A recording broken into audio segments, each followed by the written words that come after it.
I didn't know that. Thought everyone liked it.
Fact.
Repeat.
Alright, so I'm sure I saved.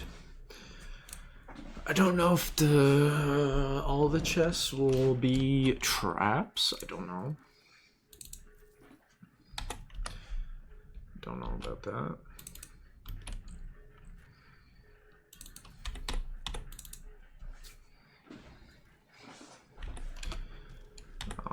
Doesn't really seem like there's anything good though.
Alright.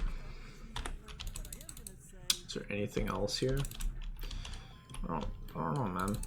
Is there anything here?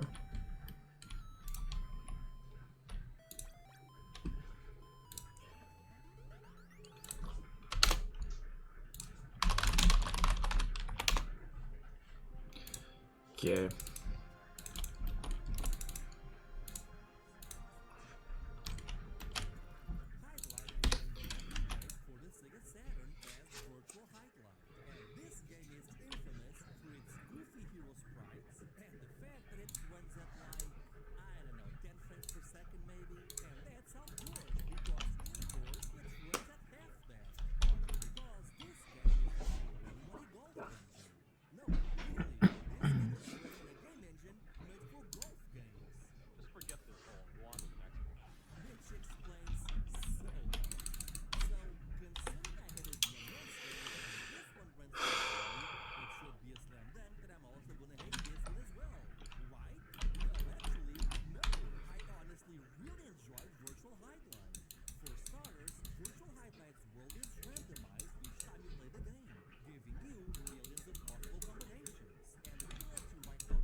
Oh, this is it?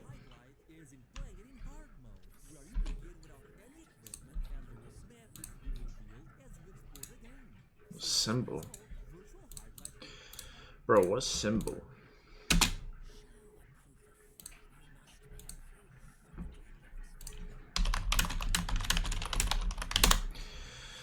What the fuck does that mean, bro?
Amulet of Ball.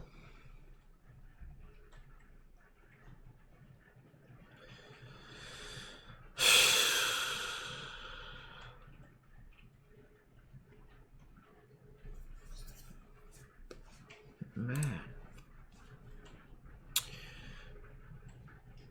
I don't fucking know. There's a lot of shit.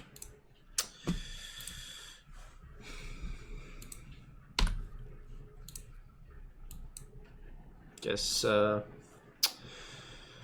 we're not doing this yet.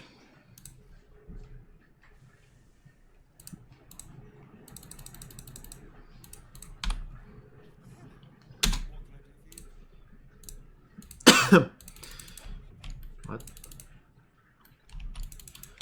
Excuse me, what the fuck? Anyway.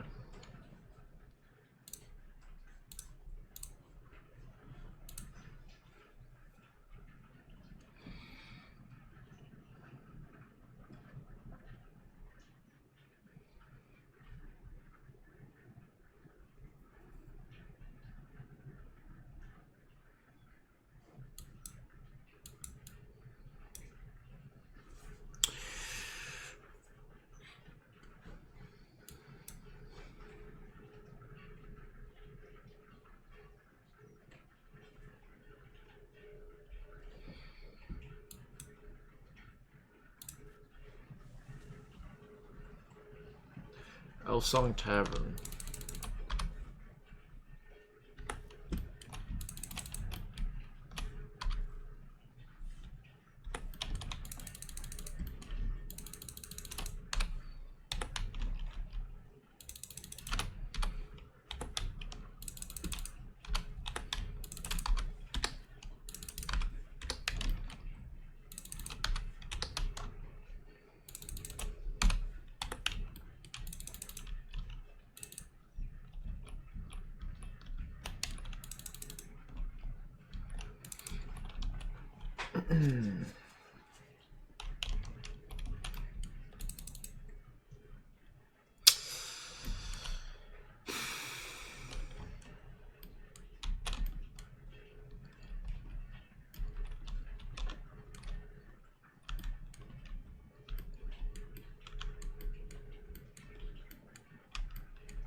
You can't fucking... Why is that door invincible?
Um.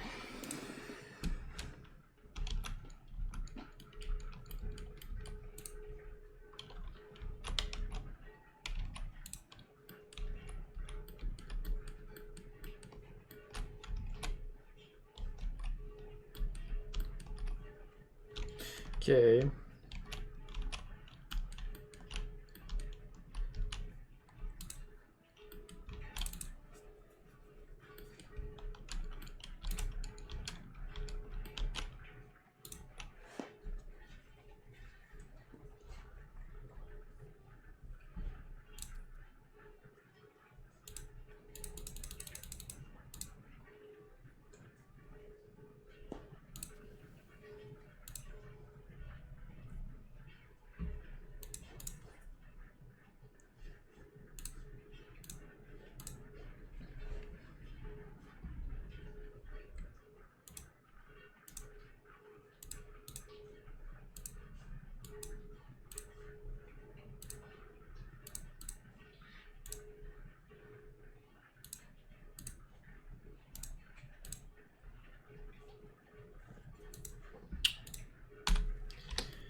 Where's the stairs, bro?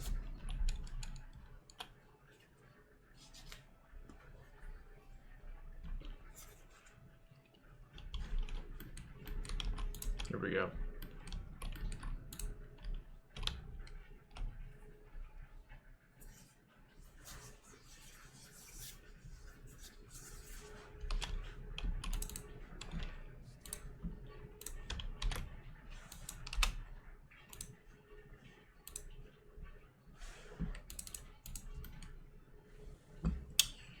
Rented rooms? Nah, man, that's not us.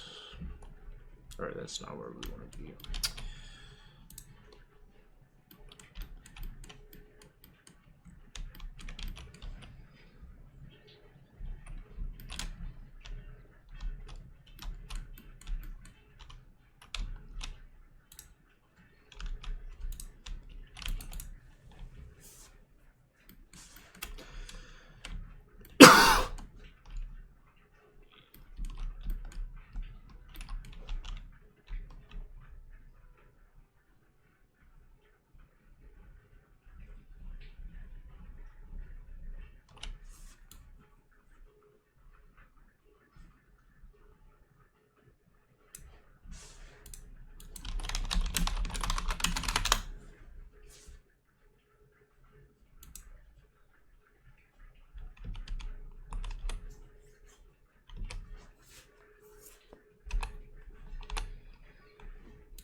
hobbyist detective. I can't fault the drive. I read the Baldur's mouth crime reports like a starving wereball before I worked for the Fist.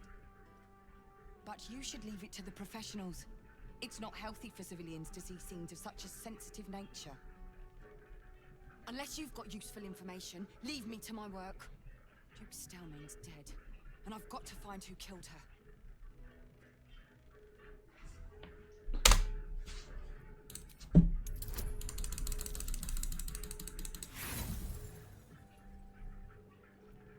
Nice try. That name's straight. Oh, that's too bad, dude. I thought I made myself very... Sure as the stench of an ogre's latrine. Get lost. Whatever will I do about this? This makes sense. You were witnessed assaulting someone.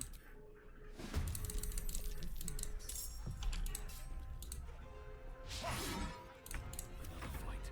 Let's go.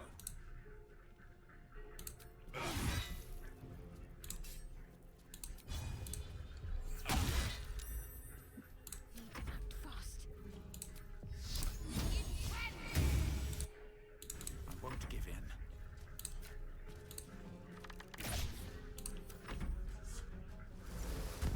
Baldur's Gate will be your grave, brigand!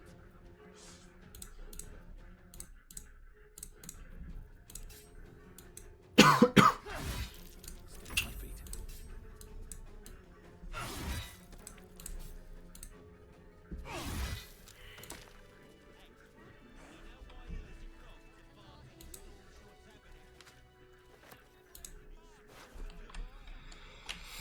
Half plate armor? Do we, you know what? Don't care. Don't actually care that much. Dream in red.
Okay.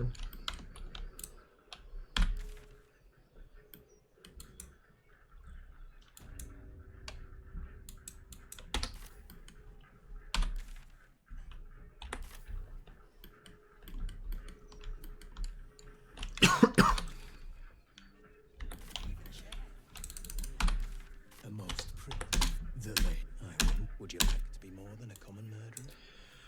Shut the fuck up, dude. I don't even know who you are. Why are you talking to me? Dude needs to shut up, man.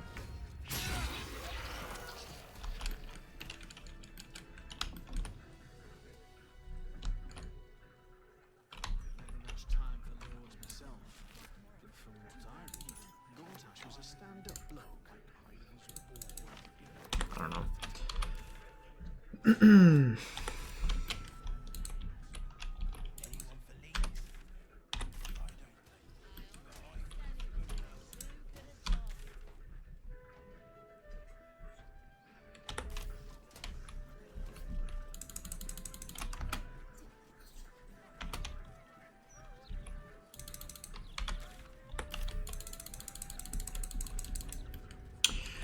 Wine Festival.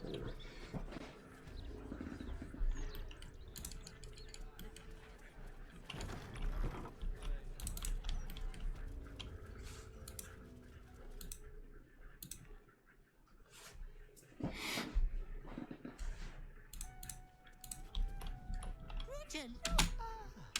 No, the grocer's just been, as has the chandler. Then there's your tailor. He's due soon to get the children outfitted for the festival. And of course, the wine festival itself is but a few days away. Cora, we do forget ourselves. I'm gonna kill both these people. This fine young stranger's name. They both have to die. We hope so. It's going to be right on our doorstep. The festival was put together to raise funds for the children, you see. Times are a touch tough at the moment.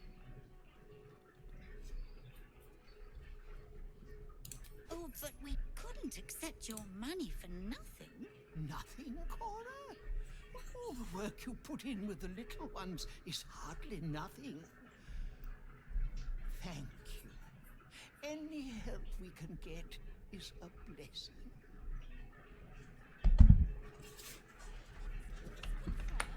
The barrels are ready.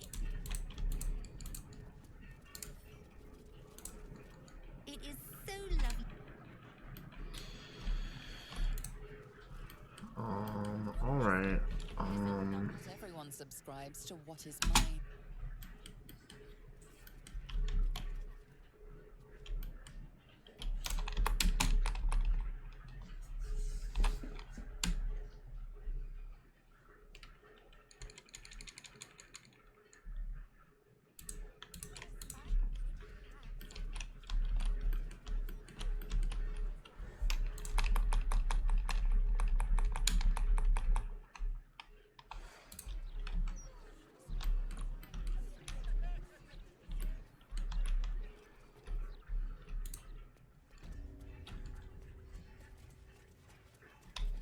It is so.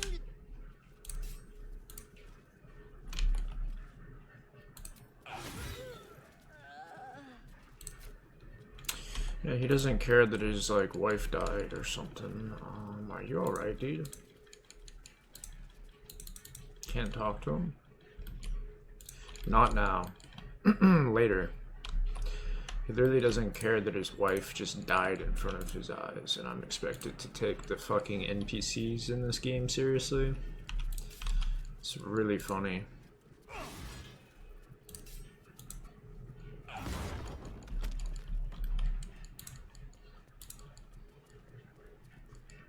Please, leave me to my memories.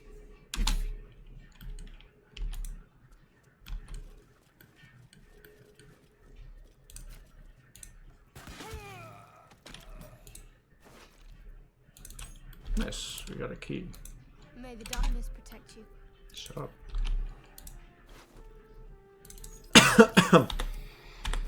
Got our money back. That's pretty good.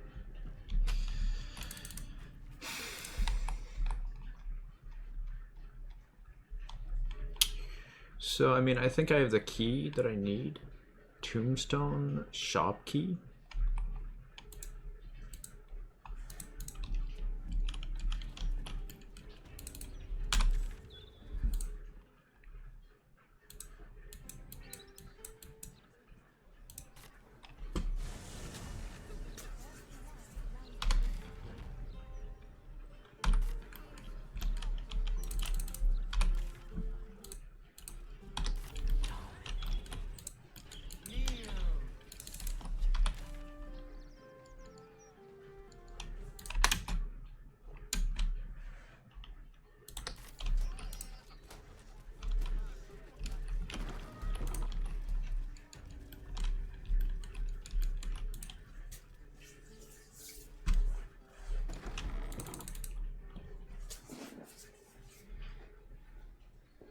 It's unusual for prey to supply the tools of its own butchery. Razors, scissors, nail files. So many cuts one couldn't make. And yet, such a fleeting window. But then, who am I to deny the auspices of destiny?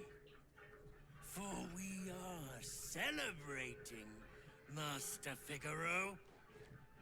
You have the delicious honor of being my crowning achievement. Your body is my ultimate gift to my lord, Bard. Together, we shall transcend.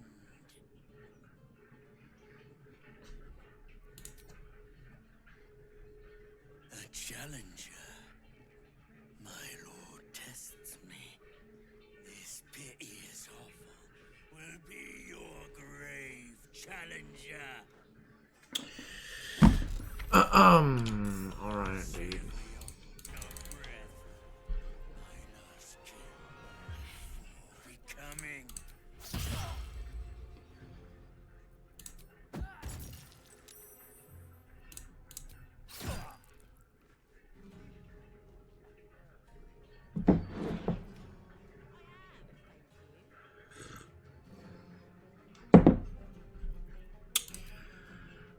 Whatever, dude. Don't matter.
Man.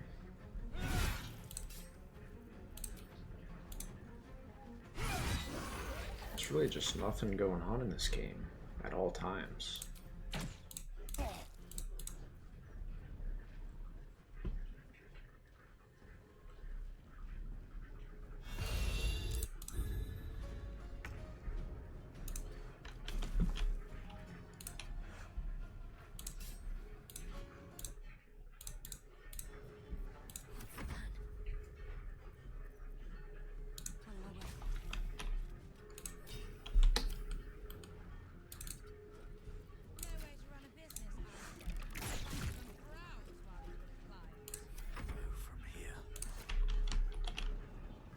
No time for mercy.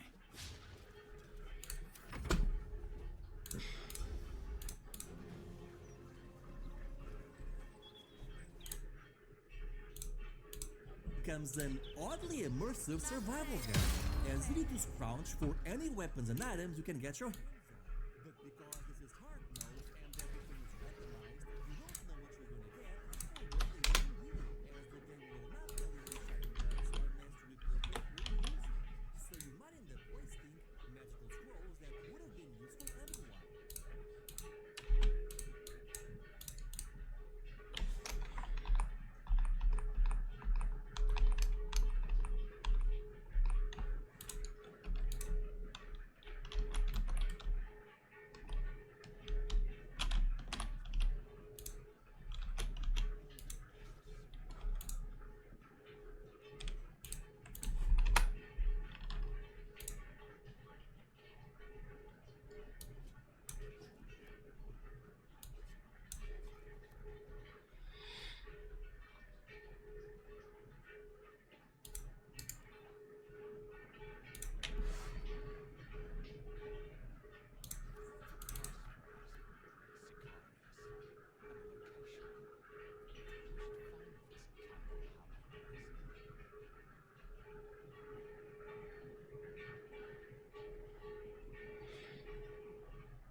Handbag, whatever, dude.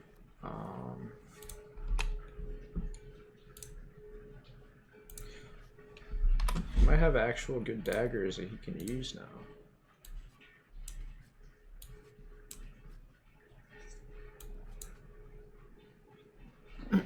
Hopefully. I mean, maybe they're not, but oh well, I don't know.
I don't know, what did that do? This? Okay.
Why the fuck?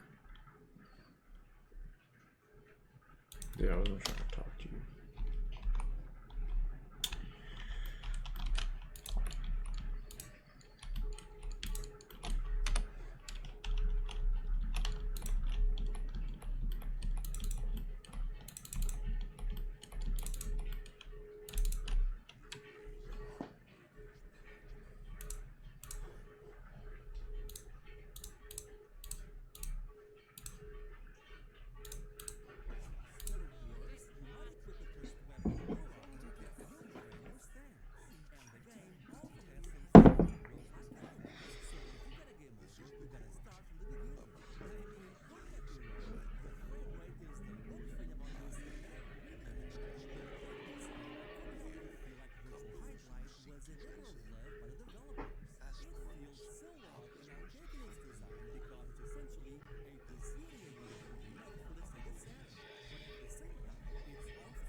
What's this bitch talking about?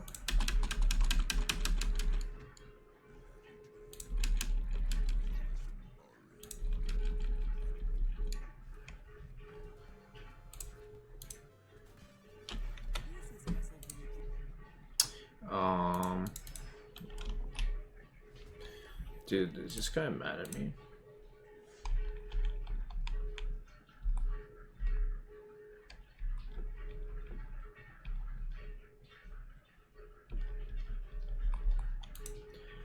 Anyway.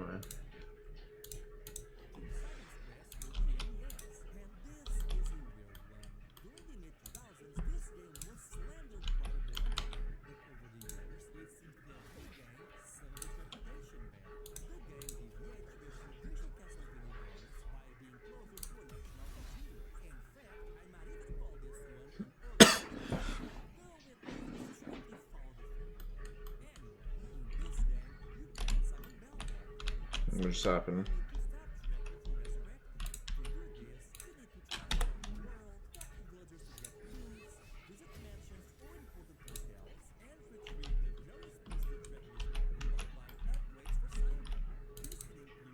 Does this game, like, does this game even work?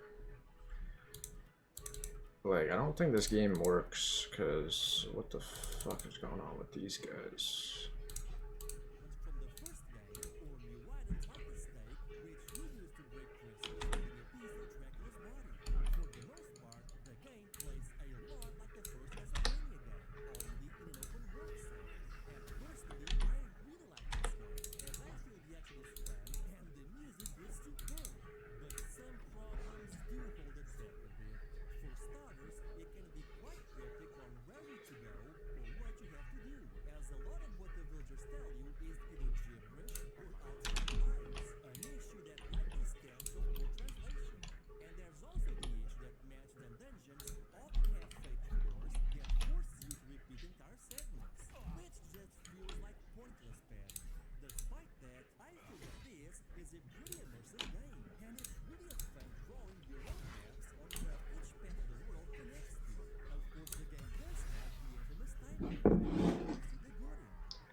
you're doing to shift between day and night.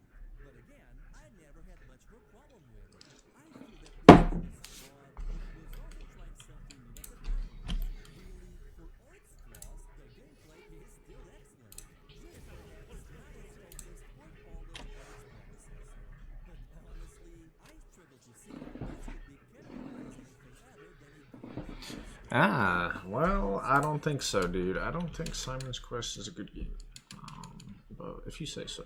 Symphony is undeserved.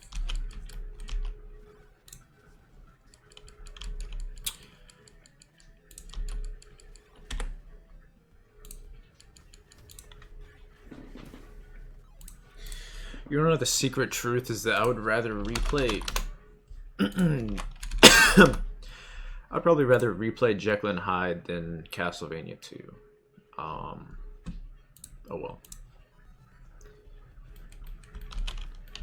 That's probably the secret truth. I just happen to have some complications with the hardware when I was playing Jekyll and Hyde that made it more painful than it ever should have been. By crashing, so.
Okay.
We got Sword of Chaos. It's going straight to him because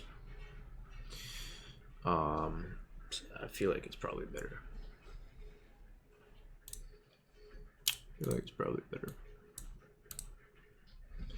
So what, do I need amulet?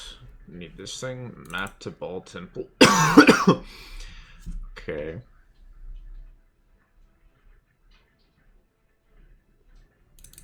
Suppose I'll wear all this shit. Of course, I don't know what's actually going on here because there's these people that I can't even see. They're here. Can I just leave? Like, what's actually going on here? Why is the thing on the map pointing? Get Orin's Netherstone. Find a way to access the temple. Oh, is this how you access it? Here? What's going on with this door? Keyhole? Oh, okay. We'll see.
Phew.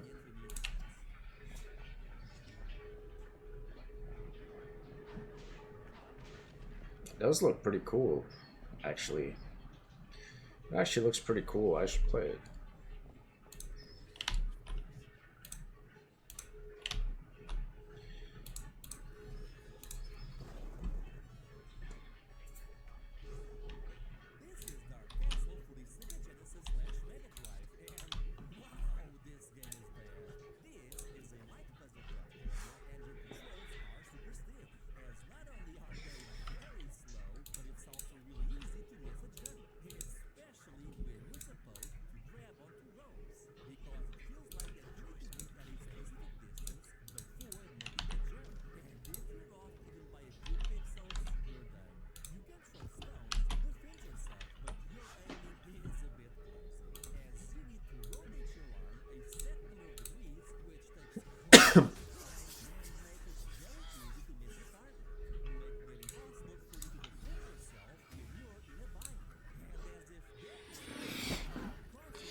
I gotta play Hotel Mario. What the fuck?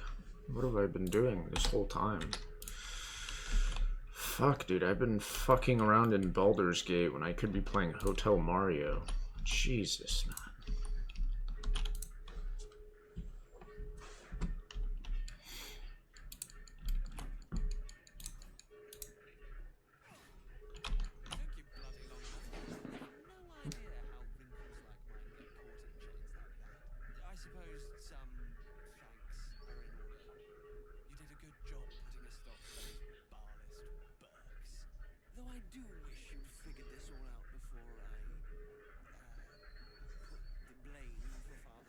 murder on that refugee.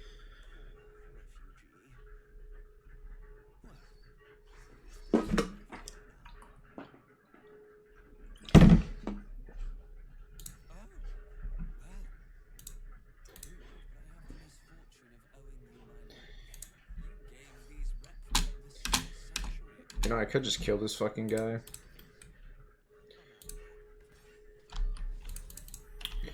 So I don't have to hear him talk ever again. It's really insane that this guy felt the need to talk to me. Certainly it was a mistake. And level up. We're level... Oh, he's level 12. Now that's pretty interesting. He's actually max level now.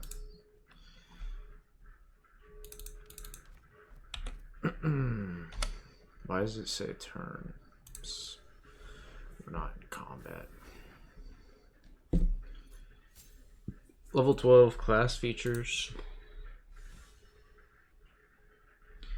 Rage more times per long rest. Feat.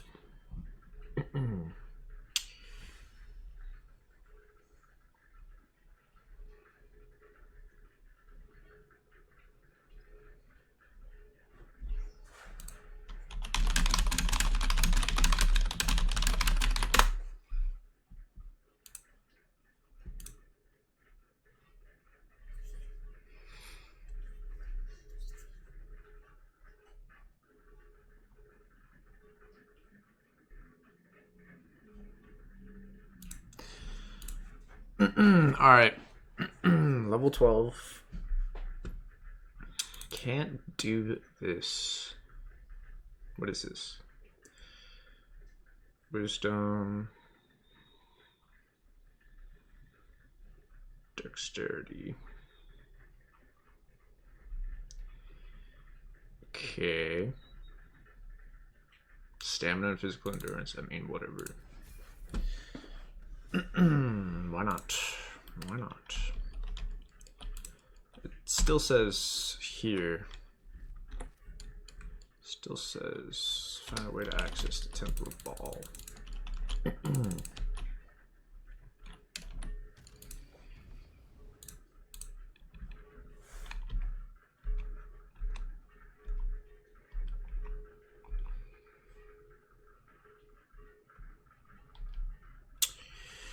Okay, so I mean, I'll see if I can simply teleport to that one spot.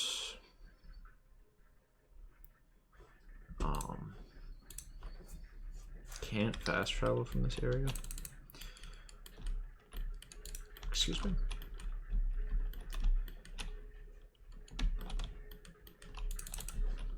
This can't be real.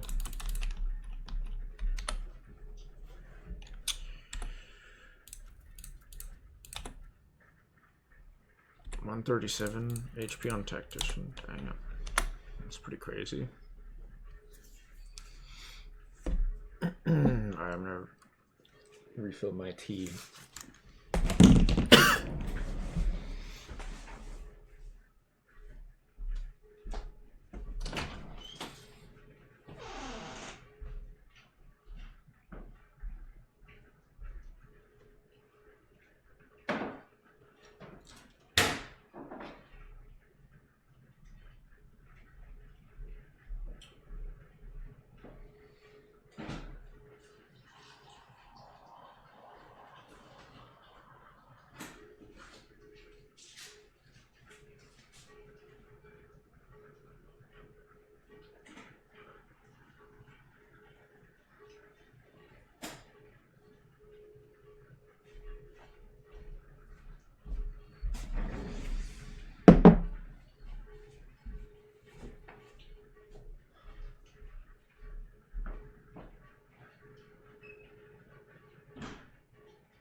can't fast travel from this area.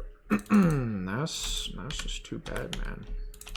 I don't know what is all this here, because I don't believe that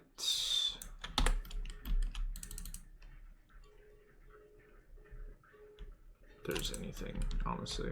I think I just have to go back to the door. If I'm not mistaken.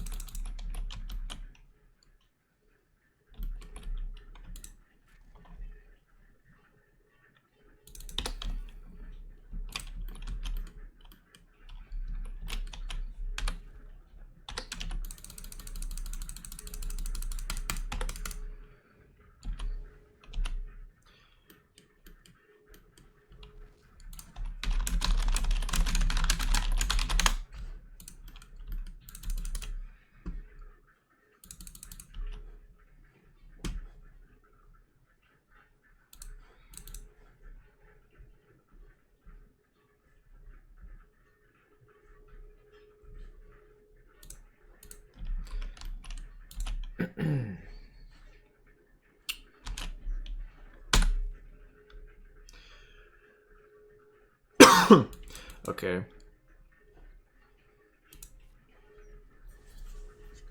See if I can enter the door. I'm certainly not sure.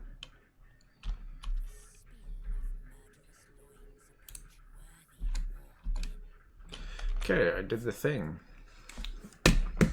I actually didn't, okay, yeah, it was pretty, it was kind of just faster than I was expecting, because I killed everything. So I think I'm just playing the game the correct way. Pretty obvious.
I just remember something really funny.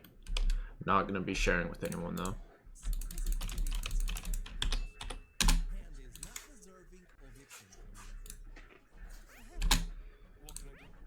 Fucking hate this game, by the way.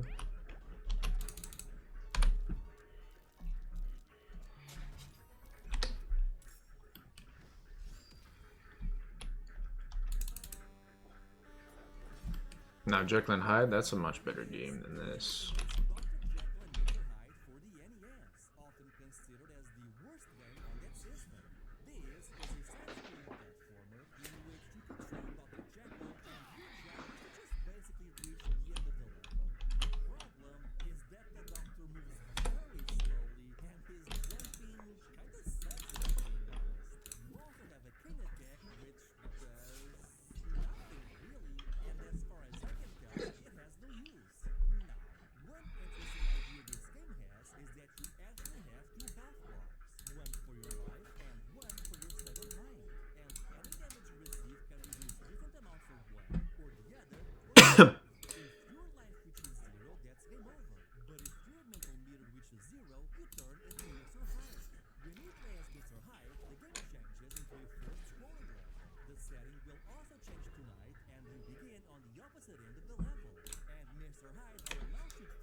is the same portion of the level where Dr. Jekyll is, you'll get a game over.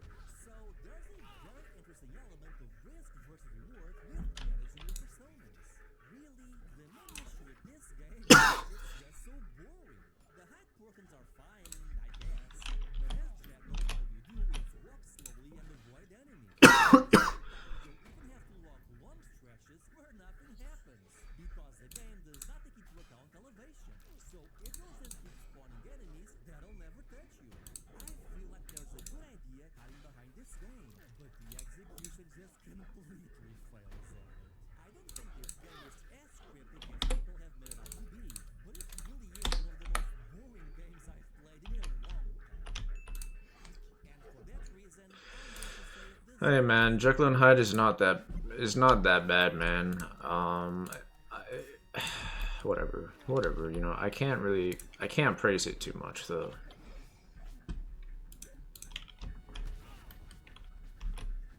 Because I do think it is not that great, that's for sure.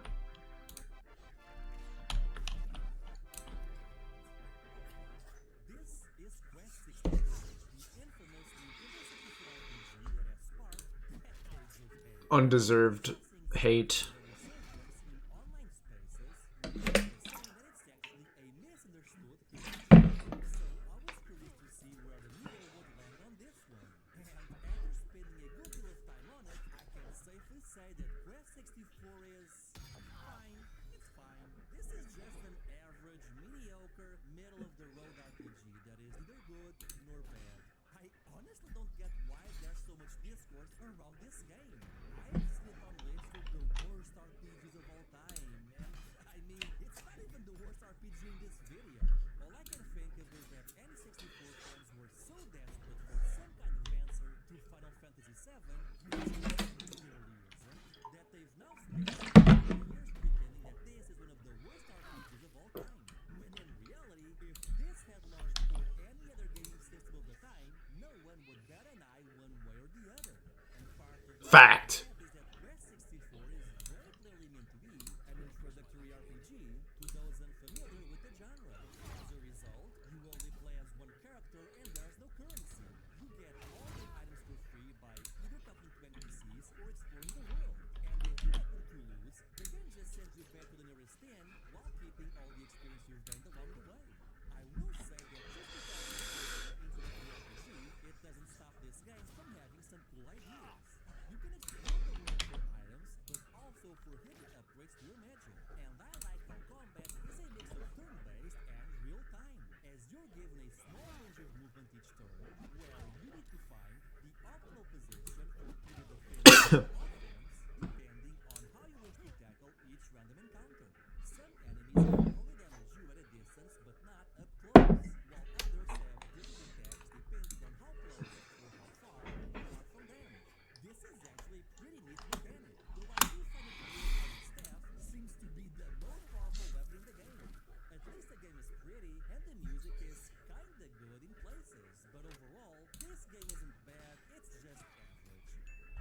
And I can think of far worse RPGs than this one.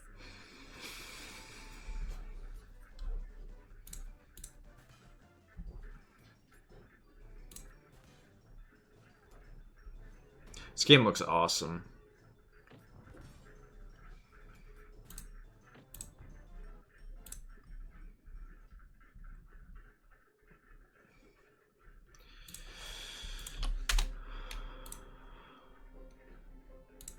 This is Superman 64 for the Nintendo 64, the game where, according to the internet, all you do is fly through rings and then give up in frustration.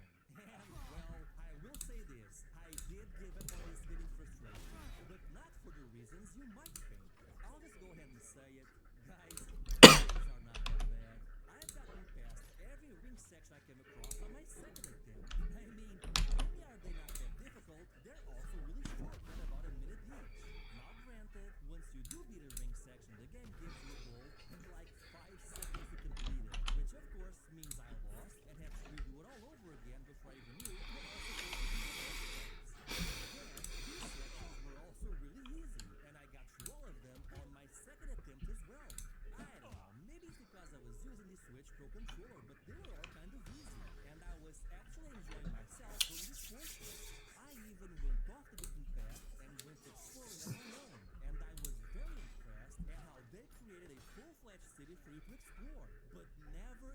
give you the chance to do so. If I had to guess, I'd say Superman 64 was originally meant to be a free roaming game with the occasional limited but because the game is so clearly unfinished, they would end up scrapping all of that. I mean, don't get me wrong, this game is bad. It's really bad. But the ring sections and challenges aren't the real problem here. It's the beat 'em up levels. Oh my god. Not only do they run terribly, but the level layout is confusing as all hell. Your controls are awful, the enemies are really boring to fight, and it's hard to tell where you're supposed to go because the game barely gives any direction. So overall, yeah, this game is pretty terrible, and I do think it deserves its infamy solely because it's so clearly unfinished. But the ring sections, though, not that bad actually.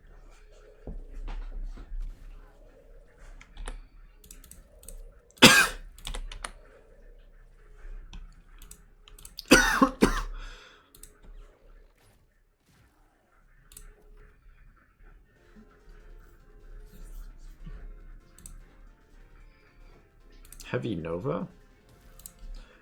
Have I ever heard of this game before?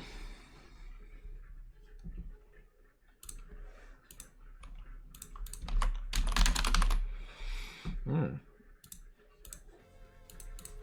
is Heavy Nova for the Sega Genesis/Mega Drive, a beat-em-up style game. Wait, did Sega develop this series? No. Micronet.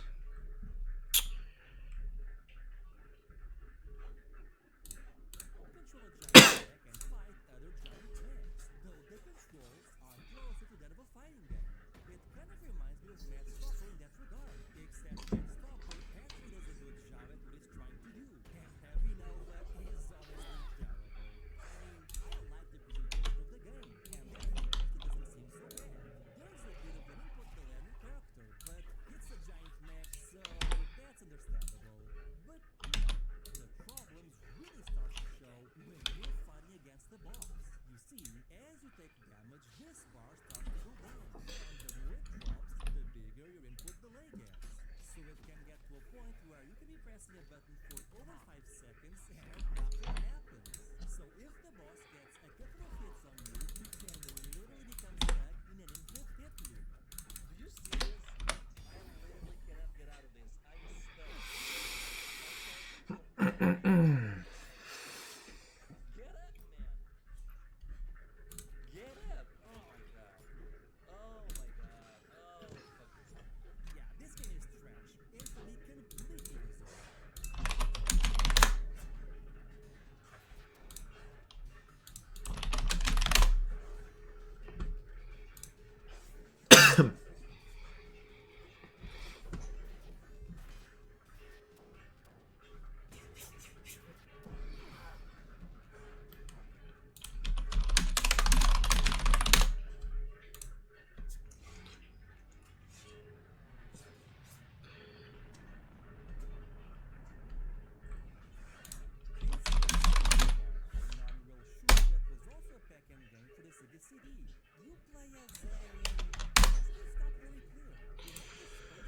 Duck Life 9.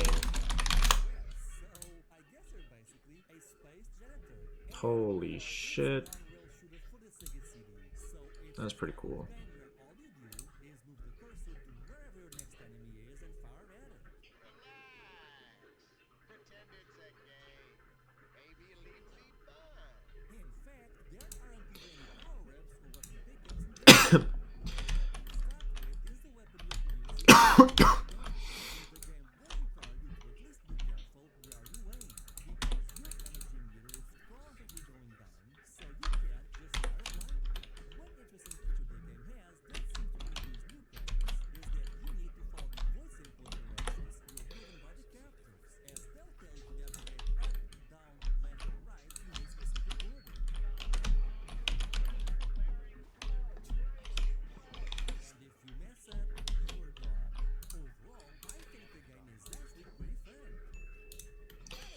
Never a dull moment. Are you sure? Are you freaking sure about that?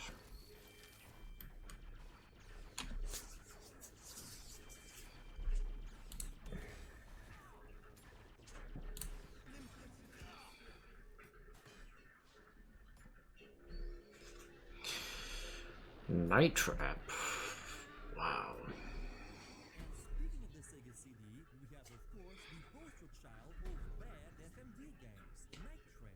In this game, you're a secret agent targeting a family of vampires who have lured in a group of 80 students. Dude, there's nothing happening in this game right now. What the fuck? I feel like this game has longer turns than any game I've ever played. Like, holy fuck, it's crazy. Occasionally, some of your special forces members will also raid the house, and you need to save them as well, as they're arguably more incompetent than the invading kids. I've actually seen all of Night Trap as a full movie on YouTube, and not gonna lie, Bro. Why would you do this? God damn it. This can't be happening. this new truthful scenery has vividly made of chocolate, and I love it. Curious little bunch. What's wrong? There was something about Kelly. Woman's intuition. The game is secretly tells you the fact that you can only spring pieces if you have the right color code at the right moment, and you won't know if the code has changed or not unless you happen to be following the right camera at the right time when someone messes with the code. You also have to constantly be switching cameras to find and capture goons while they're still in the correct position. So the game ends up being oddly designed where you need to look away from the action, story, and all the cool stuff just to do the things you need to do to progress through the game. This was actually fixed in modern releases as they give multiple cameras running at the same time, allowing you to see everything at once. On the Sega CD, you just need to get and feel shifty, and if you happen to miss a code change, well, you're screwed. I've got a real problem with this one because I love this game and I think it's awesome, but I also think the Sega CD version is the worst way of playing this game. So I'm gonna say it's a good game and that its infamy only applies to the Sega CD version.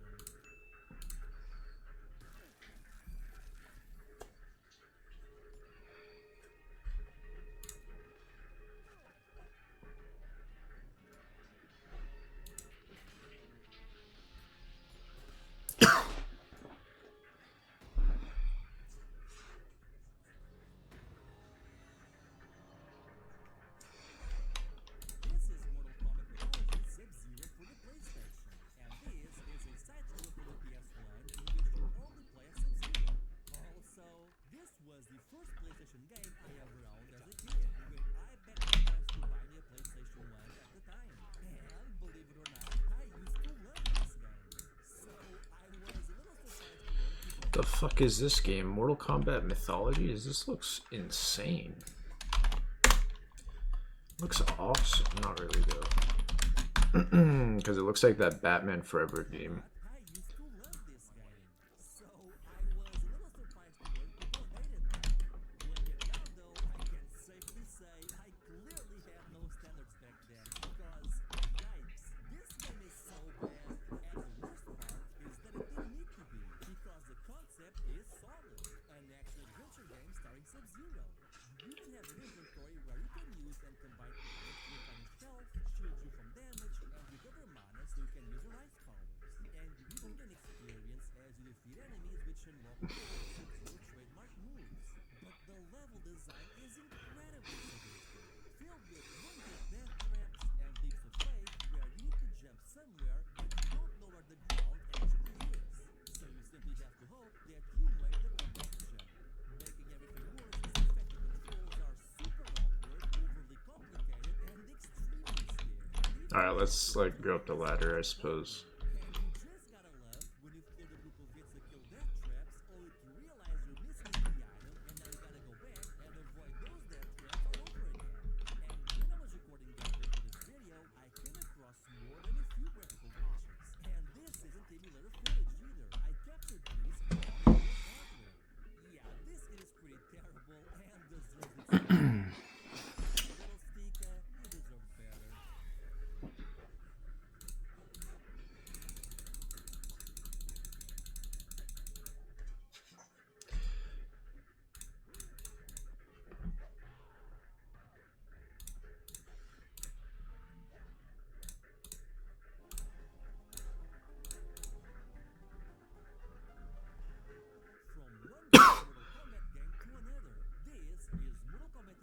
for the GBA, and this was meant to be a port of Ultimate Mortal Kombat 3 for the Nintendo handheld system, but that was a complete disaster over there.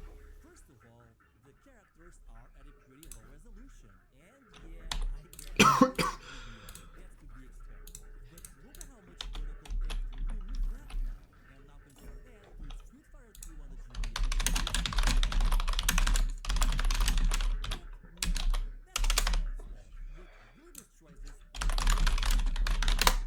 The physics are completely wrong for the game, to the point where it doesn't feel like Ultimate Mortal Kombat at all. It feels like some game running that just so happens to have Mortal Kombat sprites layered on top. The AI also acts differently, namely in how it does not against a series of jumps. You can do the whole game by just spamming these. This is just a disaster of a port. Infamy deserved. Sorry, what the fuck version is this? GBA?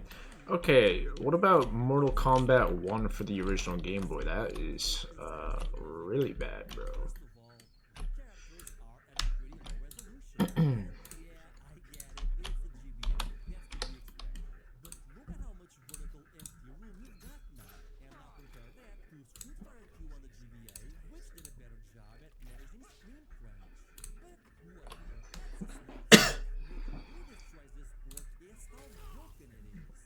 Physics are completely wrong for the game, to the point where it doesn't feel like Ultimate Mortal Kombat at all. It feels like some that just so happens to have Mortal Kombat sprites layered on top.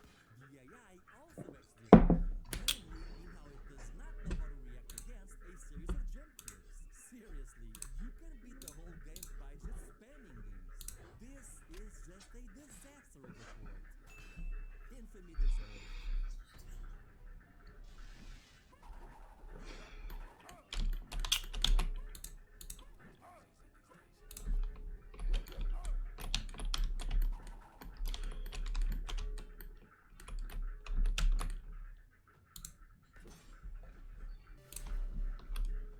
This is Friday the 13th for the NES, and I love this game. I know what it is with ambitious movie design, I don't really like that game at all. but this game does Sorry. I mean, for one thing, it was made by Atlas, the same studio behind the Persona and Shin Megami Tensei games. You play as a group of camp counselors and you need to stop Jason and save the children of the camp. So you can switch between the various counselors, and they all have different stats, like walking speeds and HP. You need to travel around the camp, and once you pick up the ladder by defeating random zombies, you have to go to the various houses, explore them in this Shin Megami Tensei pseudo 3D style, and light the fireplaces. And once that's done, you'll have to look for keys, explore caves, and even Jason's hut. Along the way, you'll pick up better weapons and healing items, all the while Jason will occasionally attack one of the houses with children inside. You usually have enough time to reach the house, but if you don't, you can Since when did Shadowheart die? counselor. And the cool thing is that the game The fuck? has a day-to-night cycle. And the closer you are to nighttime, the more often will Jason start to stalk you specifically. So you can fight him out in the open, while rowing your boat, or even in these pseudo 3D areas where the game basically becomes Punch-Out. It's actually kind of a genius system, because you never know whether or not Jason is around the corner. So you're always playing the game, afraid that he's going to surprise you. It kind of reminds me of the Nemesis system from Resident Evil, except this game did it for the NES, Whoops. which is simply incredible. Whoopsie. Honestly, this game is incredible, and it manages to be great while being completely faithful to the movies. Infamy absolutely undeserved. Where is the thing? This one. Okay. Cast spell.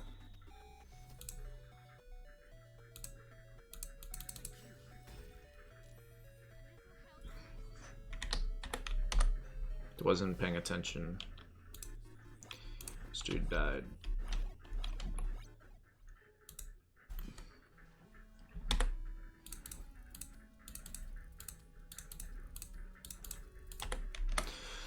Pretty good music for Atari.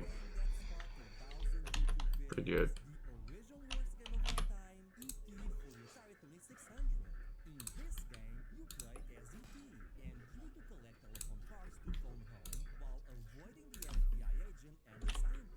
If they catch you, they either take one of your pieces or send you to jail or both. And you collect pieces by falling into these holes, picking them up, and then flying out of them. And you need to do all this by managing your constantly depleting energy levels. So for example, if you use your flight powers before landing on a hole, you actually save some energy. And you can activate your super speed to get away from enemies at the cost of more energy. And that's it, really. I mean, it's an Atari 2600 game. What did you expect? You can also collect candy, which you can give to Elliot for your next game. Though I could never seem to find them. Honestly, I think this game gained its infamy due to three major issues, two of which aren't even the game's fault. The first is that your objective is cryptic, but it becomes clear once you read the manual and figure out what you need to do, which massively improves the experience.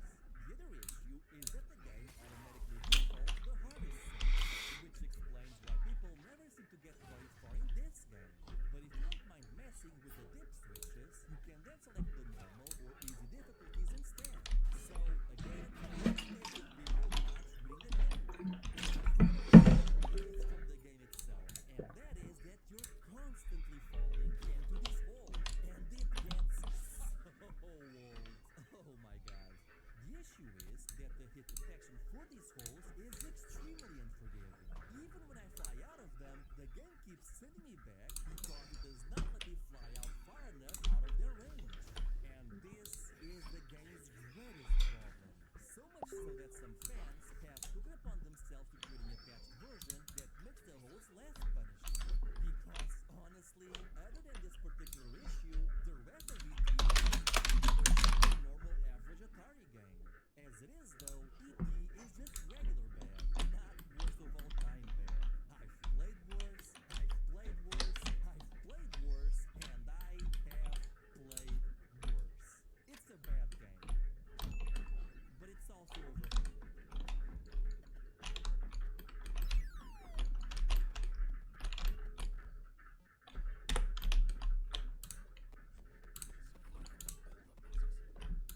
And there we have it, a look at some of the worst games of all time. If there are any games I missed, let me know in the comments. In the meantime, I'd like to thank all my Patreon supporters, including Apple Sauce, Dr. Reverend Fresh, and thank you for helping make the channel better. Well, hope you have a great day. Bye!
What the fuck is this?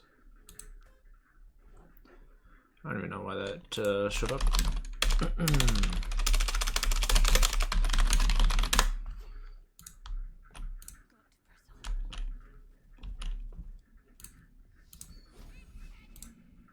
Partners certainly delivered tons of creative pieces. Authorized version of Tetris, and of course tons of press for the Game Boy's debut. And that's great. Third parties so happened to bring it in 1989. And while those publishing partners certainly delivered tons of creative misses, even those weren't always bad. For every creatively bankrupt kung fu heroes, there was an inventive distance, Dr. Jekyll and Mr. Hyde. For every boring shooting range or unbalanced Amiga, we had something surprising like dance aerobics, or weird like Taboo. And once every couple of months, a genuine masterpiece like Ninja Gaiden or DuckTales would come along. Yes, a genuine masterpiece like Ninja Gaiden or DuckTales would come along. For June 1989, that masterpiece took the form of Capcom's Mega Man 2.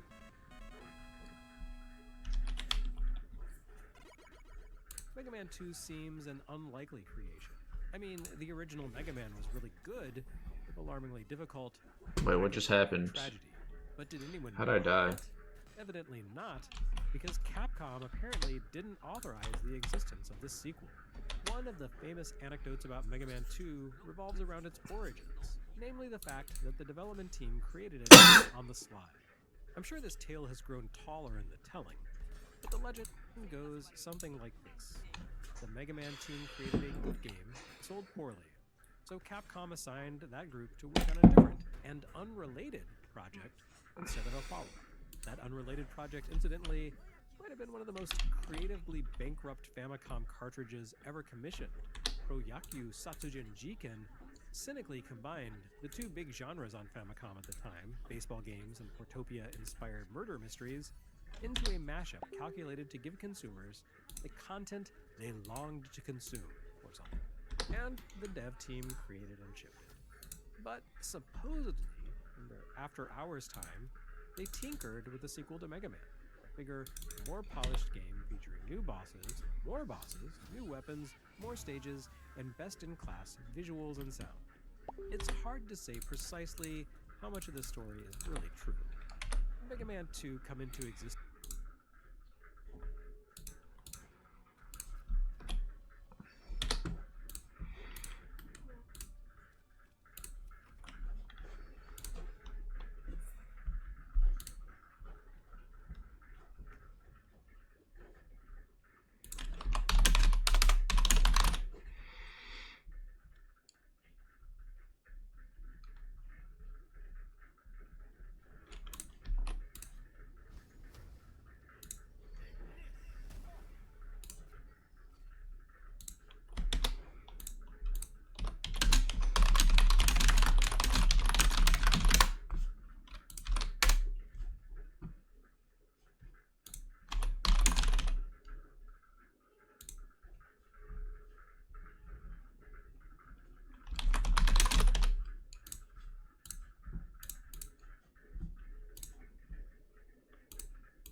Entirely on the sly, with the creators presenting Capcom's executive team with a complete ROM so beautiful that they had no choice but to put it into manufacturing?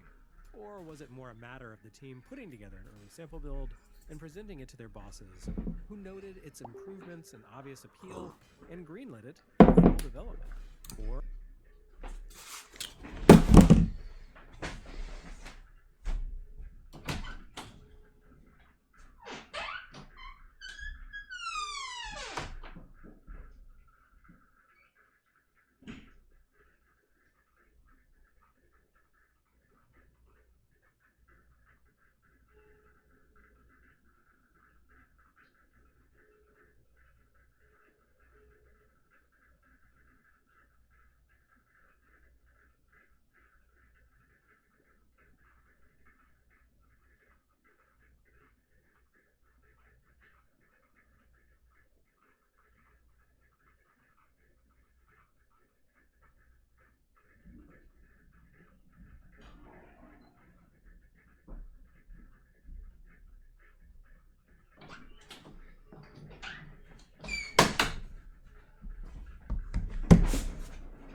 is all of this just a load of fluffed up hooey?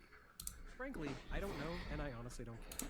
The important thing is that Mega Man 2 exists, and it's nearly perfect. Well, okay, maybe that's exaggerating. It's not nearly perfect. Mega Man 2 has plenty of flaws if you sit down and pick apart every screen of the game the way that hardcore Mega Man fans do. But the thing is, there would be no such thing as hardcore Mega Man fans if... Refill my water.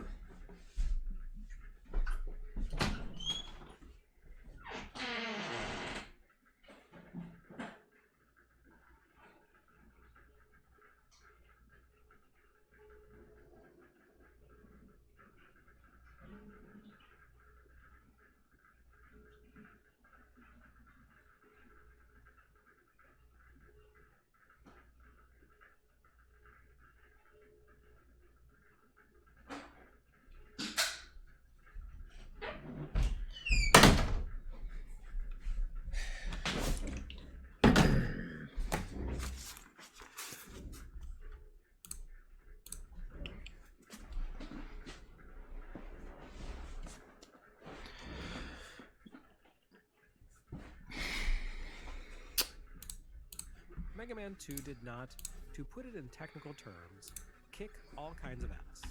Mega Man 2 suffers from some occasional balancing and design issues, but it raised the bar for console action games to the same degree that Ninja Gaiden did, though in a very different way. Where Ninja Gaiden was about mastering precise, almost predetermined actions and patterns, Mega Man 2 is a game about player choice. It carries forward that quality from the original Mega Man, of course. That game opened by dropping players into a screen that forced them to select one of 6 stages to tackle. The sequel begins where the original left off, almost literally. Rather than boot into a simple title screen, Mega Man 2 opens with a brief story recap, accompanied by the ending theme from the first game. The cityscape view, presumably the same city seen in the background of the first game's credits as Mega Man runs home across the countryside to Dr. Light's lab, pans up the side of a building, and once it reaches the top, the reprised music takes a sharp swerve, launching into a driving, energetic theme instead of Mega Man's cheerful end credits pop.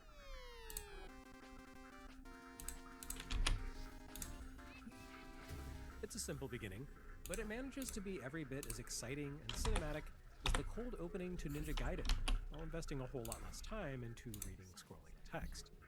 Mega Man looks out over the city, Fuck you. warps into action, and you're off to the races. Much like the title screen tune, everything about Mega Man 2 feels like, but better.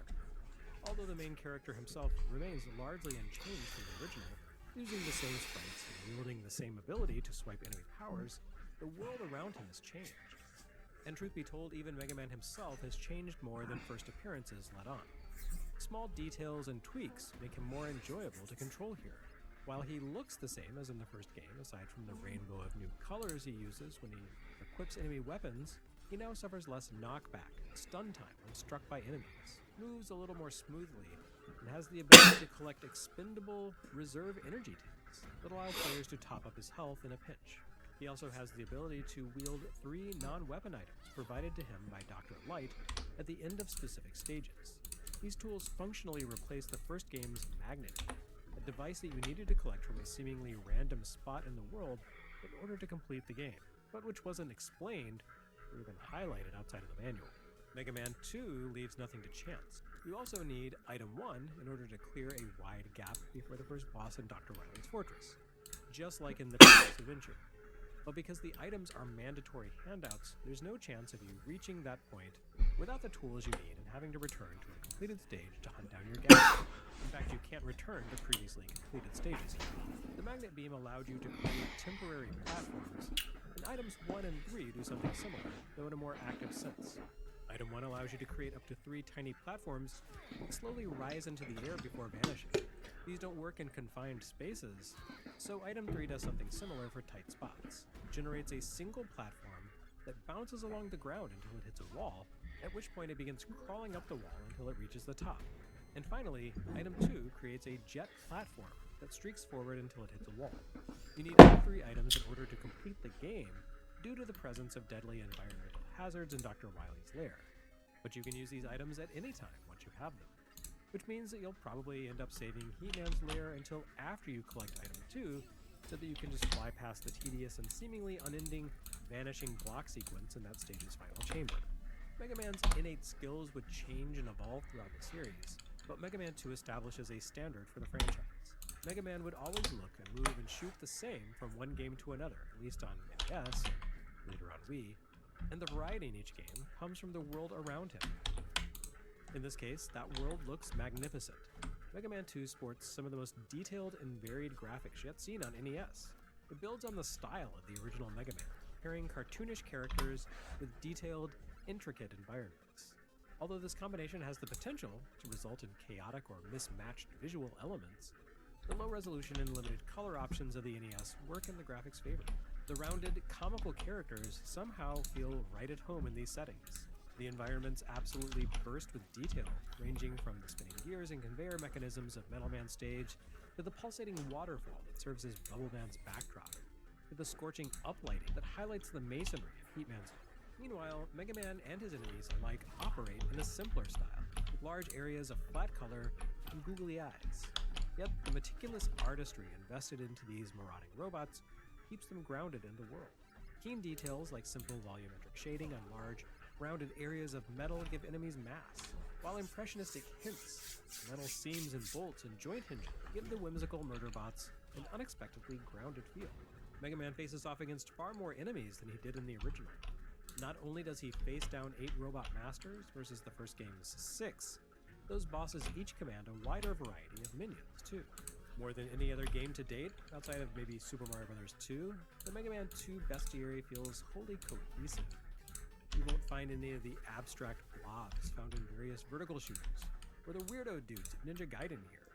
It didn't make any sense for a guy with a pumpkin for a head to be chucking knives at Ryu Hayabusa, but if a deadly robot jack-o'-lantern showed up here, you just kind of shrug and say, yeah, that seems about right. There are no jack-o'-lanterns with pumpkin for a head to be chucking knives at Ryu Hayabusa, but if a deadly robot jack-o'-lantern showed up here, you just kind of shrug and say, yeah, that seems about right. There are no jack-o'-lanterns in this particular Mega Man, though, because all the enemy machines you battle fit in aesthetically with the themed worlds they occupy, even if it doesn't seem like they should. So you get things like giant anglerfish spewing robot prawns, enormous robotic frogs spitting baby frogs, Mega Man seeking jellyfish mines, and mechanical hermit crabs that go on the attack when you blast away their shells. And that's just in Bubble Man's stage. Every level contains a veritable menagerie of evil robots to battle against, ranging from the minuscule, like the tiny birds that hatch from egg bombs that swarm to attack Mega Man, to the massive, like fire-breathing wolves, and deadly walkers piloted by the returning Sniper Joe enemies. Of course, as in the first game, the most dangerous foes you face are generally Mega Man-sized. The 8 robot masters you have to defeat in order to unlock the path to Dr. Wily's fortress showcase greater variety and much better balance than the guys you faced in the original Mega Man. There are no bosses who can blitz you before you have a chance to get your bearings, the way a Luckman. And for the most part, the bosses take a little more effort to defeat, even if you know their weaknesses. Many of the bosses play like variants on the original Robot Masters, which makes sense narratively. The original Robot Masters were created in collaboration by Doctors Wily and Light, but these guys were wholly invented by Wily for revenge. Wily may be a weirdo genius who can construct skull-shaped battle fortresses like it's no big deal, but he's not above a little light plagiarism. Evidently being a pioneer of not only robotics, but also AI. So you have Crash Man, who attacks like a more aggressive rocket-powered Bomb Man. You have Quick Man, whose boomerang-based attack skills make him a redux, Cut Man, running around to body-check Mega Man like a double-speed Elec Man.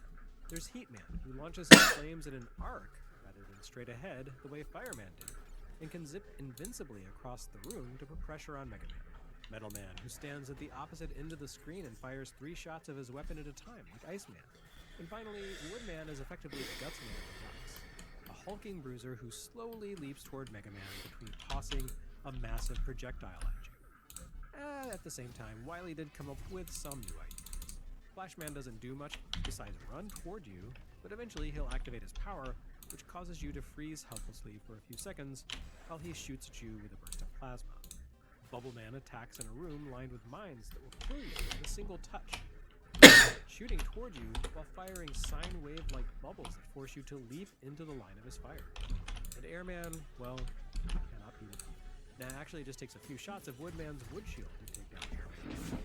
But if you go after Airman first, a natural inclination for most people, his mildly challenging level leads you to one of the most difficult boss battles in the game.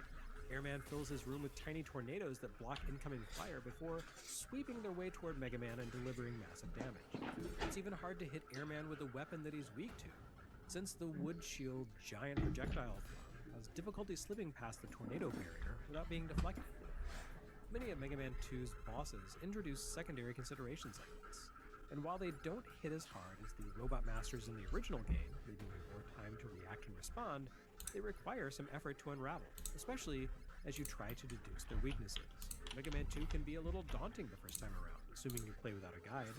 Although some of the Robot Masters have obvious vulnerabilities, the move away from the original game's rock, paper, scissors theme makes some weapon choices unintuitive. Yes, Woodman, the robot made out of a tree, will be utterly blitzed if you hit him with a fully charged blast of Heatman's atomic fire. Yes, Heatman can be extinguished by Bubble Man's watery projectiles. And if you stop to think about it, it makes perfect sense that the speedy Quick Man will take damage and freeze him in place with Flash Man's Time Stopper. And even Crashman's weakness to Airman's attack has a certain logic to it.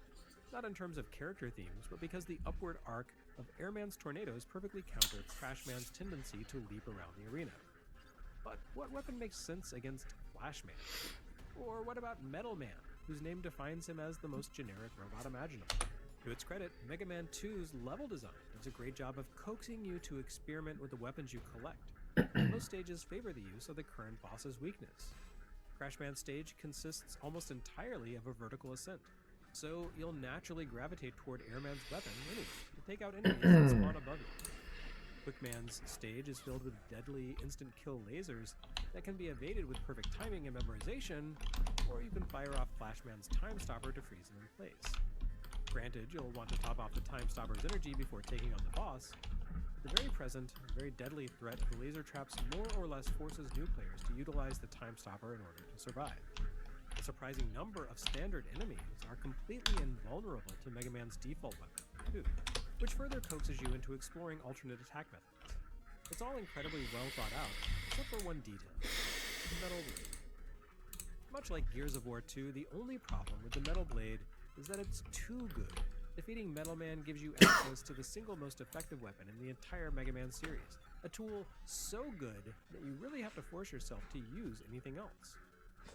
The Metal Blade has the ability to fire multiple fast-moving shots in 8 directions. Its projectiles hit most enemies hard, and it costs almost nothing to shoot. Even on hard difficulty, which is actually just the default difficulty of the Japanese release, the Metal Blade can solve most threats in just a few shots, including the majority of bosses. And it's one of the easiest weapons to acquire, too. Metal Man's stage is pretty easy to complete if you take care around the giant spike traps and watch that huge jump toward the end. This leads you to the fight with Metal Man, a robot that seems to suffer from something like self-loathing.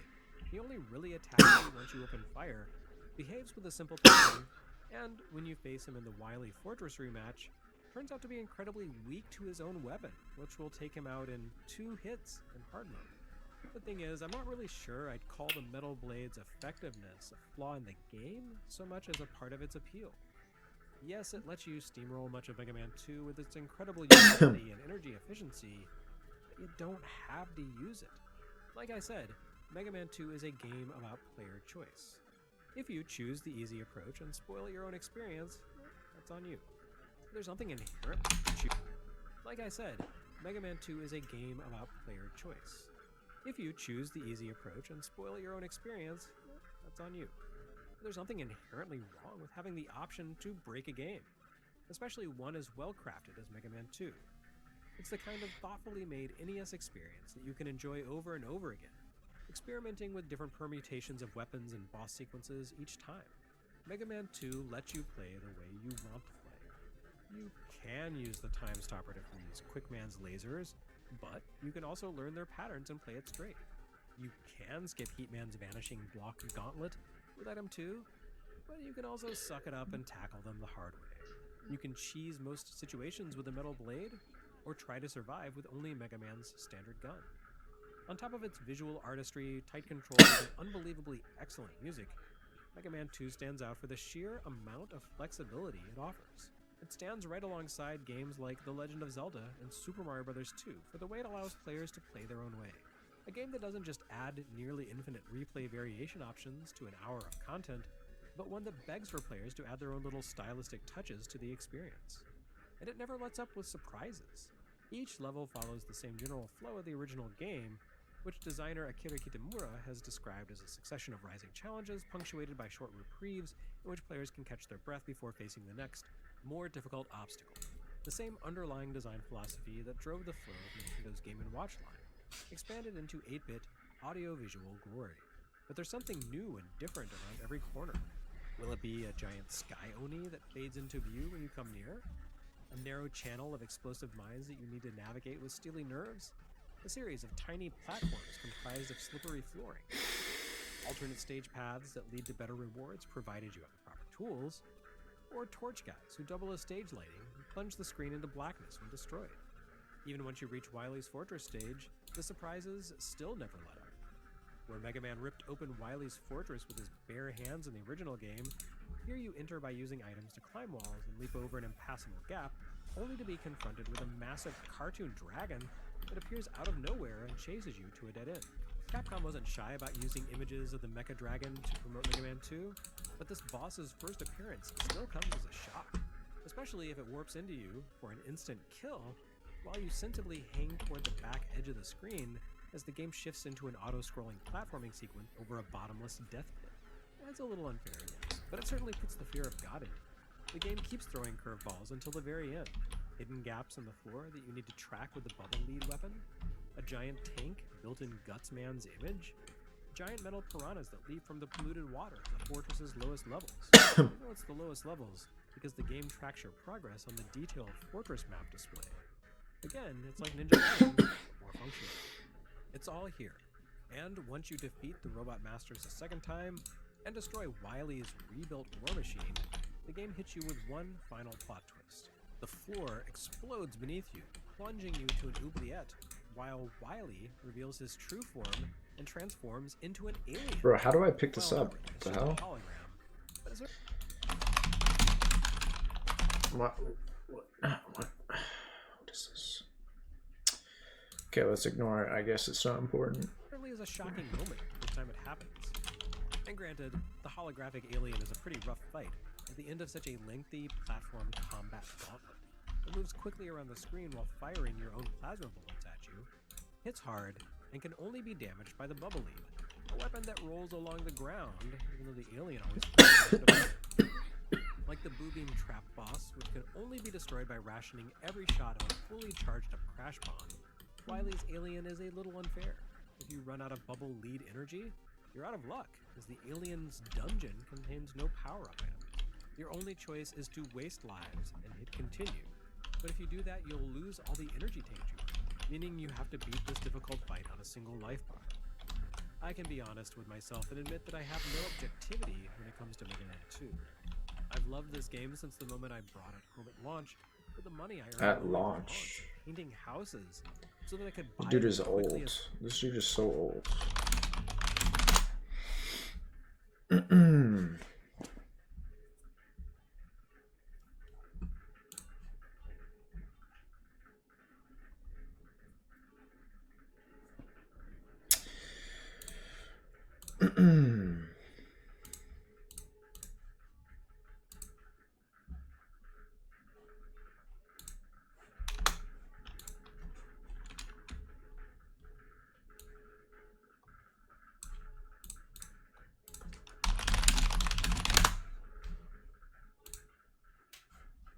The hell?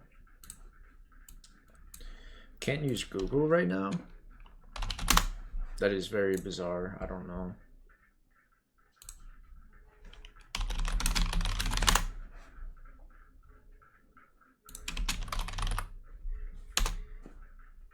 Wonder why.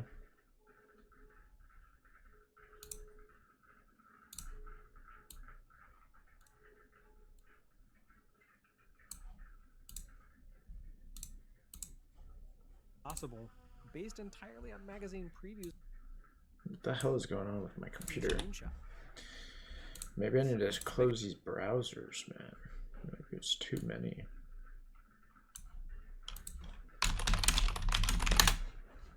Alright, it works. It's a bit strange.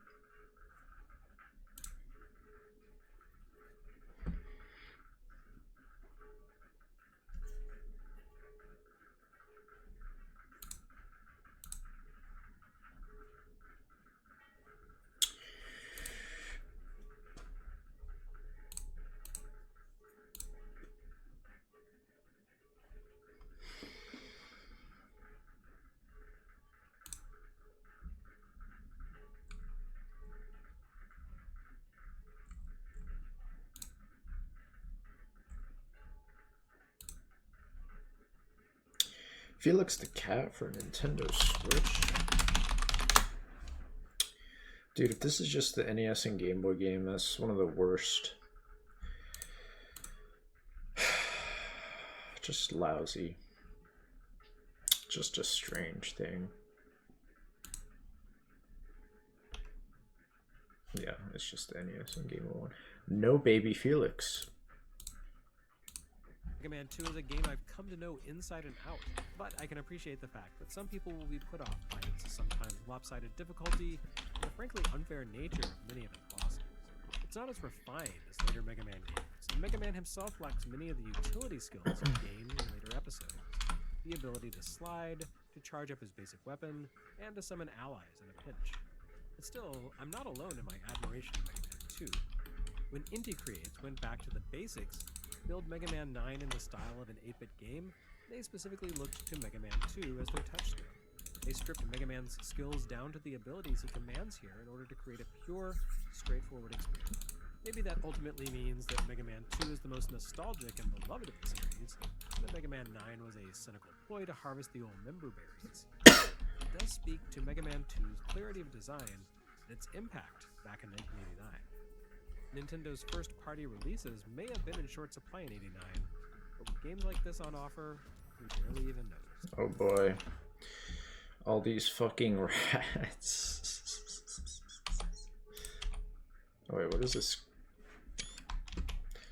What is this? What is the fucking... Jesus. Alright.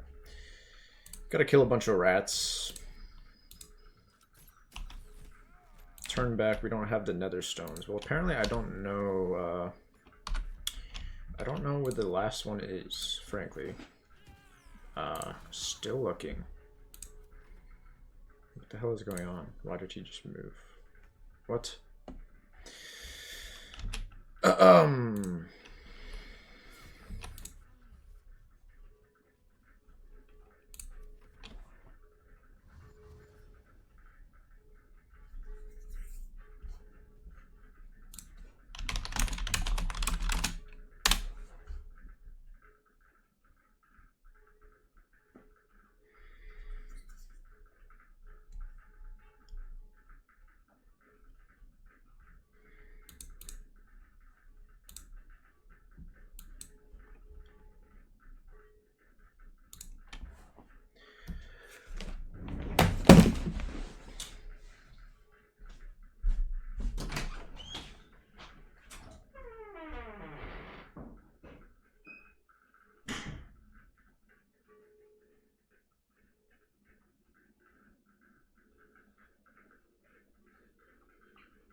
And it certainly didn't hurt that Nintendo Power gave this game coverage on par with Nintendo's own heavy hitters, Mario 2 and Zelda 2.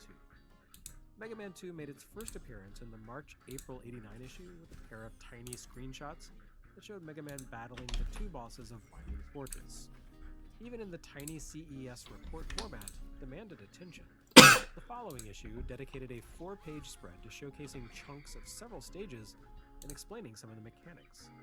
I can't say the artwork they created in the future is necessarily the most attractive or flattering material imaginable, but it does indicate a higher degree of creative investment than usual.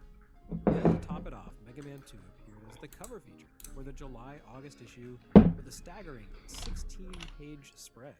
That's a lot of pages, but it drove home the point. Play this game. Mega Man 2 would be a regular fixture in the magazine for the following year, appearing in popularity rankings in the tips section, culminating in a breakdown of the password system that allowed players to create their own custom passwords. Anyway, needless to say, Capcom didn't seem particularly reluctant to greenlight a sequel to this game. I can't even tell what fucking rat is alive here. What the fuck? Okay. Oh, I can do that? I actually didn't know. What the hell? Okay, I've been playing the game wrong this whole time. That's fucking crazy.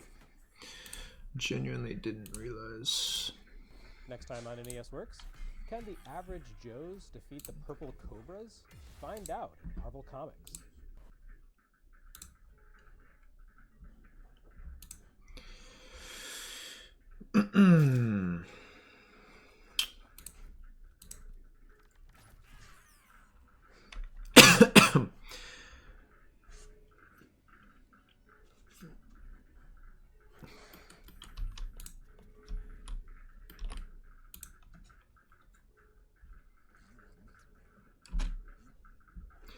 Need all the stones.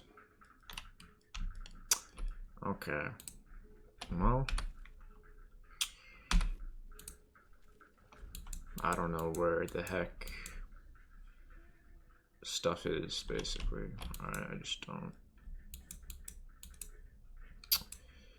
Let's see. This way. I guess there's some unexplored stuff there.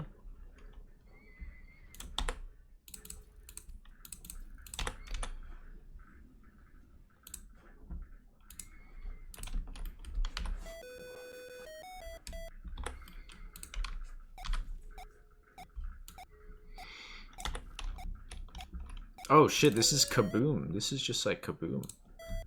Wow.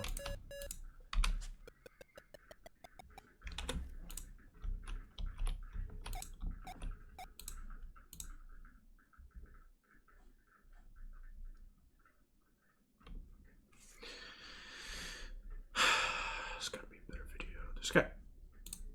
Alright.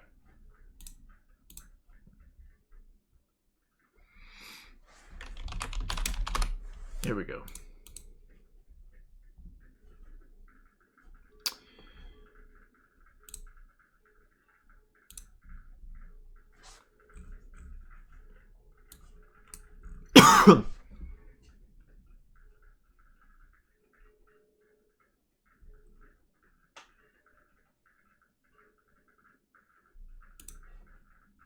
The Final Fantasy saga continues on Game Boy Works. I can't listen to a Final Fantasy video on stream. It might be too controversial.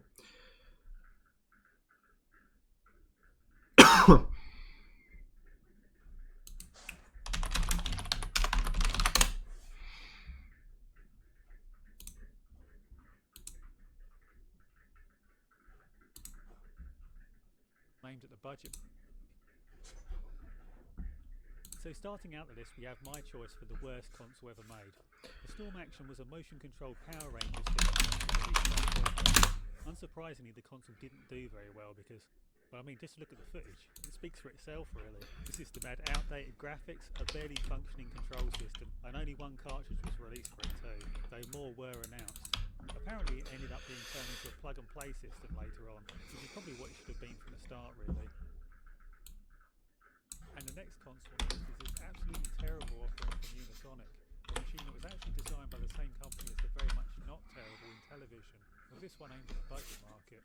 Unfortunately, in this case, the hardware design was completely botched, to the level that it probably should have never been released at all. The system was a mess, and was very limited on what it could do. All it really had on it was Can I not go this way? board games and cards. I don't know. Probably.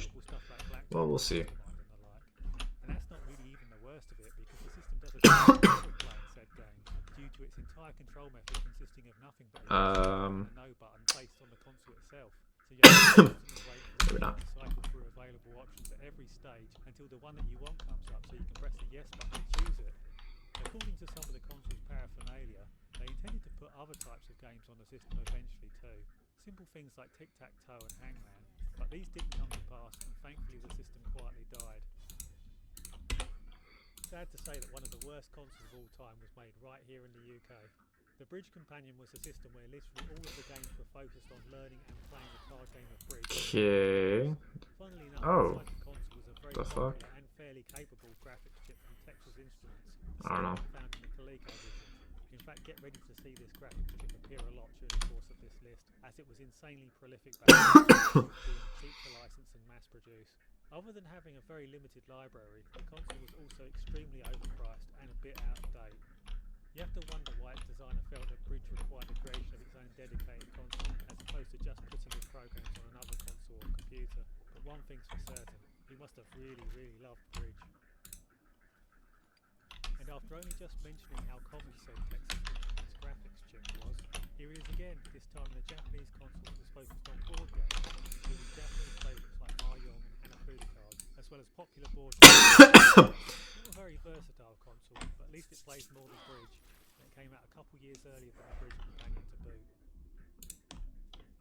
This was an absolutely horrendous console made by Mattel, their first new console since in television nearly 30 years earlier. If this was all they had to offer, they should have stayed away for another 30 years. The gimmick here is that the system can scan cards, which of course are sold separately, and these cards give you access to more features for the games that are already included in the games, but of which you were blocked from actually using. The cards essentially give you more characters to use or special moves and such. So as you can guess, the main aim of this console was just to sell loads and loads of trading cards to children. Hardware-wise, it was similarly awful. The games are reminiscent of PS1 games from 10 years prior to its launch, and not good PS1 games either.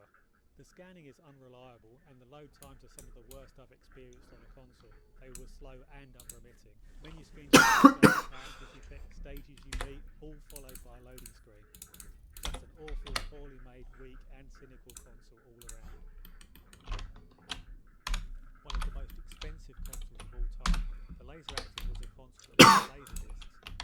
So as an aside, Laserdisc was a video format that existed prior to DVD. They were quite high quality, but were huge record-sized things that couldn't hold much information. Unfortunately, playing games on this thing pretty much required you to also buy one of two expensive officially licensed add-ons, each slotted on the front of the machine. One of the add-ons was compatibility, and the other added TurboGrafx and backwards compatibility. However, both of these add-ons cost far more than it would cost to buy the original consoles, and all of this was added on top of the Laseractive itself, which cost like $1,000. If you had one of these add-ons, you could then buy one of the uniformly terrible Laseractive games that was specifically just for that add-on, and the console would combine the Laseractive's FMV graphics with the Mega Drive or TurboGrafx hardware handling the other gameplay elements. Being an incredibly expensive and terrible games on it may not have been the be-all and end-all for the system, had it been a phenomenal Laserdisc player, but apparently the system was not actually all that notable in the area of features or pricing as a Laserdisc player either. Just a very odd and ill-conceived system. Now this one was a very expensive limited release system that had next to no software, just a handful of games, a handful of encyclopedia and educational software, and a handful of visual novels really. It was a multimedia type console that was essentially tiny dance to the CD, TV and CDI, both of which were also terrible and expensive. Just an awful console. It really tried its best to live up to two other awful consoles, but failed. So this one was a UK-made console aimed at young children. It was the latest in a long line of so-called edutainment consoles, where all of the games were videos that were either released on VHS or, in the case of this console, DVD. These consoles would provide some limited interactivity with what was going on screen, with the child deciding which scenarios to watch and answering questions being asked by the footage and such. With this particular one, the user had to input specific codes in order to sync with their DVD player, as it had no inbuilt DVD functionality. Little notepads that slotted into the machine. This had all been done before, many times. The educational value of these types of machines has always been in question, and this particular one reportedly had problems syncing with many DVD players too. And here's the second one of these limited edutainment consoles. This one attached to a circle on the screen with a sort of plunger, and read the flashes displayed on that part of the screen to receive data. The game, games in quotation marks there really, originally came on VHS but would swap to DVDs later on. Like the last console on the list, it was very limited, but this one was earlier and less temperamental. And this is the last of these three consoles. This one was shaped like an old phone and was probably the crudest of the three. The way that it worked was that the whole way through the video, the pre-recorded footage would play back every single response to what the player could possibly answer, one after the other in sequence, and the console would silence the audio for all but the relevant response. Unfortunately, this method means that the child would have to constantly sit waiting for his silence. Whilst the crudest of the three, it's also by far the oldest, and is likely the originator of the idea, hence I placed it ahead. This Japan-only console mainly focused on interactive he's immortal. which were a fad at the time. These were basically videos the console would play, and every now and then the player would have to correctly input button combinations or choose a branching path or such, often being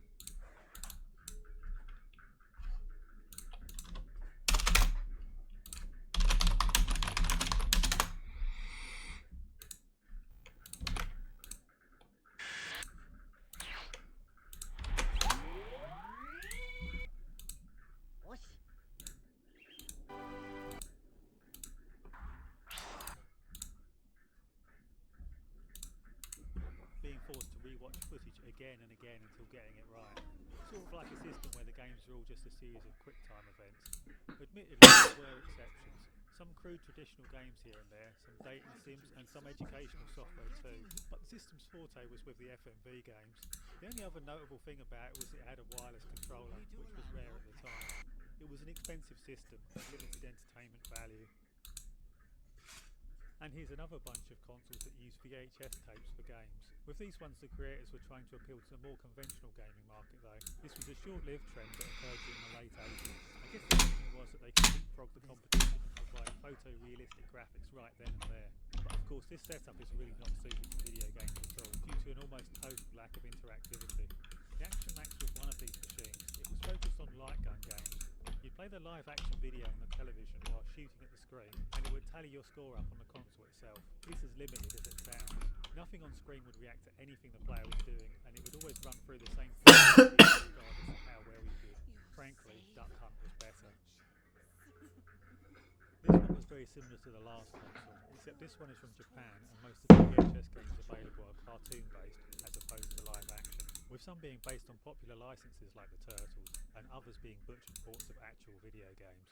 The console itself also subtracted the number of times a player was shot from the score, so it was a little more advanced and interactive, but still pretty awful.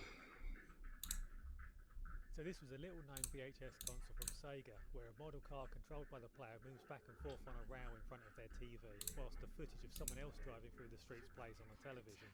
At the bottom of the screen is a white bar that moves around, and a little car has a sensor on it checking when it's in front of the white bar. When it is, Sega Video Driver. Decreases your score. It's I gotta play this shit. Like all of these VHS consoles, the novelty wears off pretty fast. At least it's a step up from the light gun machines. The final and possibly most interesting of the 4 VHS consoles of the third generation. Unlike the previous 3, this actually had some proper console hardware and a clever. The console can overlay graphics on top of the played, and can also silence one or the other of 2 audio tracks from Literally doesn't matter. They're just gonna fucking die. I don't care what they have to say. It just doesn't matter at all, dude. How silly. Other than that, they can place a cursor and other interactive elements on top of the footage for other tasks, and there were even some full-screen overlaid sections of gameplay, though these really do serve to highlight just how out of date the hardware itself was. A clever idea, but still quite limited, and this one was expensive too. It took me a while to decide whether to include this one. So basically this is a console mainly focused around drawing and dress up the character style programs, as well as music maker utilities. The goal was that you could print out stickers, so you design your character or do a piece of art or some such and then print out stickers of your design. It did however have at least one actual game called Bow Wow Puppy Adventure, so I decided it was a borderline case. Anyway, it was really little more than an expensive novelty, and there wasn't that much software.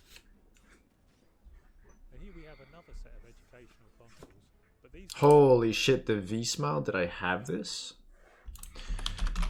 I'm like 90% sure I had this thing. Wow, the V-Smile. That's insane.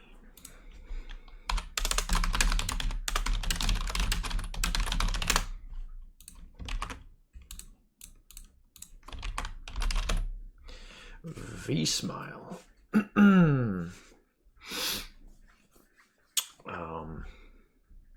Yeah, I had one of those. But there's a sheep game that I've always wanted to know what it is, and I can't ever find it. V-Smile all games. Oh, this is something I've looked up before. There's a sheep game from I think I actually found it. Don't know actually.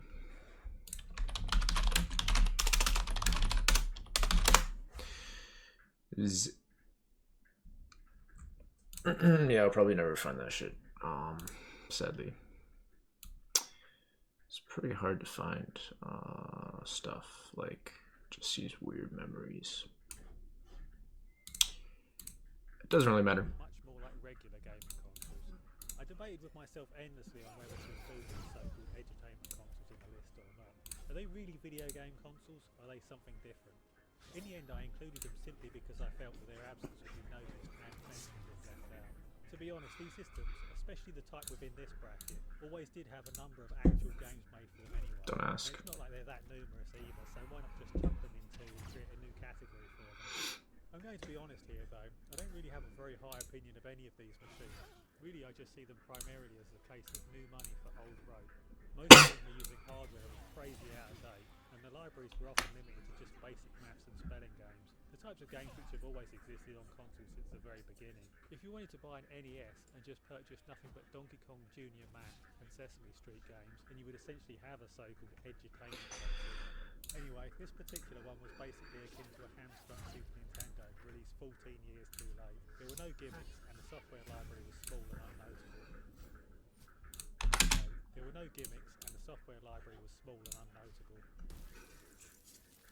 This one is the successor to the last console. It came out only 2 years after the V-Smile, but is more akin to a hamstrung PS1 era console than the Super NES, so I guess they were making some progress at least. The system had around 10 games released for it. Funnily enough, the Nintendo Wii, which was available at the same time, actually had about 40 or 50 more edutainment games on it than the V-Flash did. So this is the sort of console you could imagine Homer Simpson would design for his brother. It had an unwieldy handle controller attached to the console itself that I can only think of as the control method you get in trains. The machine was really out of date for the time, coming out after the NES in Japan, but with games that struggled to even compete with the Atari 2600. And having your controller be part of the console was like previously. The software library was also tiny, with only something like 6 games released. Just a weird oddity, really.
The Soundic Vision was an obscure console from Hong Kong made by a company called Soundic.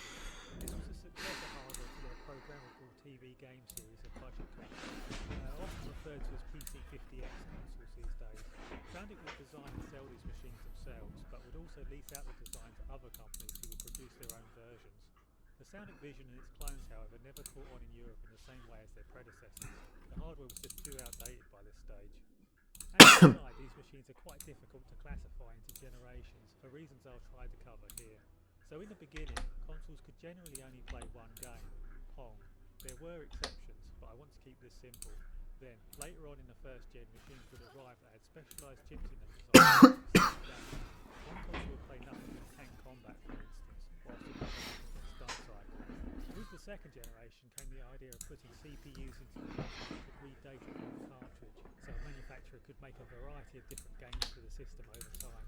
Now Soundic, as well as Coleco, came up with a very different idea for the PC-50X and Telstar arcade consoles. They put all of the hardware into the cartridges instead of the console, so all of the chips that were previously running those dedicated consoles kind of ended up being turned into cartridges for these machines. The Soundic Vision, as well as a few Japanese systems, went one step further though. They actually put a CPU in every cartridge plus the game data, bringing them closer in line with the second generation systems. Anyway, that's enough history, let's get back to the list. Yet another VTech console on the list. The Socrates would be their first foray into the so-called market, which they would stick to for their Okay, let's just fucking kill these people like the consoles that are not already. limited machine colourful but quite slow and had somewhat basic games. Things like word searches and maze games. And Cannot harm Sanctuary? VTech did try to do a little more with the console. Socrates had a friendly robot mascot. Okay. It was kind of like the NES's Rob the Robot or Johnny Five from Short Circuit, which was a nice touch. The controller was wireless, and there are a bunch of different accessories too, such as a touch tablet for art and a voice module that allowed the console to talk to its young owner. Probably the most unique of the VTech edutainment machines. Have you ever found yourself wishing that instead of being a blue hedgehog, Sonic had been a poorly drawn kid with a baseball bat instead? This game looks awesome. This Taiwanese system, What the hell? modelled on the US version of the Super Nintendo and its control pad, came out in 1995. It was underpowered for the time, being completely crushed by the earlier PS1 Saturn and even Jaguar, and it wasn't particularly cheap either. And there were only This game looks awesome. none of which were particularly unique or original. The machine lost a lot of money for its manufacture and was quickly discontinued. This was a British console made by the company Amstrad, who had had some success in Western Europe with their 8-bit computer line. The console was based on a new design which upgraded the earlier computer design with hardware sprites and better scrolling and audio support. This tech was launched in both the new Amstrad Plus computer range and the GX4000 console concurrently in 1990. Unfortunately, the GX4000 was an incredibly poorly thought out product. Amstrad had decided to attempt to jump on the 8-bit console bandwagon far too late. They were chiefly aiming to compete with the Sega Master System at a time when the Mega Drive was about to be launched here. Even as a budget machine, it really didn't work out either. Whilst it was a new console being sold in the same price bracket as the Master System, the hardware actually still had trade-offs with the now 5-year-old console anyway, and the Master System had had years to grow its software library to a significant size. Even if all of these disadvantages didn't exist, the GX4000 still would have struggled though, as the software support for the machine was very lackluster. There was almost no It's like an games on it 88%. most of them being rush ports of titles from the old Amstrad. How is that allowed? None or very few of the new hardware features. These games were completely inadequate by the standards of 1990. Nowadays, most of the more decentish games cost a fortune, and even then some of those games, like Switchblade, seem to have been released in a partially unfinished state. Amstrad totally misjudged the market, and the console really was doomed from the start. We didn't even get to see what the weak hardware could do. Thankfully, this at least is being somewhat rectified now, as recently there's been an announcement that someone is porting the Game Gear Sonic the Hedgehog games to the system, and it's been great to see more of what the system's games would have optimally been. 8 years after the popular Commodore 64 computer had been released, it was someone's bright idea to repurpose it and sell it as a new cartridge-based console in 1990, which was the same year the Mega Drive hit Britain. What? By this stage the machine was woefully inadequate, being weaker even than the NES in many aspects. At least, you may say, it had access to a big library of computer games. No, this actually had quite low compatibility with the computer. Heck, it somehow managed to have low compatibility with its own dedicated software at times, with some asking the player to press T to start, on a console with no keyboard. Unsurprisingly, the machine died with little fanfare. At least some third parties did put out compilation parts of some of their classics, with the 3D title Stunt Car Racer still managing to retain a little of its impressiveness, even in 1990. So there was still a very small measure of fun to be had with the system. Now what we have here is pretty much the Magnavox Odyssey 3 in all but name. This was never released outside of Europe, where it was named the Videopack G7400. This was because the Odyssey 2 was called the Videopack G7000 here. The original Odyssey had actually been the first ever home console, and the second Odyssey, whilst completely dwarfed by the Atari 2600, had been a decent competitor, so I was interested to find out how the third one would stack up to its forebears. The answer was not very well. It's basically an Odyssey 2, except now with a new high-resolution background. As such, it did have full backwards compatibility with the Odyssey 2's library, and some of the games were even automatically enhanced when played on the G7400, with the additional high-res background now being used. Well, I say enhanced, but actually a lot of the time the new backgrounds were messy and made it harder to see what was going on. There were a few games made specifically for the hardware that would not run on the Odyssey 2, but unfortunately they were few and far between.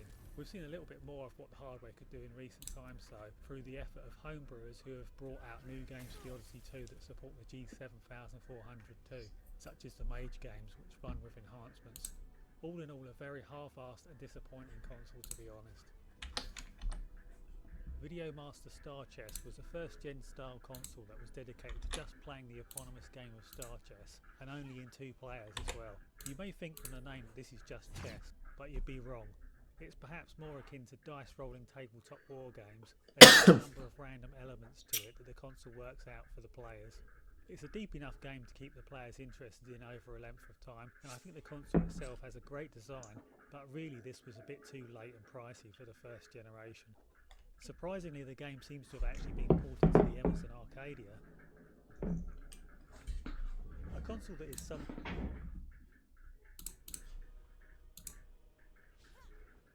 Whatever.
notorious for being underpowered and outdated at launch, the Studio 2 was a black and white second generation console that was released shortly after the Fairchild Channel F, which had been in colour. Bro, this is so annoying. It was actually only the second ever machine that had used interchangeable ROM cartridges that allowed games to be swapped in and out, predating the 2600 by a few months.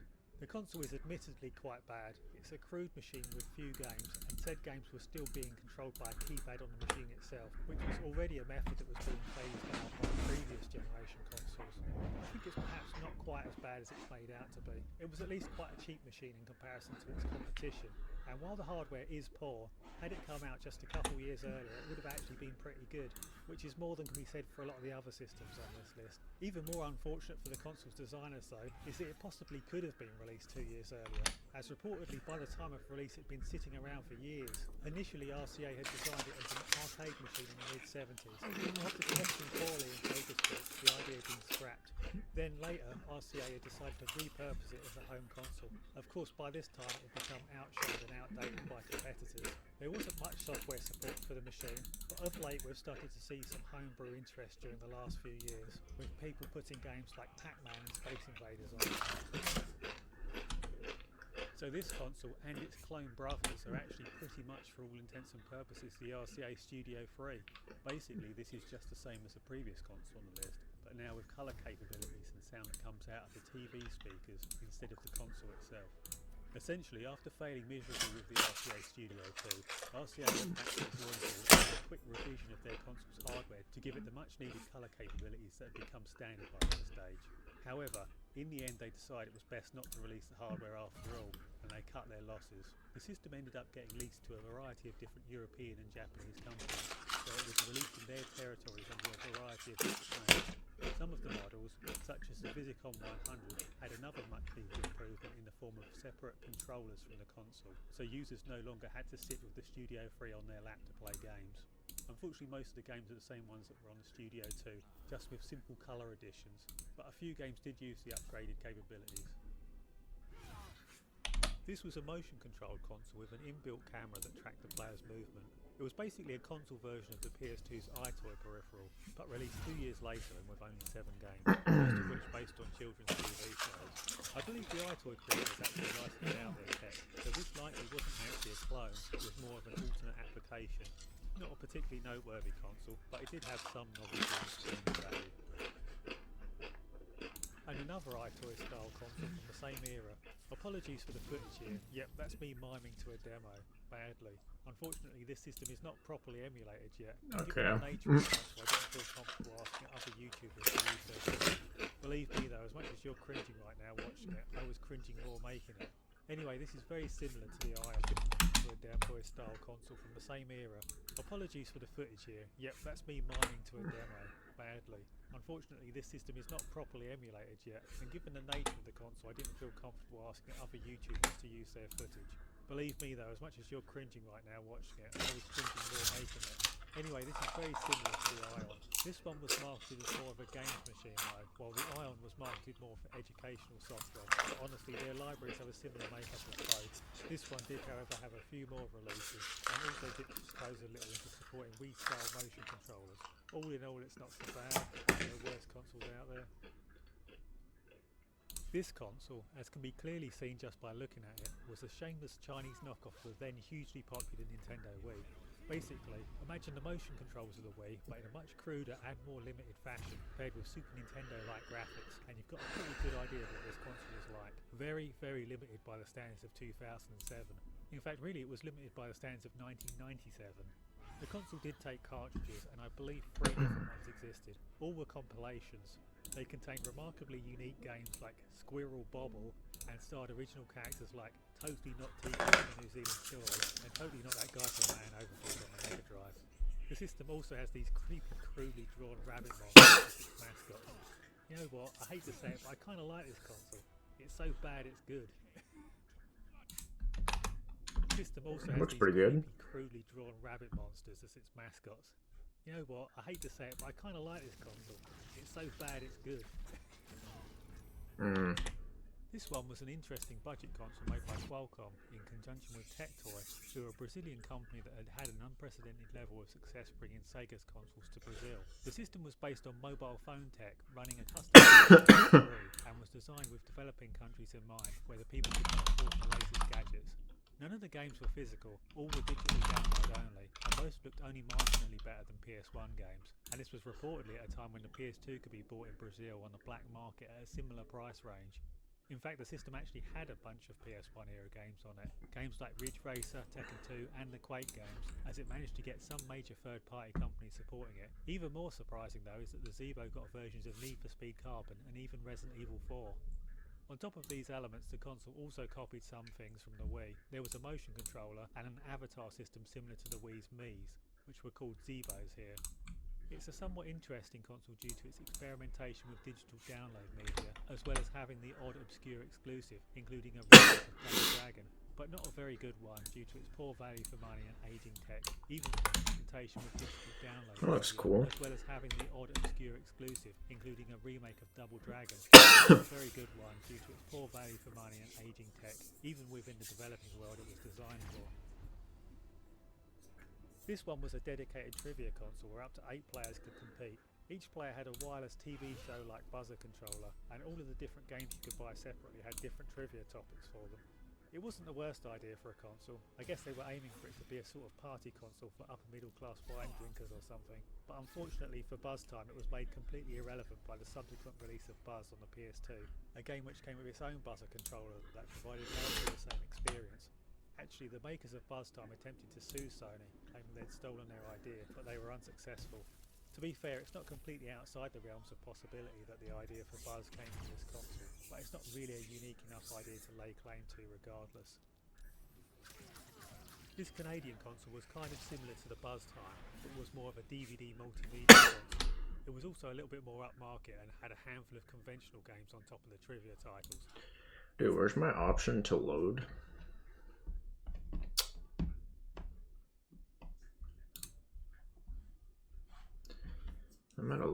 I'm at 67%. Did I accidentally quit the game? Okay then. We'll see where I'm at. I don't quite remember. Okay, I picked one.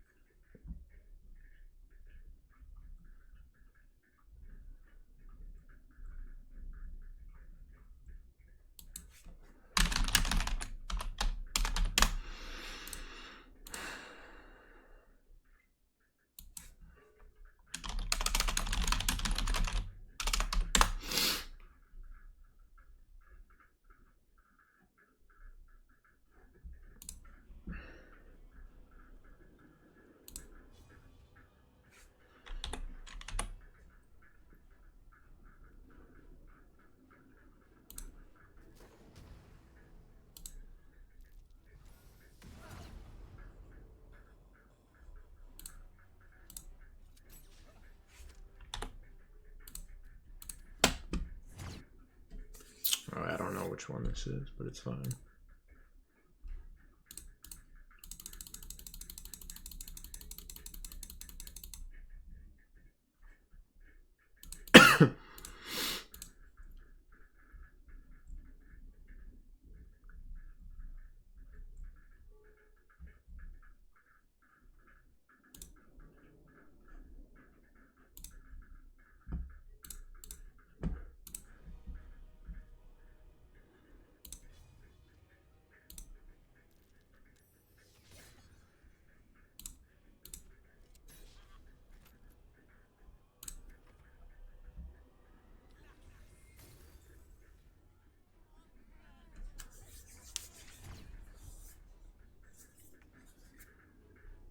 Yeah, let's just get before I'm stunned. That's kind of annoying.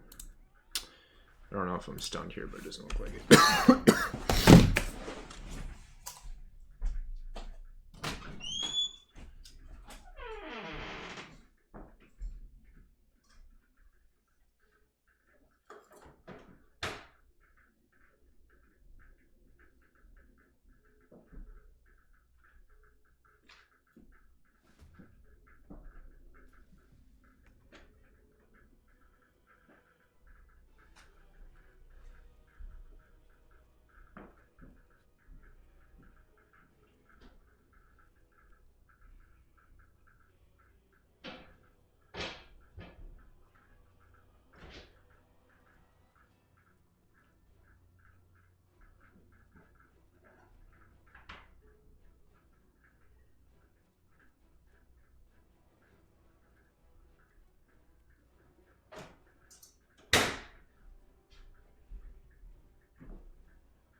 Don't ask.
One of the more famous titles is a strategy game called VeggieTales Veg Out Family Tournament, which is based on an apparently popular American franchise where cartoon vegetables and fruits tell Christian stories to children or something.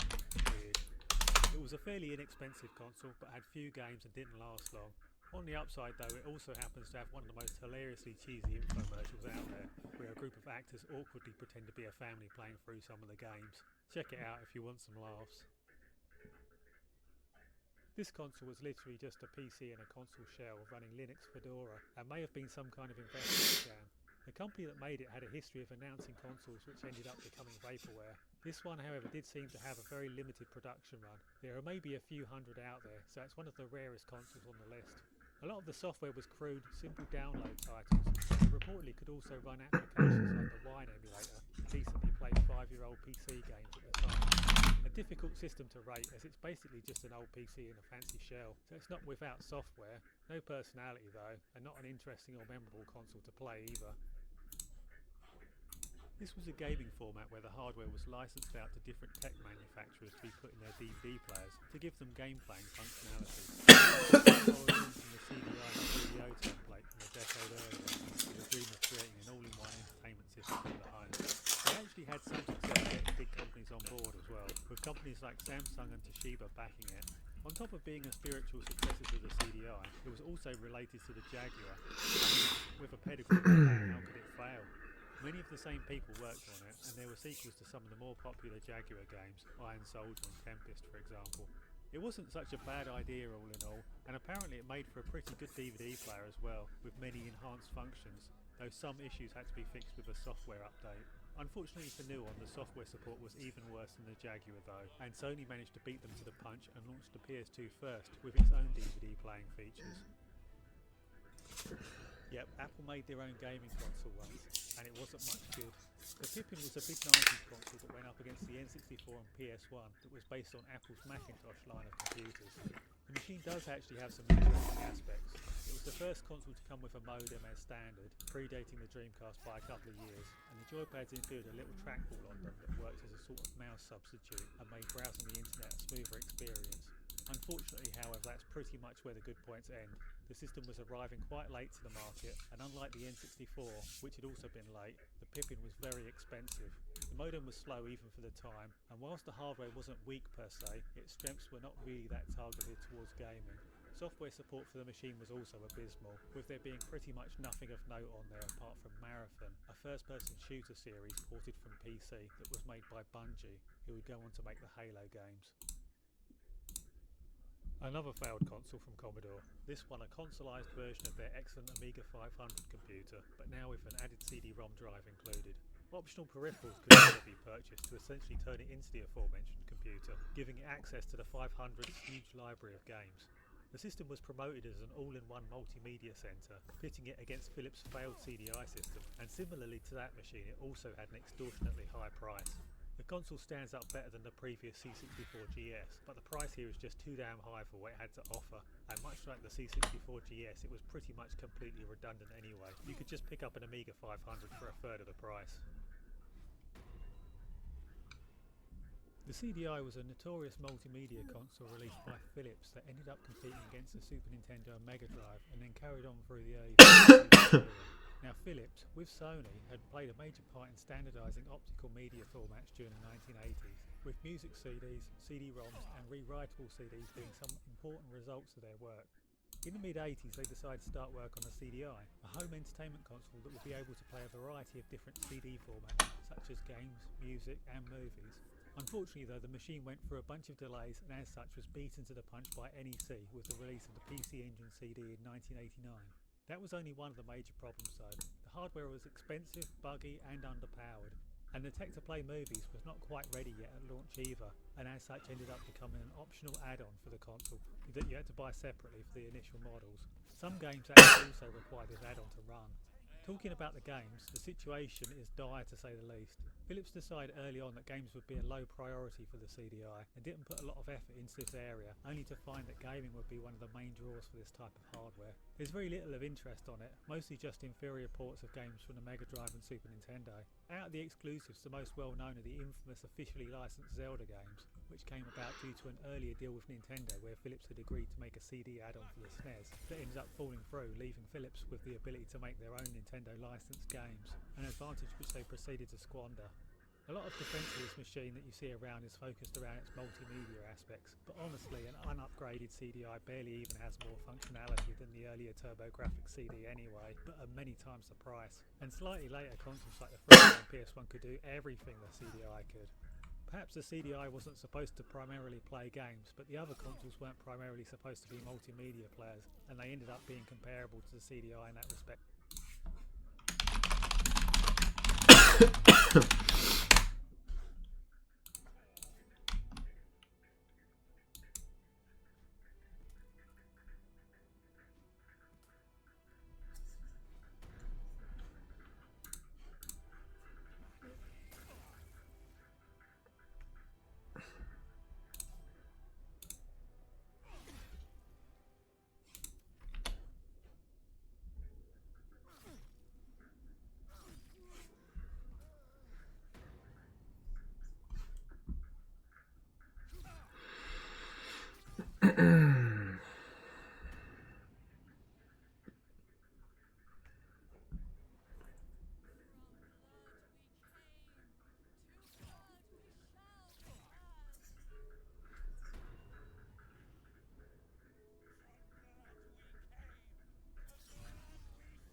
Sure wasn't looking.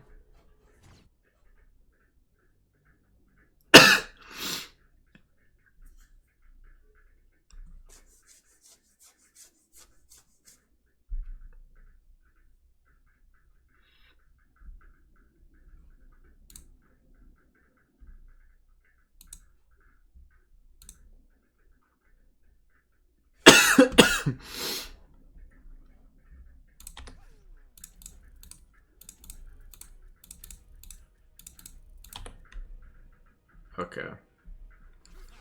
Let's see what we can do here.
Anyway.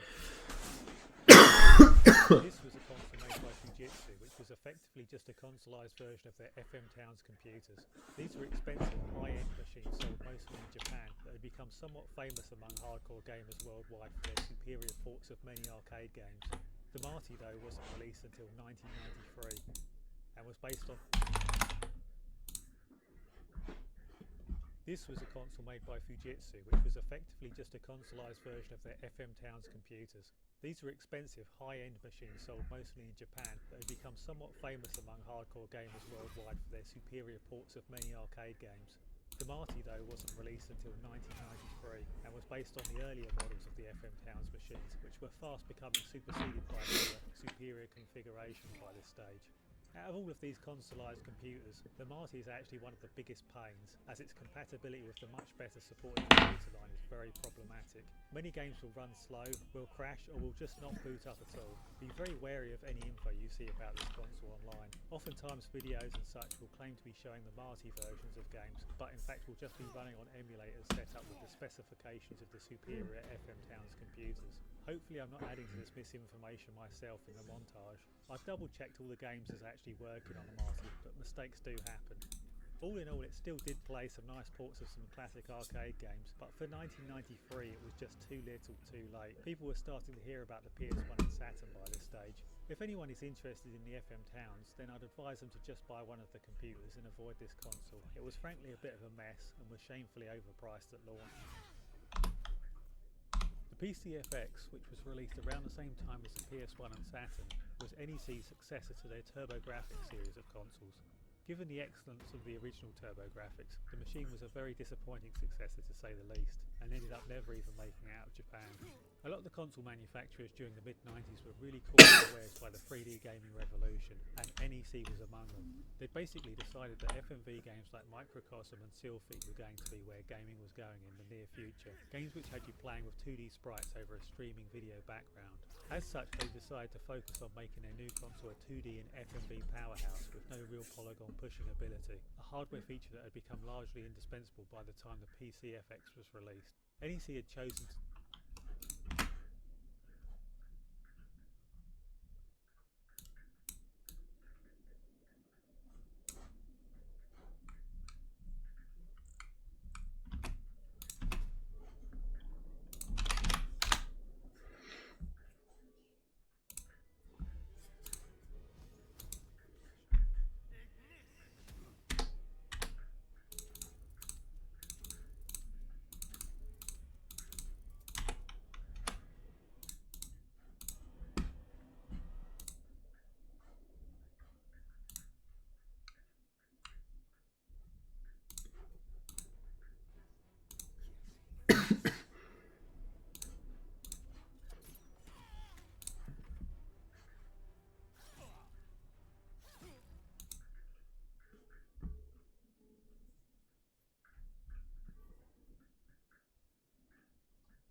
Dumbass missed.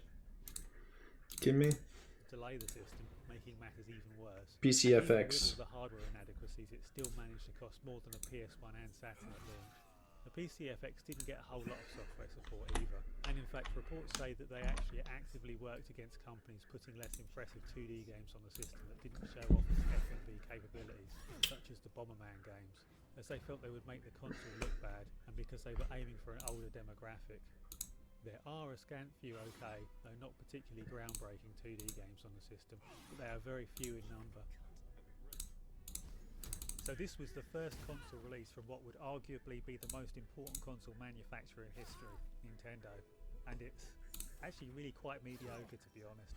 Just a generic machine that plays a few variations of Pong, and truth be told, it's not even a particularly good or feature-rich representative for its time. These types of machines were a dime a dozen in the US and Europe in 1977. By this stage, Americans actually already had second-generation consoles that used ROM cartridges, and the release of the Atari 2600 itself was only a few months off.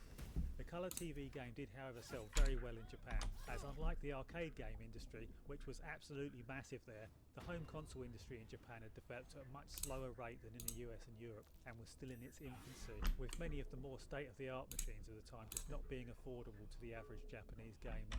With the colour TV game, Nintendo had now created a cheap product that everyone could afford, and it was a resounding success there. Nintendo had kick-started the home console industry in Japan, and whilst things would still lag behind a bit for a while, this would eventually come to a stop as well, and it would be Nintendo again who would bring Japan bang up to date with the rest of the world, just 6 years later. The Supervision was a very expensive console released in Japan in the late 1970s. As was mentioned earlier, Japan was quite behind in the home console market at the time, and the consoles that were available there tended to be overpriced and under-supported. The Supervision is a good example of this. It wasn't a very impressive system and didn't have a whole lot of games on it either. What was there was fairly polished though, I guess. This was a somewhat generic console that went up against the Atari 2600 and Odyssey 2 that really didn't do much of anything to separate itself from the pack. The graphics aren't particularly great, and I'd say are often pretty ugly actually. There's very little software on the machine, being only a little over 10 releases in total, and what is there is almost totally unremarkable, just ports of the same types of games that were available on all of the systems of the time. A forgettable console, all in all. Another Japanese console released in 1983. 83 seems to really be a key year for new console releases there, with everyone attempting to capitalise on the burgeoning video game market in Japan at the time. This one doesn't have a lot going for it, truth be told, but it isn't one of the worst.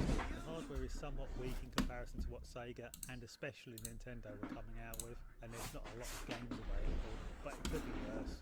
The games are mainly just adequate ports of titles that were big in the arcades at the time, the sort of thing that was appearing on all of the consoles coming out in this era. They play reasonably well most of the time.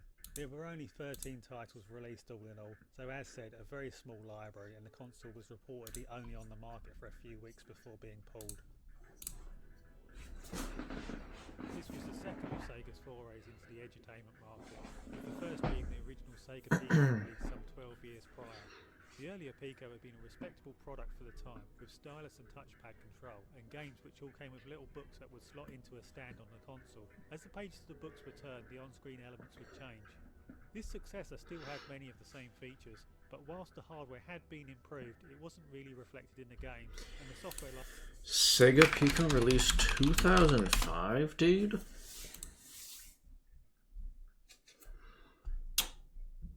Wait, that's a freaking false.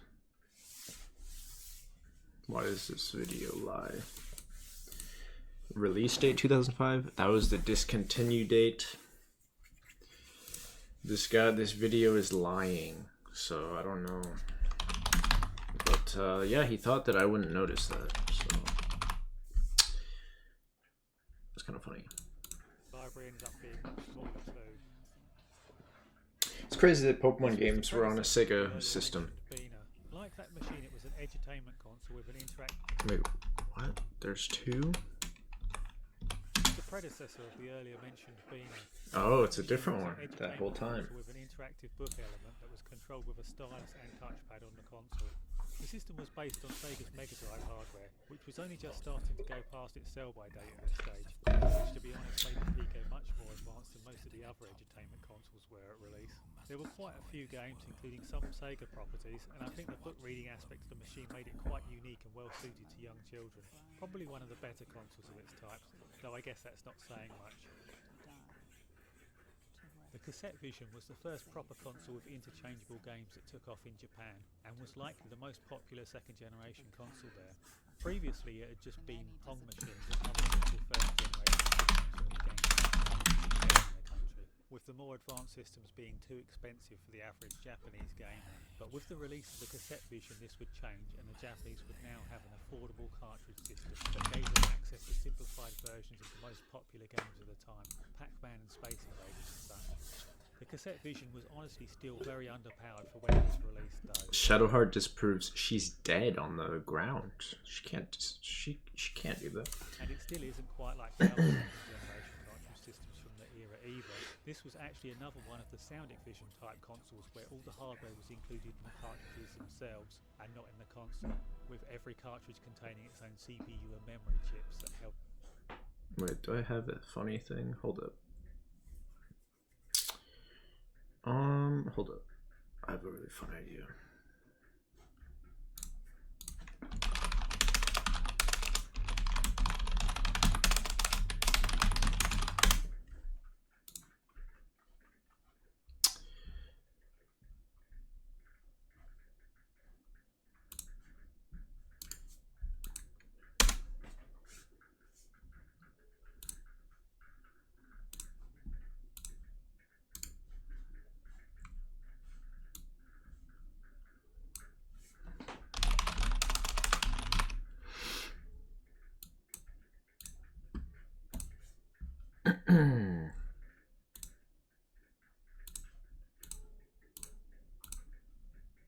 Alright, I'm gonna start using this.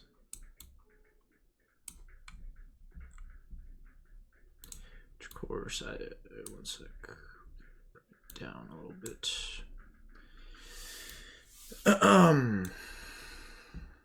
Alright, that'll be good for the future. Of the game data. The games were controlled by dials, switches and buttons on top of the machine itself, which was also a bit closer in function to earlier first generation systems released in the West than the newer machines on the market at the time, which had wired controllers. Still, it kind of still does an adequate job of playing popular games, especially in the low price range. 1000 XP that does nothing. The Japanese game market, and the games released were usually polished and made the most of the weak hardware. So the next set of consoles we have coming up, I actually prefer them to the subsequent set, so why then have I placed them lower? Well, the list is based on the context of the time. From the perspective of a retro gaming fan that isn't fussed about current trends, these consoles have much more interesting libraries of titles that you could actually spend time with. But from the perspective of the time which they were released, they are... So what the Japanese game market, and the games released were usually polished and made the most of the weak hardware. So the next set of consoles we have coming up, I actually prefer them to the subsequent set. So why then have I placed them lower? Well, the list is based on the context of the time. From the perspective of a retro gaming fan that isn't fussed about current trends, these consoles have much more interesting libraries of titles that you could actually spend time with. But from the perspective of the time which they were released, they are very weak in the first they were after, and so why would you say before? Hence they're placed lower, even though I would rather own one now. This was a little known console made by Capcom that was mail order only. It was essentially Capcom's answer to the Neo Geo, which had been SNK's attempt to enter the home console market by consolising their arcade hardware, which already took cartridges anyway, and then selling it to the premium market as a luxury console. The CPS changer itself barely contains anything really, with all the hardware actually being included in the cartridges themselves. Kind of like with what had been done with some of the later first generation systems that were mentioned earlier. Essentially the CPS changer is just an adapter that fits onto Capcom's giant arcade cartridges and gives them a video output to attach them to a television through composite or S-video, as well as a port for the power supply and two controller ports that are compatible with Super Nintendo controllers, including Capcom's own Super Nintendo arcade stick. Unfortunately for the system though, Capcom had released it woefully late. Whilst the Neo Geo console and its games were also eye-wateringly expensive, they were incredibly impressive. The Neo Geo was going up against the Super Nintendo and Mega Drive and blindly what they could produce. The CPS changer on the other hand was around the release of the PS1 and Saturn. Now even if we ignore the fact that 3D gaming was where it was at by this stage, both of those consoles ended up being able to produce very nice ports of 2D games like Street Fighter 2 and Street Fighter Alpha 3 anyway, and for significantly lower prices. There wasn't a whole lot of official releases for the system, like 10 or 11 games total, but apparently you can kind of jury rig it to play a lot of Capcom's other arcade games without too much difficulty. All in all, this was just a massive waste of money, coming out far too late to be relevant. So the Zemix consoles were very obscure machines made by the big Korean electronics manufacturer Daewoo. They were effectively just consoleized versions of the MSX line of computers. These were a series of Japanese computers that were a little more gaming focused than many of the other computers coming out. Why doesn't he talk to me? And due to this, they ended up having a pretty large library of games and a moderate effect on gaming history due to their support from major Japanese companies like Konami, HAL and Compile. For example, the MSX2 Alright. was based on was where the Metal Gear and Alesta series originated, and the first Castlevania and Puyo Puyo games were originally developed for both MSX2 and NES simultaneously, whilst the earlier MSX computer had been where the Paradius and Adventures of Lolo series had first appeared. Anyway, essentially, after having some success bringing the computers to Korea, Daewoo turned their eyes to the local market and decided to just repurpose the MSX machines. Daewoo did well with the first Zemix console, so they released some minor revisions in the subsequent years, followed by this proper successor in 1990. Not only was this based on better hardware than the earlier Zemix, it was also reportedly more compatible, as it could be expanded into a full MSX2 computer if the owner purchased the necessary peripherals. So if it plays the games of the first Zemix and is more compatible than the first Zemix, then why have I placed it lower? Simply due to the release date. The original Zemix's hardware was essentially like that of the ColecoVision, except with a better sound chip, so it was only a few years behind the competition when it was released in 1985, and it still had games being produced for it for many years to come. On the other hand, this one is basically a Master System F console being released when the Super Nintendo and Mega Drive were already available in Japan and the West, making it much more behind on the times, and its software lifespan was already starting to wind down even at the point of launch. Whilst the Zemix Super V was not really impressive at all for the time, this is exactly the sort of system which is really interesting to retro gamers due to its large library of games, including a plethora of key beloved titles that never saw another console release at the time. Unfortunately, they are rarer than a hen's tooth though. This, I think, is going to be the first somewhat controversial place on the list. The 7800 was adopted and designed by a company called General Computer Corporation. This company was known for designing a bootleg of Pac-Man that ended up actually becoming the game Ms. Pac-Man. Atari got hold of their 7800 design and were originally planning to release it in 1984 to compete with the ColecoVision, but due to the video game crash in the mid-80s it ended up being indefinitely delayed. Finally, in 1986 Atari changed their mind and the system got its launch. Unfortunately, you can actually kind of tell this was the course of events just by looking at the early game. How long does it take just to fucking revive him, dude? I need to select the other option that was revive both, but jeez, man.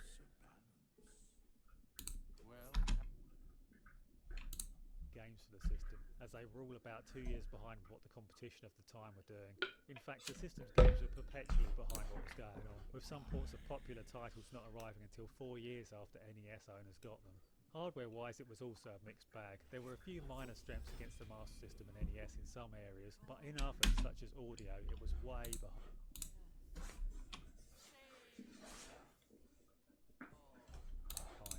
You may remember from the start of the video that I laid out one of my tests as being the question, were there any reasons to own this machine over a previous gen console? And the answer here is a resounding no. Alright, we will have to check out my achievements, see if I got a new rare one.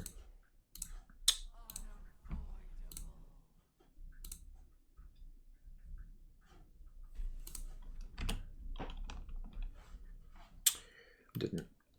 Alright, the rest. You'd be much better off getting a cheap second-hand ColecoVision than buying one of these.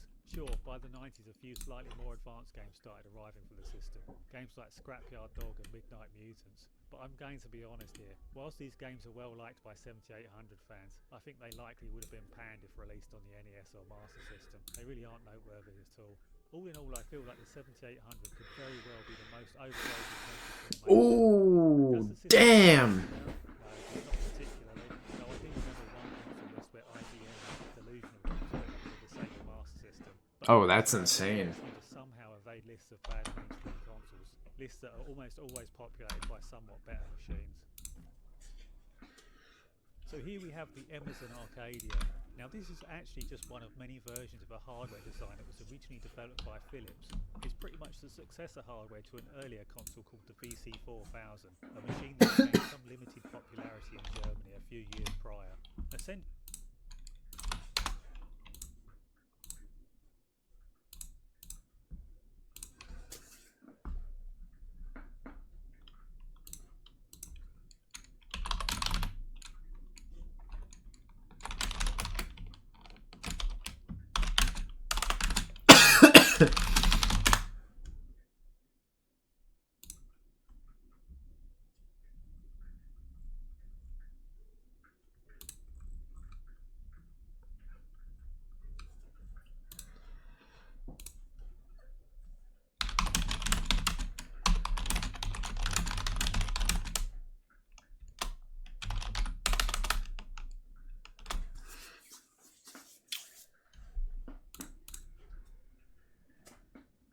Hold up. I just fucked up. I just noticed Shadowheart wants to talk.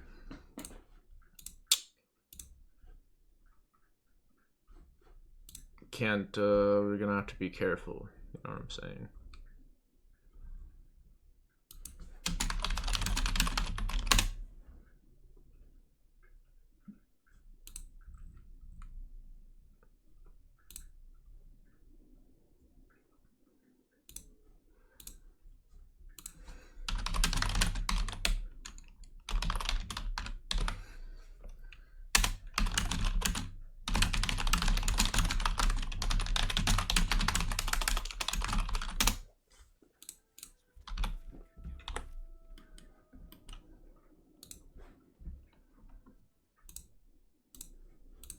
Eventually, in the late 70s, Philips acquired a US computer chip manufacturer called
Signetics.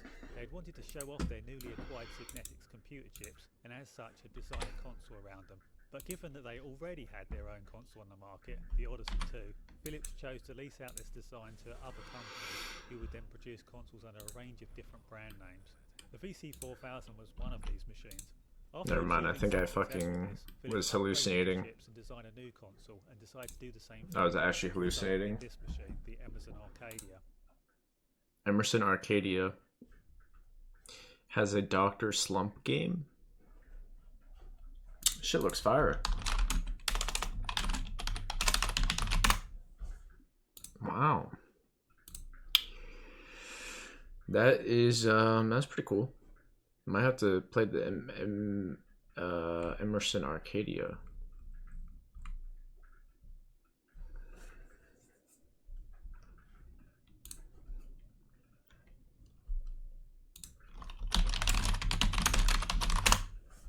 Emulator.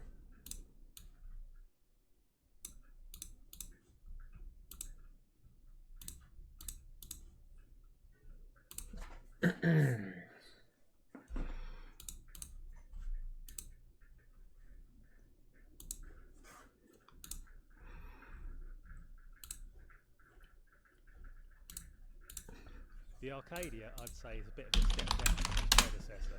Not enough about the hardware had been improved given the amount of progress the competition had made during the time frame, and as a result the games were a bit dated looking for the time.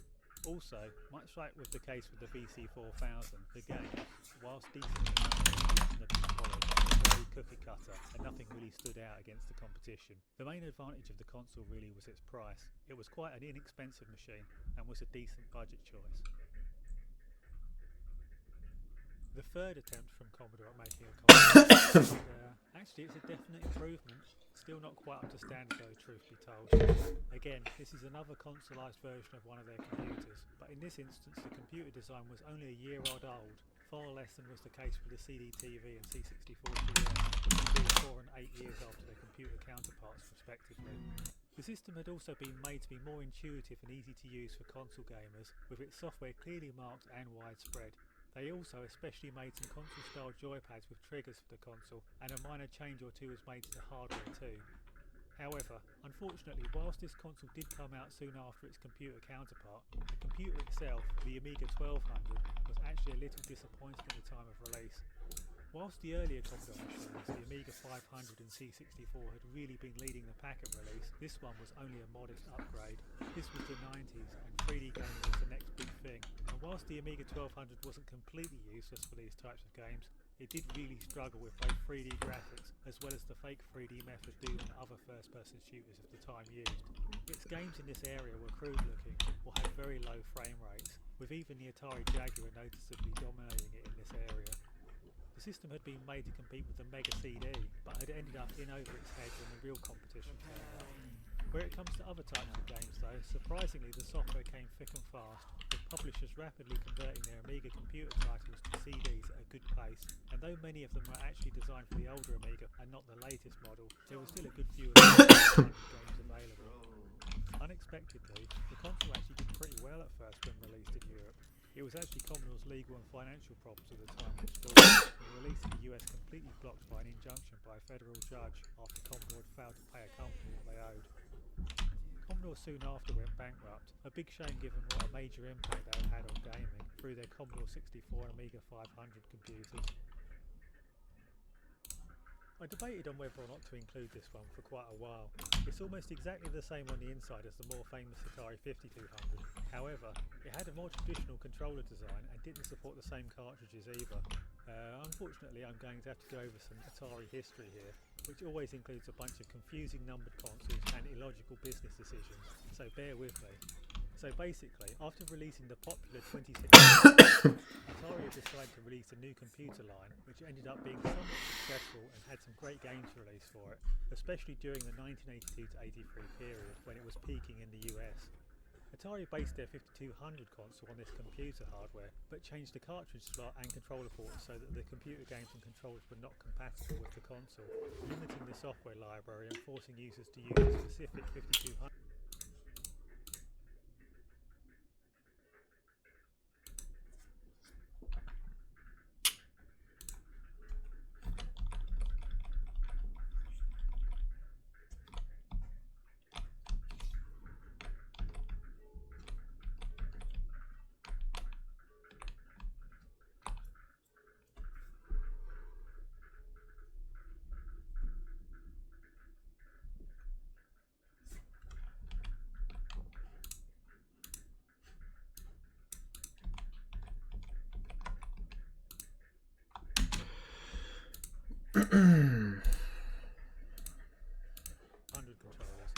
Controllers that were infamously terrible.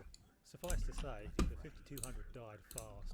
It wasn't even released outside of America. Atari then released their new next-gen console to compete with the NES, which was the 7800. Now this all brings us back around to this console, the XEGS. In 1987, 1 year after they'd released the 7800, Atari tried yet again with the same old hardware, but this time they released a console that was completely compatible with their computers, which is really what they should have done with the Atari 5200 to begin with. So not only did they release this system 5 years too late, but Atari had also created two products that were competing with each other for the same market share. Anyway, where do I stand on all of this? Well, probably a little differently to most people, to be honest. Generally, this console's release is seen as completely unfathomable and pointless, with most having the opinion that it distracted from the 7800 and split Atari and pointless, most having the opinion that it distracted from the 7800 and split Atari's resources. But personally, I can kind of see the logic. Atari was struggling to get any third-party support for the 7800, whilst the XEGS would have a big oven-ready library of games available straight from launch. Also, Atari had never stopped making the computer line to begin with, and said computers actually continued to be supported with new software in some parts of Europe. So, creating the XEGS gives them the ability to utilise this pre-existing European software.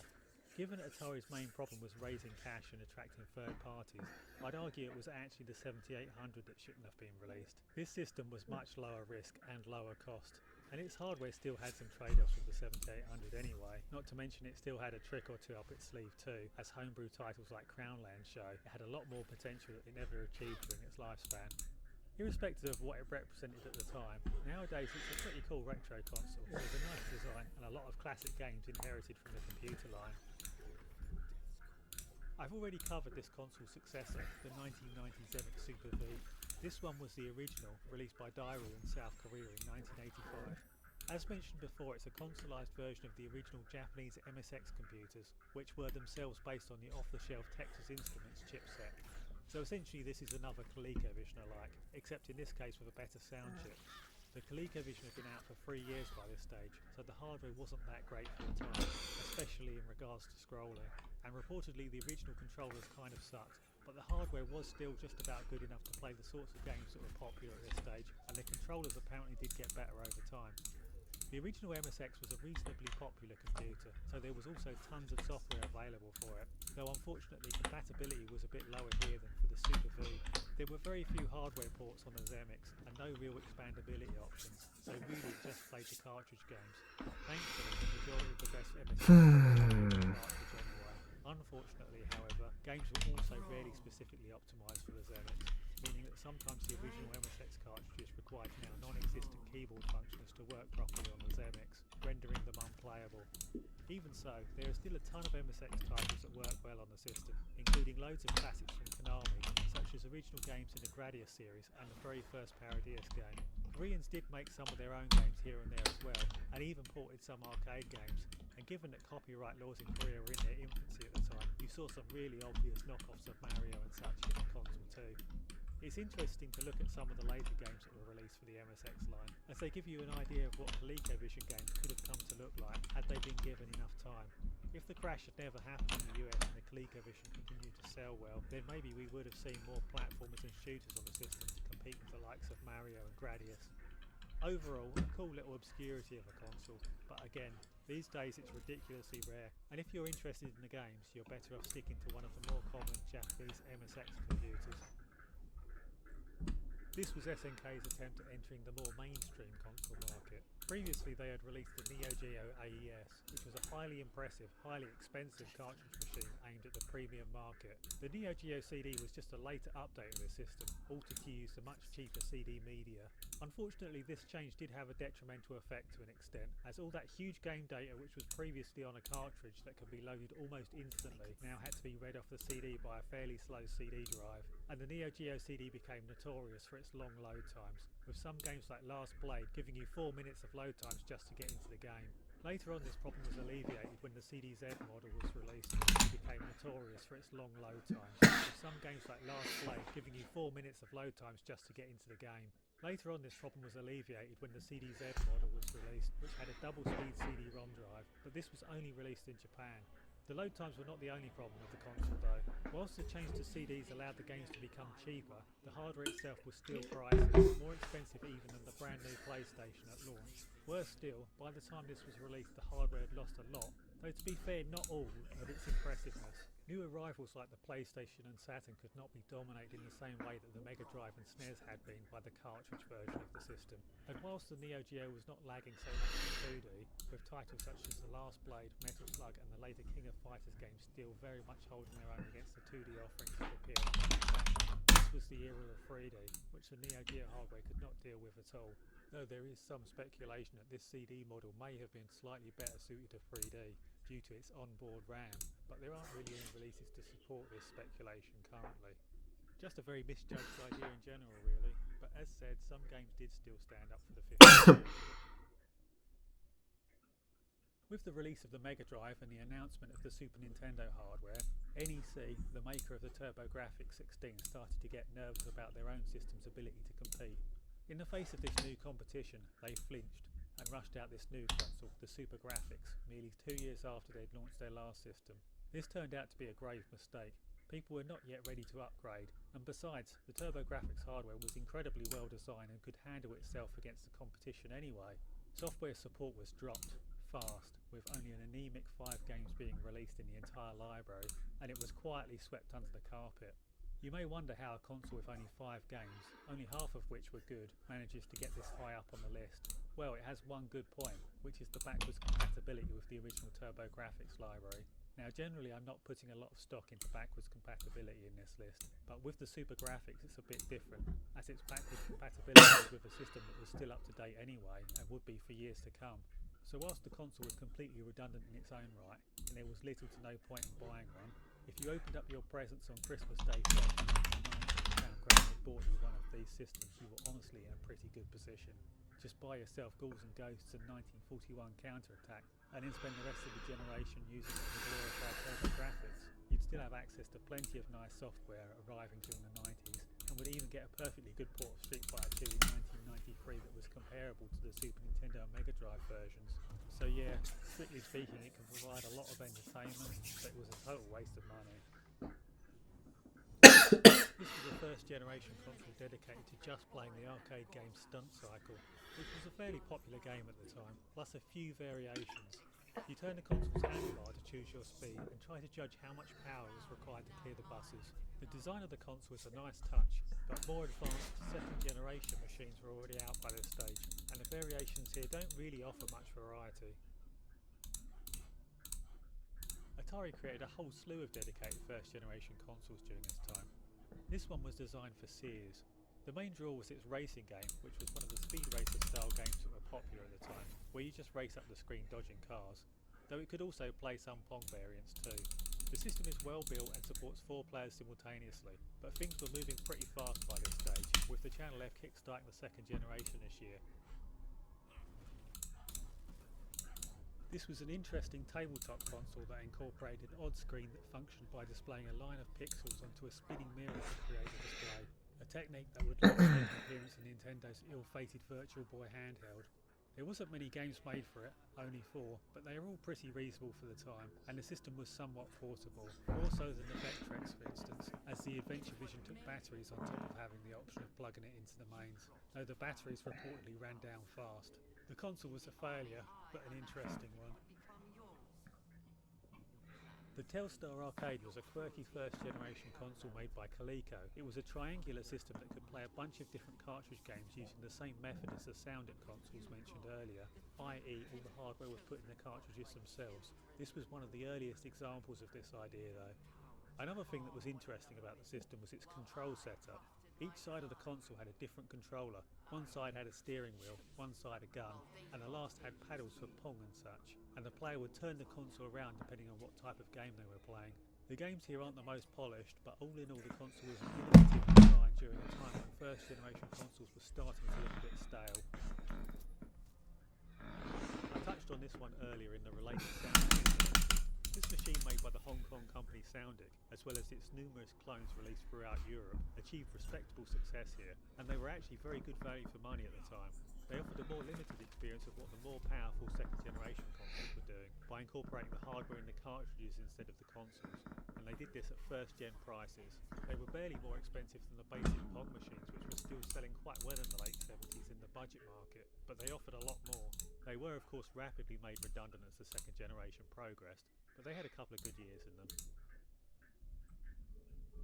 So the Creator Vision was a console released around the time of the similarly named but much more famous ColecoVision, and the similarities didn't end there either, as it actually had much of the same hardware in it, though did incorporate a different CPU.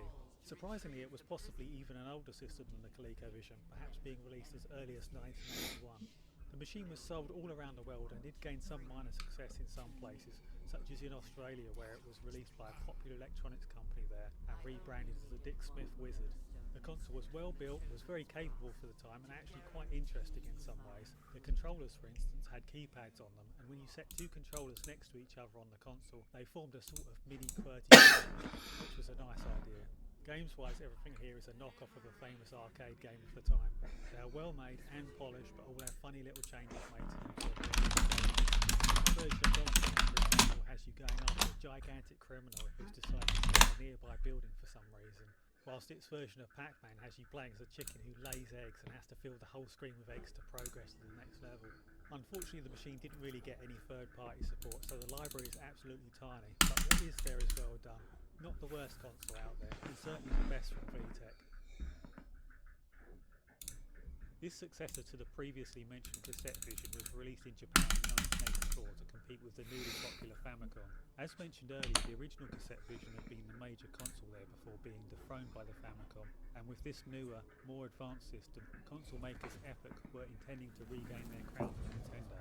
As you can probably guess, they didn't manage it. Unfortunately, apart from being able to push around a hefty amount of sprites, the hardware itself wasn't really that impressive, especially in the sound department. Honestly, it's one of the worst sounding consoles in this whole video. In other regards, the hardware isn't so bad The game library was pretty small, but there was some reasonable multiplats released on there for the time, as well as a handful of notable games of its own, though nothing particularly mind-blowing. All in all, a kind of interesting console that struggled to gain a footing against its better supported rivals. Had it been more popular, its sprite pushing capabilities may have had it flourishing as a shoot-'em-up console, as some homebrew releases have indicated that it is especially suited to this type of game. But as it is, there's just nothing really that exceptional about the console. The Jaguar, or Jaguar as some people like to call it, was the final console for Atari. After a string of blunders over many years, the first ever major company of video gaming was unceremoniously forced to exit the console market for good. Now, against my better judgment, I kind of like this system.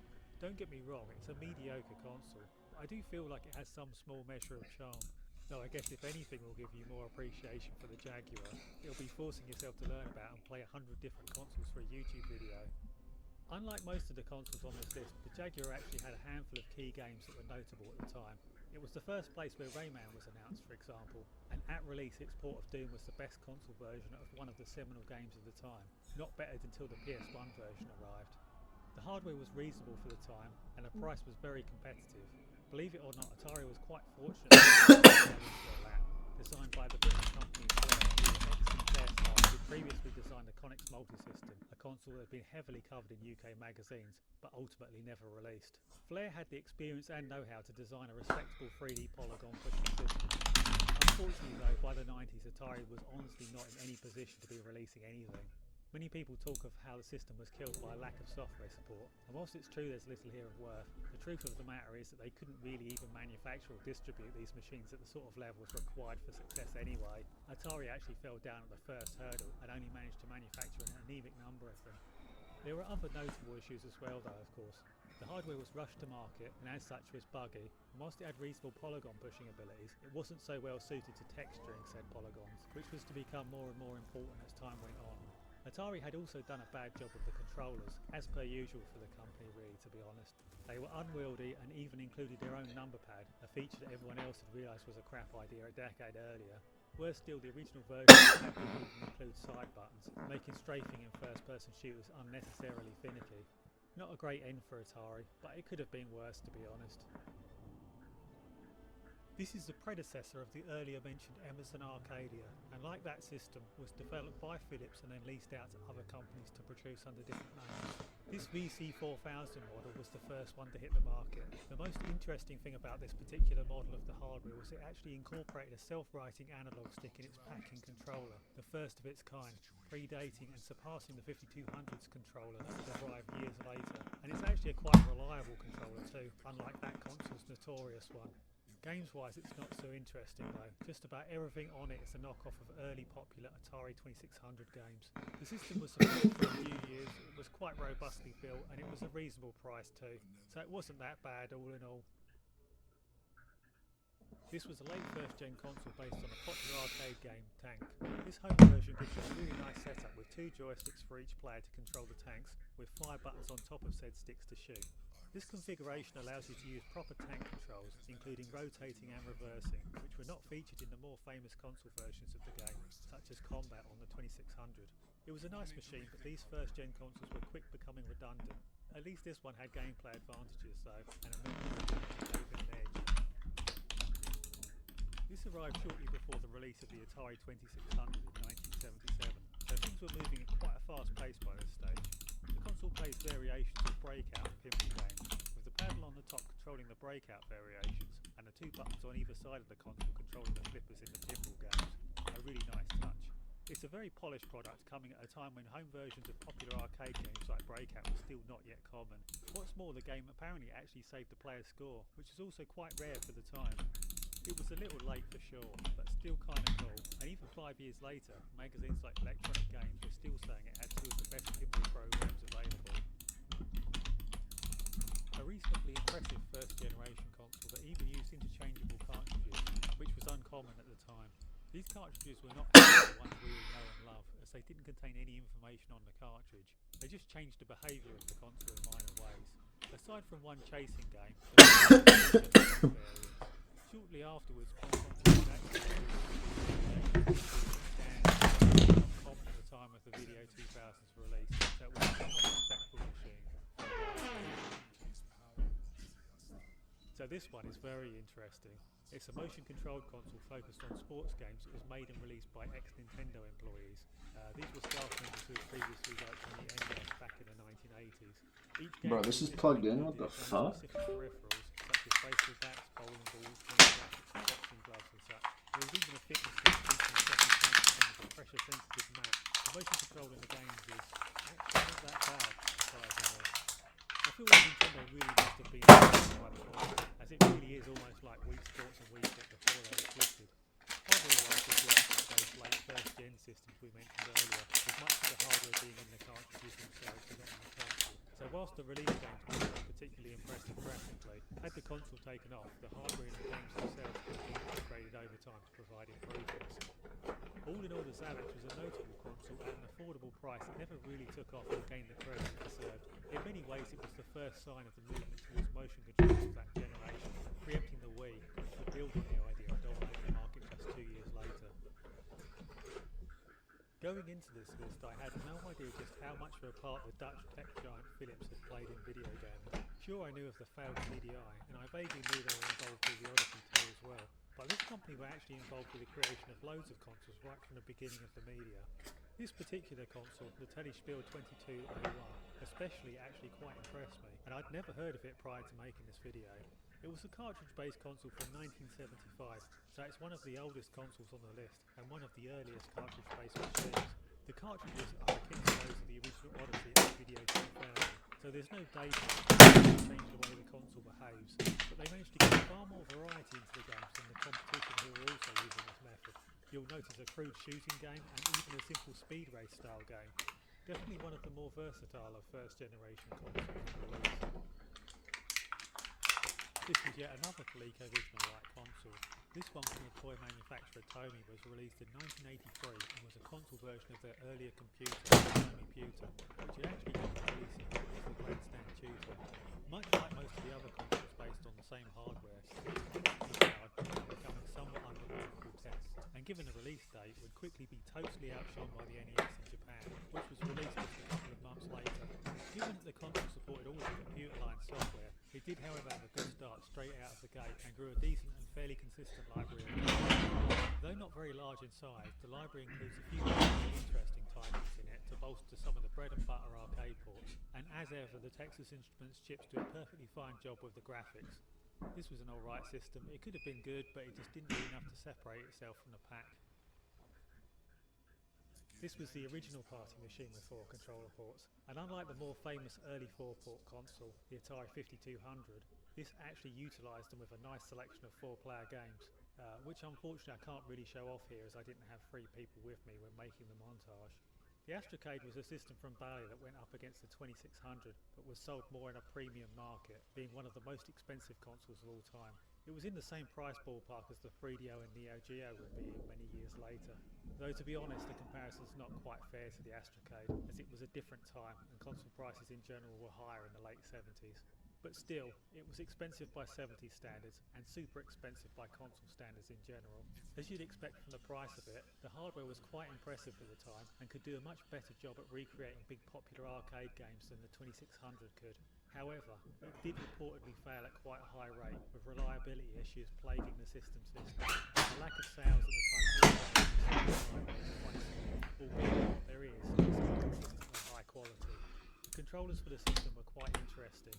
They were handheld joysticks that I can only think to compare to the Anyway. attachment. A single piece controller with a trigger button and a joystick on the top. The joystick itself could also be rotated like a dial to breaking style games and such. The influence here was definitely the earlier Fairchild Channel F controller, which had a very similar shape and functionality to it. Bally's implementation was much better. All in all, a reasonable console. It was impressive for the time, and it did offer things that its competition did not, such as the 4-player functionality and more complex controller. It's just a shame it was so pricey and unreliable. When I originally started forming this list, which must have been 2 odd years ago now, 200 was actually a good bit higher placed than this. The system represented a major hardware leap above its predecessor, the Atari 2600, with tiled multicolour graphics, hardware scroller, and a real sound chip. It could do the big arcade games of the time very well in a way that the 2600 just could not, and it even had some newer games of its own, more advanced and in-depth than those of the 2600. This, however, was by doing it through emulation, very different to using the real thing, as the main Achilles heel of this system was always the controllers.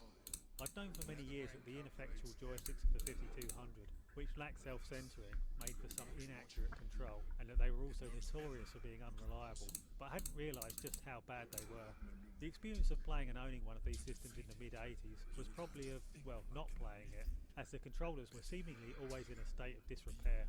There were third-party offerings available at the time which alleviated this issue. An adapter from Masterplay that lets you use Atari 2600 controllers on it, for example, as well as a third-party controller from Wiko with self-centering. But talking to the people who own them at the time, it often seem ideal, as they all have their own issues.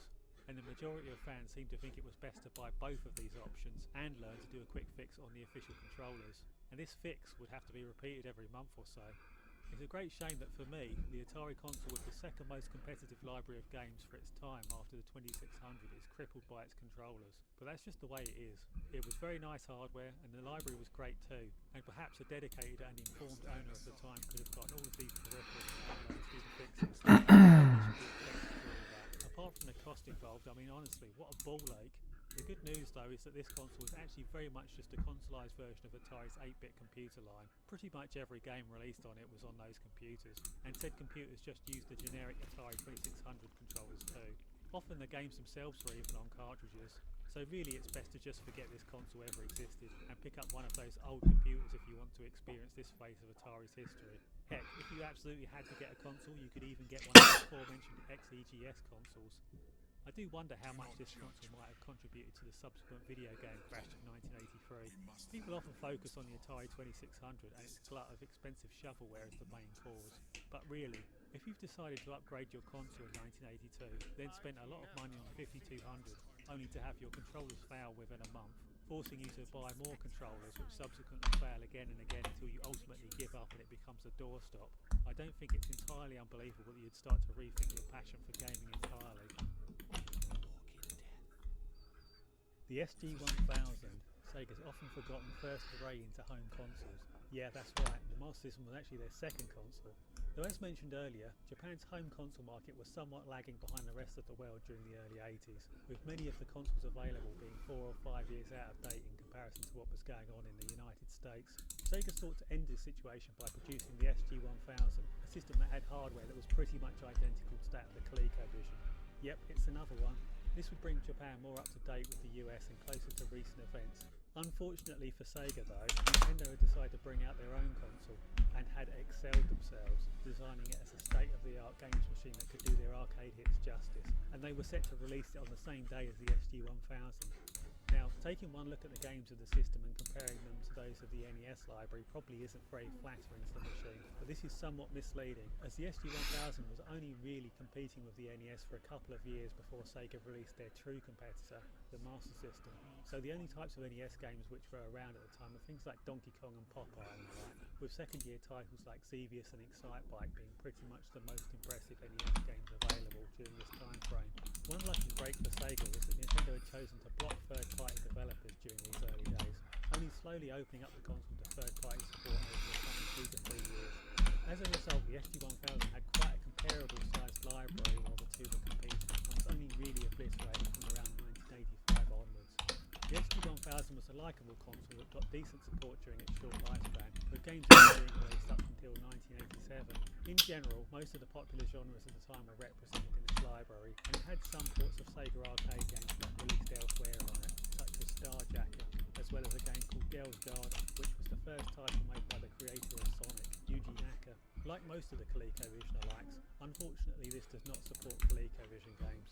There was, however, another identical system in Japan called the Othello Multivision, and it would play the games of that system, which included a decent port of Cubert. All eyes are on you. Ah, Pong, the first ever video game to achieve mass market success. Prior to Pong, video games were usually only played by computer nerds using incredibly expensive and unwieldy machines in universities, but with the release of Pong, video games really entered the public consciousness, first in the arcades and then later on with this Atari home release version of the game. This was very, very polished by the standards of the time. It played great and the presentation values, like that iconic and memorable multi-color display effect, were excellent too. So why, you may ask, is such an important machine not higher on the list? Well, in reality, this wasn't actually the first home console.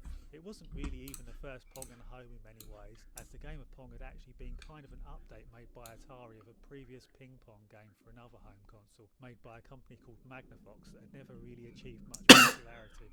Atari had taken that electronic ping pong game and then added scoring and other gameplay tweaks to make it play better, and then released it as Pong in the arcades to lots of success. That original ping pong console is still yet to come. Here we have the first ever console to have interchangeable ROM cartridges, beating the Atari 2600 to market by nearly a year.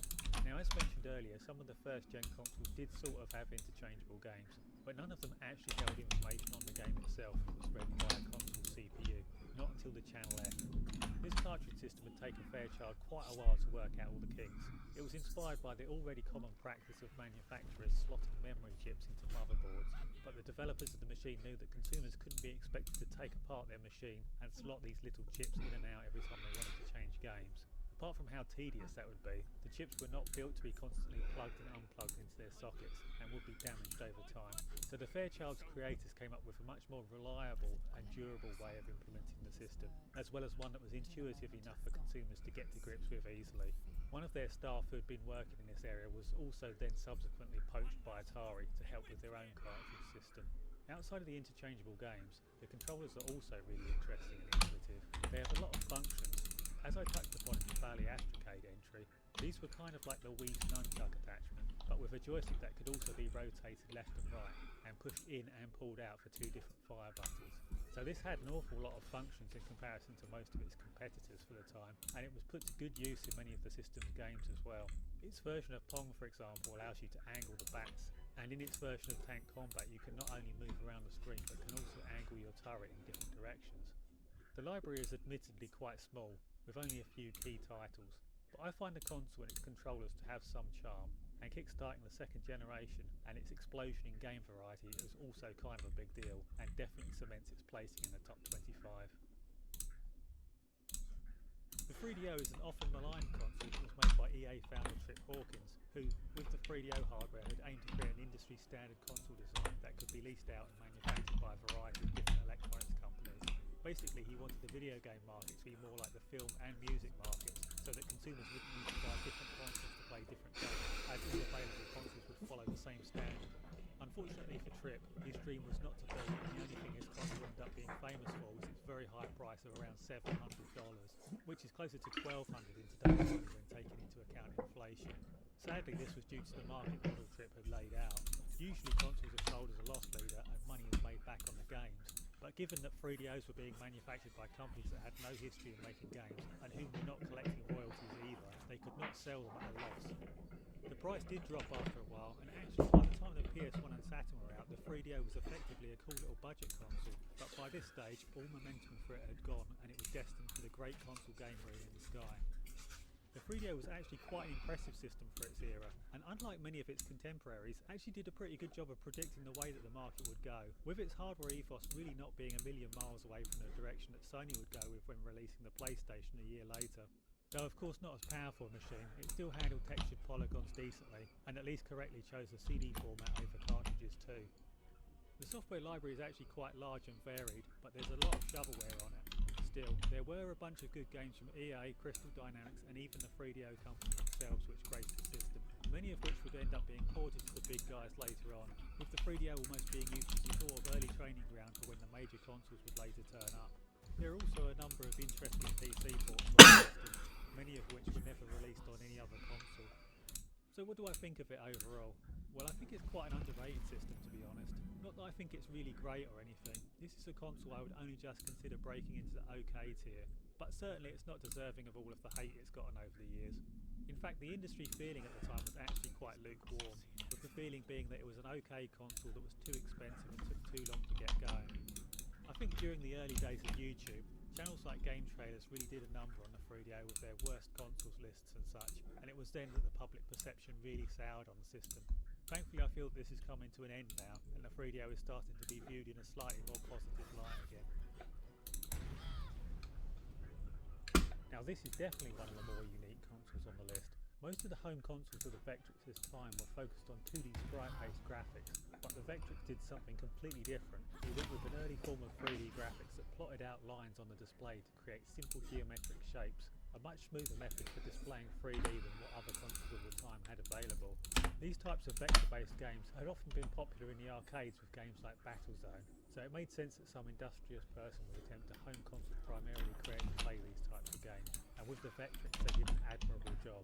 This display method requires a specific type of monitor, so the system had to be a tabletop console and include its own screen.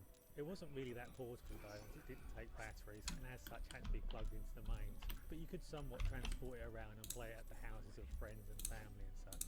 The display was black and white, but each game came with its own colour overlay that you placed on the screen to give it the appearance of colour, which works decently for what it is. On top of the interesting 3D focus, the Vectrix also had a very notable controller, a pad that included a self-writing analog thumbstick, very similar to the one that would adorn the N64 controller a decade later, and which would become an integral part.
The way 3D games were to be played. Here, however, sadly the analog stick is very much underutilised, with no games really taking advantage of it. In fact, in my experience, many owners of the system didn't even know the joystick was analog, so little was it used in the games.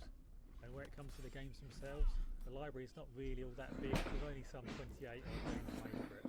Unfortunately, the Vectrix never really took off in a big way. Soon after it was launched, the US was going through the video game crash, and businesses were going bankrupt left, right and centre. Thankfully, what is here is very consistent and diverse for the time, with very few duds though, so there was a decent amount of fun to be had with the system. Shortly after creating home video game consoles with the Odyssey 1, Magnavox was bought out by electronics giant Philips. Under Philips, a successor console was released, the Odyssey 2, or Philips VideoPack T7000 as it was called in Europe. This is an underrated little machine, I think. Out of these pre-Intellivision consoles, this was definitely the one that gave the Atari 2600 the biggest run for its money. It was cheaper than the 2600, and its hardware had a very different design ethos with different strengths and weaknesses. Though not as versatile as the 2600, it was quite adept at putting a lot of moving objects on the screen without flicker, which was something that the 2600 often stumbled on. One thing I like about this console is that the software library really had its own flavour. The US boxes for the games are very memorable and quite iconic with their neon colours and Tron-like designs, but the games library itself was also full of personality, which few consoles outside of the 2600 could say during these early days. Like many other consoles of the time, the Odyssey would be full of ports of the most popular arcade games, but every time this was done on Odyssey, the programmers gave the game their own spin, which often drastically changed the way the game was played. Its version of Breakout, for example, had a two-player competitive aspect, where one player destroyed the bricks whilst another tried to rebuild them, whilst its Space Invaders gave the aliens their own shields and had you re-armouring the bases when taking a hit. The main game for the Odyssey though was its take on Pac-Man, a game called Casey Munchkin. Pac-Man was one of the hottest games at the time, and Atari had totally fumbled the ball with their version, delivering a poorly balanced game that was ugly and full of flicker. Magnavox, on the other hand, had hit the ball out of the park with a highly polished and playable maze game. Casey Munchkin was somewhat different to its main inspiration. The dots were no longer as numerous as before, and they actually moved around the screen, but it still retained much of Pac-Man's playability. Even more notably, for Very such strong normal. gameplay, was it came with its own maze editor, so the player could actually design their own courses to play in. This game alone grew the system's popularity immensely by the public, leading to it getting shut down by Atari, with them claiming it infringed on their copyright. Unfairly, I would say, as I feel they changed the game more than enough. A very likeable console all in all. Atari, with them claiming it infringed on their copyright. Unfairly, I would say, as I feel they changed the game more than enough. Actually design their own courses to play in. This game alone grew the system's popularity immensely and got it noticed by the public, leading to it getting shut down by Atari and claiming it infringed on their copyright. Unfairly, I would say, as I feel they changed the game more than enough. A very likeable console all in all. I'm sure this placing will...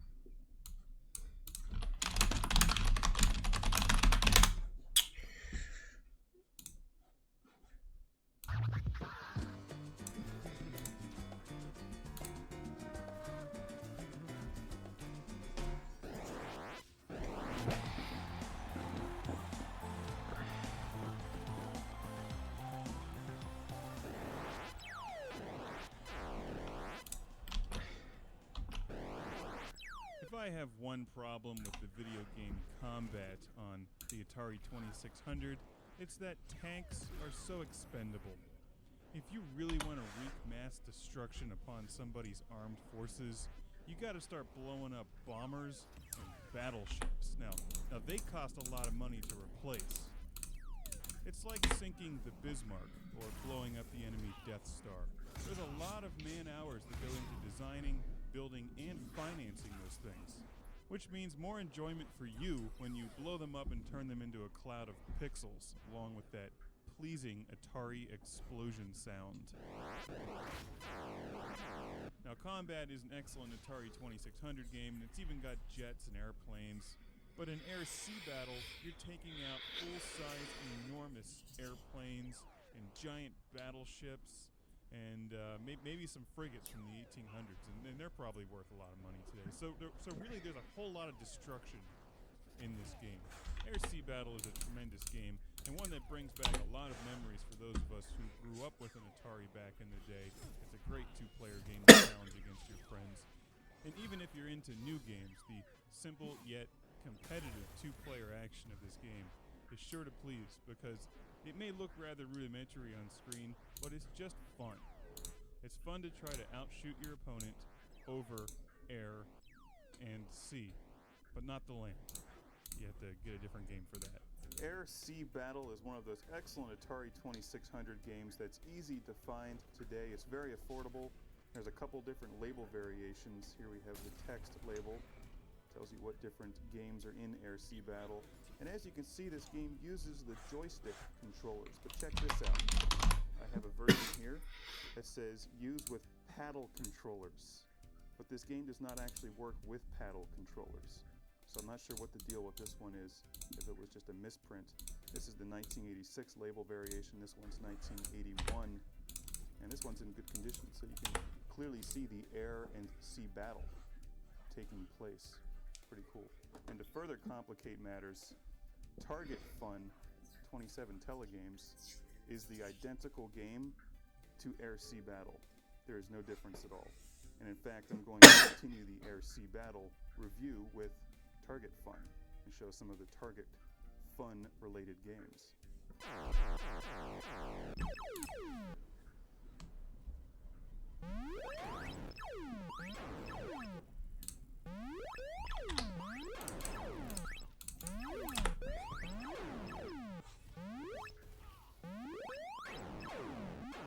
Air-Sea Battle has 27 different game variations, and you can select them with the select button on your Atari 2600.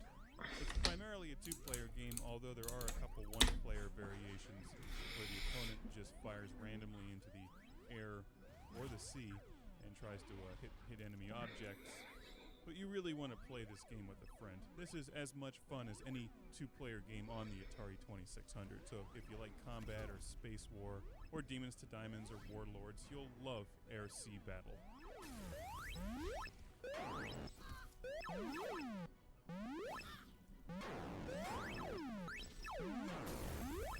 Each game lasts a few minutes, and the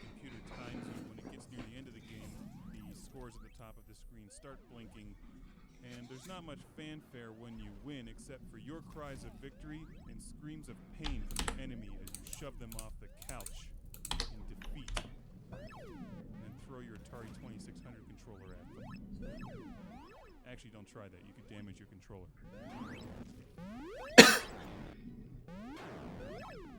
As you saw in the beginning, shooting at airplanes, your cannons can move up or down. When you're shooting at the boats in the water, you can move your gun turrets left and right across the screen. Some of the game variations give you more points for different objects, or there's hot air balloons in front of you that are just there to block your shot. You don't get points for them. And there's other versions of the game where you have guided missiles. There's more than enough stuff here to keep you occupied for several games when playing some friends. And I'll show some of the additional game variations with my Target Fun review, because Target Fun and Air Sea Battle are the identical game. I prefer Air Sea Battle because it sounds more manly. Target Fun just sounds like you should be at an amusement park throwing water balloons at stuffed animals. Screw that. I want to blow up battleships. Hell, that's what I'm playing Atari for. If I wanted to go throw water balloons at something, I'd go do it. Don't actually have anything to shoot battleships. And besides, they shoot back. Slight change in the type of the 1981 version of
blow the engine in my video game car, I expect pixelated explosions and tires flying all across the screen.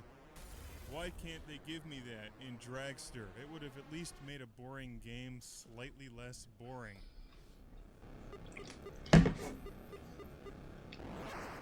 This wonderfully exciting auto racing game before you is Dragster from 1980 for the Atari 2600.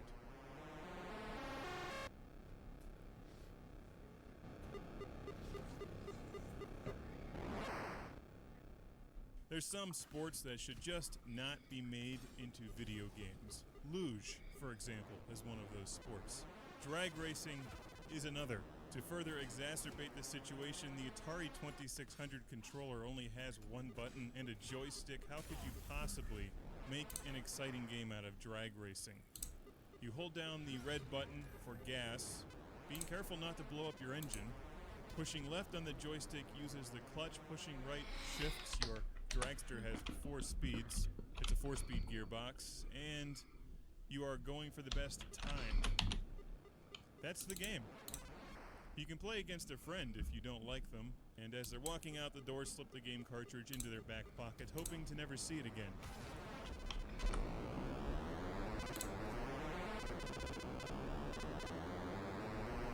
I picked up this game with another Activision game cartridge for $2, Mega Mania, which is easily worth twice that.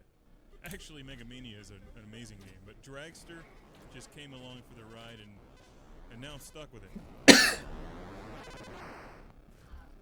You see what I'm saying? Some explosions, some pixelated people running around on fire with that Atari crowd noise, with an occasional beeping and blooping for a screaming sound. It's an easy game to win, though. Everybody can be a winner. All you have to do is reach around behind your Atari and pull out the power cord.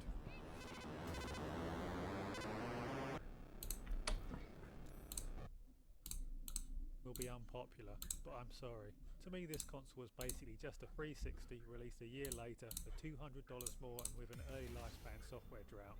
Sure, it was more reliable than the 360. That's not really saying much given how shamefully unreliable that console was. And taken on its own merit, the PS3 itself Holy shit. PS3 only number 20? by Atari with them claiming it infringed on their copyright. Unfairly, I would say, as I feel they changed the game more than enough. A very likeable console all in all. I'm sure this placing will be unpopular, but I'm sorry. To me, this console was basically just a 360 released a year later for $200 more and with an early lifespan software drought. Sure, it was more reliable than the 360. That's not really saying much given how shamefully unreliable that console was. And taken on its own merit, the PS3 itself was actually way below industry standards in regards to reliability too. In a very real sense, this was Sony's Sega Saturn, an ill-conceived machine that was handily undercut and outplayed by the competition. Sony rested on its laurels, while their competition innovated. Don't get me wrong, the system did end up becoming a pretty cool console with its own flavour and memorable library, but this was a very long and arduous process. The PS3 didn't equalise the 360 in numbers of good exclusives until 2013. This was the year the PS4 arrived, and by which point Microsoft had switched focus to their upcoming Xbox One console. And this milestone was only really possible due to the PS3 being able to ride the coattails of its popular forebears. To an extent, it could rely solely on brand name and Sony's huge coffers alone, something that Sega did not have access to.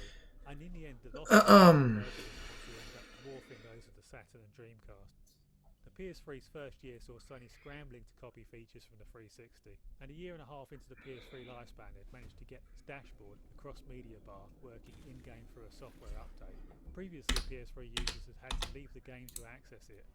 Sony's answer to the 360's achievement system, which they named trophies, also arrived at this time. The PS3 was not really designed with a lot of these features in mind though, so some 360 features, such as cross-game chat, never did see the light of day. Sony also quickly managed to get rumble features back into their controllers.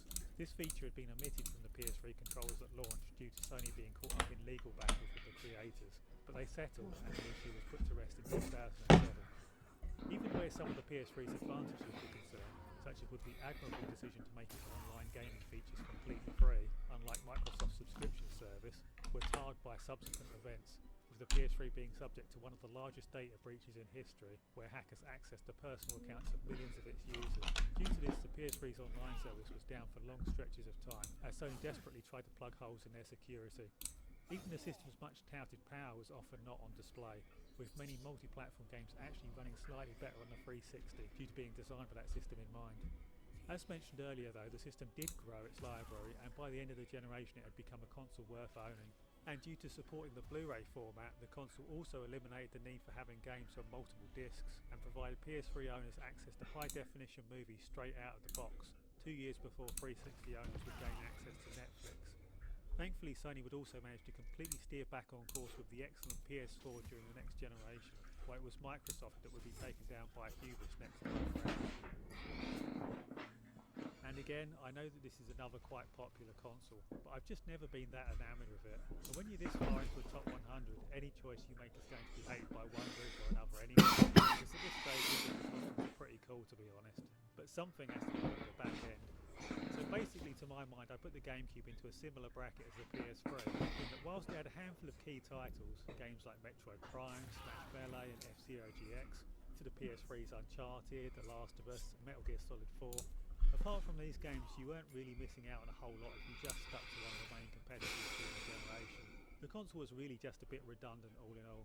Shigeru Miyamoto once lamented that he felt that during the GameCube era, Nintendo just started following other people's trends instead of doing their own thing, and I would have to agree with him. The GameCube was actually the console that I chose during the era, and this was exactly how I'd always felt about the machine. When you're following trends, you're self-evidently always going to be behind what the competition is doing. Nintendo were also coming into a very difficult period at the time, and were very much on the ropes. With the N64, they'd been overtaken by Sony in popularity and lost a lot of ground on third-party support. Nintendo came out of this situation primarily blaming it on the fact that they had stuck with the cartridge format in the previous generation, and they thought developers would come running back to them now that the GameCube would be using its own disc media, even though Nintendo's licensing was way higher than what was being asked by Sony and Microsoft. Of course this didn't happen, and it wasn't until Nintendo dropped their own licensing fees that games started to be ported to the machine in any numbers. The GameCube also had a very difficult start in general. Rare had stuck with N64 development for too long, didn't have any GameCube games ready at launch, and was soon bought out by Microsoft. And as already mentioned, the third-party software just didn't turn up. Nintendo started to panic and their games to fill the void, which is something that they basically never do. This led to some titles like Luigi's Mansion and Pikmin being very, very short, and others like Mario Sunshine and Wind Waker being padded out with blue coin challenges and Triforce quests and the like. Sad but true. Some of the levels to get the games out early. This guy is 100% correct. 100% correct. And plug that leaky hole. Lastly, in regards to the software, I have to say, Nintendo were incredibly fortunate that Sega were knocked out during this generation, as Sega were one of the only major third parties putting any priority into the system early on. Without the Dreamcast ports like the Sonic Adventures, Crazy Taxi and Skies of Arcadia, as well as the quirky originals like Monkey Ball and Billy Hatcher, and even F-Zero GX, which was actually outsourced to Sega's team at Amusement Vision, the game would have been very much a lesser console than it was, especially during those difficult early years. At least, and it's actually a pretty big at least, the console's hardware was very cheap and powerful for the time and represented great value for money. In fact, I really have no complaints with the hardware at all. It's fantastic. Well, I guess it looks a little silly, but that's really a superficial complaint. I love the GameCube's controllers, which have to be some of the most comfortable controllers I've ever held, and the system always provided very vibrant and smooth graphics, with an excellent picture quality. Most of the multi-platform games that turned up also had very nice versions on the GameCube, so whilst GameCube owners spent a lot of time waiting for the PSP port, when they did arrive, they were generally a little nicer.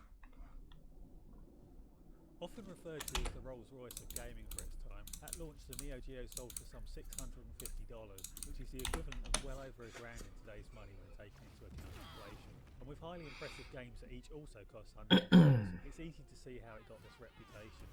Why was it so expensive? Well, this was basically state-of-the-art arcade hardware brought to the home, with huge cartridges that contained a metric ton of data for the time. Enough data that they could hold all the animation frames of the latest fighting games, for instance. If you wanted the best of the best in the early 90s and had money to burn, this was the console for you. In fact, initially in 1990 the machine was only even really designed to be rented out in places like hotels and such.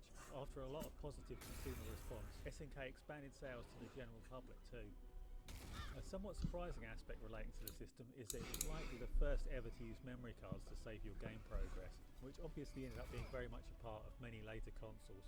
You could even take your Neo Geo memory card to the arcades with you and continue your game there on one of the compatible machines if you so wanted. The game library is only a little over 100 games, but as you'd expect from this type of system, the quality is fairly consistent. This isn't the sort of machine that attracts the publishers of shovelware, it's just too niche. The library size can also be increased further with the purchase of converters, which gave you the option to play the actual original arcade versions of Neo Geo games as well, as opposed to just the home releases made specifically for the home console. Not only were there more titles released for the arcade hardware, but these versions are also much cheaper these days due to being less in demand. Now in regards to the games themselves, the Neo Geo sometimes unfairly gets criticised for only having 2D fighting games. This is very much untrue. There especially were many high-quality shoot-em-ups and sports games on the machine, and it had pretty decent numbers of brawlers and fighting games on it as well. There were some genres that admittedly were largely absent though, given that this was really just a home arcade machine, which meant the sorts of genres not seen in the arcades that suffered. Primarily things like RPGs and adventure games and such, that do not have the immediacy required to grab the player right there and then and convince them to part with their cash for 10 or 20-minute sessions at a time. The system's software lifespan also ended up being incredibly impressive, with it being supported for well over a decade, making it one of the longest commercially supported consoles in gaming history. All in all, it was a very impressive system, obviously given its price a very niche one as well, that few would have been able to experience at the time. The first console that looked like it might have a chance of dethroning the almighty Atari 2600, the Intellivision was an advanced forward-thinking machine from Mattel that would correctly predict the market direction and give an indication of what was to come. It was a drastic improvement over earlier systems like the 2600 and Odyssey 2. Apart from including sprites, which many previous consoles had, though not to this level, the Intellivision actually had a background constructed out of tiles and a hardware ability to scroll these tiles vertically and horizontally. This efficient method allowed for more colourful backgrounds at less cost to memory and would be the setup for the majority of subsequent 2D game consoles like the NES. Other than the graphics, the system had an advanced sound chip for the time. In fact, the sound chip is even a little bit better than the one that was used in the stock Master System released 5 or 6 years later. The controller used a directional disc that you push down on with your thumb to control the game that almost functioned like a sort of proto D-pad, though nowhere near as accurate. The system even had an early download service where games could be downloaded through cable TV. The games library is of a decent size, not that large but fairly diverse and much more consistent in quality than that of the Atari 2600. And here we were starting to see the growth of newer, more interesting types of games like RPGs and strategy titles, as well as better representations of established genres like sports, with the system's high sprite count making it especially well suited to these types of games. And unsurprisingly, it was with the sports genre that it would drum up the most public interest. All of this came at a cost though, as the Intellivision was quite an expensive machine at launch, pricier even than the PS3 when taken into account inflation, though it must be reiterated, consoles during the Intellivision's era were more expensive in general, though not usually quite to this level. With all of this in mind, I'm sad to say that the system was never really able to reach its full potential though, with many of the major developers choosing to stick to the 2600 or producing quick ports to the Intellivision that didn't really utilise its feature set. More recently though, we've been able to really see what the console was capable of, as it now has a very healthy home system with a lot of tools that make it much easier to produce high quality games for it that really show off the untapped potential of the machine, resulting in a plethora of new releases that give a better understanding and appreciation of the strengths of the hardware's design. So we've covered a bunch of consoles already that were caught unawares by the 3D revolution, but possibly the biggest casualty of this changeover was Sega, who had been one of the biggest gaming companies prior to the release of the ill-fated Saturn, rivaling Nintendo in prominence. Magazines in the day laid out the course of events, but this speculation was eventually corroborated in recent interviews with Sega's employees too. Basically, the Saturn was initially designed for 2D games in mind, and unfortunately, while Sega were at the forefront of 3D games at the time, most of the expertise was in use of Suzuki's arcade team, who were busy making arcade games at this point, with the other Sega teams being largely inexperienced with 3D. Midway through development of the hardware, Sega realised they had gravely misjudged the direction of the market, and during 1993 they panicked and started to bolt extra pieces of hardware onto the Saturn at the last minute in a bid to get it up to par in 3D capability with the soon-to-be-released PlayStation. Unfortunately, this caused it to become an inefficient, unwieldy and expensive design. Sega sold the Saturn at a large loss, but was still way above the PlayStation's price, even at that stage. They ended up cutting the prices even further in order to compete, which Sony responded to by cutting their own prices. Before long, a price war ensued, and Sega were now hemorrhaging money. The rest is history. Software-wise, the Saturn had actually quite a large library of games. This was mainly due to it being a moderate success in Japan, as Virtua Fighter was a huge phenomenon there when the Saturn was launched. And actually, it wasn't until the announcement that Square's RPGs were going to be appearing on Sony's console did the PlayStation start to conclusively lead in that territory. The software situation started out a bit rocky, but very quickly developers started to master the hardware more and more, and we saw some key titles appear. Highly impressive 3D games like Sega Rally, Virtua Fighter 2 and the Panzer Dragoon games, many of which blew away the PS1's offerings at the time of their release. There are also a bunch of nice JRPGs on the system like Grandia, the Shining games, and the now notoriously expensive Panzer Dragoon Saga. And the US company Lobotomy also created a very underrated first-person shooter for the system called Power Slave, and then subsequently used the engine to create some very nice ports of Duke Nukem and Quake.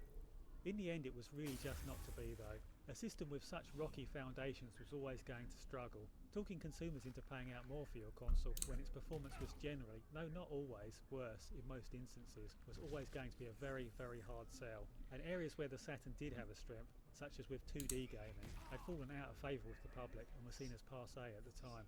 Still, its 2D expertise and large library of fantastic 2D scrolling shoot-'em-up and fighters make it a darling among retro gamers to this day, and many of its titles are fondly remembered and highly sought after. Unfortunately, the Saturn was just not part of the zeitgeist of the times, which is a real shame, especially given that Sega had done so much for 3D gaming in the arcades. Virtua Fighter, Virtua Racing and Daytona had done much to popularise 3D gaming, but in the console world it was the Tekkens and Ridge Racers that inherited the earth. This is where it all started. The first video game console ever made, and the progenitor of every other console on this list. The Odyssey was an American console made in the early 1970s by an electronics manufacturer called Magnavox. The system's primary reason for purchase was its crude proto version of Pong, which ended up influencing the creation of the much more familiar Atari arcade Pong. The system isn't just here for being first though. While simple in comparison to later releases of its generation, for its time it was actually quite forward-thinking and tried to provide a decent amount of variety. For instance, there were actually different games available that you could swap around in the machine. Now, while superficially looking like the cartridges we all know and love, they actually aren't, as there's no information held on them. They essentially work by just bridging the gaps in the console circuitry in slightly different ways and create slightly different effects. Regardless, I'd imagine this system of swapping games in and out probably did help to inspire the later cartridge designs as well. Anyway, about the games. The Odyssey came with a whole bunch of highly simplistic games which used screen overlays for your TV, as well as other paraphernalia that you were supposed to use to alter the gameplay. Now, much of the variation was based on following rules that required user input and self-restraint as well, as no scoring or automatic upholding of rules really applied, but at least the option was there. More interesting though is the light gun peripheral, which allowed the playing of very simplistic light gun games, where one player would have to move a light around the screen, whilst the other would have to shoot at it. Very simple, but again, a nice feature to have, and another example that showed that whilst the machine was crude by the standards of the later first generation machines, there was a whole lot of imagination put into its workings. So next we have the Sega Master System. Now I'll admit placing this one was difficult. I feel that generally putting it Bro, you're insane. above the Saturn is probably an unpopular opinion among Sega fans, and for a long time I honestly had them the other way around, but in the end I think for the time in which it was released this was probably the better buy. I think this not because I believe it to have the bigger or better library of the two, because frankly it doesn't, although make no mistake the Master System was no lightweight in this regard either. It had a great library with many key titles for the time, games like Alex Kidd in Miracle World, Dragon's Trap, R-Type and the superlative Fantasy Star were some of the best games of their era. No, Master System is above the Saturn mainly due to its fantastic price-performance ratio. This console had really nice hardware for its time and spent almost the entire generation in the same price bracket as the NES, even though the graphics these systems produced were in no way comparable at all. The Master System was good value for money and fitted in with the ethos of its time in a way that the Saturn often struggled with. In general, the Master System I think is one of the more underrated retro consoles. It seems to me that it's usually seen as providing pretty much non-existent competition for the NES, but this view is really not remotely fair at all, as I feel it offered a unique and worthwhile experience in its own right, quite different to that of the NES. Of course, having the pause button on the console itself instead of the controller, like the NES did, often causing the player to have to lean over the console in order to pause the game or enter an equipment menu or such, was admittedly an oversight, and there were nowhere near as many games on it as the NES, whose library completely dwarfed it in size, but there was still always a steady and diverse flow of software coming, certainly more than enough to keep anyone entertained, and the games that you did get would provide visuals that for the time had surprisingly few noticeable compromises. Heck, this was the first console that I can remember that even allowed you to hook it up to the TV with high quality RGB cables, which increased the fidelity even further.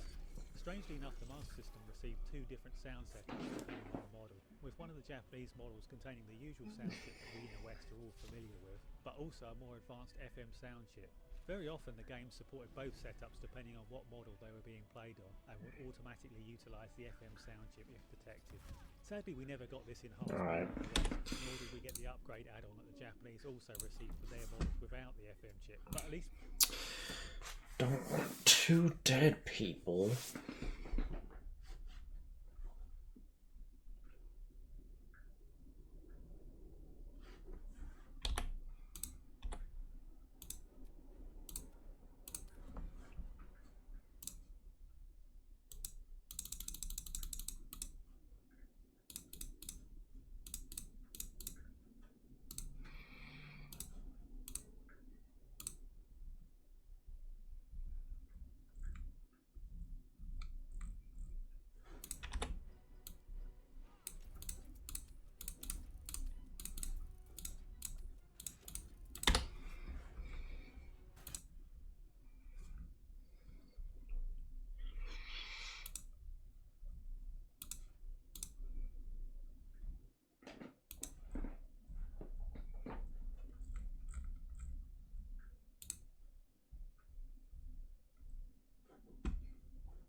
we get to use it in emulation. Another interesting point worth mentioning is that the games on the Master System actually came in two different formats. You had the familiar cartridges, which most major games arrived on, but you also had these simpler games which came on these little cards that had been passed on from Sega's earlier console, the SG-1000. These Master System games were effectively sold as budget games to people who were more strapped for cash, which was another admirable inclusion. Sadly, the machine passed most gamers by. In Japan, it was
released too late to compete with the NES, and in America it was most certainly bogged down by advertising and distribution issues. Only really in Western Europe, Australia and Brazil was it a success, and as such we got many more games released here than other territories. People often lament about how many quality Saturn games never left Japan, but this is almost just as true for the Master System outside of Europe in many ways. This is actually a really great machine that people rarely talk about, and it has to be placed as yet another of the most underrated consoles of all time. The ColecoVision was released in 1982 to much fanfare. The hardware was very affordable, and this was actually probably the first instance of a console being released at what we would consider to be a modern price range. Everything prior to this had been very expensive by modern standards, whilst most consoles afterwards would end up being placed in a similar price bracket to this. Coleco, who were already somewhat established in gaming through their Telstar series of I wish I'd known him. He was the best star pilot in the galaxy. And a cunning warrior. I understand you've become quite a good pilot yourself. And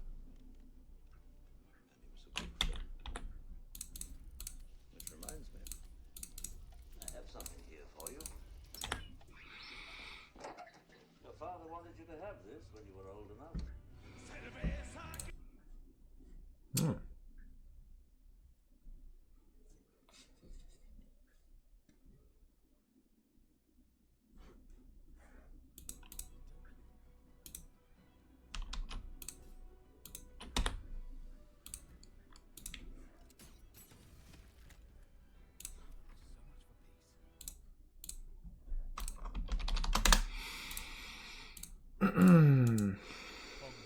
They'd managed to come out with a truly excellent product at a great price. The system was famously bundled with Donkey Kong as a pack-in, which was the console's killer app at the time. Donkey Kong had been a phenomenon in the arcades, but until this point no home console had really been able to do the game justice. Remember that the NES didn't yet exist at this stage. Then the ColecoVision version turned up, and no longer did gamers have to settle for a blocky, vague blob representing Mario as he walked through barely recognisable levels. No, the ColecoVision could do high-resolution graphics for the time, and by doubling up on sprites, we even got a multiplayer Mario. But Donkey Kong wasn't the only game the ColecoVision had. Oh no, the software library of the machine actually grew at a very fast rate, ending up quite respectable in size for a console that had such a short lifespan. And it was very consistent too. Very unlike the Atari 2600, the ColecoVision ended up with quite reasonable quality control with far fewer stinkers. It was also quite a vibrant library for its time as well, with lots of variety, with many of the newer types of games and genres that had started making inroads on the Intellivision, making an appearance here as well, but with a much smoother and higher fidelity experience. Titles like Fortune Builder and Alcazar would be an early peek into what the future had coming for the gaming world, and many of the most interesting games coming out for computers of the time, like Baldur and Montezuma's Revenge, would also see ports on the ColecoVision. Another interesting feature of the console was its expansion module 1. This add-on to the console actually made the system compatible with its rival, the Atari 2600's games. Coleco had reverse engineered Atari's console and created the add-on out of off-the-shelf parts, an act that seems so audacious these days it has to be commended for its out-and-out brazenness. Atari took Coleco to court over the add-on, and a settlement was reached where Coleco would pay Atari royalties on the sales of their add-on. As you can guess, the ColecoVision had many advantages, and its sales in the US actually picked up very, very quickly, with the console hitting 1 million sales by the start of 1983. The future looked very rosy for the ColecoVision. So what happened? Well, unfortunately the US was about to enter a massive gaming slump as the entire industry crashed, stalling sales of the ColecoVision, bringing the whole US industry to its knees, to the extent that it would take years for it to recover, and Japan would take over from the US as the dominant force in gaming for many years to come. It's quite sad really, as I think if any console could have migrated gamers away from Atari and averted the crash, it would have been this one. With its nice clean graphics, consistent software library and excellent pricing, it was clearly a great deal. Unfortunately the system just couldn't gain critical mass fast enough to make a difference. Sega's swan song, the Dreamcast. It only lasted a short few years, but it accomplished a lot during its short time on Earth and established itself as an innovative, unique console with a library of odd, quirky and artistic games. Games like Rocket, Rez, Jet Set Radio, not to mention ambitious early sandbox titles like Shenmue. There were odd hardware ideas like the VMU, which was the Dreamcast memory card that had a little screen on it that gave each controller its own simple display and also doubled up as a kind of handheld console and virtual pet at a time when they were all the rage. The Dreamcast got so much right, it was actually one of, if not the cheapest mainstream console at launch, but no major sacrifices had been made to the hardware. This thing was powerful in 1998 and represented absolutely phenomenal value for money, with games like Sonic Adventure and its famous whale chase scene, wowing gamers when footage first started, blowing away what could be seen on the N64 and PS1 at the time. Sega had learned their lessons well from their failure with the Saturn, and had done everything they possibly could to try to make sure the Dreamcast would not suffer the same fate, taking in developer input on what features to include in the hardware and making sure that creating games for the Dreamcast would be as easy and painless as possible, very much taking on the ethos of the original PlayStation from the previous generation. They even made an effort to fix the dreaded television format issue in Europe by adding the option of PAL 60 to the hardware. Now, I'm not going to go into this as it will take forever, but suffice it to say, in Europe we had always had an issue with games running a little slow due to our TVs being a little different. This issue had been plaguing the territory since the very beginning of gaming, and Sega largely fixed the problem for most people with this edition. The console had a great launch lineup in the US and Europe, including the much-lauded Soul Calibur, which would become one of the most respected 3D fighters ever made, and the games kept on coming thick and fast, with lots of support from Capcom especially. Strangely enough, the Dreamcast could even run some games from rival systems with the release of a third-party app called Gleamcast. Dreamcast owners could run some official PS1 games like Tekken 3, Gran Turismo 2 and even Metal Gear Solid, and they ran incredibly well to boot. This sort of thing had not been seen since the days of the ColecoVision 2600 add-on. It was planned, but the company that made Gleamcast was subsequently and unsurprisingly caught up in a string of legal battles with Sony. With the Dreamcast, Sega also decided to push for online gaming as well, going as far as to include a modem in every console. Previously only the Pippin had done this, but the Pippin had not really backed this feature up with any must-have software. Not so with the Dreamcast, with its high-profile release of Phantasy Star Online, as well as polished PC ports of games like Quake 3 Arena and Unreal Tournament. As such, unlike the online gaming of previous consoles, many Dreamcast owners actually did decide to jump in, and the online became much more of a mainstream success than it had ever been in any console before. Online console gaming only grew from strength to strength from this point onwards, with the baton being passed to companies like Microsoft. So why did it end up going the way of the Saturn regardless? Well, I think truth be told that Sega were already past the point of no return before the console was even released. They were in too much debt and their brand had suffered too much due to previous failures. Gamers never really gave it a chance and instead simply chose to wait for the PS2 to arrive. If I were to search for something to criticise though, it would perhaps be the controllers. Now, the analog triggers were a nice addition, especially for racing games where you were given much better control over your car's speed, and they would quite rightly be adopted by most of the other console manufacturers afterwards. But the controller itself was very toy-like in appearance, and ended up being the only console of the generation to have only one analog stick. Though to be fair to Sega, when the Dreamcast was launched, it was not yet clear that dual analog controls would be the future of 3D gaming. While the PS1 had dual analog controllers, they were not really being used to their full potential until quite late in the console's lifespan. In fact, GameSpot actually famously panned the dual analog control setup for first-person shooters in their review for Alien Resurrection, a game released for the PS1 in the year 2000. Previously, when the Dreamcast was being designed, it was really just being used for Ape Escape and little else. Anyway, I digress. Sadly, the Dreamcast did not manage to pull Sega out of their financial woes, and it ended up being their last console.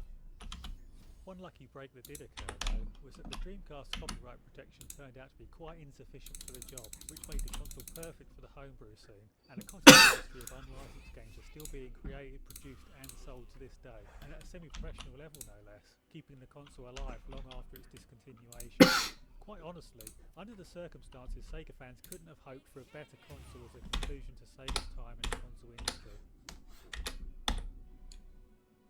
This is definitely one of the most underrated consoles among retro gaming fans, I feel, and frankly I can understand how this has come to be. There's something that just feels very bland and generic about the original Xbox, and its whole look and feel, and if anything I believe this really highlights the importance of superficial factors when creating a product, the branding, aesthetics, even the name, as the Xbox really is a high quality console that had a lot of ideas incorporated into it, and a very large library of imaginative and memorable games, and it really doesn't get the credit it deserves. This was Microsoft's first foray into the console market, and it was clear they really meant business. It was by far the most powerful machine of its generation, and Microsoft was willing to take a big loss on everything. It was by far the most powerful machine of its generation into the console market, and it was clear they really meant business. It was by far the most Dead or Alive 3 looks amazing. Microsoft was willing to take a big loss on every system they sold. Initially they designed the system to be very much a premium product, then after realising this sort of market didn't really even exist for consoles, they'd rethought their tactics and dropped prices by the time of launch to try to get into as many homes as possible. Whilst doing this, they put tons of money into growing the software support for their new system, and even just bought some companies outright, like they did with Rare, who had been one of the superstar developers for Nintendo at the time, with games like Donkey Kong Country, GoldenEye and Banjo-Kazooie shifting very large numbers on Nintendo systems. As opposed to the position Sega were in with their ill-fated Dreamcast, for Microsoft money was absolutely no object. They knew they could take astronomical losses no problem if need be, and in the end that's exactly what they did, losing billions of dollars on the system overall. The Xbox did have some stumbles along the way. Its original controller, the Duke as it was often called, was deemed to be too large and unwieldy by most players, but it was quickly replaced by the much nicer and much smaller S controller, a pad that would be much closer to what modern ones are like these days. The software library here is really quite underrated, I feel, and is only beaten in that generation by the PS2. Due to the console's power and similarity to PC architecture, the Xbox got a lot of major PC games that would not see release on any other console of that time, and third parties like Sega and BioWare provided the system with a respectable number of exclusives too, and a much needed identity of its own. Multi-platform games were also well represented. Many of the best PS2 titles would see release on Xbox, and the majority would see improvements, not only in graphics and performance, but with the inclusion of other novel features as well. The Xbox, for instance, allowed you to quickly and intuitively rip audio from your music CDs onto your Xbox's hard drive, and then use it effectively as an MP3 player, and this aspect allowed for a new feature on the console, custom soundtracks, which gave you the option of playing such as the Grand Theft Autos and such. The hard drive, which was included in every Xbox, often made for a much smoother gameplay experience too. Lacking the memory card loading and saving screens of its competitors, the Xbox could quickly save and load with no intrusion on gameplay experience at all. In fact, the hard drive would be a staple of every subsequent console from this point on. This, coupled with the focus on online gaming inherited from the Dreamcast, with every Xbox containing its own port as standard, would place the machine as the most forward-thinking of the console hardwares of that generation. After the lackluster performance of the GameCube, many in the industry were beginning to write Nintendo off, positing that with the entry of major companies like Sony and now Microsoft as well into the market, Nintendo's ability to compete would be coming to an end, and as such they'd be best off just giving up on hardware and concentrating on what they're best at, making games, just now for the consoles of rival companies. The pundits possibly would have been right if not for Nintendo making the brave decision to completely exit the tech race and sidestep the market entirely with a drastically different product. This is what they did with the Wii. Whilst the Wii's tech was an improvement over the GameCube's, it was a very modest one, being pretty much the same hardware but made to be something like 50% faster. Where the system differed from the competition was its focus on motion control games, which would use a controller more akin to that of a TV remote than a normal console controller. Nintendo had come to the conclusion that a TV remote style controller would be more familiar and less threatening to non-gamers, and that motion controlled titles could bring in a new demographic to the console that could bolster Nintendo's own die-hard audience who would purchase the system just for Nintendo's classic IPs alone. They judged correctly, as the system ended up winning the whole generation with over 100 million sold. The Wii often gets a lot of derision online as a gimmicky or novelty console, but personally I don't see any real truth to this criticism, at least not outside of the odd shovelware title here and there. I always found it to be a refreshing console with a lot of charm. The unique controller gave rise to a lot of memorable, quirky games and provided the Wii with a very atypical library of titles that often gave new experiences. Even many of the sports games were quite unique. It was also well suited to family get-togethers as a party console, with the whole family passing a controller back and forth playing Wii Sports and the like. In this fashion, the Wii was able to bring in many new features as well as rekindling the passion for gaming in those who had long lost interest in the pastime. But the Wii wasn't just about motion controls. Nintendo's avatar system, which they called Mii's, were also an excellent and fun addition, with everyone able to make their own character with their likeness and often even use them in the game. Microsoft even ended up transparently nicking the Mii-style designs for their Xbox 360 avatars later. We've also got the Virtual Console download service to talk about, with it bringing the burgeoning retro gaming scene into the mainstream and giving people a more legal way to enjoy the classics of gaming history. Even though new games were concerned, there was a resurgence in 2D games, with Konami creating its excellent Rebirth series. And some older style genres well suited to the Wii's unique controller also made a comeback, such as point-and-click adventures and light gun games. There were certainly some problems for the system though. The online capabilities were limited to say the least, and the hardware's weakness in comparison to its competitors and even lack of HD output meant that it was rarely home to the popular, conventional blockbuster titles of the time. In fact, reportedly the extra power the Wii had over the GameCube was rarely even used. Developers had used time-consuming programming tricks to get the most out of the GameCube, and where the Wii was concerned just chose to drop the effort in that area and use the Wii's extra power to pick up the slack, with the most impressive Wii game possibly being the truck game Zenkoku Decatora Matsuri. That's almost certainly not how it's pronounced, but you get the idea, which had high polygon counts and complicated reflection mapping. On the upside though, and it's a sad indication of the era that this can even be brought up as an advantage, the usage of older tech meant at least that the Wii was quite reliable as a console, and in fact ended up being really the only reliable console of its generation. The last thing I think is worth bringing up is the excellent homebrew scene. The Wii is a very easy console to mod, and as a result has very healthy software support to this very day. All the major online games like Mario Kart and Smash Brothers have had their previously discontinued online multiplayer and brought back into working order, and there's even the odd new game release here and there. The jewel in the Wii homebrew crown, however, has to be Mario Kart CTGP. This is a fan-made upgrade to Mario Kart Wii that adds over 200 new custom-made tracks to the game, and new options such as a 200cc mode. The online community for this game is incredibly healthy, and the tracks have just gone from strength to strength over the last decade. All in all, the Wii was a very unique and unconventional console that showed that Nintendo still had life in them yet. This very nifty little console, manufactured by the electronics giant NEC in conjunction with classic Japanese gaming company Hudson, who were known for the Bomberman series, kick-started the 4th generation, appearing in Japan an entire year earlier than the Sega Mega Drive. In its original form, the Japanese PC Engine, it was a surprisingly powerful little thing with a ton of charm. Even though it was only about the size of a stack of 3 CD cases, it had no problems holding its own against Sega consoles like the Mega Drive and Super Nintendo. Unfortunately though, at the time a lot of scholars took the idea of the Mega Drive was only 8-bit, like the NES, its detractors would say, not like the 16-bit Mega Drive and Super Nintendo. But of course bits was ultimately a very poor indication of hardware power.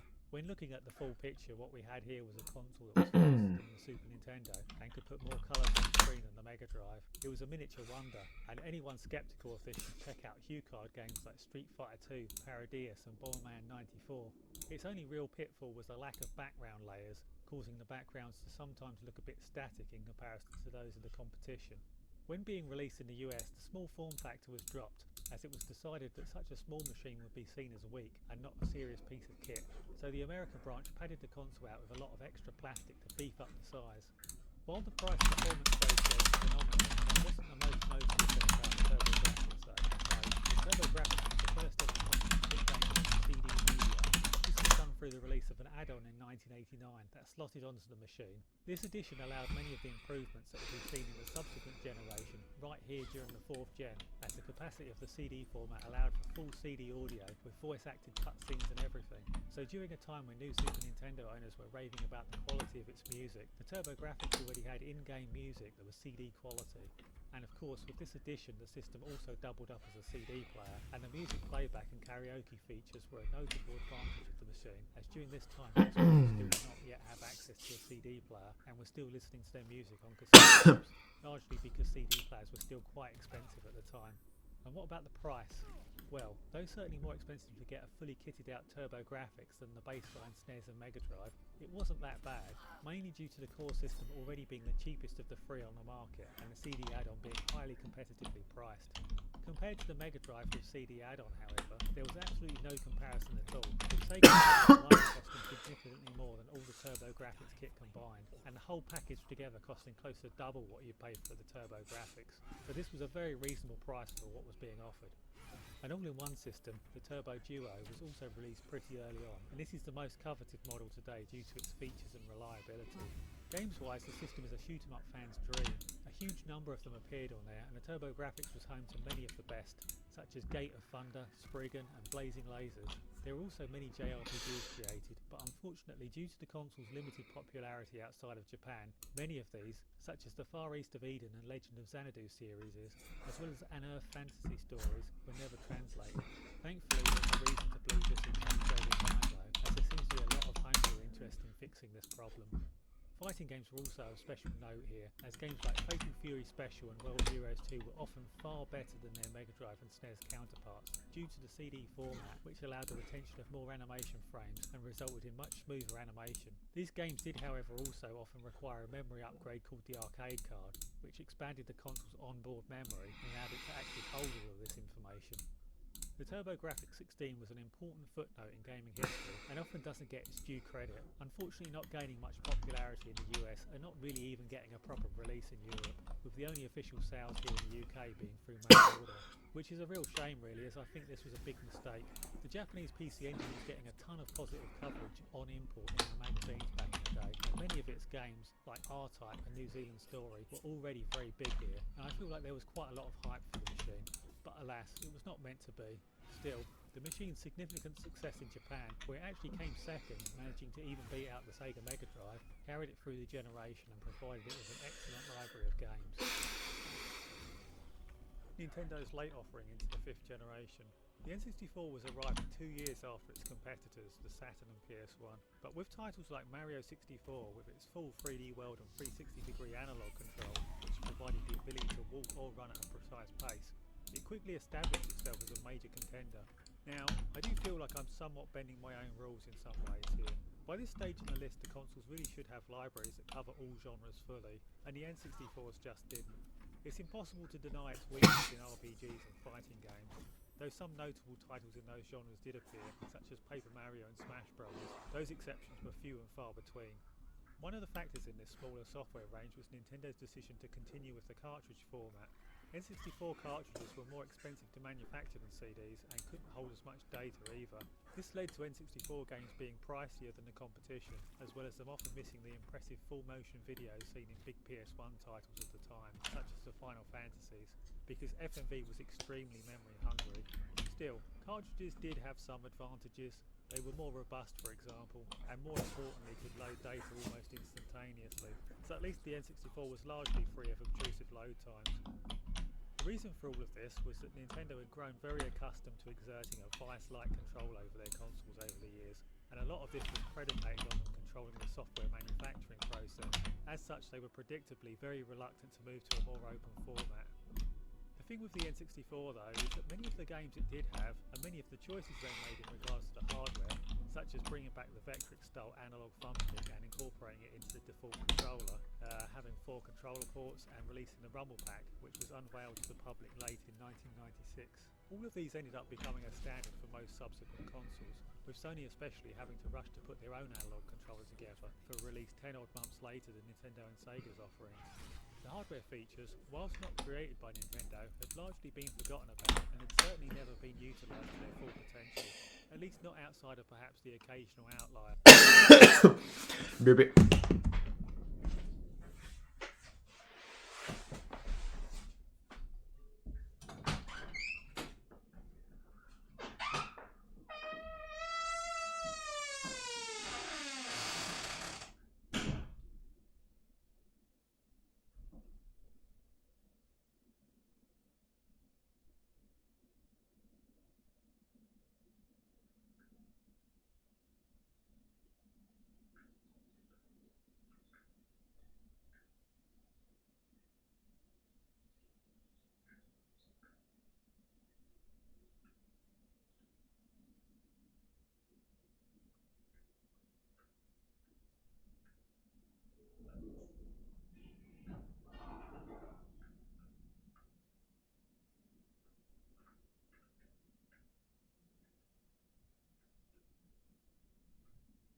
Useless for playing anything but Afterburner 2. What Nintendo did was they saw the potential in a lot of these ideas and retried and repurposed them, and most importantly they went all in. There was no half measures here. Nintendo was resolute in their direction. The 4 controller ports were also used to great effect. A plethora of games took advantage of them, and the N64 really was the ultimate party console of its time. Games like GoldenEye, as well as Mario Kart 64 and the new N64 originals Mario Party and Smash Brothers, all provided hundreds of hours of multiplayer entertainment. Games like Mario 64, Ocarina of Time, GoldenEye, and even Wave Racing Body Harvest really helped to shape the path that 3D gaming would take. 3D platformers especially may as well have not even existed prior to Mario 64's release. It had such an effect on the industry. It proved earlier games like Bug and Jumping Flash were barely recognisable to modern 3D platformers. GoldenEye was similarly influential, with an excellent split-screen deathmatch option, and even support for dual analog control in its galore control setup. The game incorporated a lot of ideas that were coming out of the PC first-person shooter modding community of the time, sniper rifles and area-specific damage and the like. The N64's game library is not that large, and is very lopsided towards certain What happened? but is fairly consistent in quality. There are a lot of good games here, and a few popular series got their start here as well, such as the aforementioned Smash Bros. And Paper Mario, as well as the Japan-only Animal Crossing. And actually, I'd have to say it has one of the more underrated libraries of retro consoles. A few key titles just completely overshadow the rest of the system's games in the minds of most gamers. But there's a lot of good stuff here if you look for it, and whilst it's become very trendy to hate on it in recent years, I feel its importance can't credibly be denied. Microsoft kickstarted the 7th generation early when they brought out the Xbox 360, their second and arguably most memorable console, though memorable for both good and bad reasons perhaps, and the first HD console to ever be released. This was a console that was chock full of ideas, released pretty early into the generation, and at a very competitive price. Microsoft had learned some lessons from the public's reactions to their previous machine, putting a lot more work here into designing a sleek and stylish machine with a striking design and name. Of course, immediately afterwards they reversed this strategy and decided to instead go with endless confusing naming conventions and nondescript black cubes for all their future console designs. But again, I'm digressing. After the machine itself, they'd also taken note of the lack of Japanese third-party support for the original Xbox, especially in the RPG genre. And to make sure this didn't happen again, they invested heavily in Japanese companies and provided various incentives for third parties to release their games on the 360 first. All this groundwork resulted in a great launch lineup and a quick growth of releases that ended up providing the 360 with an absolutely huge stellar lineup of diverse titles, including many JRPGs and more niche titles like shoot 'em ups that were largely absent from the original Xbox. The earlier work that had been laid to produce recognisable IPs for the original Xbox was of course also continued, with new titles in the Halo, Fable, Forza and Project Gotham Racing series all making a welcome return on the system, with some brilliant sequels that didn't disappoint. Outside of the physical games, much focus was also put on downloadable games too, with the excellent live arcade service featuring many wild and wonderful indie games with interesting concepts that would likely never have been able to get full physical release.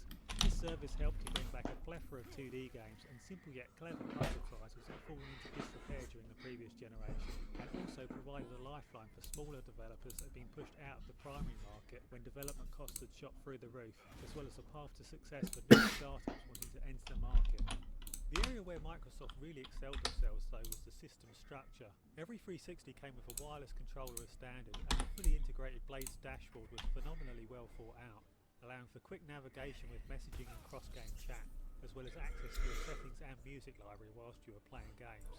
No longer were custom soundtracks reliant on the developer of each game choosing to add them. Due to the 360 dashboard, the feature was automatically available to all titles. Each player was also made to create a gamer profile on startup, which meant that everyone would have an online persona that kept track of their reputation, achievements and controller preferences, universally applying camera preferences such as invert look and possible games. The aforementioned achievements were also an excellent idea and really incentivised people to master their games and to do this. Microsoft really did outdo themselves in this area, and probably on years to catch up. And more features would also arrive with downloadable updates. In 2008, 360 owners gained access to Netflix, and player avatars also came to the console. These were essentially knockoffs of Nintendo's Mii's, but somehow were actually more limited in many ways, with the only real improvement being in regards to their outfits and accessories, which could be won in many games by accomplishing certain feats. This kind of functioned as a way to augment the achievement system, and was probably the best thing about them. The 360 was an excellent, feature-packed console with tons of great games, and, in fact, it would have actually been even higher on the list if not for just one factor. It was shamefully unreliable. Quite possibly the most unreliable goddamn console in the entire history of gaming. Fact. This was especially true for the first couple of years before they started to get more of a handle on the infamous and ever-present Red Ring of Death, a fault that signalled the death of any 360 unfortunate enough to display it. This ended up befalling the majority of those early models. But over time, the newer models became more and more reliable until the Jasper model arrived and largely signalled the end of the 360's unreliability issues.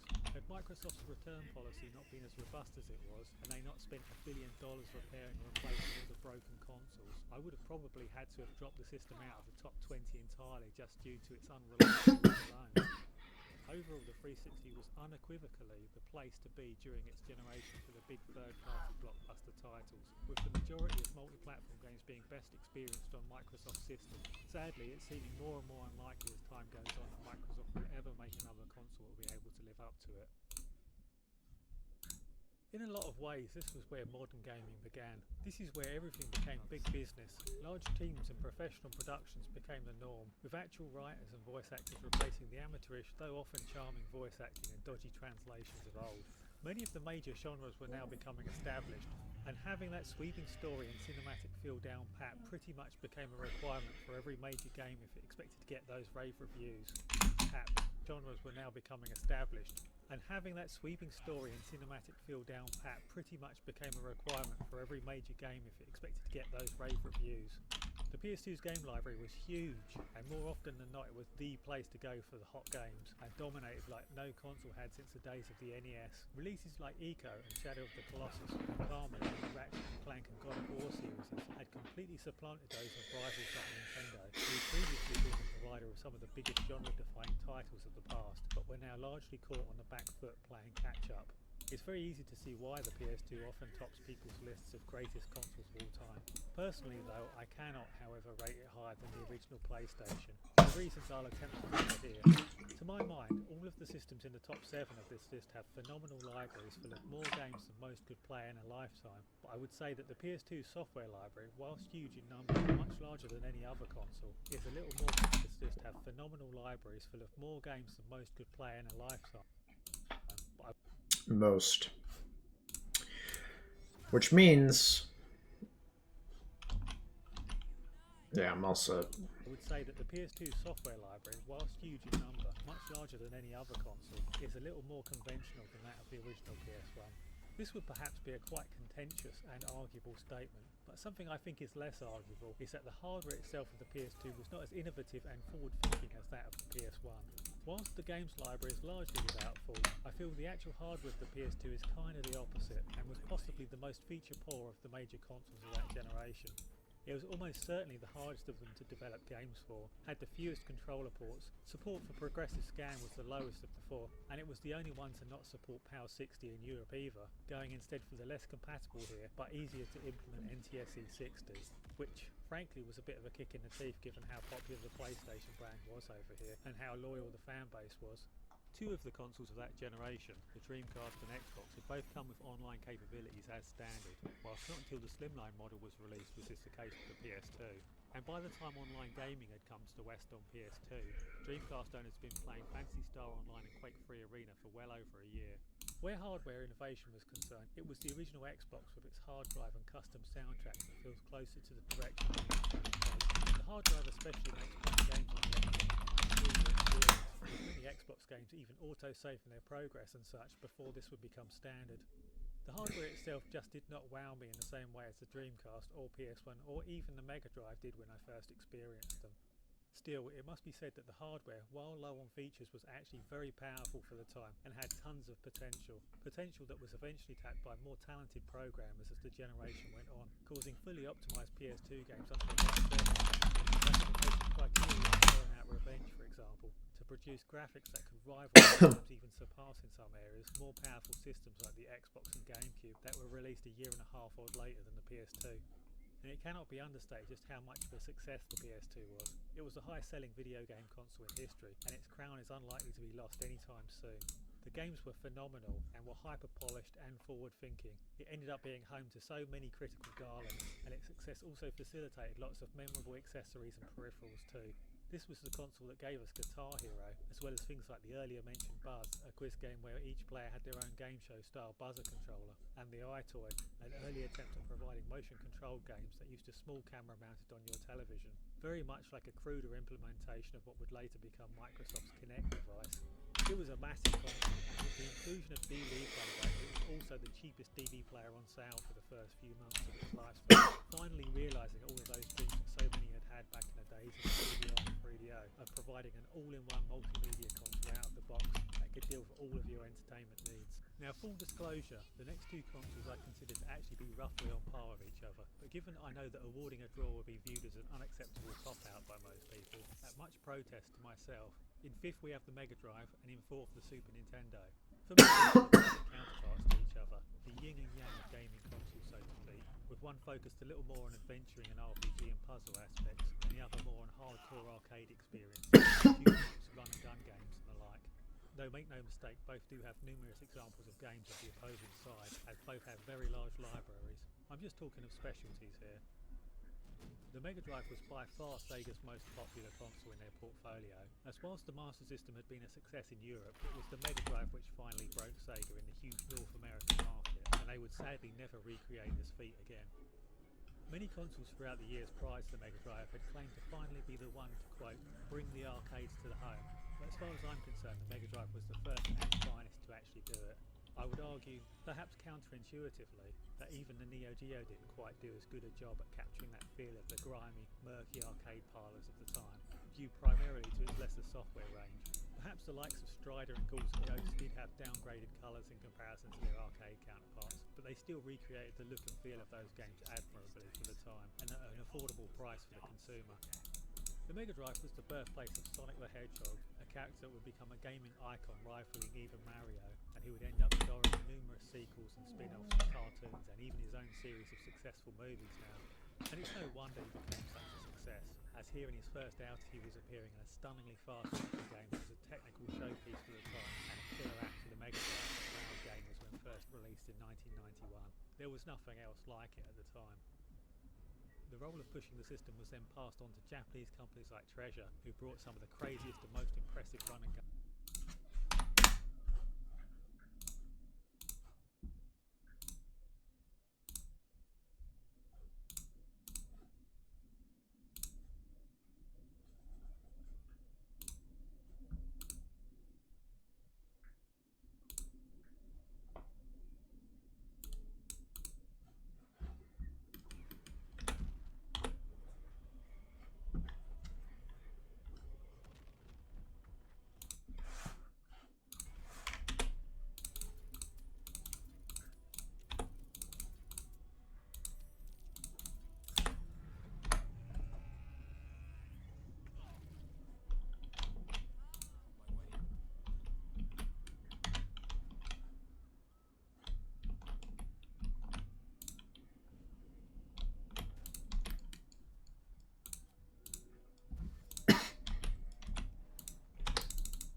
showing the speed advantage of the Mega Drive hardware in comparison to its competitors in all its glory.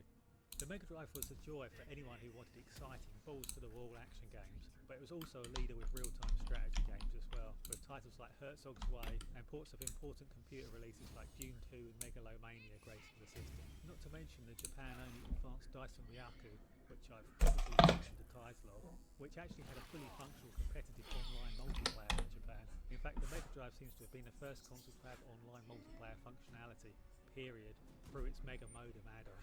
Prior consoles had gone online before for sure, all the way back to the old Intellivision and Atari 2600, but previously they had been limited to downloading single games or extra content, never to connect with another player to play competitively over the internet.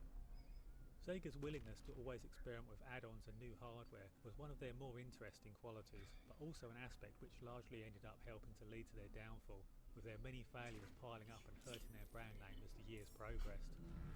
And as an aside, about the infamous add-ons, the Mega CD, which allowed the console to play CD games and music CDs, and the 32X, which improved the hardware capabilities to be able to handle 3D polygon graphics. If anyone's wondering about whether they affected the Mega Drive's placing on the list, I did put some thought into this. The problem being that if I'm including the PC Engine CD add-on, then I have to include the Mega CD and the Mega Drive entry too, for consistency, right? This created an issue for me for a while, but eventually I came to the conclusion that they don't really actually make much difference anyway, as all in all I feel that any gains the Mega Drive makes in added software from including those add-ons is offset by the added hardware costs. Unlike the situation with the PC Engine and CD unit, this stuff was really expensive, and those gains made from including the CD titles in the Mega Drive's entry are in nowhere near the same scale as the PC Engine. Anyway, in closing, the Mega Drive was a powerful and exciting system for its time, and at no other stage in gaming has there been a closer competition between two consoles, with the Mega Drive and SNES competing neck and neck against each other in North America for pretty much the whole generation. The Super Nintendo, one of the clear fan favourites of the retro community. Confident in their position as market leader in the world of video gaming, Nintendo waited 7 years to release their much anticipated successor to the Famicom, but when the console did arrive, it did not disappoint. It was a nice looking machine, well, in Japan and Europe it was anyway, with sequels to all of the beloved NES classics. Mario, Zelda, Metroid, Mega Man, Castlevania and many others appeared thick and fast, and they were bigger and better than ever. The controller was improved with a slightly more ergonomic design, including a new diamond button layout and side buttons, which had not been seen since the times of the video game Crash, but would from now on be a stalwart feature of most controllers going forward. And it featured a solid hardware design too, with the system's ability to rotate and scale the background, usually just referred to as Mode 7 for the sake of brevity here, being the primary positive. Now sure, the Mode 7 was often just used as a gimmick, but in other areas, such as with racing games especially, it provided a very real advantage that allowed the Super Nintendo to dominate the competition. Instead of driving down endless straights which alternated between the odd curving left and curving right, which was the typical racing setup of the time for rival consoles, using Mode 7 the SNES could actually do more complex, proper courses with U-turns and smooth 360-degree panning. To highlight this feature of the hardware, Nintendo also created two of what would become their biggest racing franchises, F-Zero and Mario.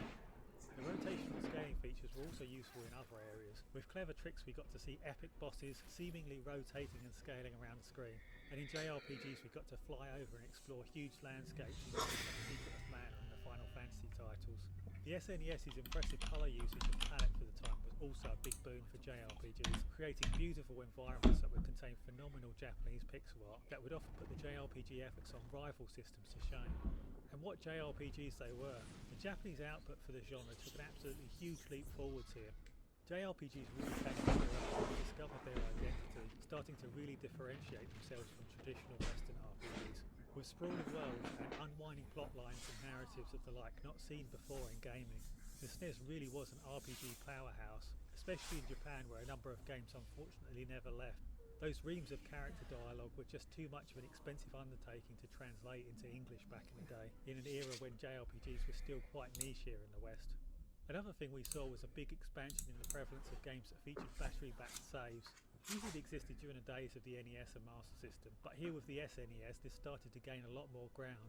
We saw the industry really starting to move away from the old ways of constantly forcing the player to restart every time they put on a game, playing through from beginning to end in one sitting on a set number of lives, and more towards the modern system of longer games that let you quickly and easily continue from where you left off. leading to deeper and more involving quests. It wasn't all sunshines and rainbows though. Flushed with the success of the NES, Nintendo went into the 16-bit era quite overconfident, leading to the machine being perhaps a little bit too late to the party for its own good, and giving Sega enough time to make some major inroads into the market. For a number of different reasons, the hardware was also quite slow overall, which led to the SNES occasionally struggling with the more intense action games in comparison to its two rivals. And there would also be an issue with censorship, with Nintendo's Western branches somewhat still being of the mindset that gaming was primarily a children's pastime, which led to the infamous SNES version of Mortal Kombat, a port of the popular arcade game which had made a name for itself for being gruesome and bloody, but in which the SNES version had replaced the blood with sweat and nerfed all of the finishing moves. This was mainly the doing of Nintendo of America though. Back in Japan, the SNES would always be supplied with a steady supply of horror games throughout its lifespan. In fact, after losing ground to the Mega Drive and its version of Mortal Kombat, Nintendo of America also dropped their own stance on video game violence like a ton of bricks, and Mortal Kombat sequels would subsequently be uncensored on the system, just like the Mega Drive versions. The Super Nintendo was a fantastic machine, and it also managed to age pretty gracefully as well. As we moved into the early 5th generation and saw new 3D consoles arriving, Nintendo released 3D titles for the SNES too, like Star Fox and Stunt Race FX. These games included a support chip in the cartridge called the Super FX chip. They were a product of a meeting between Nintendo and the UK company Argonaut, who had been working on a 3D version of the original Game Boy. Nintendo had been so impressed with what they saw that they brought Argonaut staff to Japan to help teach them how to get to grips with the development of 3D polygonal graphics. And the two ended up producing the Super FX chip together, a chip which was put into Super Nintendo cartridges in order to expand the capabilities of the console and provide simplistic 3D graphics. Second-party company Rare also managed to help keep interest in the Super Nintendo game by using advanced silicon graphics workstations to make their games Donkey Kong Country and Killer Instinct. And it was with the release of these titles that the SNES finally managed to equalise and pass the Mega Drive, or Sega Genesis as it was known there, in the United States. Though the Super Nintendo never pulled this off in Europe, where the Mega Drive continued to reign supreme. And now, well, the system's colourful graphics, attractive pixel art and focus on 2D games means it still looks fantastic to this day.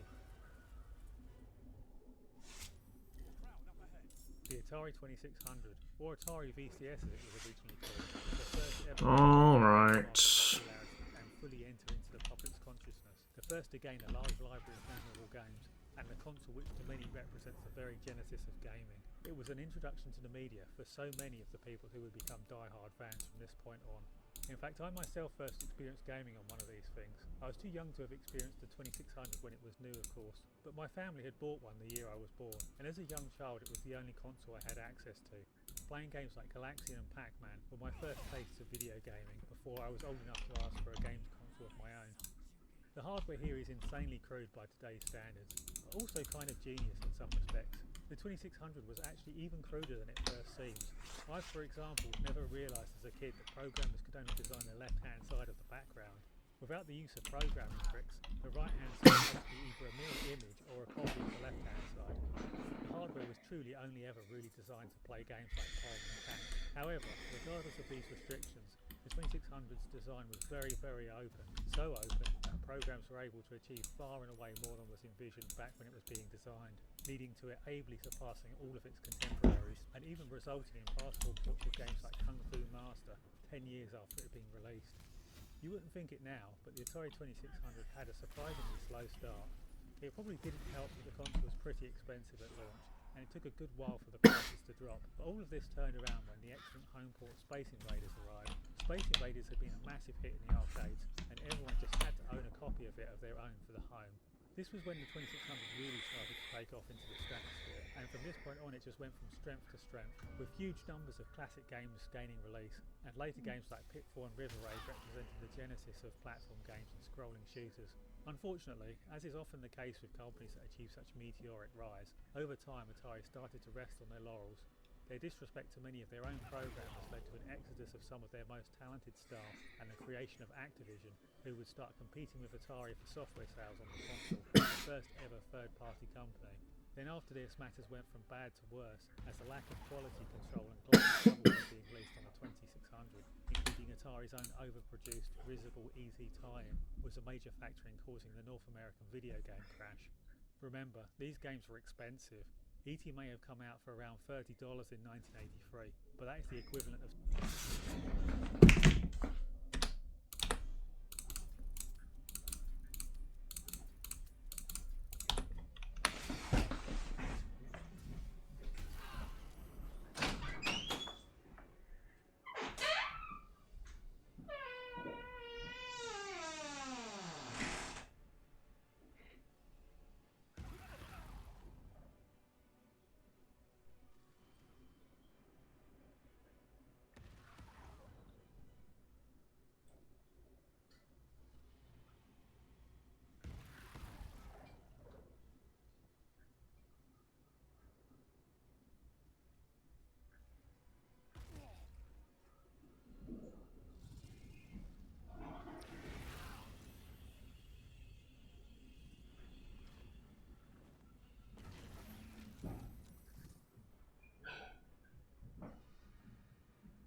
somewhere around $100 these days, taking into account inflation.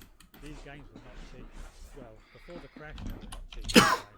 After the crash, however, 2600 games were piled into clearance baskets across America. Even with the situation being as dire as it was, the Atari 2600 would remain in production all the way up until 1992, a little after 15 years after it had been launched.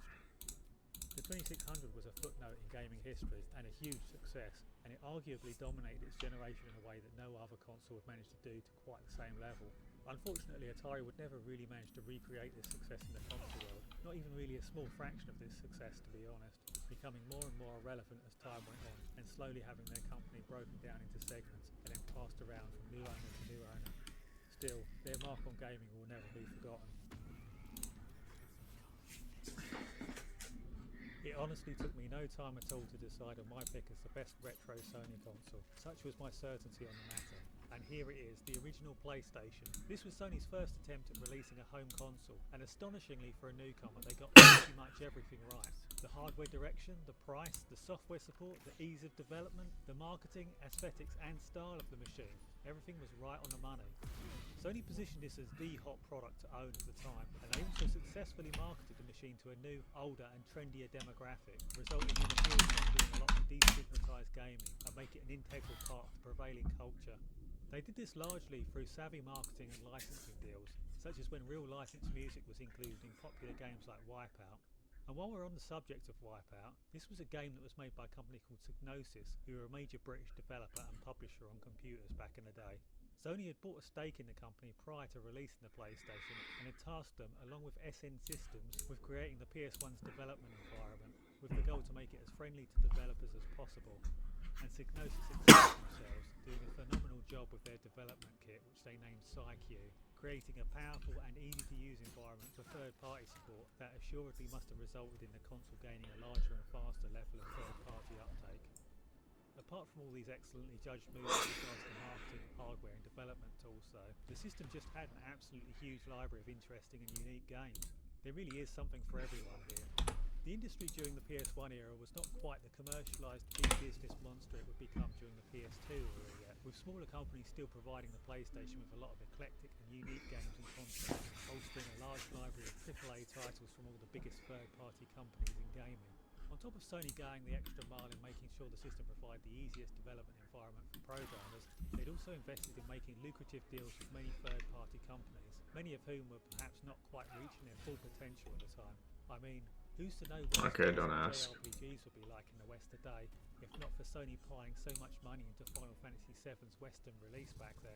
Previously, JRPGs had never really reached the level of popularity outside of Japan that they had in their own home country, and half the time they were never even released in Europe at all, even the major ones.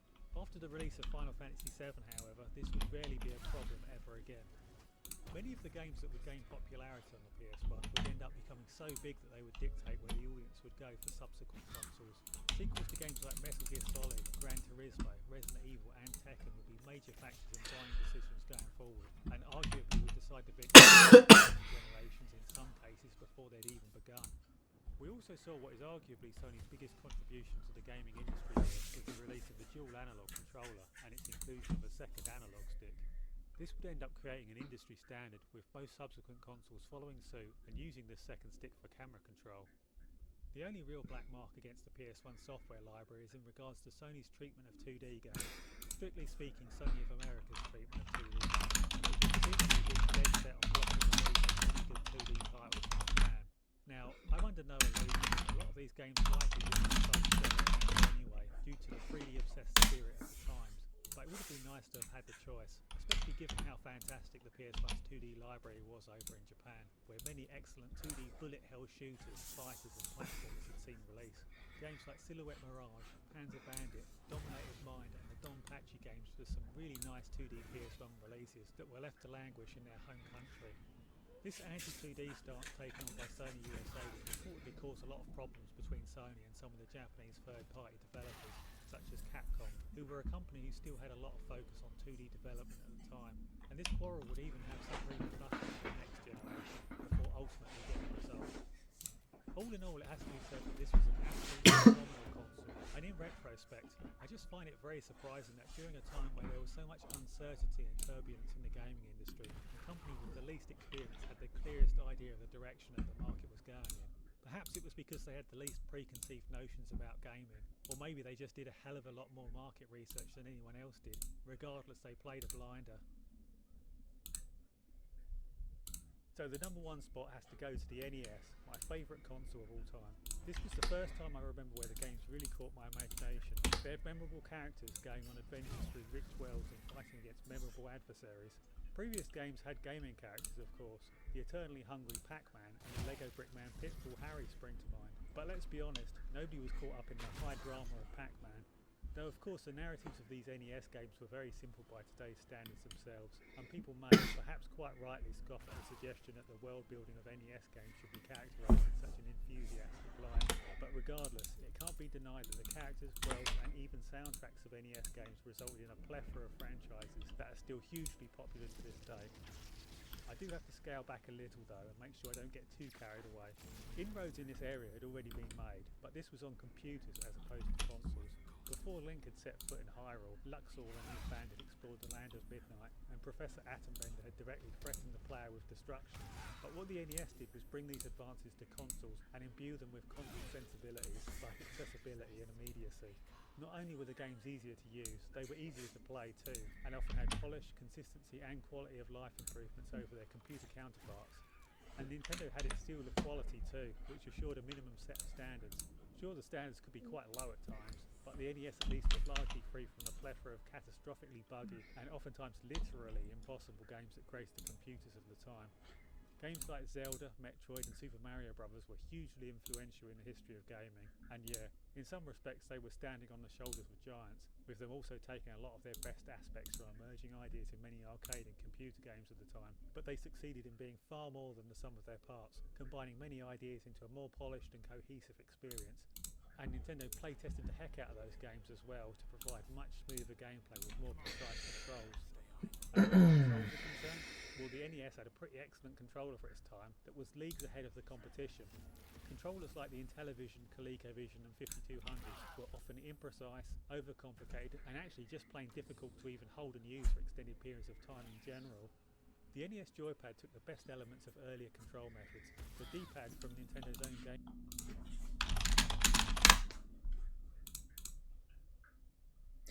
B-52? This is an NES game I've never heard of in my life.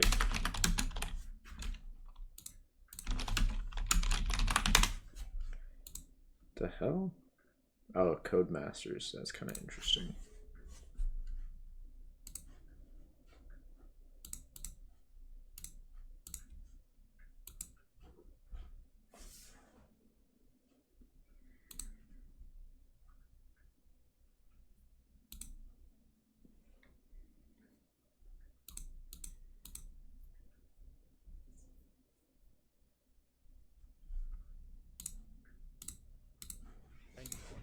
Which was a kind of evolution on the Intellivision's disc pause button from the 5200, and they added a sufficient though not excessive number of buttons for what was required, and then put them into an easy to hold rectangle block.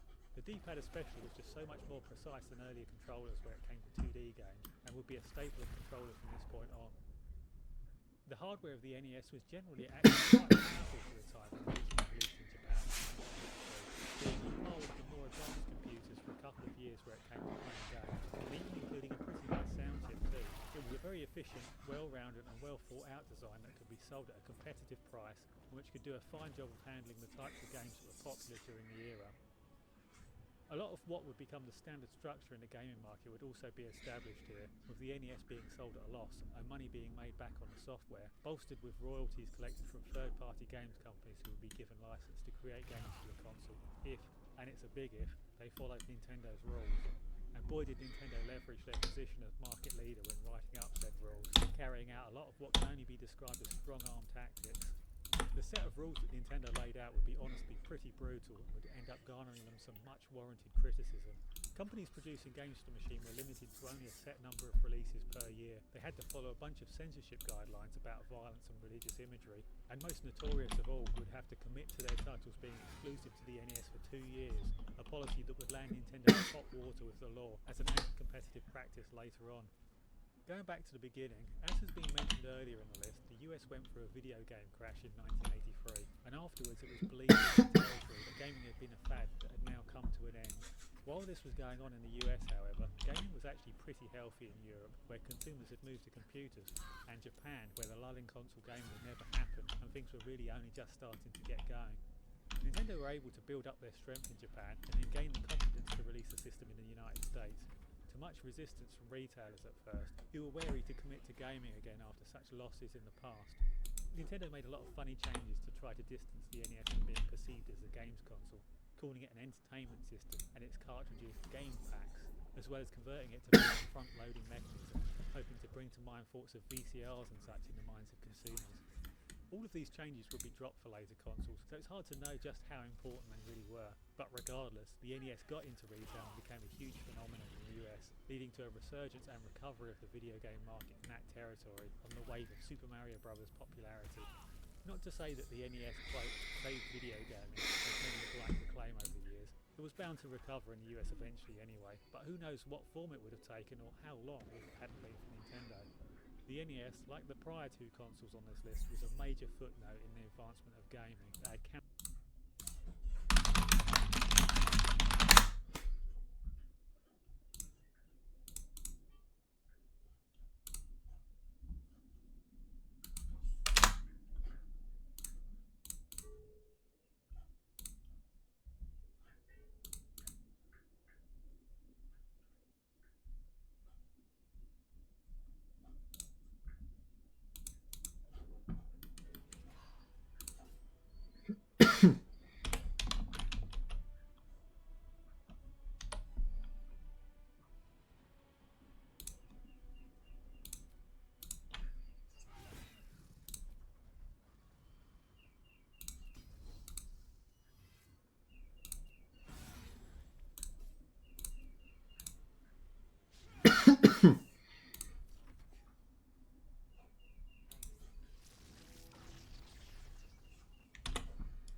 timeless classics and will probably remain my favourite console for the rest of my days. So I'm that's hungry. the end of the video. Hope you enjoyed it. It took a lot of effort. What follows is a list of all of the excellent YouTubers who helped me to get footage for the montages. Without their help, this would have been a much lesser video. Links to all of their channels can be found in the description. Pay them a visit.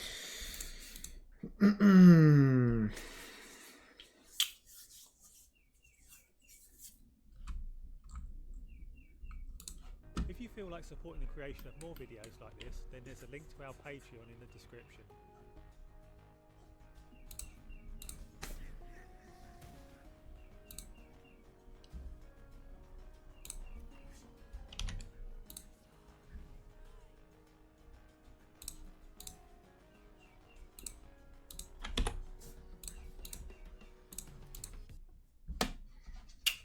Classic game room.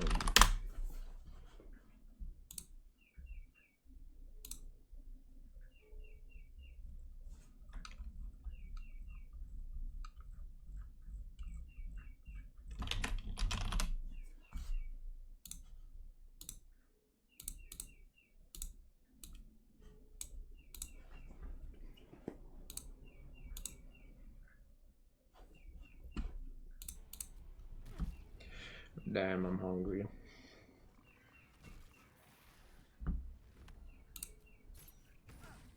Didn't think I would be so hungry.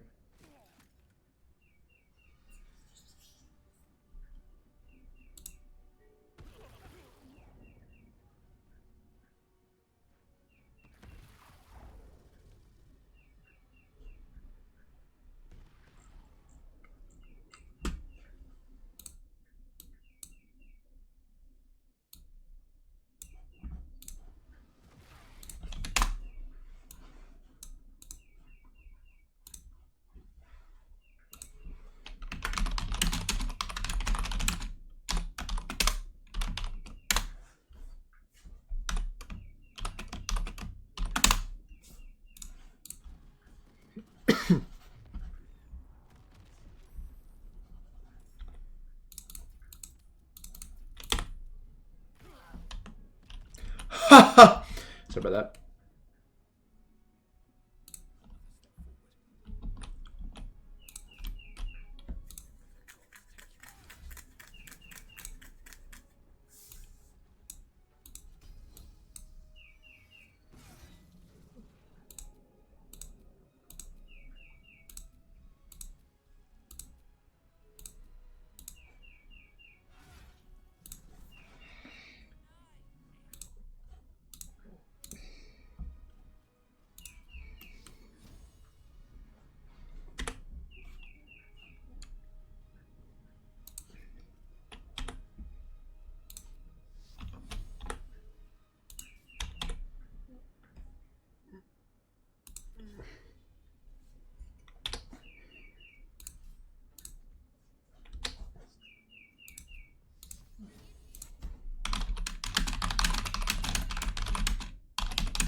I'm about to like get a snack or something. I'm freaking hungry, man.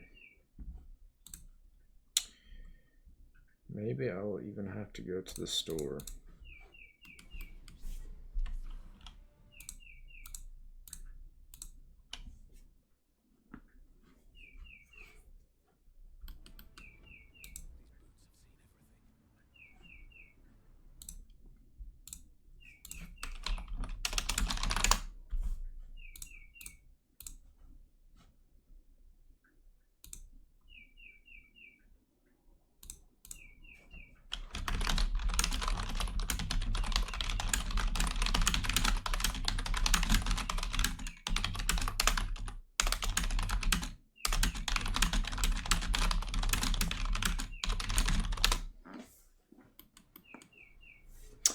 Shit, man. Someone died.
Since when did this guy die, man?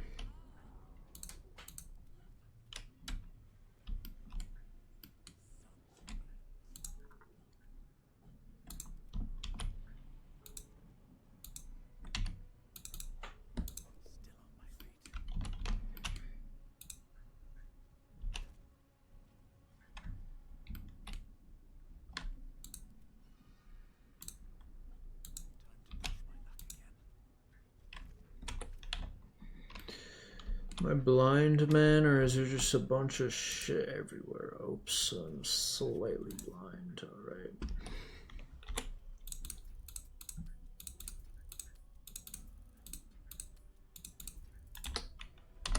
Okay, he kind of he recovers less. Alright.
people in this world.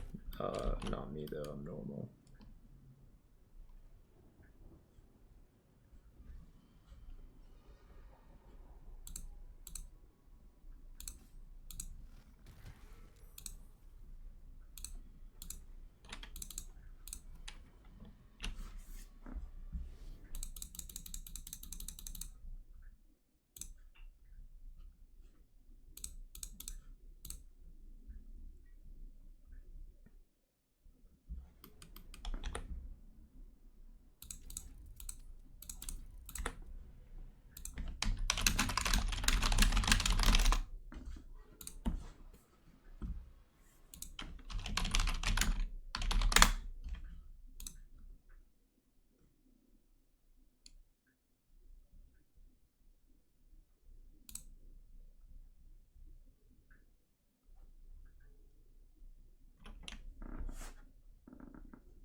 Okay, let's put on some classic game room. I don't know why the fuck this is taking so long. It's pretty insane.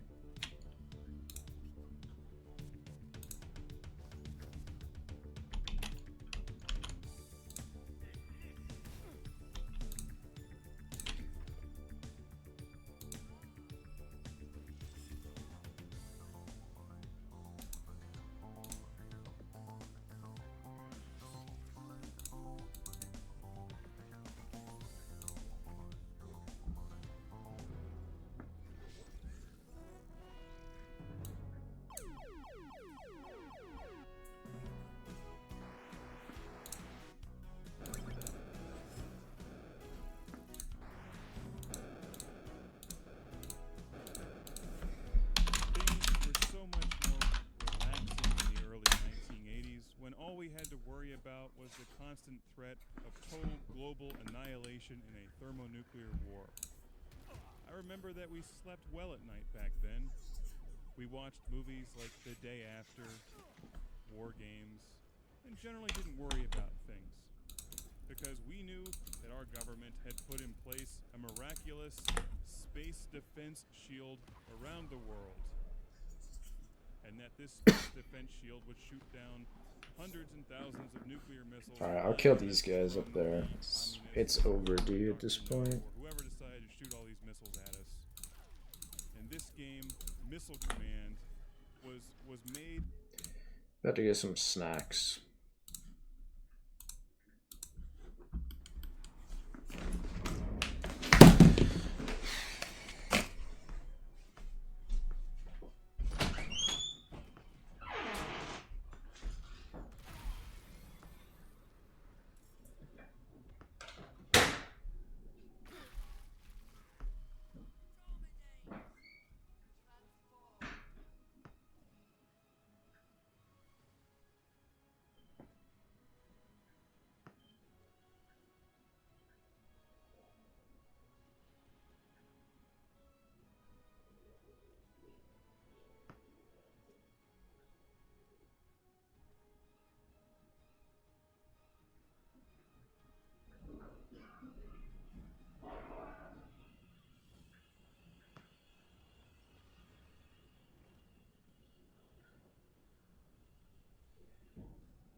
generations of Americans how to operate.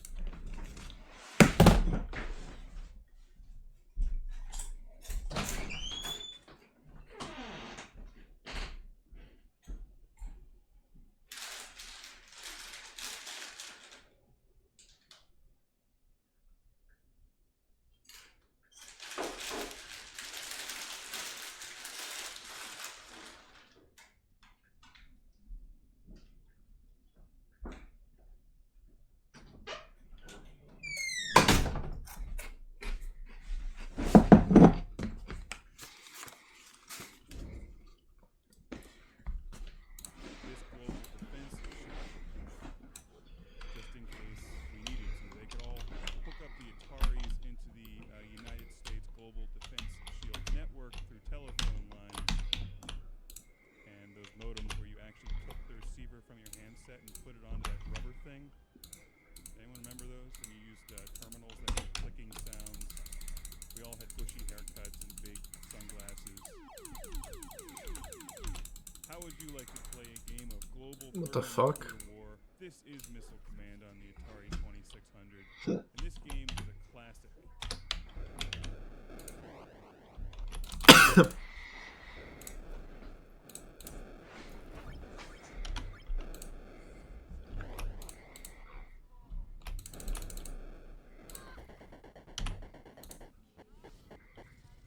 This is one of the best old-school video games ever made. It's tremendously fun, it's easy to get into, but difficult to master. This was an arcade game in the early 80s, and you played it with a trackball, which was really cool. Unlike a lot of other 80s arcade titles, this one translates to the Atari 2600 really well. You're controlling the cursor in the middle of the screen. Move that around and launch your missile defense shield at the nuclear missiles coming out of the sky. As the game progresses, the missiles become more numerous and belligerent, and they move a lot faster. You also have those other things that look like rockets. I don't know if those are just hydrogen bombs or what, but you have to shoot them out of the sky as well.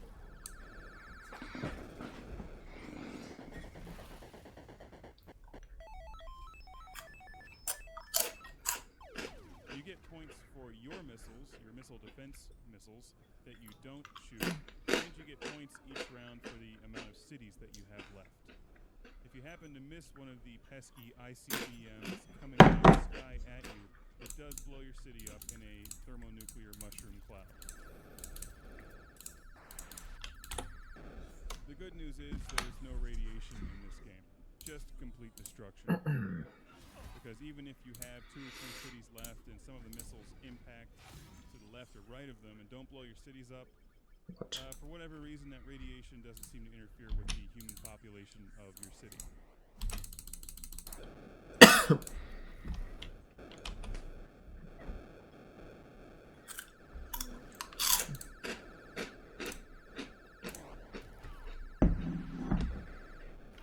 Now that the Cold War is over, Missile Command is sadly obsolete, and our skills that we've learned as children and how to control our missile defense shield have sadly gone to waste.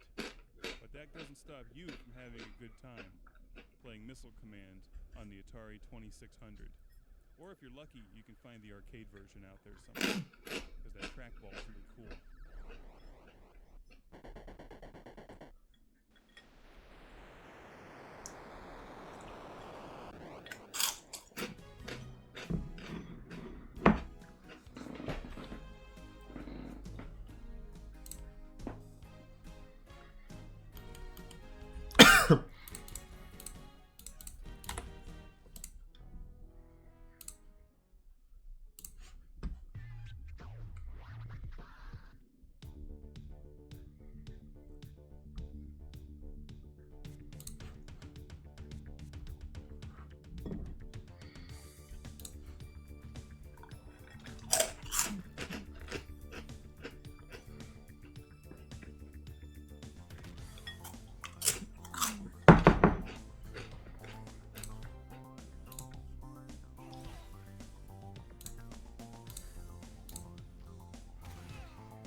It's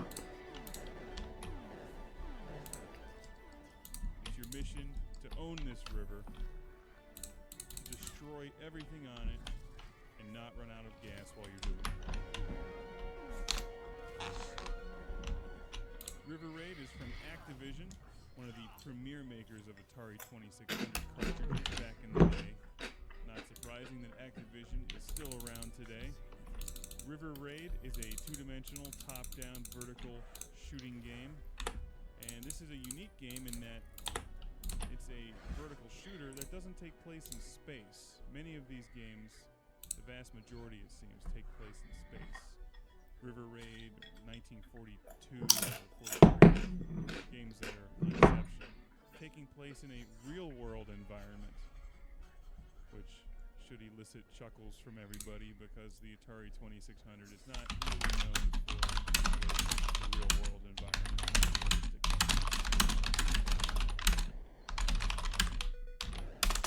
This game is loads of fun and one of the best shooters on the Atari 2600. For one thing, the controls are remarkably good. In many of the 2600 games, the controls were not terribly good. But in this one, you can speed up, you can slow down. It seems like the airplane is a lot more responsive than in most of these early video games.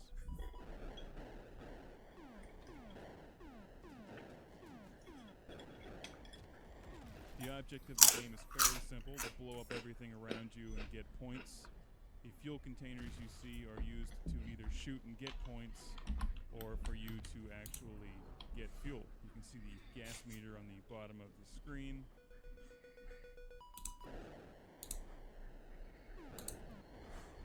Each time you fly over one of those fuel tankers, you fill up your gas tank, and with any luck, you don't have to pay the $4 per gallon that they want for gas nowadays.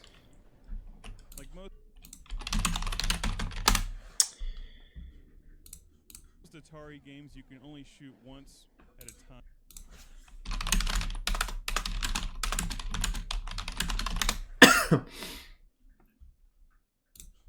While your bullet is on screen, so hitting your targets makes you shoot a lot faster. As you progress through the game, it doesn't speed up like Vanguard does.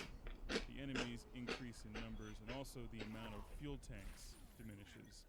So you have to be much more careful about what you're shooting at and actually getting over to your fuel tanks and getting gas. Or else you run out of gas and your plane falls into the river and you die a horrible, wet death.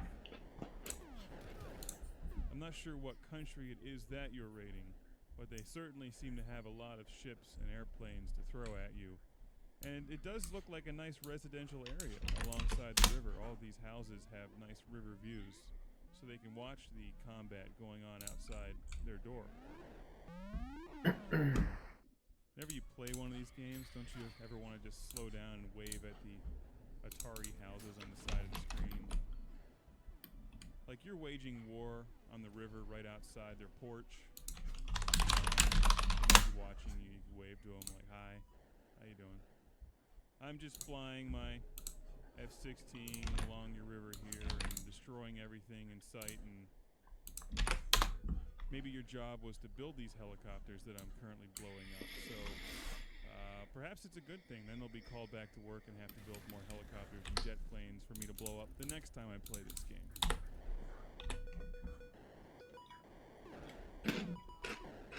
See, we can always put stories to Atari games, because they never put much of a story into them themselves, except for maybe Cosmic Arc, or one of those games where they did put a very unique story into it. I've long since lost the instruction manual for this game, but I'd like to believe that I'm raiding this river for a purpose.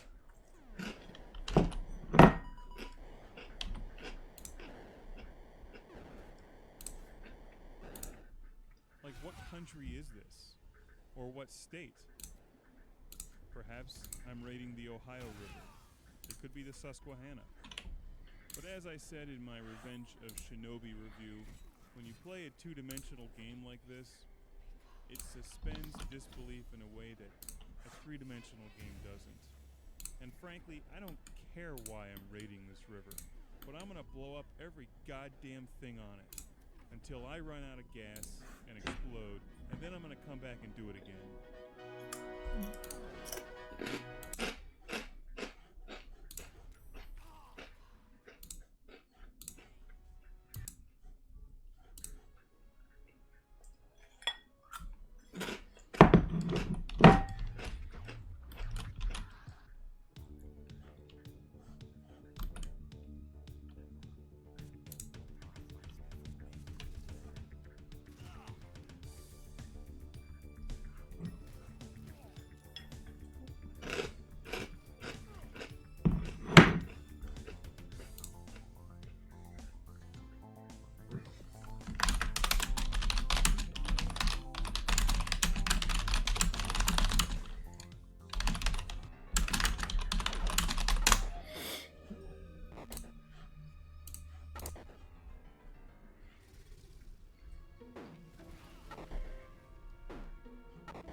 This is Laser Blast for the Atari 2600. 2,600 different ways for you to have a good time. With games involving spaceships, flying saucers, laser beams, or missiles. Laser Blast is not a famous game, not a well-known one, but it's kind of fun.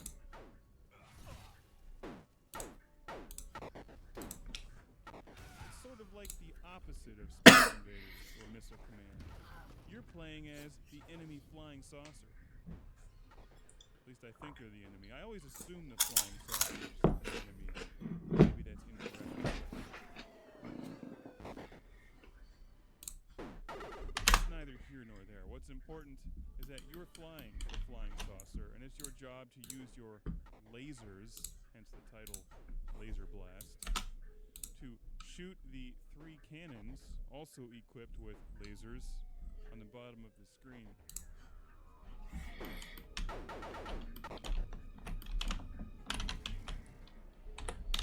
It may not look like it from the footage, but when you're playing this game, it's actually quite challenging because you have to constantly move your spaceship back and forth because the cannons at the bottom, you see them throw up a little finger, and then they shoot right away. And since it's a laser, the laser beam moves at the speed of light, which is faster than your pathetic human fingers. And your fingers control the spaceship, and your spaceship will get hit by the laser beam moving at the speed of light and explode. This game does get bonus points for your spaceship falling out of the sky. You're able to pilot it and crash it into one of the enemies. So that does give you a nice feeling of satisfaction. Like, hey, you just shot down my flying saucer, but f*** you. I'm gonna crash it into you and see how you do, bitch. Then you get points scored. This game moves pretty quickly, and it's actually quite enjoyable for a couple rounds. It's nowhere near as addictive as getting Space Invaders or Missile Command. This was made by Activision, who we all know today Activision is still around with us, and they made some of the greatest Atari 2600 games like River Raid and Pitfall. I don't think Laser Blast is one of their better ones, but if you're going to play video games, you may as well be a well-rounded video game player. Sometimes that means playing the games that nobody else is playing right now. It means being different. You can feel better about yourself that you're doing something that they're not. You're in the know, that they're confused, doing what everybody else tells them to do. Fact.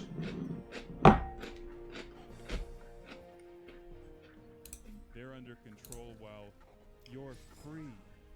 Free to roam the corridors like the guy in Berserk. Only you don't have killer robots chasing after you. And besides, you don't want to do what everyone else is doing. Your friends are playing Halo 3 or Forza 2 or Grand Theft Auto. Fuck them. You're playing Laser Blast. Play by your own rules. Don't let them tell you what to do. Ignore the advertisements. You're an individual. You're a free man. Or woman. Don't be like sheep, being herded to the slaughter. You're better than that. That's why you're playing Laser Blast. What we want is freedom!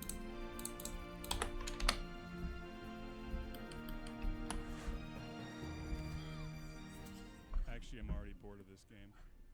I'm gonna go play Pac-Man.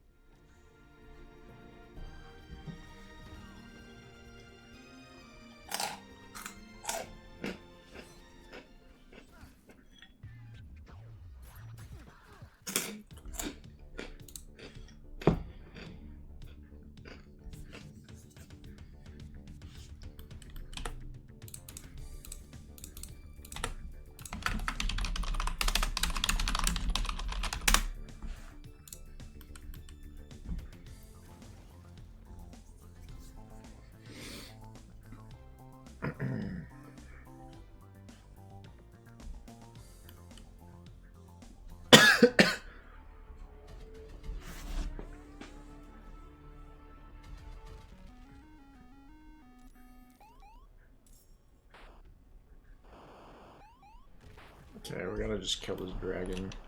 With a copyright of 1983, we have Battlezone for the Atari 2600. And look at this game. Can you believe this came out on the Atari 2600 in 1983? This reminds me of a modern first-person shooter. This game is really advanced for the Atari. You have a radar screen on top telling you in a pseudo three-dimensional environment where your bad guys are. You shoot at them. They shoot at you, and you can try to get out of the way of the shots. You'll see some shots go across the front of my tank. It's a difficult game. You can't get out of the way very quickly, of course, because you're in a slow tank. I played this game a lot when I was a kid, and I've been looking forward to reviewing this on Classic Game Room HD. Oftentimes, when I remember liking a game as a kid, I play it, and then I'm a little disappointed because it probably seemed a lot more impressive 20 and some years ago. But I picked this game up recently, and I was really impressed at how well this game held up and how impressive it is that this was made more than 25 years ago.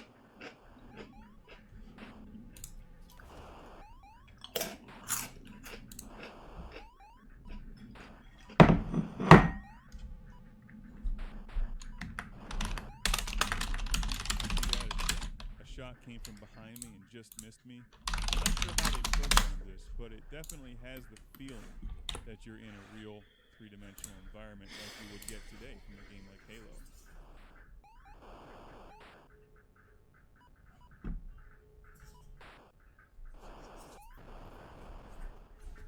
I love what happens to your screen when you get hit by an enemy bullet. There's a nice variety of enemy tanks. You have the easy green ones, and you have the yellow ones, which are a little more difficult, and you have to actually lead them with your shot sometimes if they're moving left to right.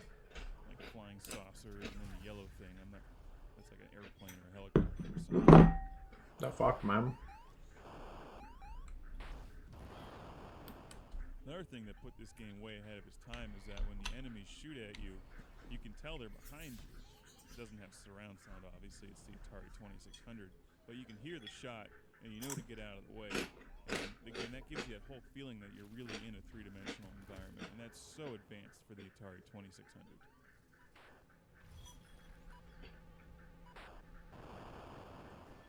For the new generation that's into first-person shooters, you guys should check this game out and see what one looked like early on. And for the older gamers out there, we can relive the good old days of tank warfare and the Cold War and the threat of global thermonuclear destruction and play Battlezone.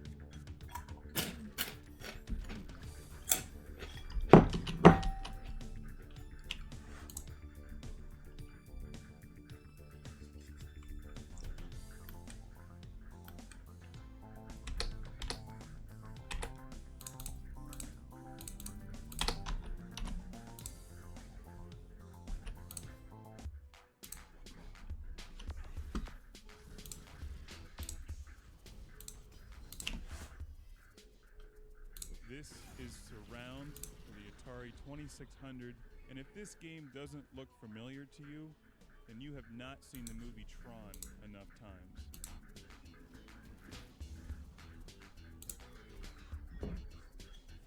This is basically the light cycles. And I didn't even know this. I had this game in my collection. I've had it for years. I forget where I got it.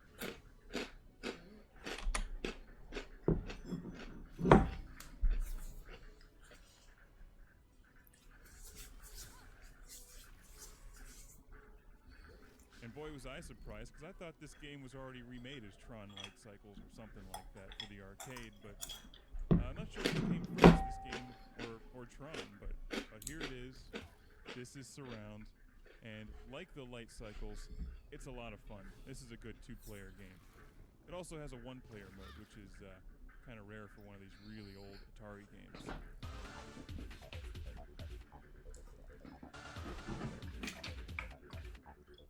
This game cartridge also comes with video graffiti.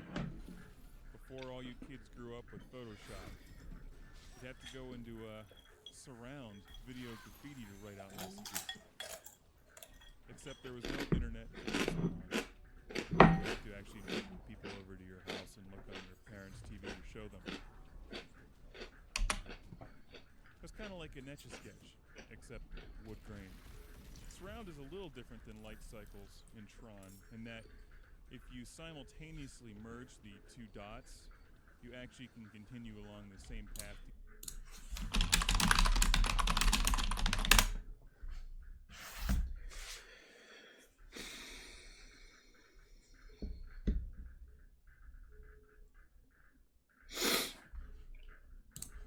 Together and not wipe each other out. There's a couple modes of gameplay. The one that I like the most is the one where it starts speeding up over time. That makes it very challenging and hard to maneuver in tight spaces.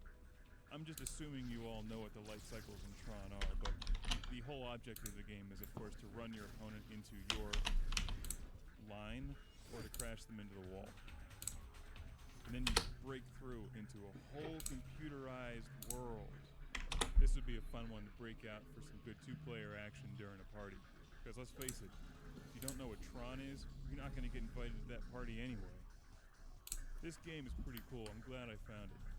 And this has all the fun of Tron without having to be digitized into a computerized world and fight evil.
Long before the infamous Super Mario Brothers on the Nintendo Entertainment System, we had Mario Brothers for the Atari 2600.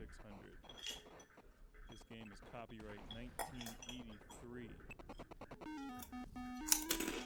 This isn't the first appearance of Mario. He actually was in Nintendo's Donkey Kong, but this is the first Mario game and the first appearance of Luigi. First Mario game, first appearance of Luigi. This guy is dead wrong. Everyone knows that the Game & Watch Mario Bros. Came out before the arcade one. This is ridiculous. I'm gonna have to comment that.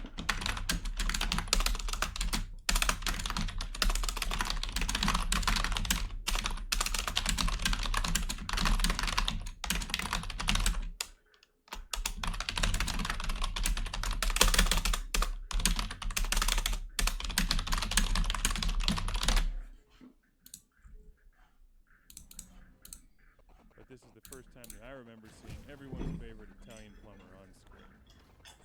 And I remembered this game when Super Mario Brothers came out, because I was a big fan of Super Mario Brothers, because who wasn't? Which we'll get into later on Classic Game Room HD. But Mario Brothers is not nearly as well known.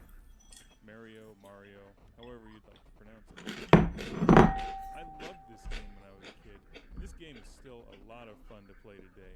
And you can see why Nintendo is still quite a successful company today. They put out some nice games and have some great characters like Mario. And even with the rudimentary Atari graphics, you can still make out his little mustache and his sideburns. This game is really fun and challenging. The objective is to hit the little animals that are coming out of the sewer pipes from underneath. That knocks them upside down like the turtles. And then you jump up there and you collect them, and then a coin drops out of the pipes. So it makes absolutely no sense, but it's a lot of fun to play. As the game progresses, the animals change a bit. You have crabs that take 2 hits to knock upside down. You have bugs that jump up and down. You have ice monster things.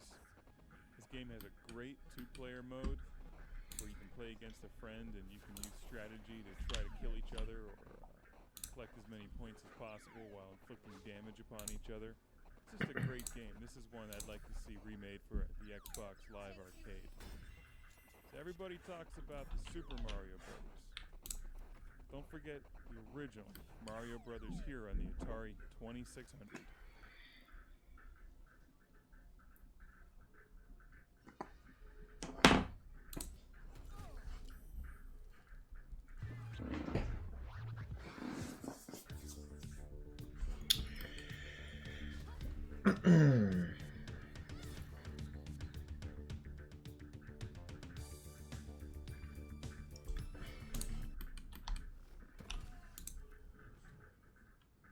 I don't know. Clearly not going very well right here. It might just be that we just can't attack the dragon. So we do something. I'm not really sure what to do. I'm still not really sure.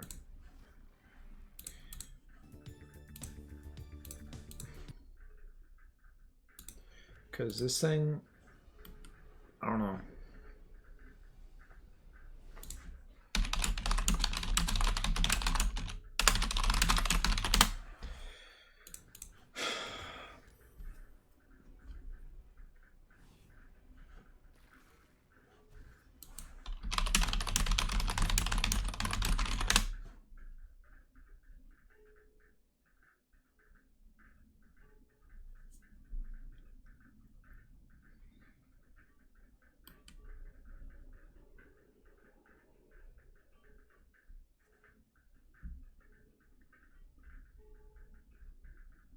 Wait. Was I supposed to just go here? I don't know.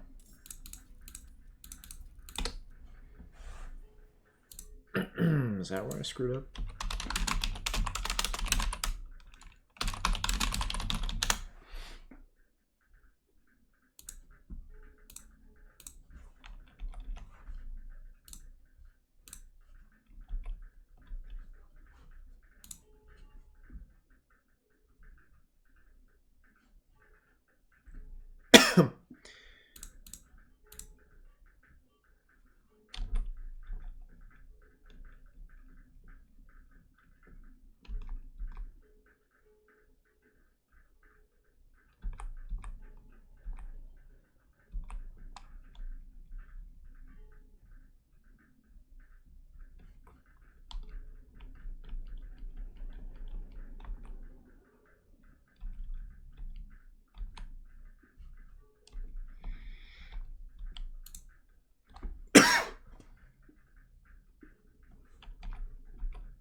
Okay.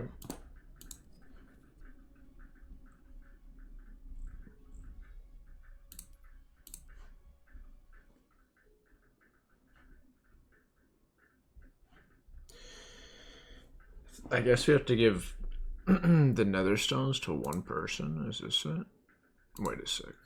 I can't even like view what this stuff is. Okay, so I have to use that. Okay, I guess I didn't know that. That's all I had to do.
This is a sneak peek at Gran Turismo 6.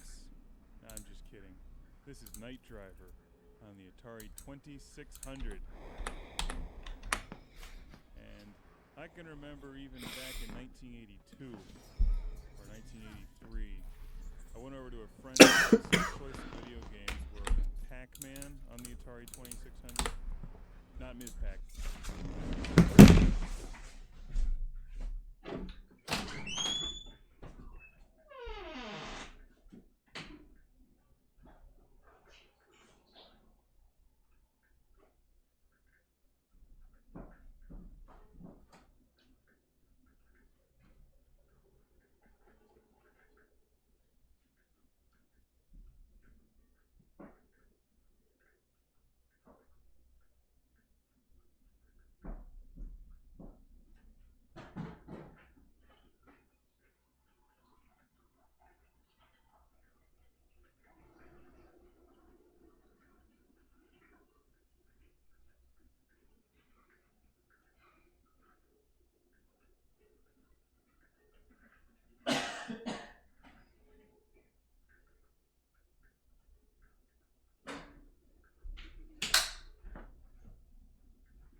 Pac-Man and Night Driver, and I think what I wanted to do was play outside.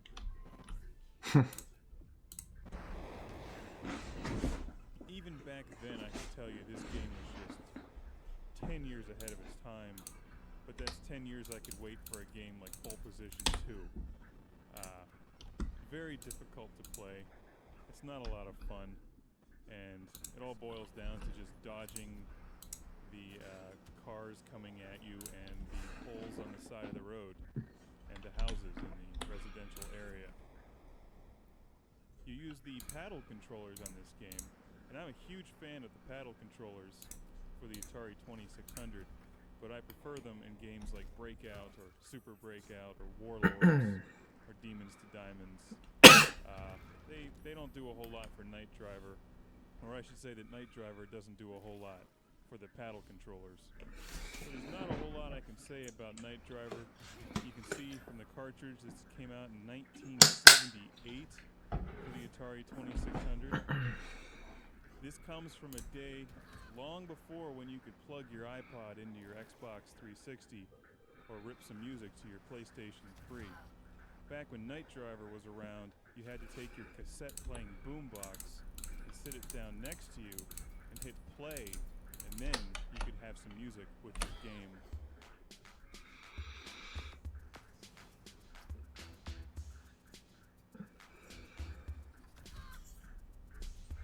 So in conclusion, I don't mean to make fun of Night Driver because I know in 1978 the technology was not there to make a game as graphically advanced as Forza 2 or Gran Turismo 5, obviously.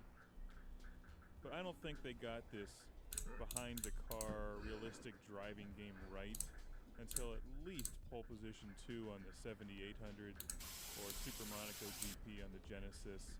And of course now we have these photorealistic games.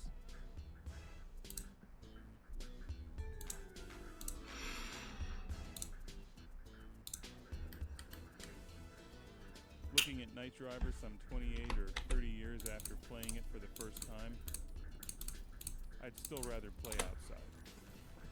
So maybe I'll go find a game of kickball. Which is a shame considering what great packaging this game has. I mean, that's really nice artwork. That actually made me want to play this game.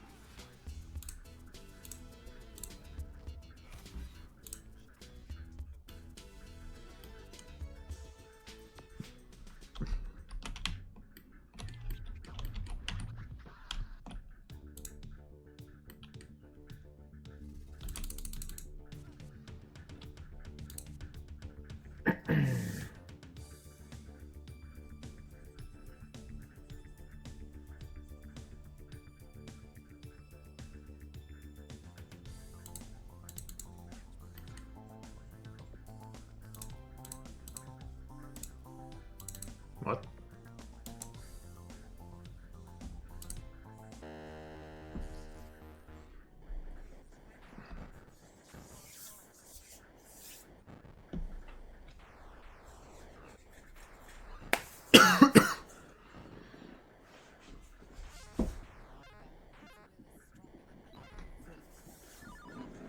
This is Stargate for the Atari 2600. And you may notice this game looks a lot like Defender. This is, in fact, Defender 2. Oops, I accidentally shot that human, but I won't lose any sleep over it. Originally they had called it Stargate for the Atari, and for whatever reason, legal reason I assume, they changed the name to Defender 2 for a later release of the cartridge. I didn't know that at the time, I just read this online. But obviously it makes sense looking at the game. If you like the original Defender for the Atari, you're most likely going to like this game. It's like Defender with a few advancements. You have the invisible mode, the enemies are... All in all, it's a great game. It's a lot of fun. I'm a big fan of Defender 1 as well. I gave my life to save that human, and he didn't even thank me.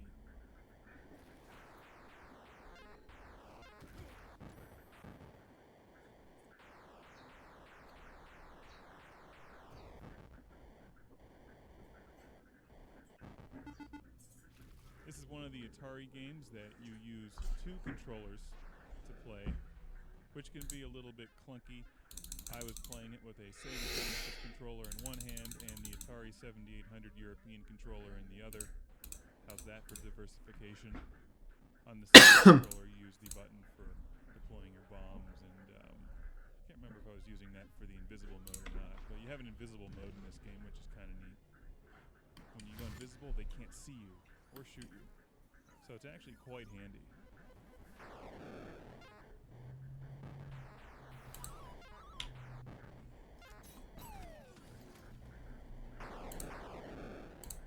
it's still just as much fun letting the humans fall to their death and laughing about it as it was in the original Defender.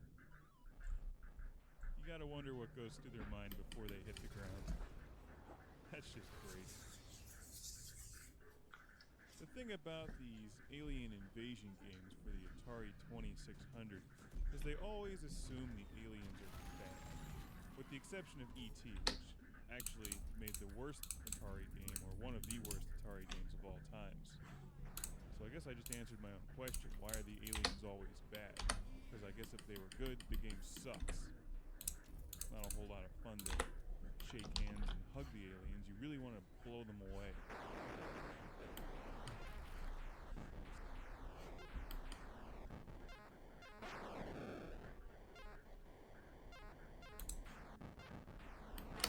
See that I was using the invisible mode and shooting at the same time. And I still died. This is a good game. And you can play Stargate and then watch the movie Stargate right after. Nothing to do with each other.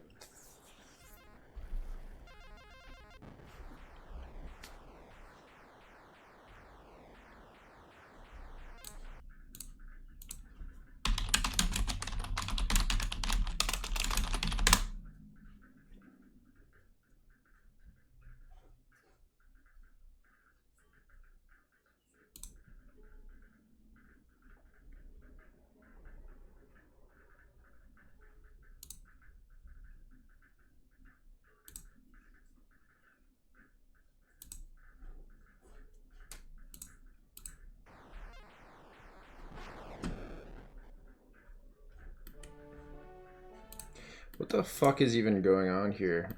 Like, what is actually going on here, dude? There's just fucking a black screen, man. There's just a fucking black screen.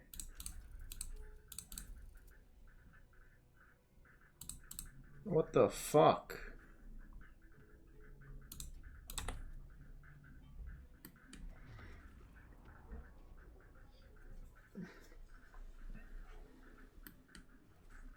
There's just nothing. There's just nothing going on here, bro. This is so bad. Jesus, bro.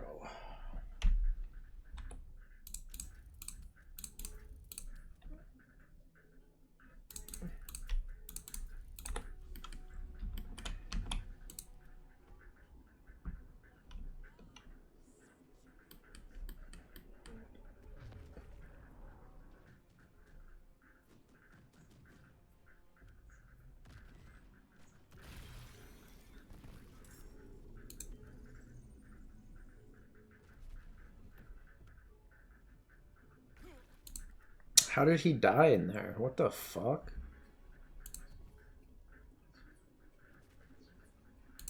I can't even fucking see what's happening in the game. Honestly, fucking embarrassing.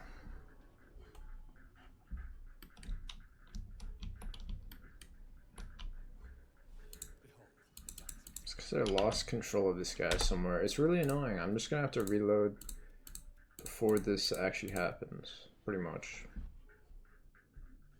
So silly, bro.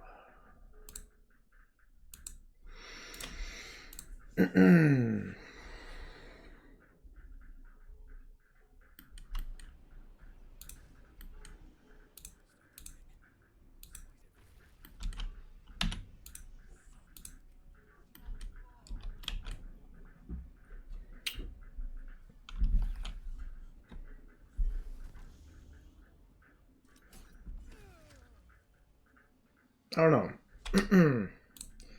What if I go... If I see... like here.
This is Q*bert for the Atari 2600.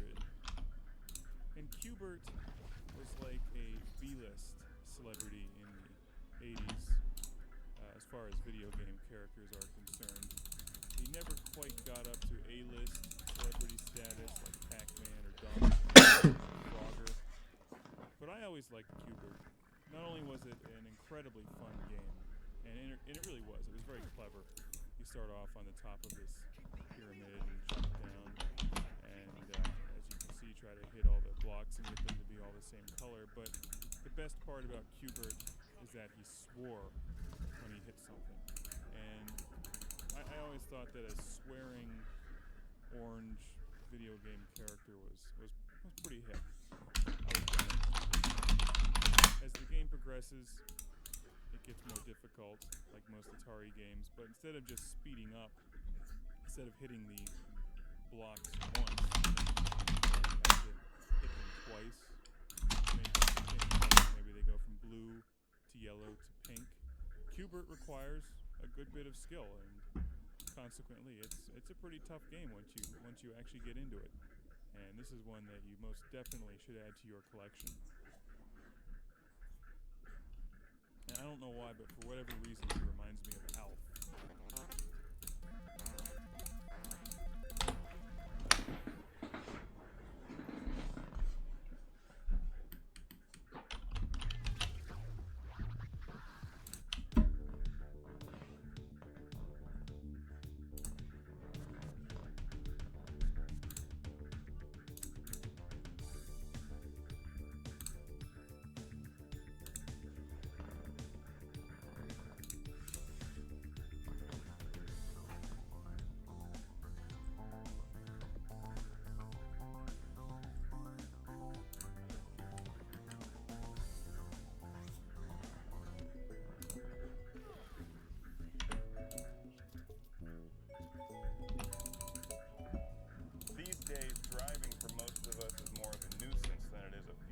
Excitement and adventure. I remember the days when I used to lay in front of the television and play driving games on my Atari 2600. The days before I could drive, when I'd look up to my parents and be like, wow, cool, they could drive, you know? And the Atari was just rudimentary enough that you had to actually use your imagination in combination with the video games like Pole Position and Night Driver. But you got that feeling that you were actually driving a cool race car on racetracks. It was really exciting. And one of my favorite Atari 2600 driving games is Enduro. And I liked Enduro because it was like you were driving all over the world in this exciting, exotic rally race. You're driving through the daylight and nighttime, and it was just really neat. And then you grow up and you have to drive to work. And you realize driving's really not all that it was cracked up to be when you were 6. You got a bunch of other assholes on the road, and you can't hit them. Unlike in Atari games, you don't explode into a bunch of pixelated blocks. You gotta put gas in your car, and that kind of sucks. And generally, it's just really not that exciting anymore. So, when I like to drive in my Atari 2600 make-believe world. So let's check out Enduro and why it's so awesome. And what you don't want to do is play Grand Theft Auto before you take that morning commute, because I swear my natural reaction is just to run that guy off the road and take his car.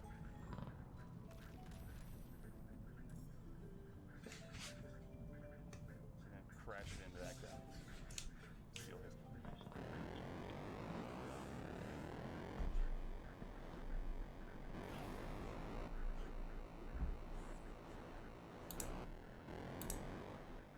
What kind of car is this anyway? It looks like an overgrown Hot Wheels. You know, like maybe one of those Indy cars, except it has off-road treads on it. It could definitely use machine guns. But in all fairness, what car couldn't use machine guns? It's the most effective way to get people out of your way when they're driving slow. Spy on her. Looking at is quite possibly the best driving game on the Atari 2600. This is Enduro by Activision. No surprise there, Activision made some of the very best games on the Atari 2600. And man, I have never seen a snowstorm come on that quickly. It's as if the screen just changed. I like how the by Activision. No surprise there, Activision made some of the very best games on the Atari 2600. And man, I have never seen a snowstorm come on that quickly.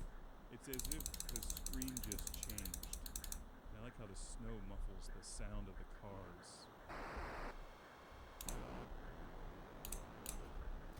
This car has one hell of a bumper on the front of it. You don't explode when you run into other cars. Let's get into the gameplay here. What makes this game really unique is that you have variable speed, which is rare on the Atari 2600. You hold down the single button that you have for gas. And although you don't see a speed dial on the screen, you hear the car revving and going through the gears. And it moves faster the longer that you hold down the button. And then when you let go of the button, it continues on at that same speed. To slow down, to apply the brakes, you pull back on the joystick.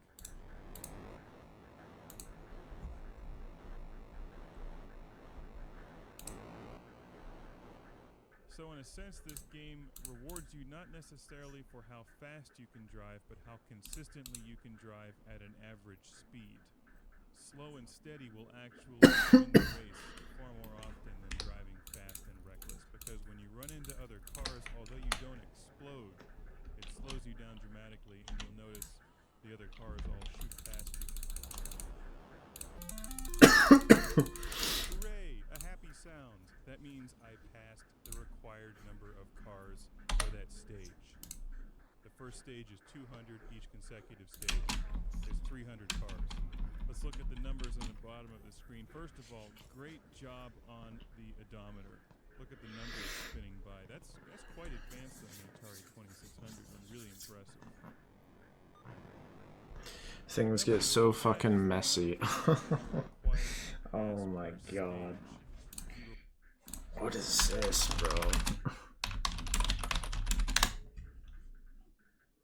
Baldur's Gate 3 black screen issues?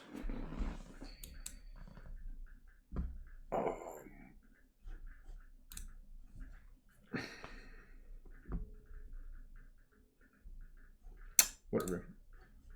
For watching, you'll notice you start in the daytime and you drive to the level, and you get a beautiful sunset, followed by nighttime driving, and then a foggy stage, which is like 5 a.m. or something. And then you come back into the daytime, and you must pass the required number of cars by the next day.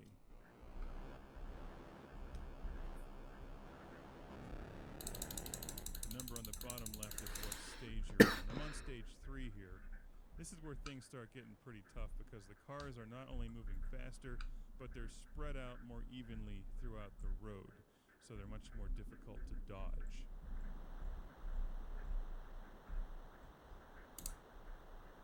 Have you guys noticed that I've so far gone the entire review and have not once compared this game to Star Wars or G.I. Joe?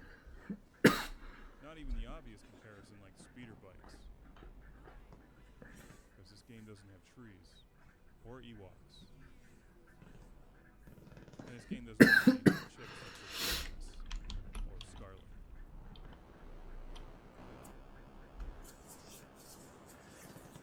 $20 says that Shipwreck totally got the Baroness drunk and took her home one night. And I could just see that happen. You know, like G.I. Joe and Cobra are fighting, and Shipwreck was all tanked. I mean, that's kind of obvious. You think he kind of looked like he was from the Village People, and you have to go through training to get into that game. As part of his Why are you going that way, you idiot? She was cold and evil. What a fucking idiot, bro. Okay, I guess it's the only way. Still, come on, man. By the sea.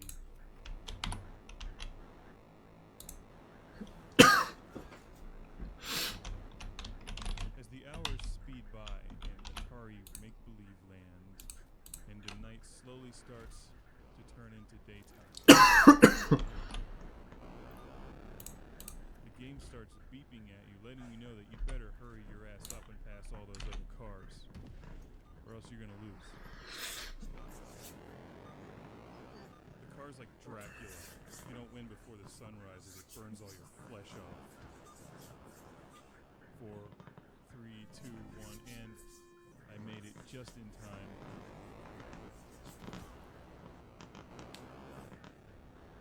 The technique that I was using was to try to drive as quickly as possible in the earlier stages before things start getting really tight and you're starting to get pressed for time.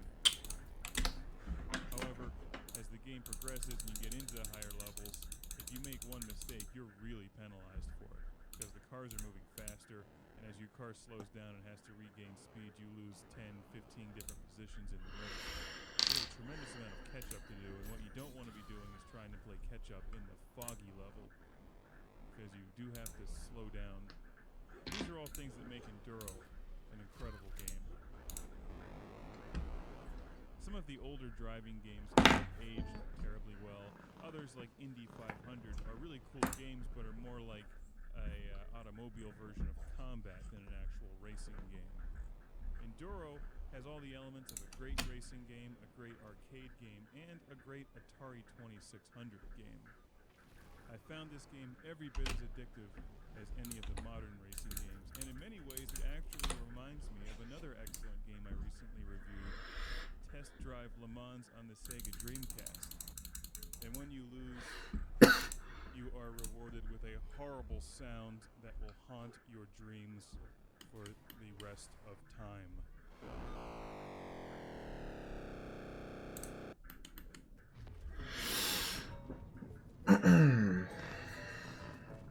Driving in real life does have better graphics than Atari. I'll give it that. I think that people behind me wonder why I'm talking to myself and continue looking down like this. If only they knew I was filming a classic game and talking about Atari.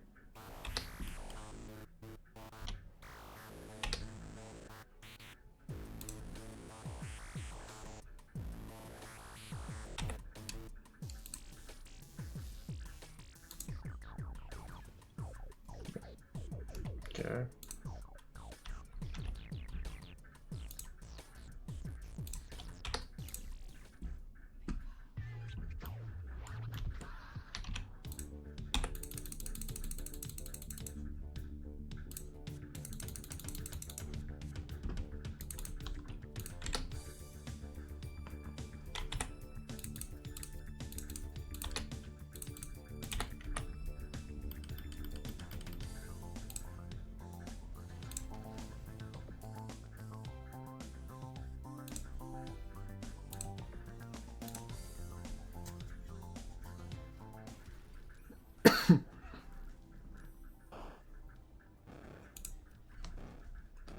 Slot Racer.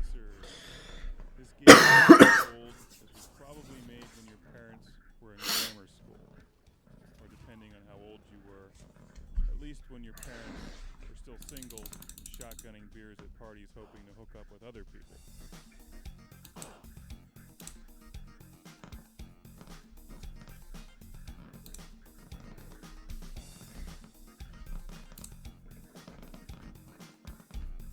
This game hails from 1978 for the Atari 2600.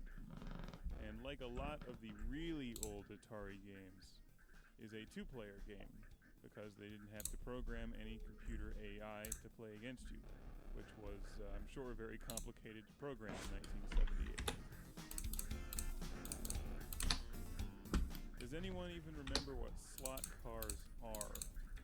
I had a Tyco slot car track, I think, at one point. This would have been probably early to mid-80s. You put your little race cars down on the electric track, and you squeeze the trigger on a controller, and your car goes and zips around the track, and they're actually a lot of fun. This game is loosely based on the slot car concept, and these things look like trunks. It's like an elephant trunk that swings one direction or the other, and then your little golf tee goes in that direction, and you shoot little squares at your opponent and hit them. You can see from the gameplay, it's actually kind of fun. This footage was recorded when I had some friends over. This is one of those nights, you know, where the wives were busy talking about like food and restaurants and knitting and, you know, chick stuff, and the guys were downstairs drinking beer and playing Slot Racer and Guitar Hero. So it was a pretty good night, and actually Slot Racer was enjoyed by everyone. Although none of us, all in our 30s now, none of us actually remember owning this game, probably because this game was old school back when we were 5. So if you're starting your Atari 2600 collection, there's some great two-player games from back in the 70s, and I'll be getting into a lot of those here. This guy died. Game Room HD. This game also has multiple cartridge designs, so you can collect them all. How? How did Just they look at die? that great packaging artwork. It looks like a combination of Cybertron from Transformers, the old cartoon, and THX 1138. So I have to pay attention to why people are dying. It's hard to tell when this fucking screen is black. Yeah, something fucking happened and they died. I don't know. I literally can't see.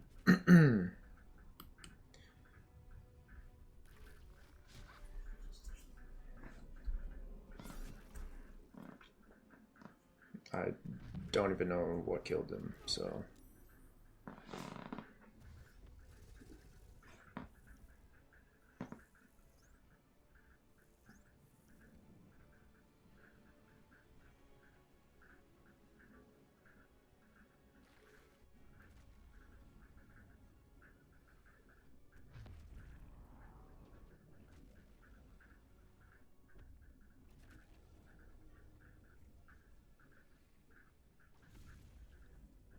I literally can't even tell what's happening.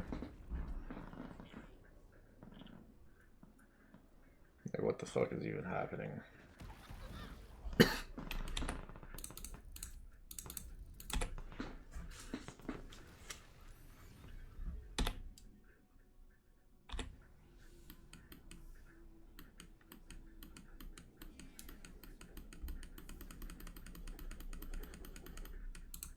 Why do I have to listen to a brain talk? It's really fucking dumb.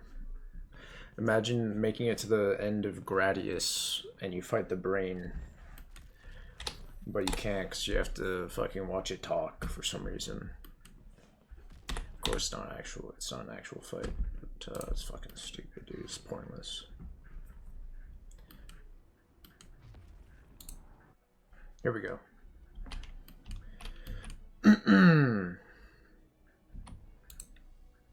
Now, I don't know why people are dying in here, and the hell? How did that all happen? They fucking fell to their death? Is that what happened? Okay, he turned into that thing, I think.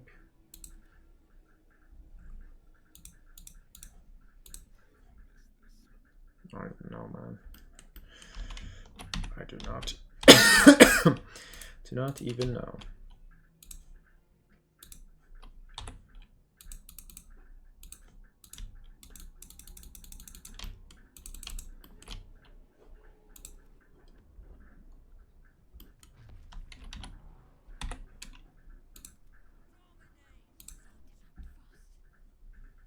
Damn, she can't use the revive.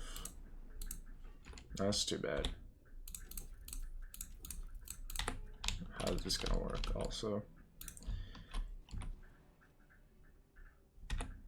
Oh, well, we have everyone in the dimension, so I suppose that's alright.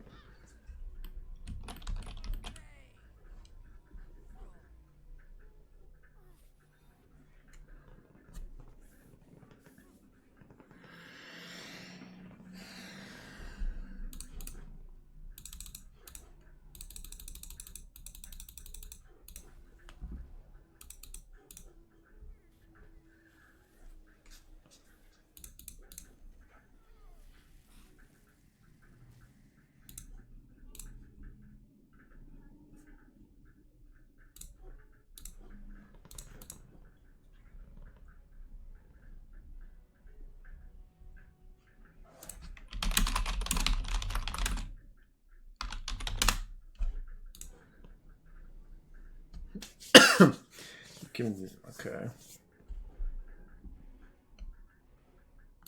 Okay.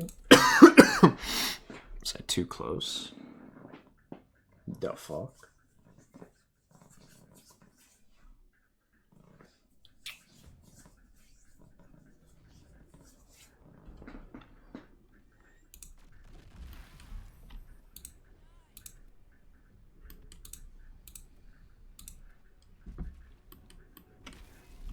That's too bad, dude. I need to, like, load before that, I guess. It's kind of annoying, man. It's hard to see what the fuck's going on, because it's, like, switching dimensions and screens going black, and I actually can't see anything, so... Come on.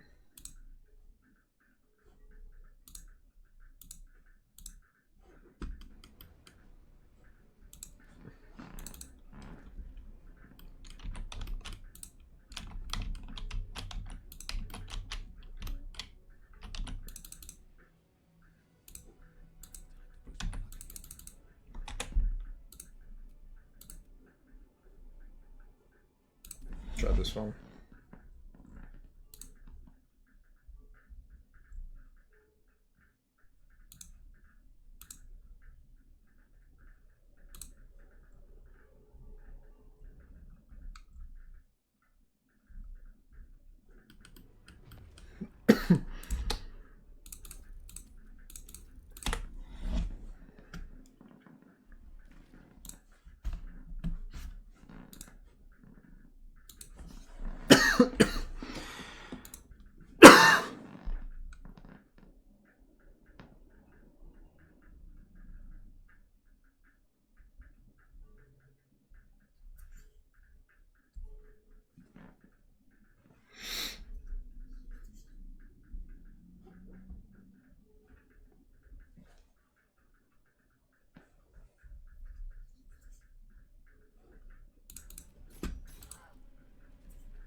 Okay,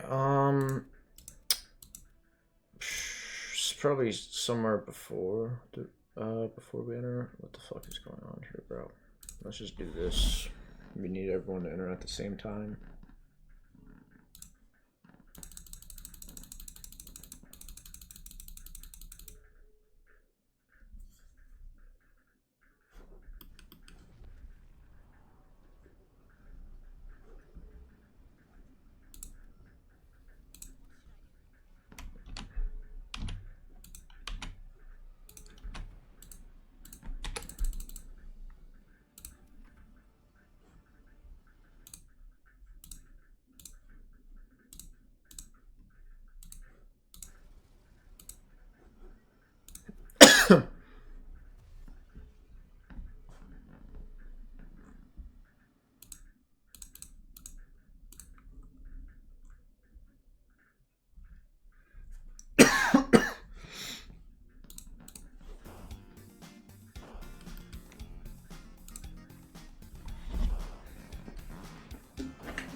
just happened? I didn't try to go in. What the fuck?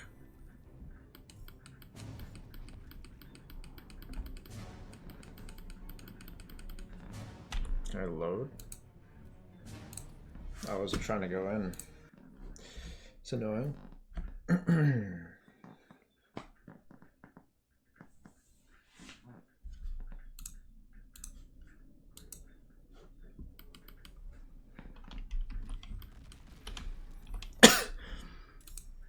Need people, I think, further away or something. Maybe he has to go in, I don't know. But, I don't know, we'll see. Maybe it's not a big deal for him. Okay, oh, we need everyone to go in at the same time.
This is so bad.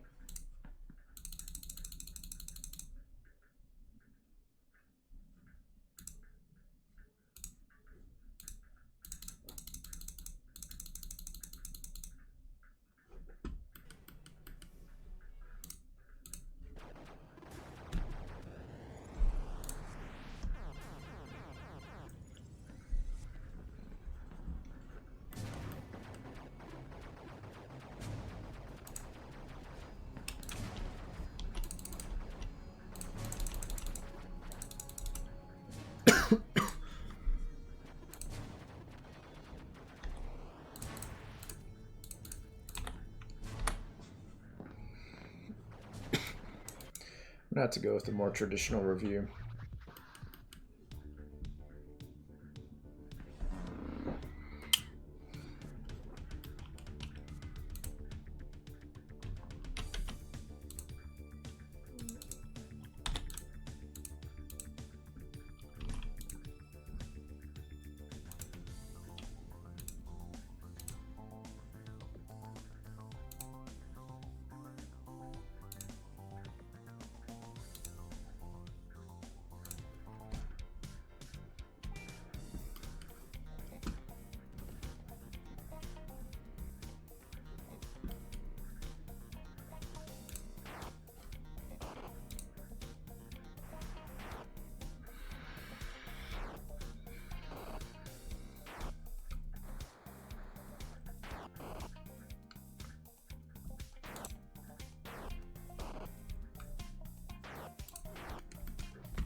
anybody really excited about like space and wars and the stars.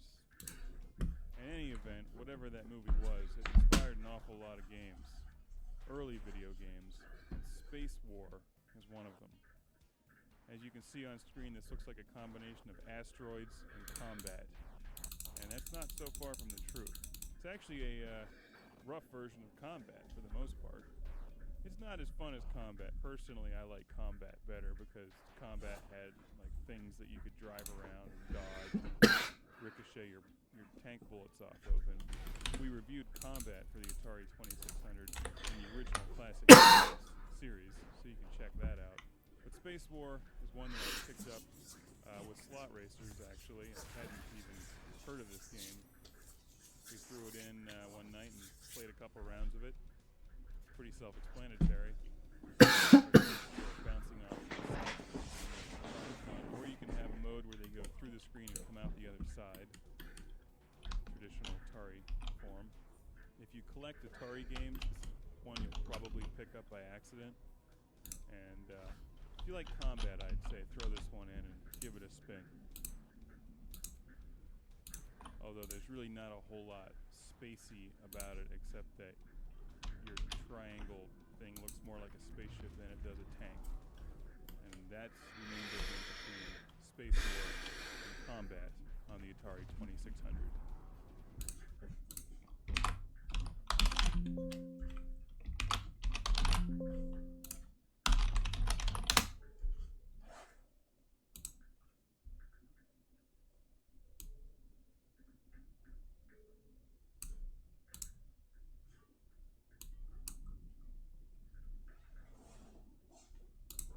Black screen loading in the middle of combat. Okay, this is just a thing in the game. Alright. That combat has more level variations and things to run into because you're on the ground and not in the vacuum of space. And the big empty black screen contains the vacuum of space quite realistically. Sort of.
Oh my god, these fucking mind controllers, dude.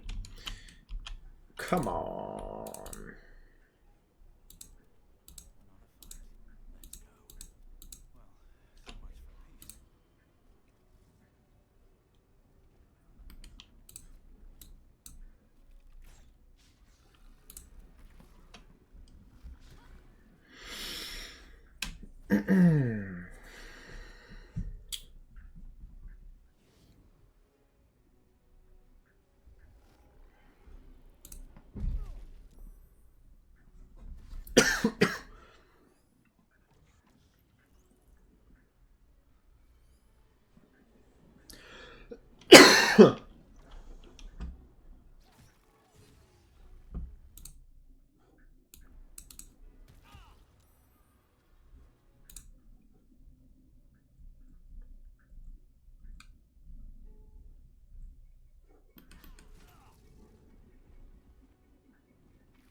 So annoying, dude. Just fucking get up there. Jesus. So annoying. God damn, dude.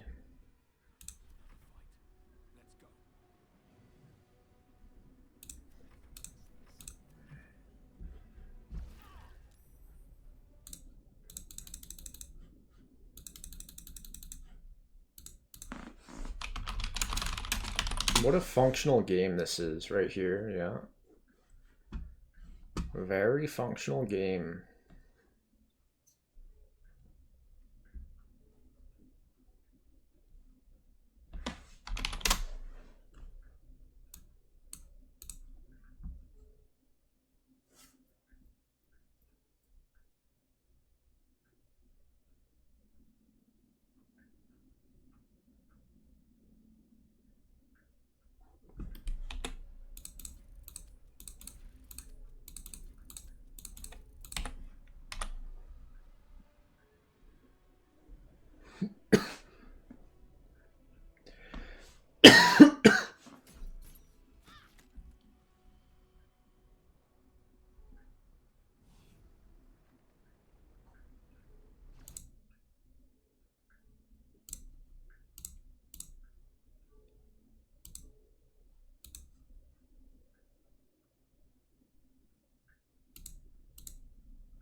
What? This is a game over, right? I'm not even in there. I wasn't even inside, dude. What the fuck? We have to go back before whatever, dude. This is so bad.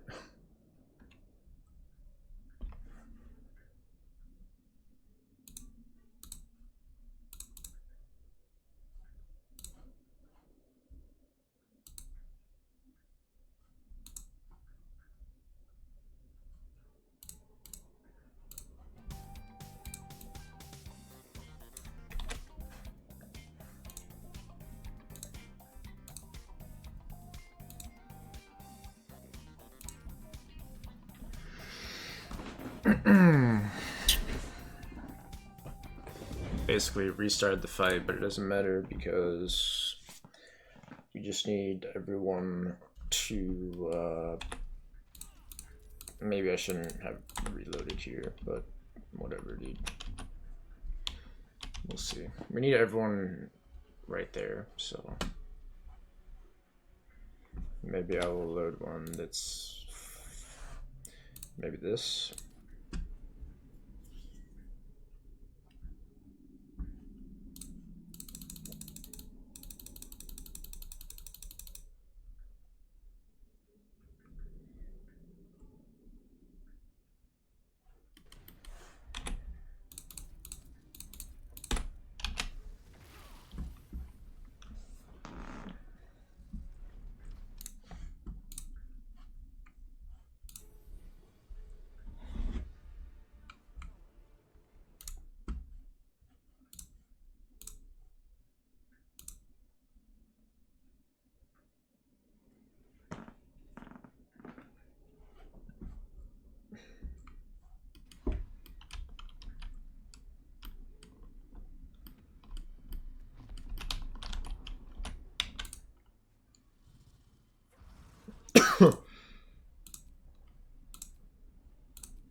So annoying, dude. Fuck off.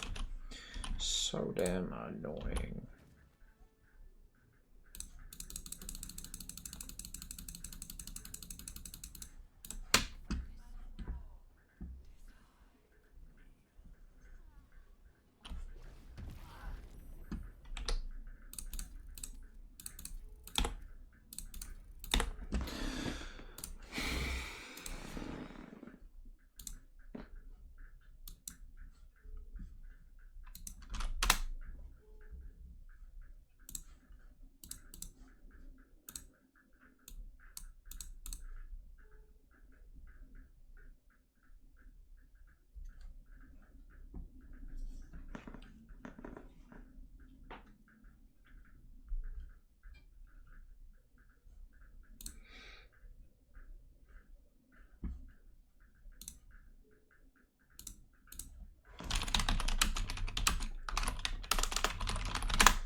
Stop doing that.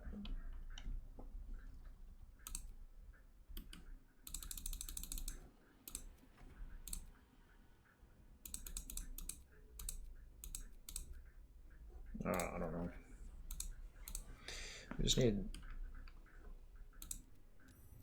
What? Okay, we just need this guy. Oh no, he's not there either. Okay.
Okay.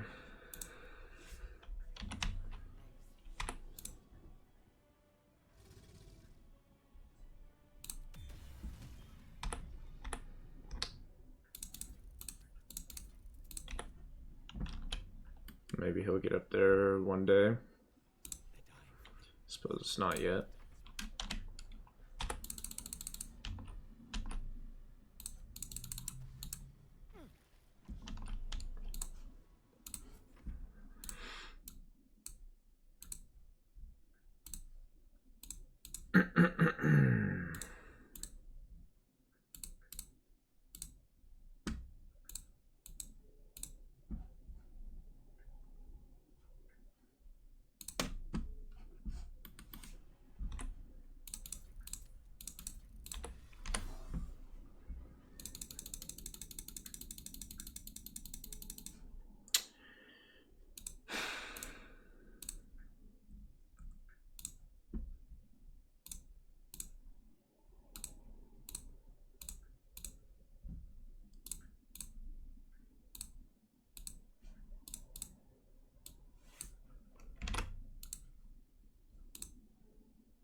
Alright, let's turn on some classic game room.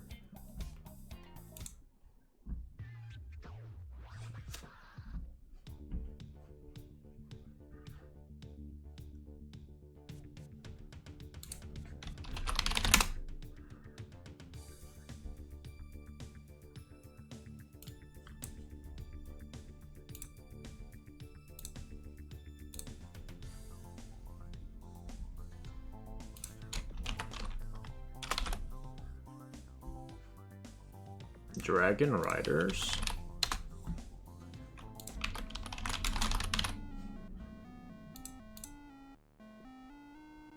Bang? The fuck is this? You know that classic video games are back when General Motors licenses the Spy Hunter game and theme song for a commercial with their new Pontiac.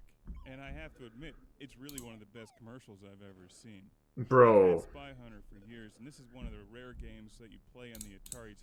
How did this get a 0.5? What the fuck?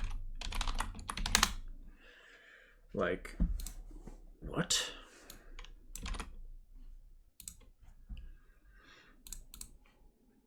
Developer WoW Entertainment. Oh, it's the same developer. It's a different developer, actually, so they must have fucked up. I mean, what happened? I mean, what happened, man?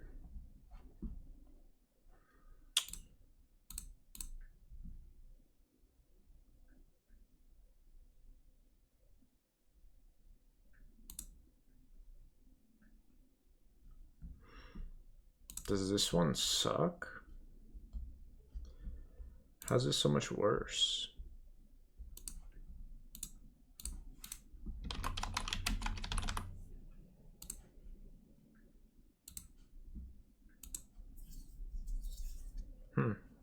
Maybe because it's not an arcade game.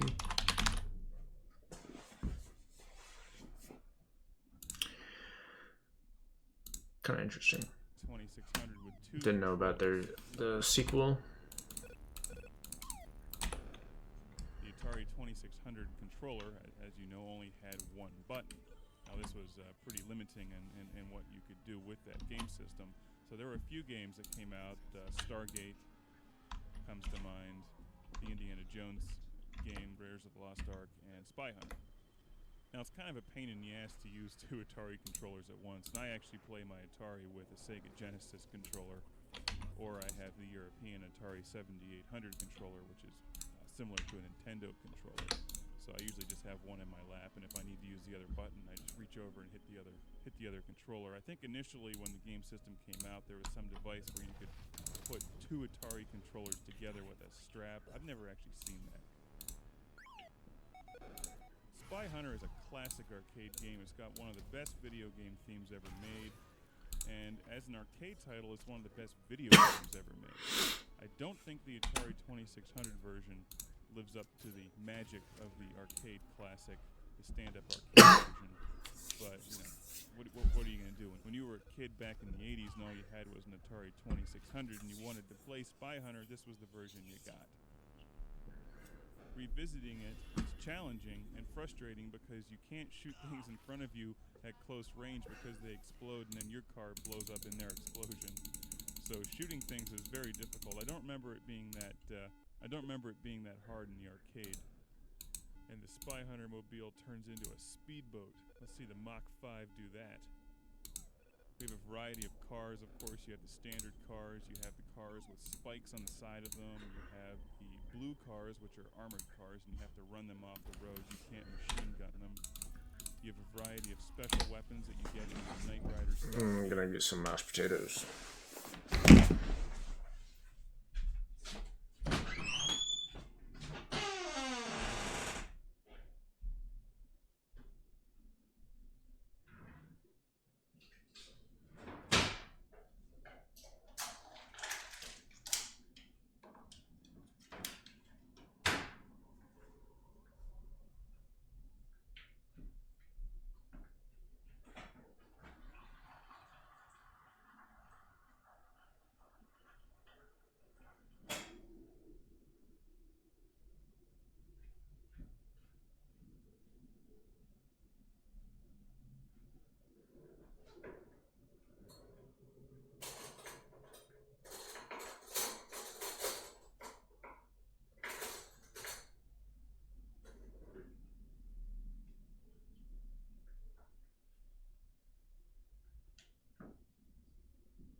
I got some mashed potatoes.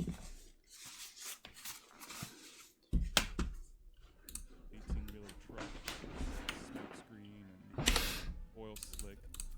Although your smoke screen and oil slick just make the enemy cars explode into pixels. So the bottom line is, you combine Knight Rider, Speed Racer, and James Bond, that you end up with Spy Hunter, and it's one of the greatest video games ever made. Even if the Atari 2600 version falls a bit short. The fuck? Now, what came first? Was it Speed Racer or Spy Hunter? I think Speed Racer was first. I don't even know, man. The Spy Hunter car does look a lot like the Mach 5, which would make this game even cooler because then you know that Trixie and Chim Chim are in the trunk of it. And that should make you feel good every time that car explodes. Immobile. Okay, so he actually is immobile after doing that. Alright.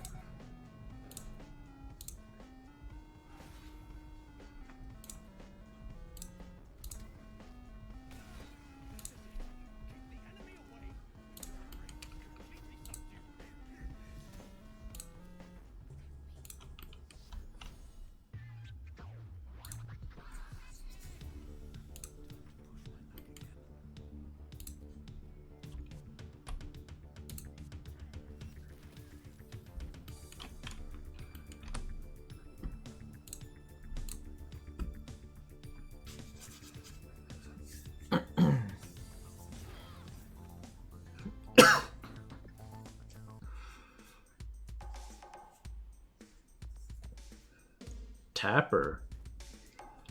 Yeah, I gotta play Tapper on Atari. Can't be that. I haven't done that. I can tell you about Tapper.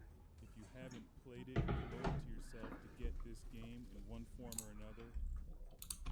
Yeah, I gotta get Tapper. Tapper, which is just a disgrace, because we all know Tapper is about beer drinking and being rude to your customers.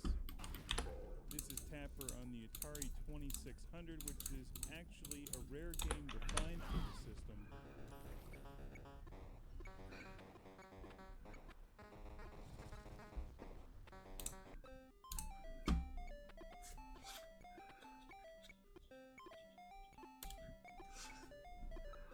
even though there's a Mountain Dew logo in the background, we know that this game is about tapping beer, and that makes it a great game. And it has one of the most kickin' soundtracks on the Atari 2600.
Magic takes place at midnight?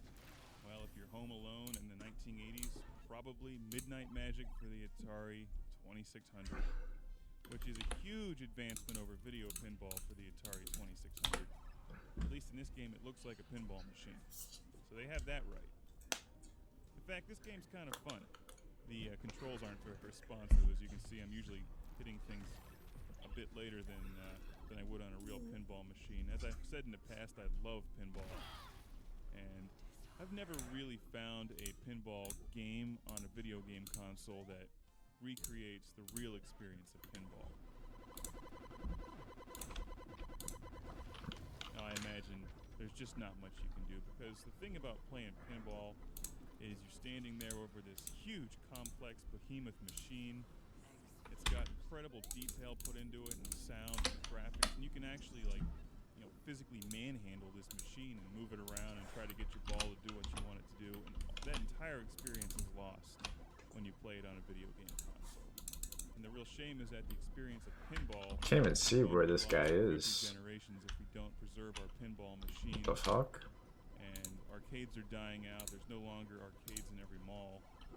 Fortunately, there's still pinball machines in a lot of bars.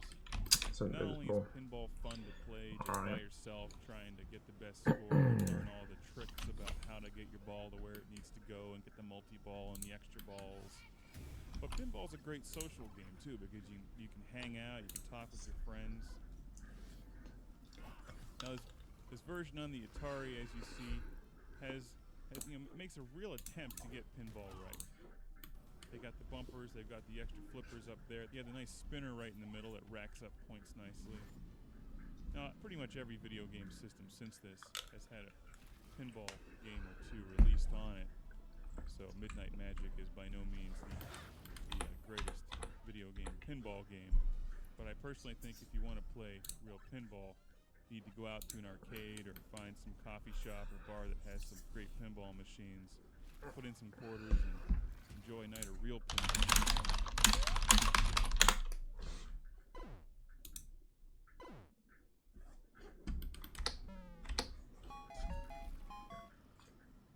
It's great to see that there's still some pinball leagues out there, and hopefully there's a nice resurgence in interest in pinball, because I think that it's a game that should not be overshadowed by video games.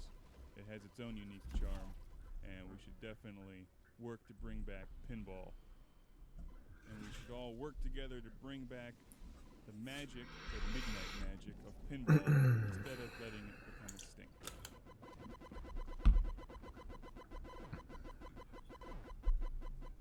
But until then, if you have an Atari collection, you can easily pick up Midnight Magic.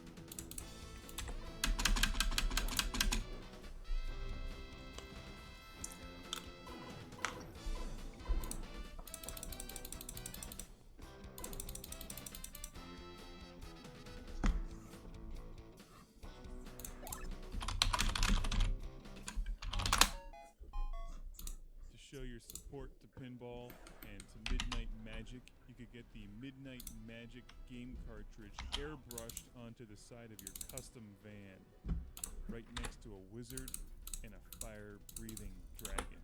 And if you're really hardcore, you could get it airbrushed onto the hood of your wood-paneled AMC Eagle.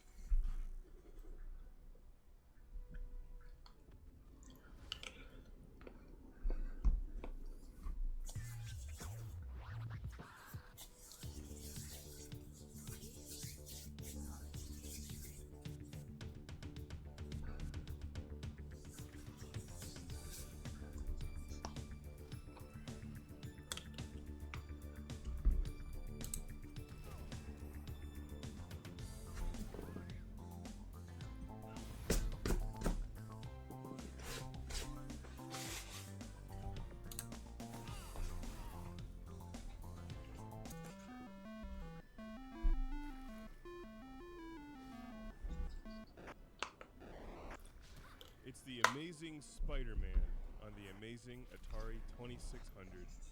Long before Spider-Man became the big budget Hollywood blockbuster movie star that he is today, some of us knew Spider-Man from the Saturday morning cartoons in the early 1980s and from those things called comic books, where instead of seeing Spider-Man and all of his villains portrayed in computer graphics, we had to read about Spider-Man on pages with pictures and words and stuff. And it was vastly, vastly, vastly superior in every way, shape, and form. And then the movies came out, and now we're in Spider-Man oversaturation. In fact, one of my favorite things about the PlayStation 3 is that it came with a copy of Spider-Man 3, which I immediately sold on eBay, took the money, and bought the Terminator. Or at least paid for half of the Terminator, because I didn't get a whole lot from Spider-Man 3. Well, I could go on forever about the Spider-Man movies, but let's get on with the game. About the PlayStation 3 is that it came with a copy of Spider-Man 3, which... What? I immediately sold on eBay, took the money...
money and bought the Terminator, or at least paid for half of the Terminator, but I didn't get a whole lot from Spider-Man 3.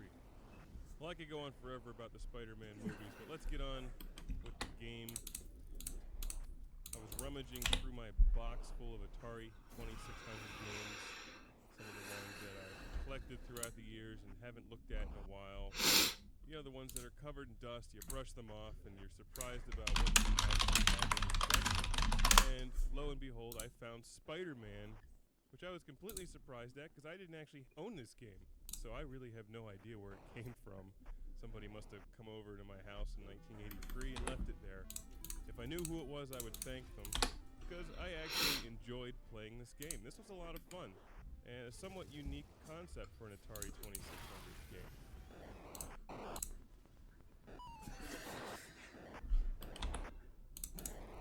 The object is fairly simple. You are Peter Parker, aka Spider-Man, and your job is to scale these skyscrapers, capturing criminals along the way, dodging the Green Goblin, and disarming the bombs on top of the tower on top of the building. Now at the very top of the building is what they call, I think, the super bomb. I actually thought the thing on the very top was a screen door, that Spider-Man had to get up to the screen door. Even on the Atari, you think they could have made it a little more super bomb looking. Spider-Man is armed only with his web slinging abilities. And as you can see from the gameplay, you grab parts of the building that are not windows or air and pull yourself up.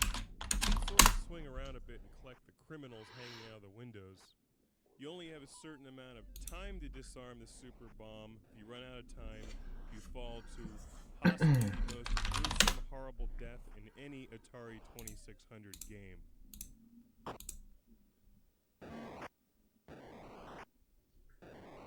You can almost feel Spider-Man's pain when he hits the concrete after a 70-floor drop.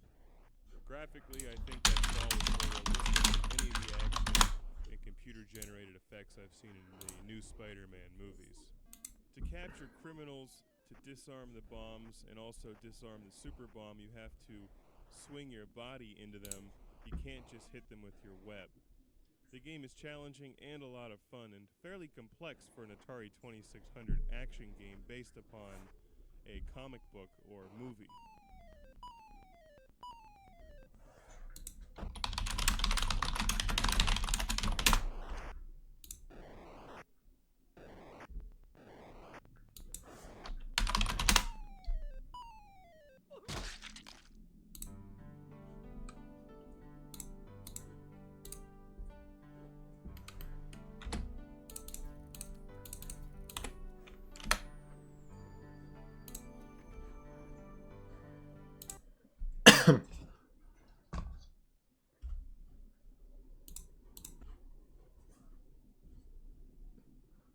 Moon Patrol.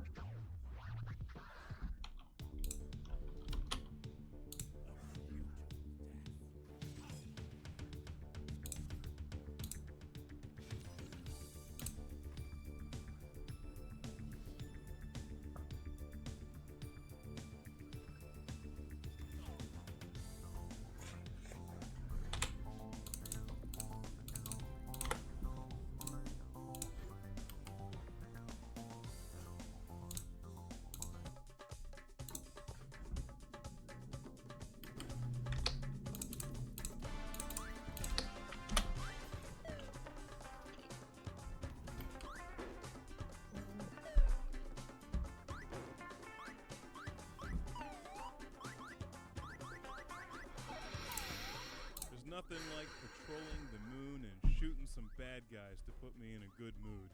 This is Moon Patrol for the Atari 2600. And you have to face a variety of obstacles in this game, like craters and rocks, enemy spaceships and tanks and landmines. And I like the little moon buggy. It looks like it has feet, but I think those are actually supposed to be wheels or a tank tread. Anyway, it's pretty cool.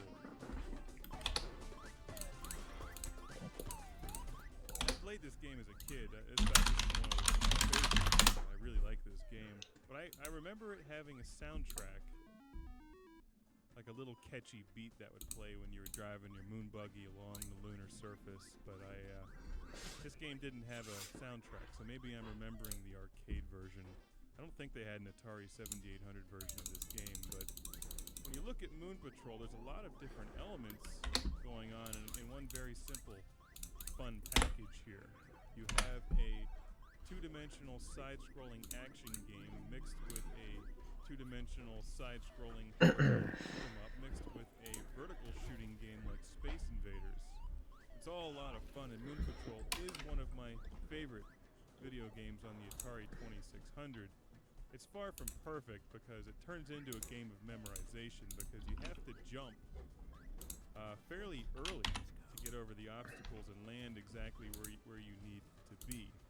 And it doesn't really give you enough time to react to something that you see necessarily, whether or not you're shooting at some bad guys in the air. So you have to basically memorize where the craters and the rocks are because there's no margin for error. You can't just get a fender bender in your Moon Patrol buggy.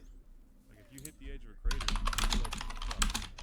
and that sucks. I guess I never understood why you couldn't at least graze the boulders or just nick the end of one of those craters and then just damage your Moon Patrol buggy. But I think the designer's logic was that if you got a flat tire on the moon, that you'd die. And just dying a horrible, slow, painful death on the moon would make for a very boring video game. It might make a better video game than E.T. on the Atari 2600, but I'm not saying much. Every time you see the Moon Patrol buggy explode into pixelated flames, know that that's a metaphor for a slow, horrible death without water or food. So, like 2 days, maybe, is what it would take to kill you if you had a fender bender on the moon. AAA couldn't get to you.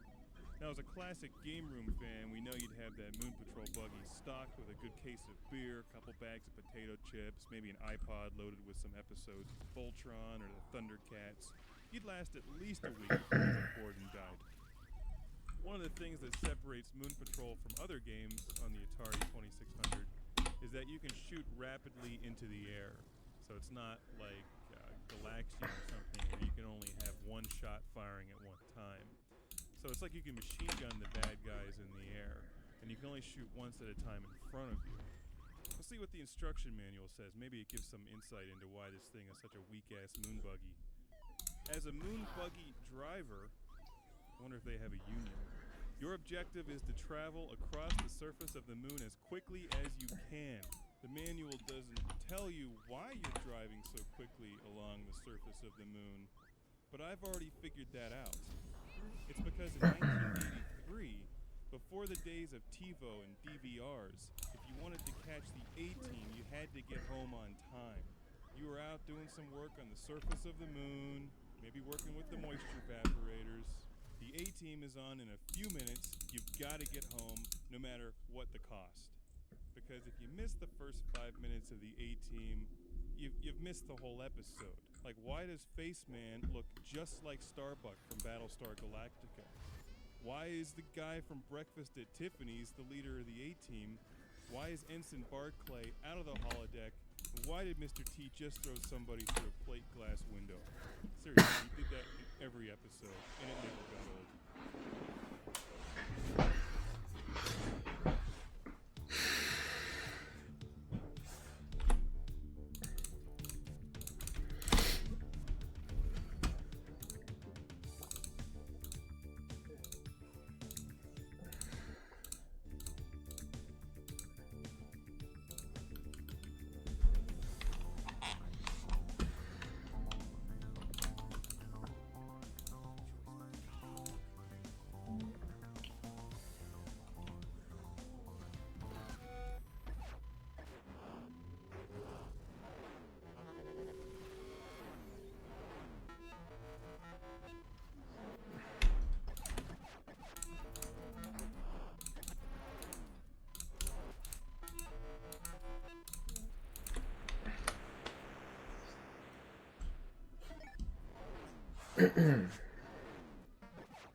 This is Star Wars Return of the Jedi Death Star Battle for the Atari 2600, which is about the longest video game title ever made.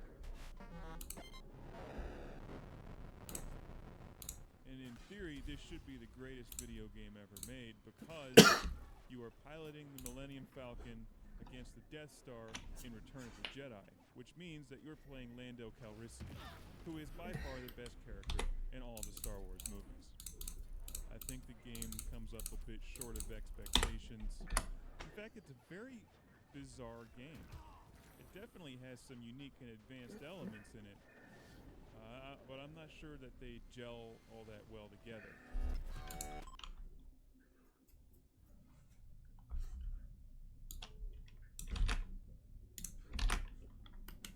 How am I ending up down here? What the fuck?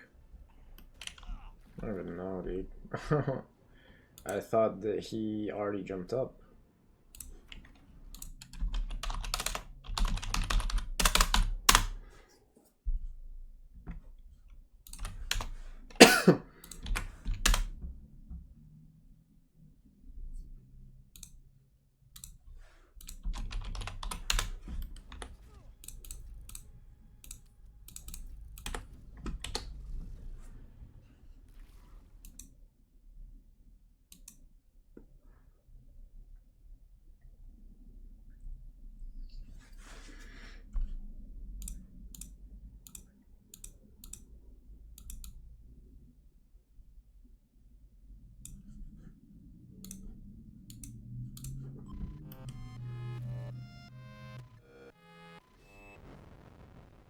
Obviously, you're piloting the Millennium Falcon, and you go through two different phases here. You fly around in space in front of the energy shield, and then there's these blocks that are moving towards you, and you have to fly into the colored blocks when the circle, the big black circle, which is like a hole in the shield or something, comes towards the edge, and then that hyperspace, you go plaid, and you end up getting to the Death Star and shoot through the shield and blow up the Death Star. All the while that you're trying to shoot the Death Star, of course, there's TIE fighters trying to blow you up, and it's an interesting game. And when you blow up the Death Star, it starts erupting.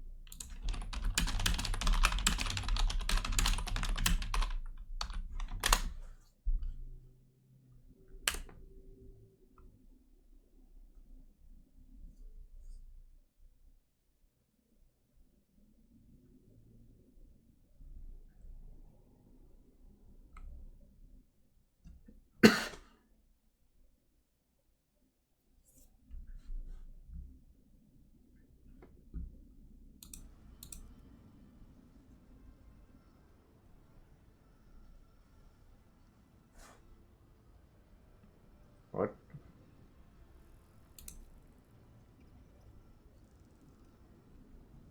Okay.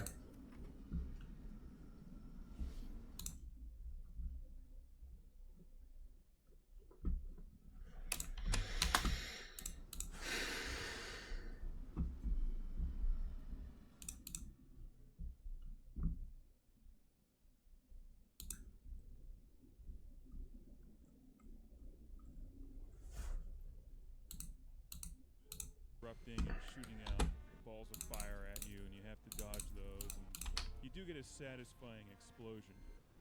I do think the special effects are better in this video game than they were in the newest of the 3 Star Wars movies. It's amazing to me that computer graphics have actually taken science fiction movies backwards from Return of the Jedi. I think it is one of the greatest scenes ever filmed when they fly the Falcon into the Death Star. So I am surprised in this game that they really don't even try to recreate that. Instead, they have this bizarre mixture of 2 different games going on. You think they could have at least ripped off Vanguard and had the Falcon flying through the corridors of the Death Star, getting Yeah. Maybe we need to kill all these mind flayers. They're really annoying. Also absent from this game is any sort of Star Wars music. Even in the Empire Strikes Back game, which we reviewed in the original classic game room, they played the Star Wars theme, and it was that was one of my favorite games, and remains one of my favorite games on the Atari. And this one, they came up with some sort of sound effect. I'm not sure what that is, but it's not the Star Wars theme, I can tell you that. Now, this may not be the greatest Star Wars video game ever made, but it is Star Wars. You are flying the Millennium Falcon and blowing up the Death Star. All good things. And this game has not been bastardized by...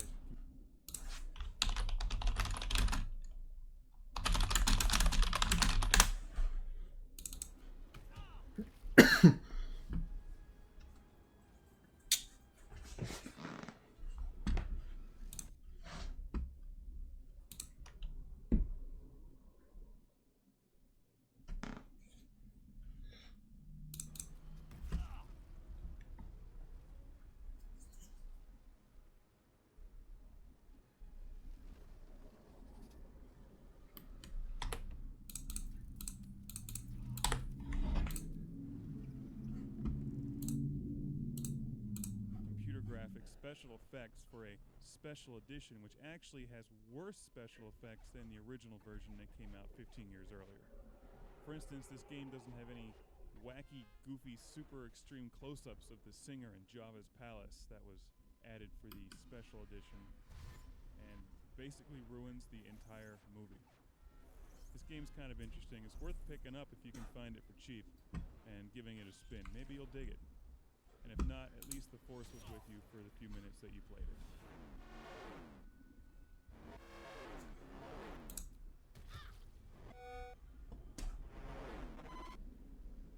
And don't even get me started on this thing where Han shoots second, which is bullshit. Han shoots first. End of story.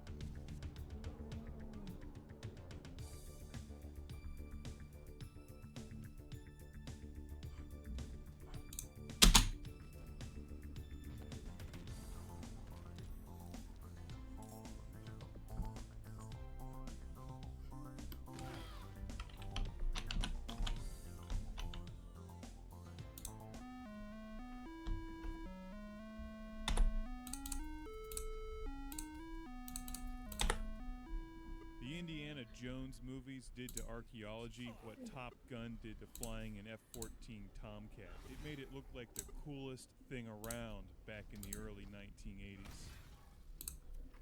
And who didn't like Indiana Jones? I mean, Harrison Ford was in it, and Harrison Ford is Han Solo. It's like every kid growing up in the 80s loved the Indiana Jones movies. And one of the earliest movies I remember seeing was Raiders of the Lost Ark in theater. In fact, the first movie I remember my dad taking me to was The Empire Strikes Back. So if you're going to remember a movie as being the first, that's pretty much the one to remember because it's still one of the greatest movies ever made. But moving on to this video game based on the first Indiana Jones movie, when I saw that I had Raiders of the Lost Ark for the Atari buried deep within my collection, I was pretty excited because I figured it would just be a remake of Pitfall or Jungle Hunt with the Indiana Jones theme and maybe some different colored blocks somewhere representing, trees or walls or something. But boy was I surprised when I found out that this game requires abstract logic to play it. I had to look that up online because I really thought that I was just simply too stupid to play this game. And actually I was correct, I am too stupid to play this game because I really could barely figure any of it out. This screen confused me. I thought those were presents and Christmas boots. Now obviously that's a snake. If you see at the bottom of the screen you have a collection of items like a gun and a key and a grenade. And if you read online you can actually see what to use all these for, but I played the game just picking it up and playing it, and wow. I mean, this one's just an interesting game. If you like adventure and Sword Quest, Water World, and Fire World, and those kind of games, you might like this one. I personally don't care for those kind of games. What made the Indiana Jones movies so great was the tremendous character of Indiana Jones and the story and the action and the adventure. And this game doesn't use any of that. The game has very little to do with the plot of Raiders of the Lost Ark. And when you think of the kind of games that came out on the Atari, like Jungle Hunt and Pitfall and Vanguard, you can see where they could have combined some elements of these other popular side-scrolling adventure games or vertical scrolling shooting kind of games, and could have possibly worked that into an Indiana Jones game that was really exciting. I think that trying to make an abstract strategy game out of Indiana Jones is like trying to make a romantic comedy out of Platoon. It just doesn't fit. I wanted to play the game to be in the movie. You see Indiana Jones running from the giant boulder that's trying to crush him and the bad guys. And needless to say, in the end, I was a little disappointed with the game because I just wanted the adventure aspect where Indiana Jones maybe swings from tree to tree or goes through the caverns and searches for the Staff of Ra or does shots with Marion. That would be a cool game where your job is to beat Marion at a contest doing shots before the bad guys get there and machine gun the entire place. We could call it Indiana Jones and the Raiders of the Last Case of Jägermeister.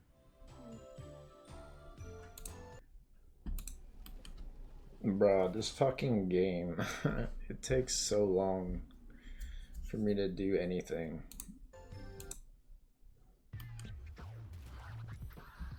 Oh, I've actually played this game.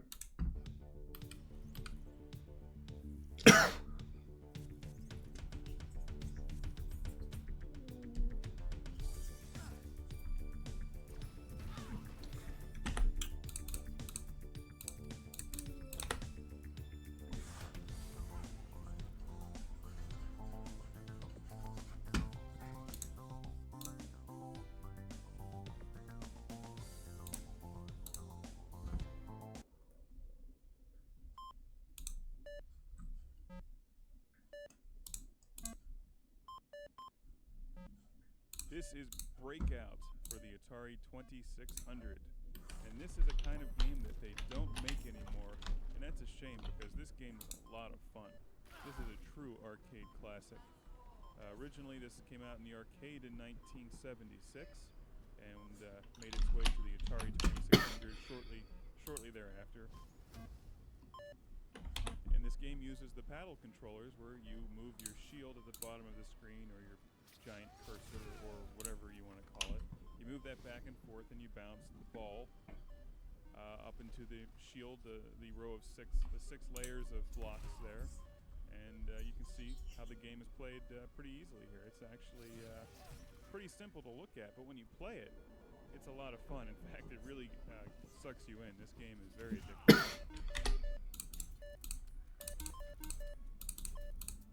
This is actually one of my favorite Atari 2600 games. Because it looks so simple, yet it's so much fun.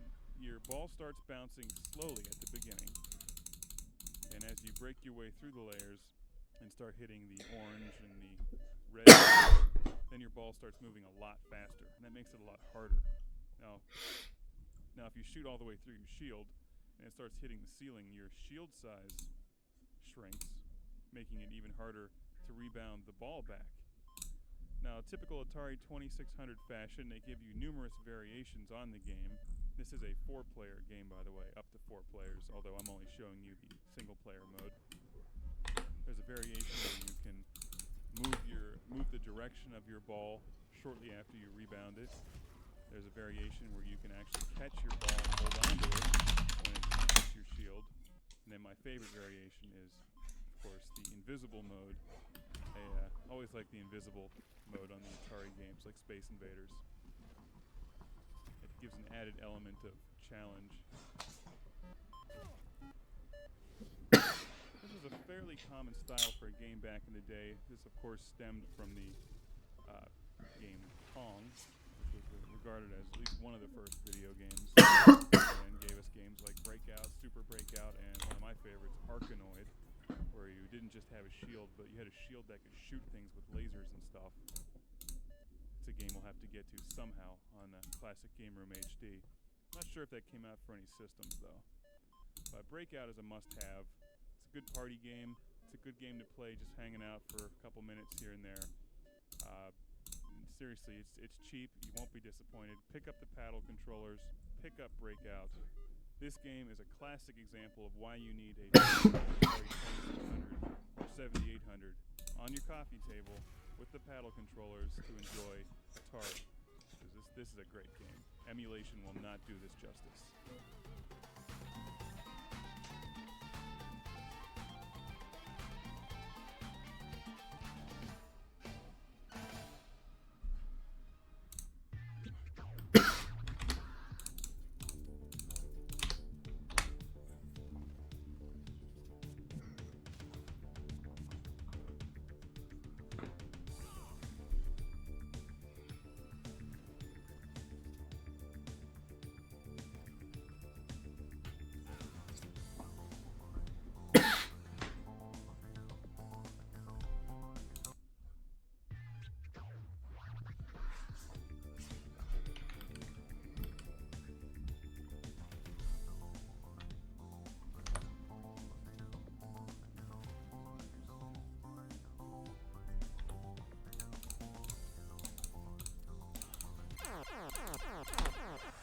That song is such sweet music.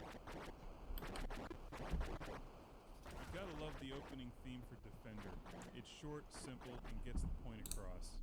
And it sounds great to this day.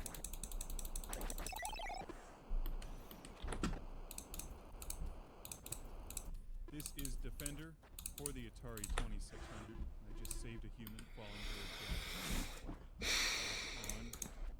Arguably, this may not be the best version of Defender out there, but this is the version of Defender that I grew up with.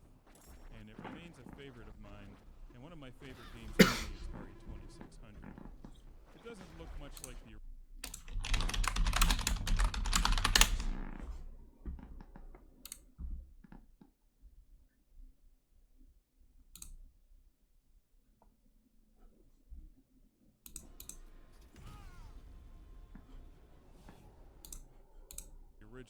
original Defender, which you can see in my review of Defender for the PlayStation 1, the emulated copy on the Williams Greatest Hits collection. The mountains have been replaced by buildings. Defender is one of those games you can easily pick up for 10, 15, 20 minutes, have a great time, and when you're done playing Defender on the Atari, you can go play Defender on the ColecoVision, and then on Xbox Live. And then the PlayStation. There's a lot of Defenders. Defending you from boredom for 30 years. Now, this Atari version was designed for the Atari, which only had one button. So it's a bit frustrating that you can't use your smart bombs. Ooh, did you see that? I just caught another human. You can't use your smart bombs in tight situations by pushing the smart bomb button because there isn't one. You have to descend down to the bottom of the screen, push the fire button, and then deploy your smart bombs. So it kind of makes smart bombs useless. You also can't shoot the humans in this version, or that guy would have just been vaporized. It's lucky this is the Atari version. My itchy trigger finger.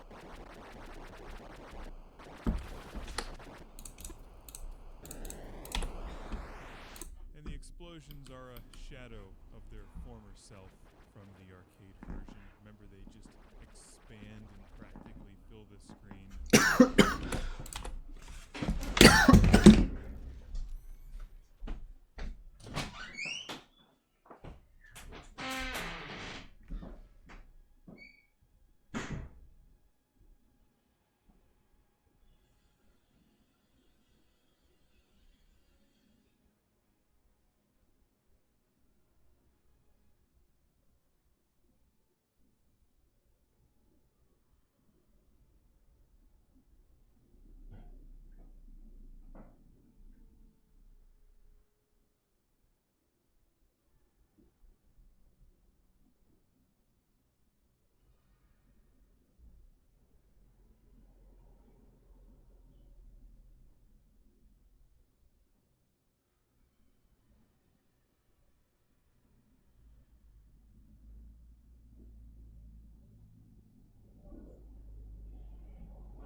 Alright, we'll see if something happens in this game now. Not so much here.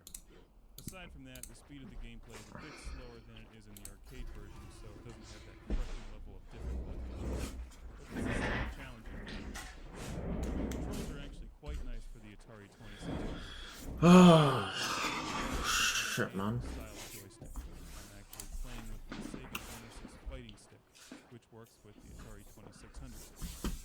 I think most of the games that really stand out on the Atari 2600 were designed specifically for it. Many of the popular arcade games of the day that were brought over to the Atari lost something in translation. Defender is certainly a different game, but it's still good in its own right.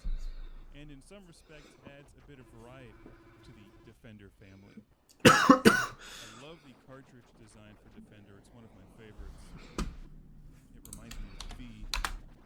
Actually, it kind of looks like a Star Destroyer that's bombarding human beings with laser fire, which would have been a much more practical application of Star Destroyers if they ever did anything except crash into the Death Star asteroids or get blown up by rebels. This game is now fighting Star Destroyers, fighting aliens, and then turning into mutants, which are those red things that fly faster and shoot at you.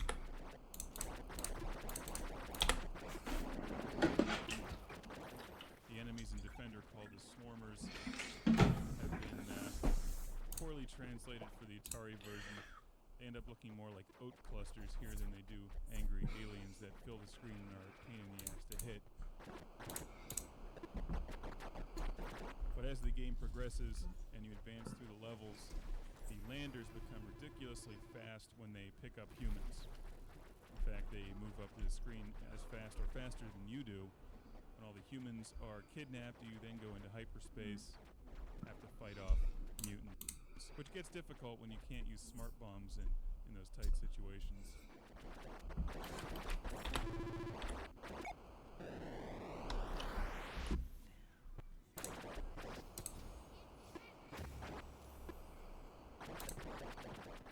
And I would say that this is definitely a gratifying experience to play on the Atari 2600. The screen may look like the enemies are flickering on and off as you watch it in this review. Defender is not one of those games that makes a nice translation over to an LCD monitor, which is what I optimize the videos for. It looks much better when you play it on a television. I always like the sound that the laser fire made, and it looks cool too.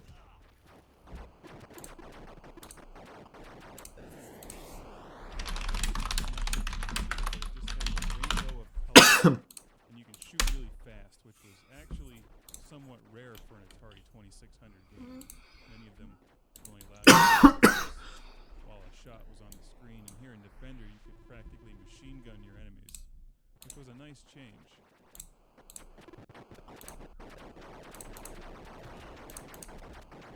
Defender is cheap and easy to pick up today. It's not an exact translation of the Eugene Jarvis developed original for the arcades, but it is one of the better games for the Atari 2600, especially in this horizontal shoot-'em-up genre. And if you like spaceship shooting games today, this is a must-play.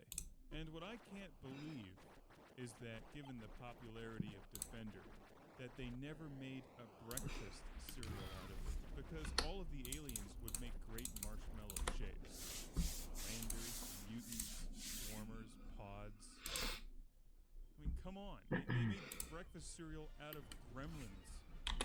I'd much rather eat spaceships than gremlins. And speaking of gremlins, what always bothered me about that movie, remember how they said you couldn't feed them after midnight? Did they ever... Nah, everyone's already said that before, dumbass. Don't need to hear that one.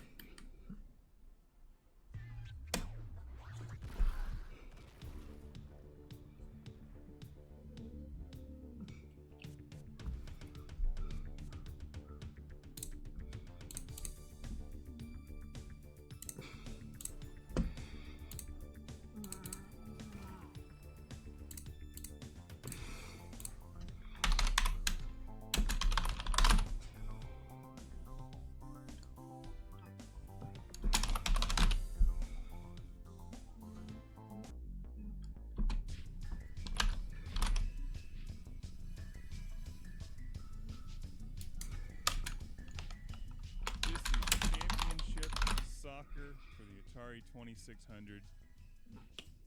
Atari had just about every sport created into a video game. You had football, baseball, soccer. This game is really nothing like soccer. However, it is actually quite fun. But I certainly wouldn't actually consider it soccer.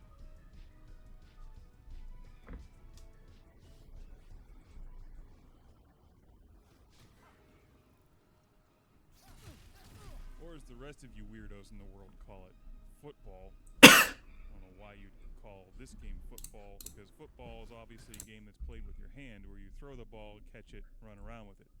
Any game that you actually kick the ball with your foot would be called soccer. It's pretty simple. Your soccer team consists of 3 blocks, which each have little blocks that extend out from within the main block to kick the other block around the green soccer field. You can pass to your other players. You can be stronger. Control a goalie when the ball gets closer to him. It's definitely clunky, kind of fun to play, but this gets boring quickly, and you want to get back to another game of Outlaw or Halo 3.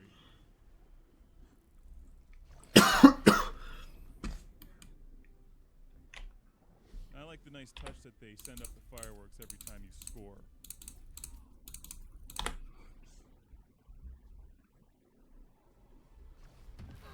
However, of note, that when you win the game, they no longer shoot fireworks.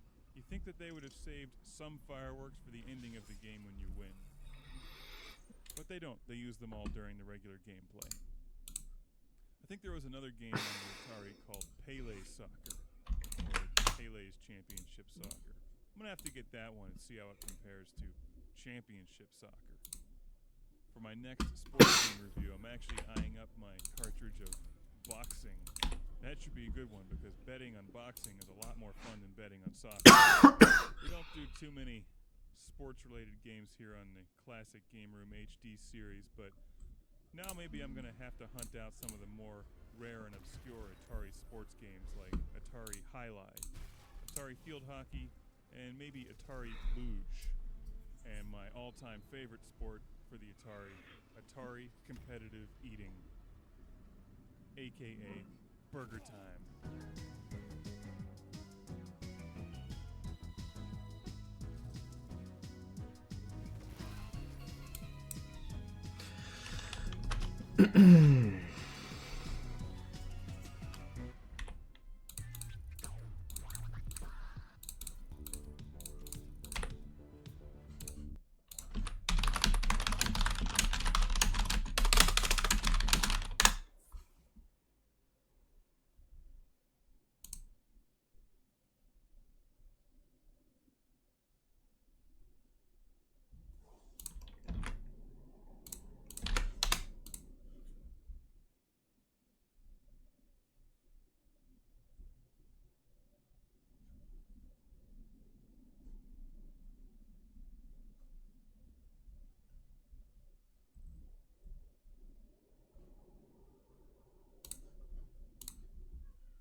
This is Crystal Castles for the Atari 2600, where you play Bentley Bear running through castles, picking up crystals or meth or whatever suspicious substance is just laying around on the floor of the castles. The thing is, I remember actually liking this as a kid, which makes me question my sanity, because I tried playing it again recently, and I mean, look at it. You're some fucked up, drugged out bear running from trees. That's too bad. And you wear a magic hat. It's a frustrating game also in that the controls aren't very good. You have no real diagonal movement, which makes collecting the cursors or acid tabs or whatever they are all the more difficult. There's elevators that you go up and down on. Like, I could kind of see how this game would be fun for kids, but I found it infuriating, and I hope to never play it again. So after a while, I ended up just killing myself. I put that poor bear out of his misery.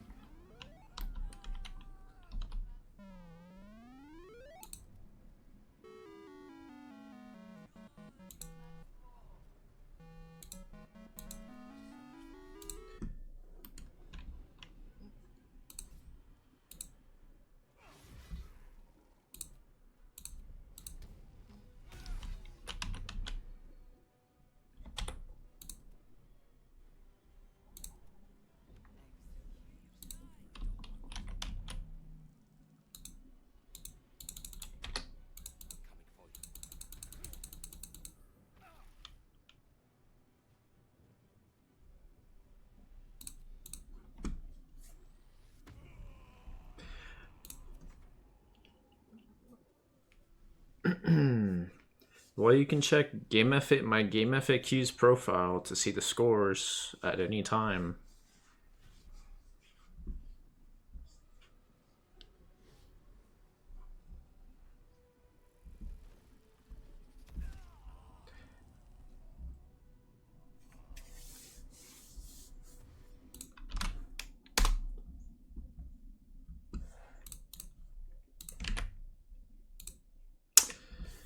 I don't know if I need to drop this. But I'll do it anyway.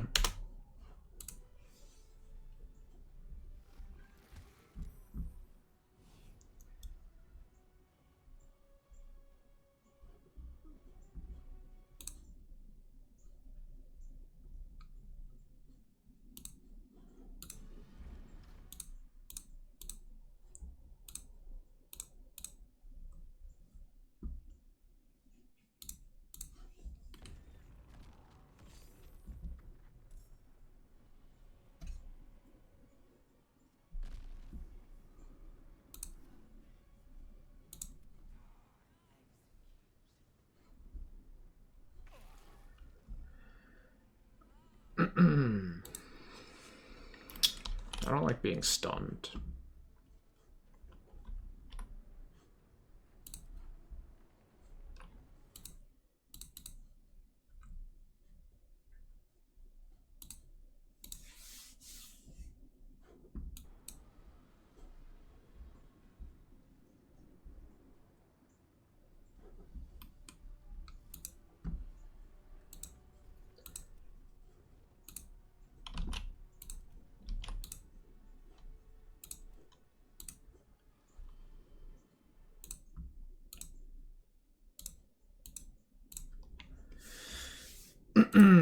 Alright, kind of in a bad spot here, so I might just have to reload.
Nah, that's too bad.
My boy died. I've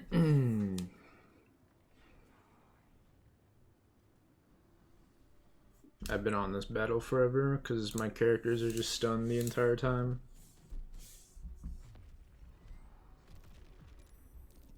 Basically, I have to resort to YouTube.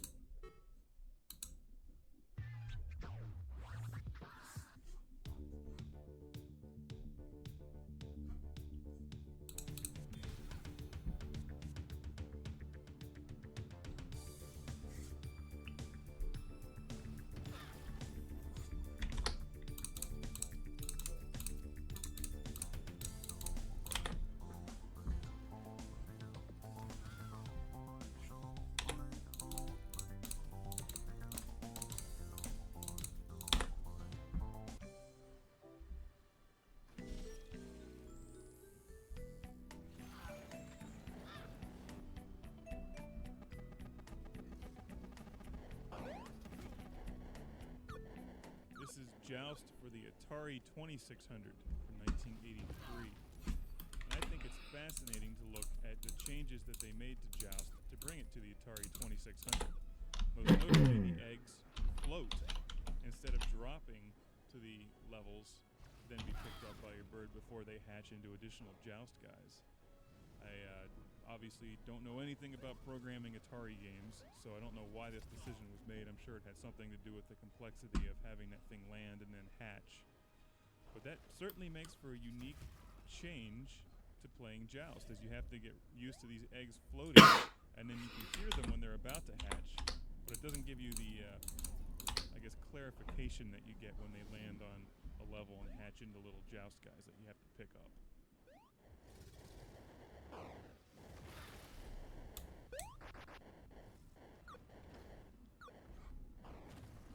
The game concept is the same. You have to hit the opponents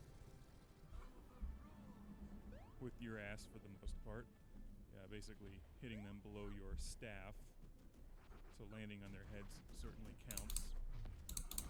You collect the eggs for points. You get points for killing them. The pterodactyl, it makes its appearance in this game. You do lose the giant lava arm, which is a shame. I really always like that thing that comes out of the lava and tries to grab your birds. And as Dave said in the original Classic Game Room series, does not give you the finger, unfortunately. Overall, this is a very nice Atari 2600 game, and I think even with those changes, it still brings the fun and excitement of Joust to this home game console. I've previously reviewed Joust for the Atari 7800, which is a more advanced game system, and that brings a more faithful recreation of the 1982 classic from the arcades to your home system.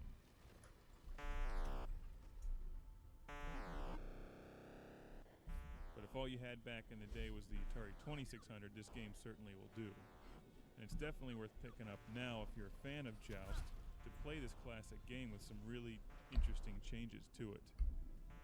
And I actually think the graphics of the little birds flying in the air aren't that bad for the Atari 2600. Now I know they came out with a Joust 2, and I've never actually seen that in the arcade. I've played it on an emulator before, and it definitely struck me as being a lot of fun. So I'm not sure if Joust 2 came out on any systems, maybe the NES. I know it's not out on any Atari game systems. I also saw online recently that they made a Joust pinball machine. I'm assuming that Williams made this, since Williams, who originally published Joust, was also in the pinball industry.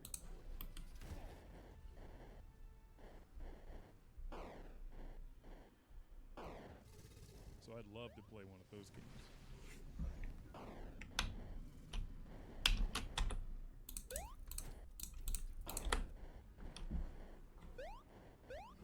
The sound that it makes when you get the eggs is such a stereotypical Atari sound effect that sounds like it belongs in the Atari version of Pac-Man or something, not Joust. And look at this. This is the egg wave. And instead of the eggs all sitting neatly in rows where you can just run around or bounce on the levels with your butt, you know that trick, you have to actually catch them because it's apparently the floating egg wave.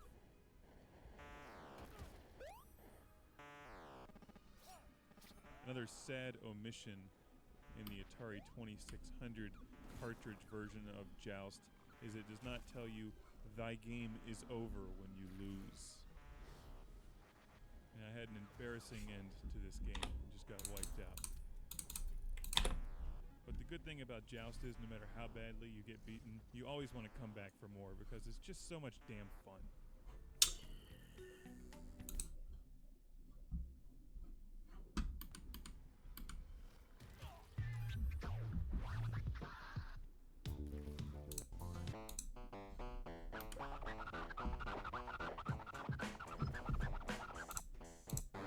Tunnel Runner. And this game is like a first-person shooter, a decade before we were playing Castle Wolfenstein and Doom. This is essentially a first-person game on the Atari 2600 that's done well and is incredibly fun to play. The storyline behind Tunnel Runner is thin. In fact, they don't give you much of one at all. It says, "Get a move on, Tunnel Runner. Those monstrous maze zots have picked up your scent, and there's only one item on their menu. You. You've been running up and down tunnels like a rat for so long you're starting to develop a taste for cheese.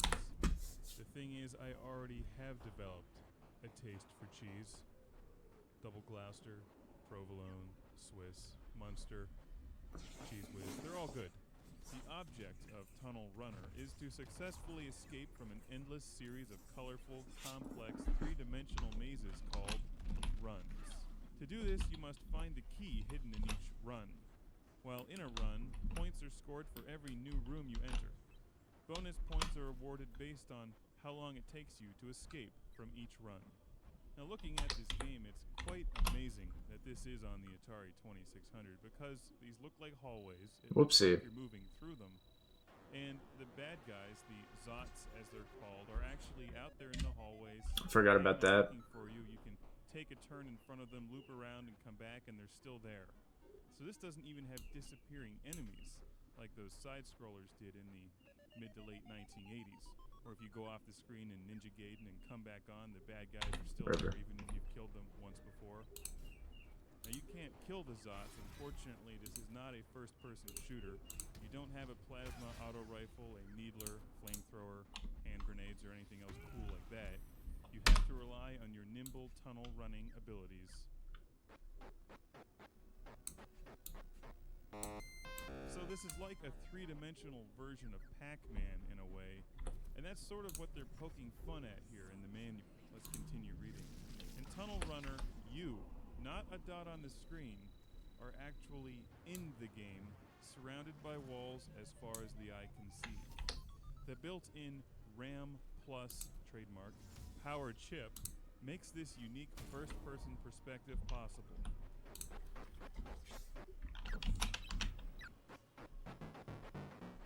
It may take a few games before you get used to this tunnel vision. And that's true, it does take a few games to get used to, but man, it's a tremendous Atari game. So pick this one up if you happen to stumble across it.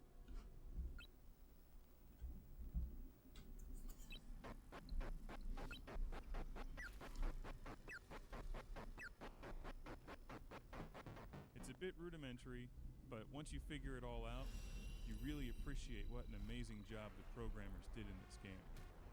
As you're running through the tunnels, you come upon parts where the floor is blinking, and that means that there's a door nearby. So it stops you automatically. You can look left or right.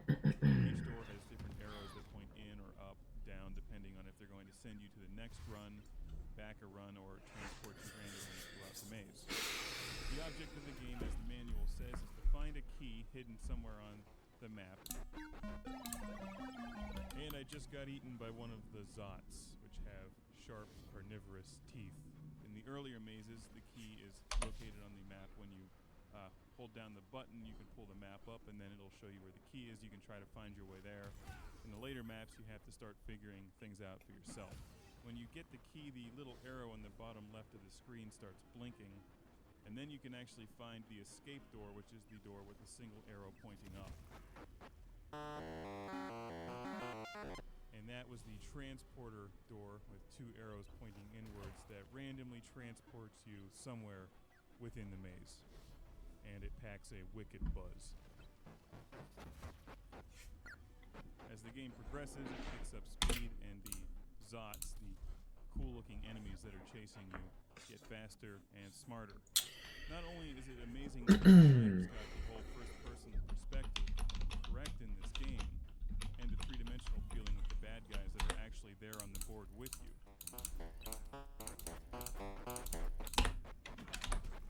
In using the sound and the way that they've done it, with that music that plays when the Zots are near you, it gives you a whole three-dimensional real-world feeling, unlike any other Atari 2600 game that I've ever played. Now, with this non-existent plot in Tunnel Runner, you can just apply your own plot to the game, and since you're completing runs, why not complete the ultimate run of all? That would be Logan's Run. You're innocently hanging out in your living room, drinking a beer, playing Atari 2600, when all of a sudden you look down and the red gem in your hand is blinking. You've just turned 30 years old.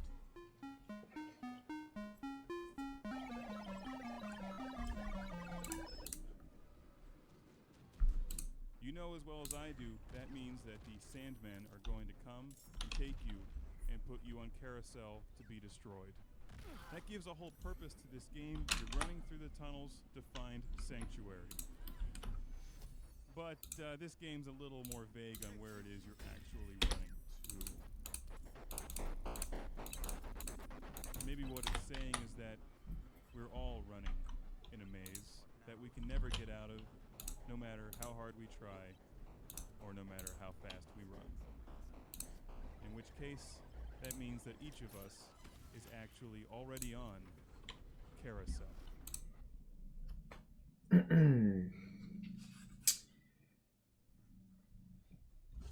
I think it's kind of a pointless game. It just really has no reason to exist.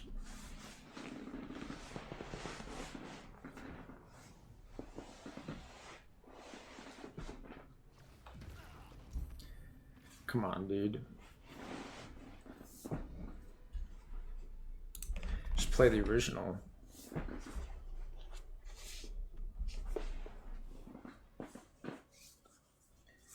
It's like 30 hours of padding. It's just pointless.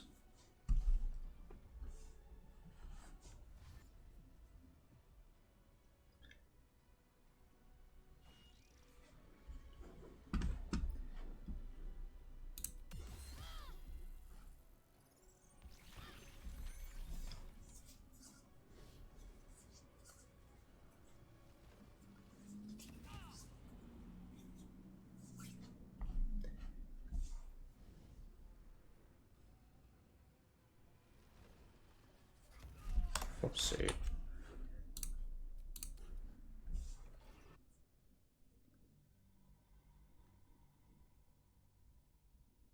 Still better than Baldur's Gate 3 though.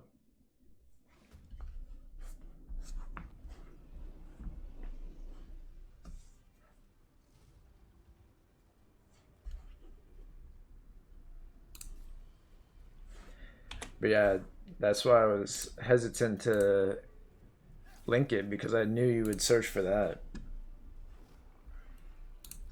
Which I don't know why.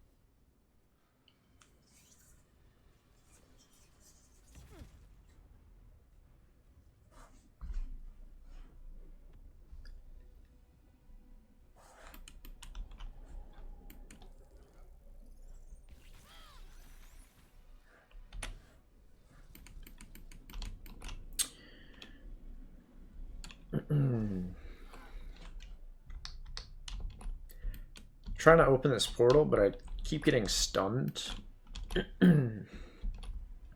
forever. I mean, I don't even know what the fuck's going on here. I just can't play the game. Gonna have to revive Asterion. You need to do you need to kill Netherbrain within 5 turns, which means I need every single member in the portal. And this guy's, because this game just doesn't have any polish. This happens all the time. These guys just fucking glitch out and take forever for the turns to end.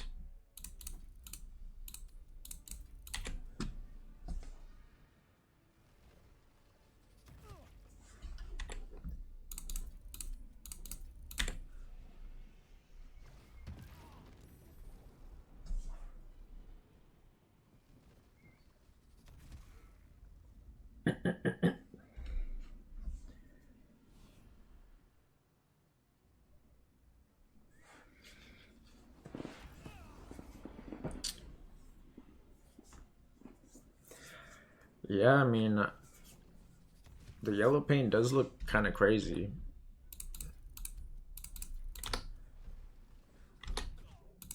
Might be what I was looking for in Final Fantasy VII Remake, but it wasn't there.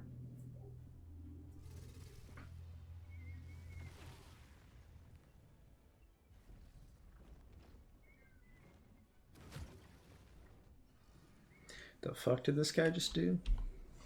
Hold up. Wait, that's Gale? Hold up. I had to watch them do that many times.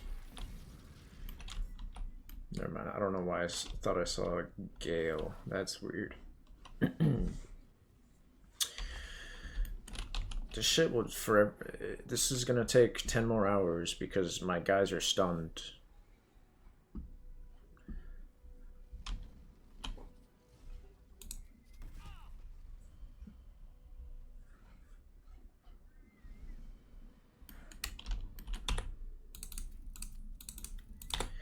Literally just can't even play the game.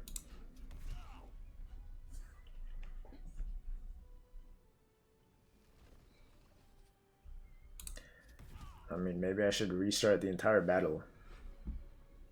But I don't know. I don't even know how I got to this situation.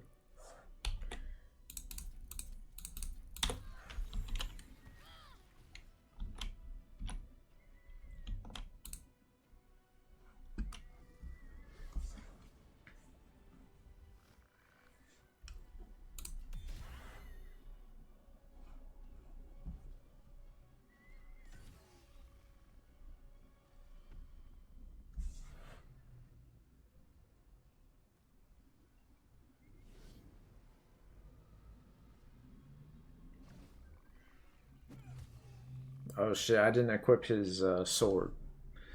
I haven't really, he's been stunned probably, so...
Okay, I guess I'll do this.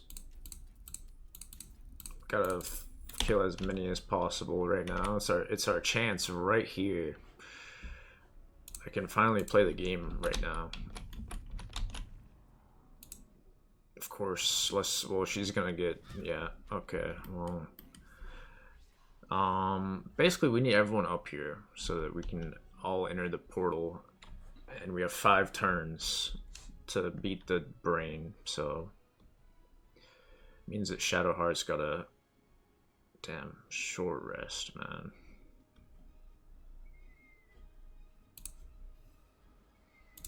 Whatever, we'll see if I can kill any of these guys.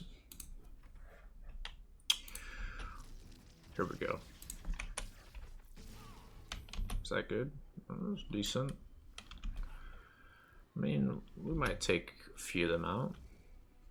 I'm not sure how much it'll matter, but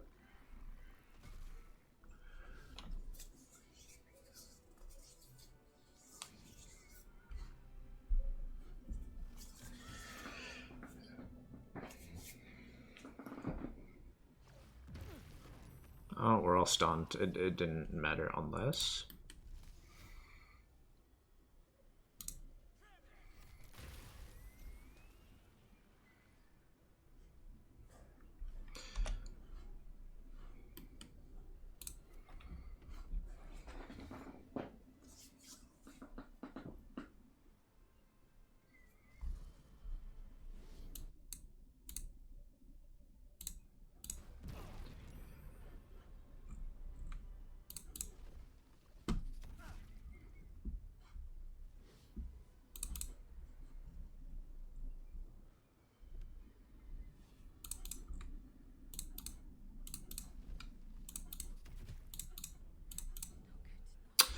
Shadowheart. We might need to save Shadowheart. As much as I want to kill these guys.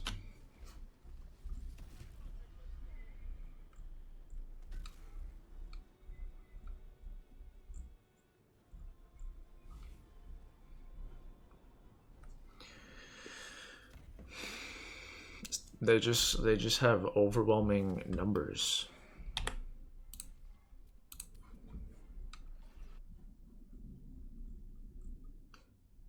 And I did open the portal before. I just couldn't get everyone inside because they're stunned. So I couldn't kill the nether brain.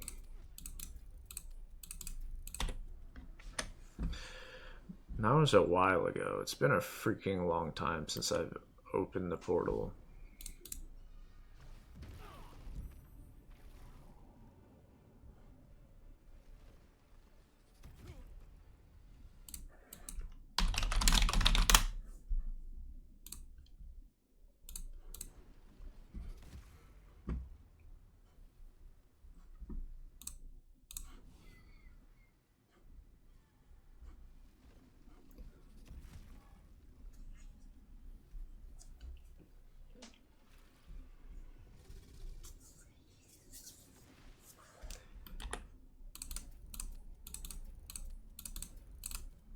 Whoopsie, that would be funny if I fucking invited someone.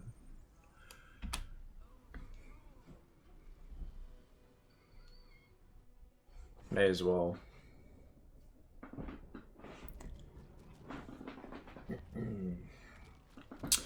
Well, who knows, man? They censored the Ferris wheel scene, so it's a wrap already.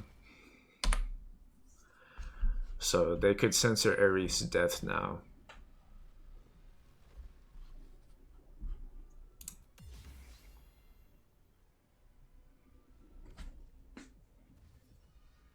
Oh, they just changed. Look,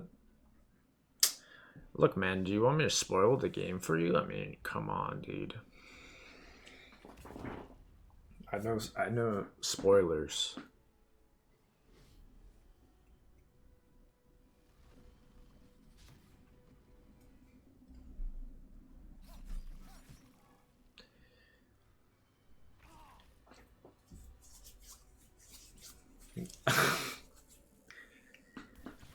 Just so you know, I don't believe for a second that you're choosing him.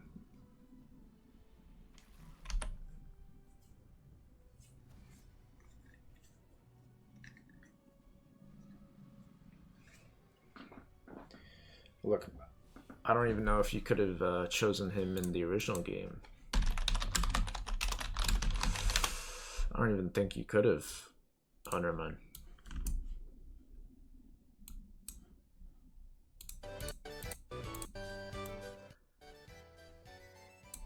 Wow.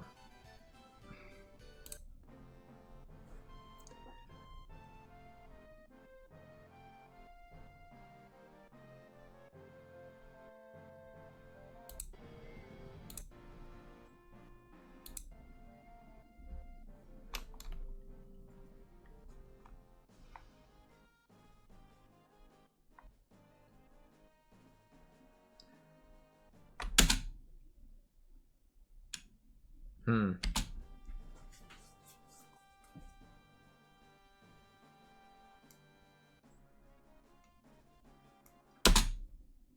What the heck? They're not gonna say that in the freaking remake.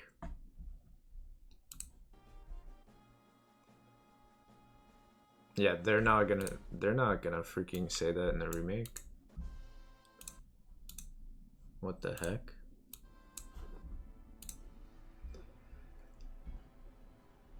That's for sure. We gotta get my sword.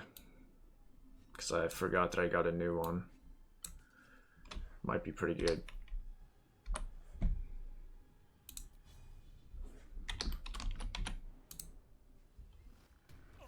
Dumbass. That's too bad, man. We got, yep.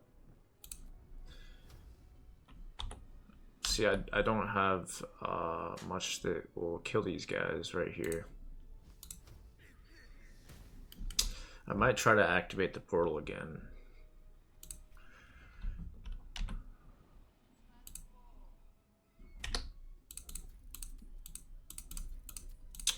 It's just, it's, you know, every time I do, I just get stunned because that's the one thing that can stop it, basically.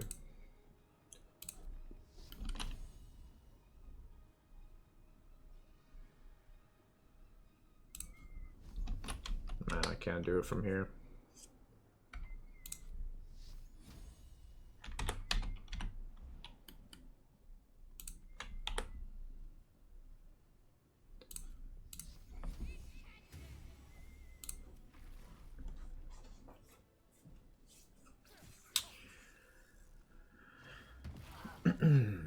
This might be the second longest Baldur's Gate 3 battle after this.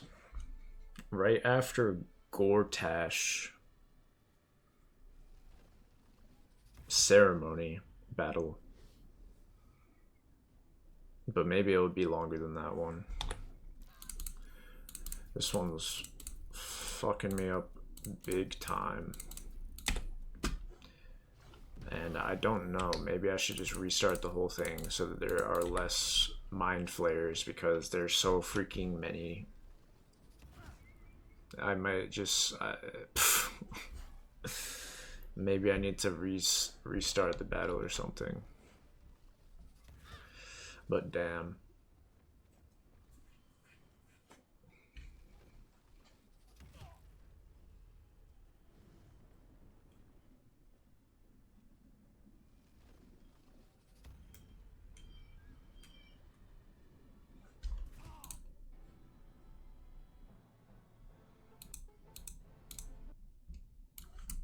She'd love the yellow paint.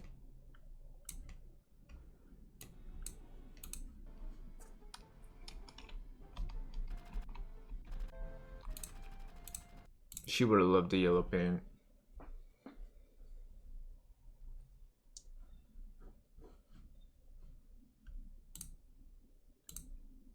Jeez. I'm not sure if it's better to simply restart the battle, if possible. Maybe the whole game.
went to the bathroom. Turn didn't end. This game has the longest turns of any game I've ever played. It's not even close. It's not even freaking close. I'm playing the game 1% of the time.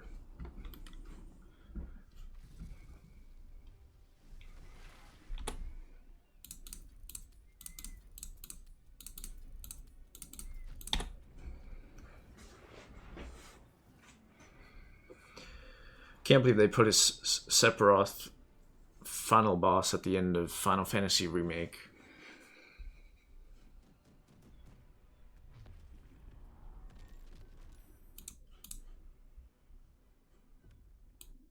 Disclaimer: NES Works Episode 113 does not advocate the wanton murder of children and teenagers.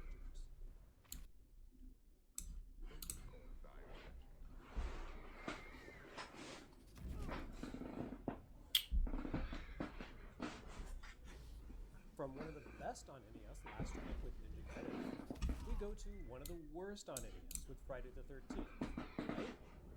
Everything about Friday the 13th screams, stay away. For starters, there's that LJN logo on the box, a blaring warning sign in hindsight, but one that would have given any savvy game enthusiast cause for pause even back in the day. The worst was yet to come for this company as of early '89, but even here, they've hardly been without scent. As usual for LJN, Friday the 13th traces its origins not back to an arcade classic or a vintage computer. This shit is crazy. Only think back to Karate Kid and TNC Surf Design. It's just crazy. Dramatic flashbacks that screen stay clear. All I want to do is open the portal. It's too much to ask, though.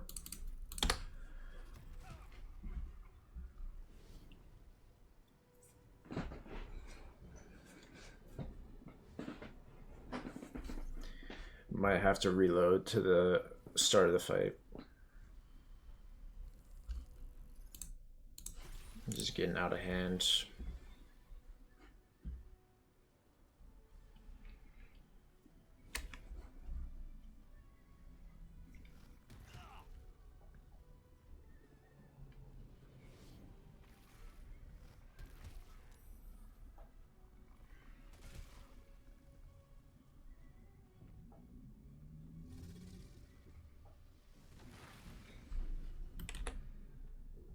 What the hell? Oh, this. Okay.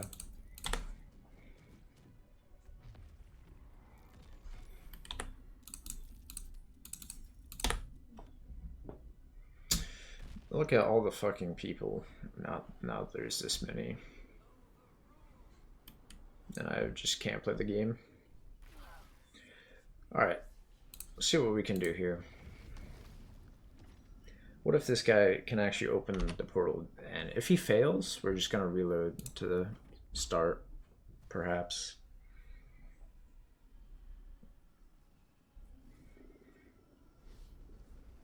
Yeah, he's going to fucking get stunned unless...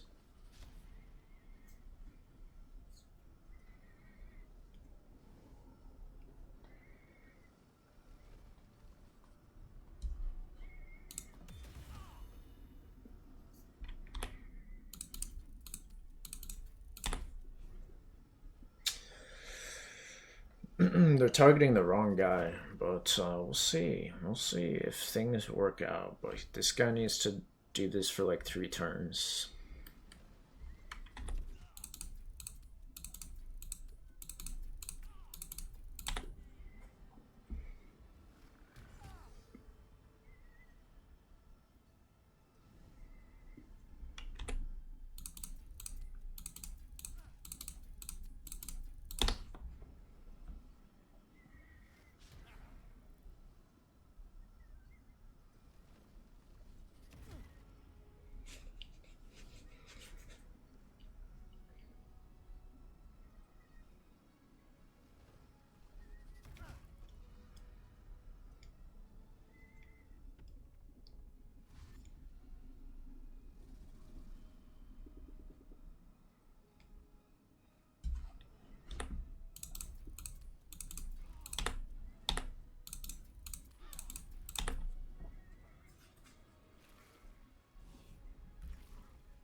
Oh.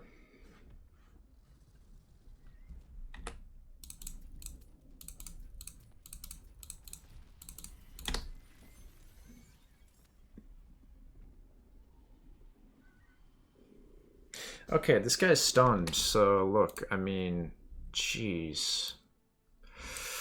I'm just gonna fucking do the beginning, because holy cow. There's no way that we will ever be in a worse situation, like... Well, we restart this whole battle, I guess. Is how it's gonna have to be. Or maybe it's restarted? I don't even know. Oh, we're all at this already. Okay. I didn't realize. Thought it'd be the start of the battle. That's certainly not the start.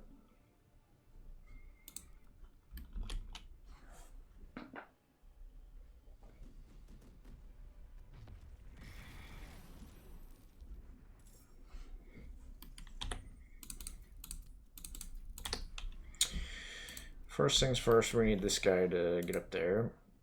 Might not work out. Yeah, it didn't work out.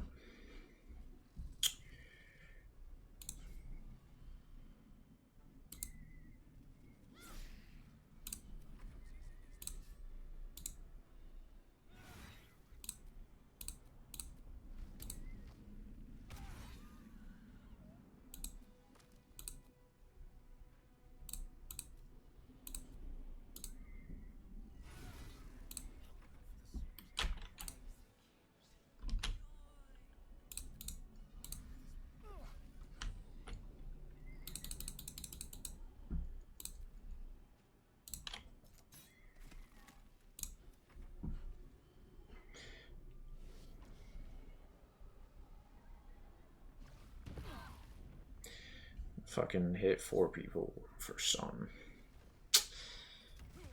It's always fun.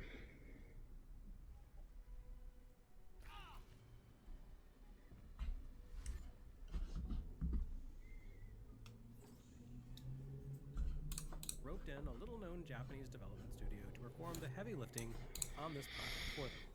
Before long, LJN would shift its hiring to European and Australian studios like Rare, Software Creations, and Beam.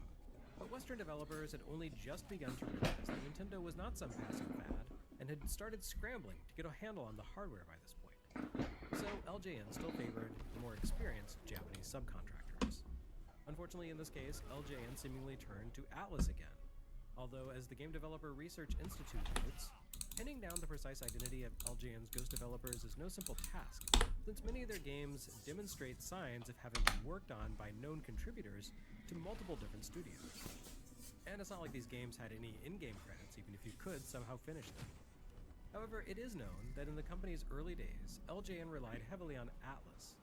Atlas, in turn, often double outsourced those projects to subcontractors like Westone. Bear in mind that Atlas was more or less a total nobody at the time, occasionally producing somewhat notable works like Megami Tensei and Zezig's for other publishers, but mostly just scraping by with works for hire. In a way, they helped to pioneer the give-and-take existence of independent dev studios, sinking time into substantial, meaningful works while keeping the lights on by accepting rapid churn works for hire. Friday the 13th falls squarely into the latter category. Based on a successful American film franchise, the game loosely adapts the events of the silver screen story into something digestible in 8-bit video game form. Like Jaws before it, Friday the 13th had been around long enough and had made its way into enough international markets that we can safely assume that the Japan-based developers on this NES cartridge would have had some passing familiarity with the source material even before embarking on the game project, which is certainly more than you can say for Gacha. I'm not sure that made their job any easier though. How do you translate an R-rated slasher film where the villain murders just about every named character into a video game? More to the point, how do you translate a movie that mostly involves I need to eat Pringles.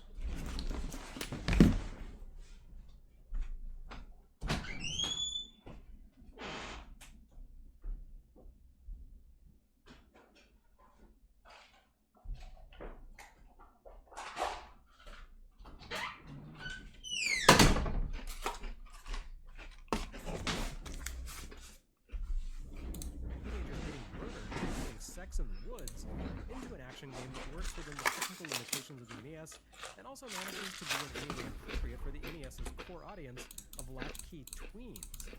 If anyone could solve this puzzle, it would be Atlas. The company had just adapted a light novel about using computers to summon demons into a very successful role-playing game for Namco. I mean, everything about the original Megami Tensei for Famicom seems to have teed up Atlas for a masterpiece here. Like Friday the 13th, the original work, Digital Devil Story, Resurrection of the Goddess by Aya Nishitani, centered around horny teenagers in the present day fighting to survive against uncanny forces driven by a resentful outcast. Shift Megami Tensei from 1980s Tokyo to a lakeside summer camp in the American woods, and convert the drawn-to-life figures from world mythology to a raggedy man in a hockey mask, and you have a damn good template for Friday the 13th, the video game. Naturally, this is the furthest thing from the approach Atlas actually ended up taking. Though, in fairness, that's probably because LJN would have lost their minds if Atlas had tried to foist a dungeon crawler RPG onto tender young American audiences. Still, despite its limitations, the NES could easily have created a game that conveyed the atmosphere and spookiness of the Friday the 13th films, right? We just saw last episode that in the hands of a clever illustrator, the NES's limited color palette and resolution could be wrangled into presenting some brilliantly moody spaces. Ninja Gaiden contrasted the NES's oddball color options against walls of black to depict creepy, organic, otherworldly spaces and characters every bit as eerie as the tensest moments of the film Aliens. Atlas could easily have adopted a similar approach here. Tecmo showed off Ninja Ryu Kenden nearly a year before its debut, tipping their hand to competitors and giving Atlas plenty of time to yoink those principles with the same vigor that Kung Fu Heroes lifted sound effects and mechanics from Super Mario Bros. But again, that in no way resembles the Friday the 13th that we did get.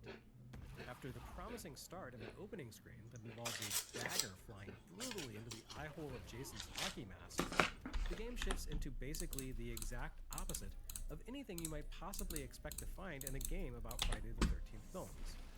No, once Friday the 13th opens, you receive a cryptic message that exhorts you to light fireplaces before being told to select one of 6 camp counselors, and then you're off to the races. The game drops you into what appears to be something akin to a Castlevania 2 or Rygar-style adventure, a free-roaming side-scroller where zombies and other creatures constantly beset you. You can either jump over them or destroy them by throwing rocks. The colors, rather than creating a moody setting drenched in shadowy chiaroscuro, Atlas went all in on presenting the world and monsters of crystal. I'm gonna refill my water.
Lake in late 80s appropriate day-glow colors. There is no subtlety here, just a sort of vivid neon pop art, which even Jason I don't know what the difference between these two guys are. Lavender and Robin's Egg Blue. And not for the title screen, you'd honestly never guess that this is a game about Friday the 13th. It comes off more as a parody of the film, and to Splatterhouse spin-off. How'd you do that? What the fuck? Not that American kids in 1989 had any idea what a parody game was, of course. Even more baffling is the gameplay itself.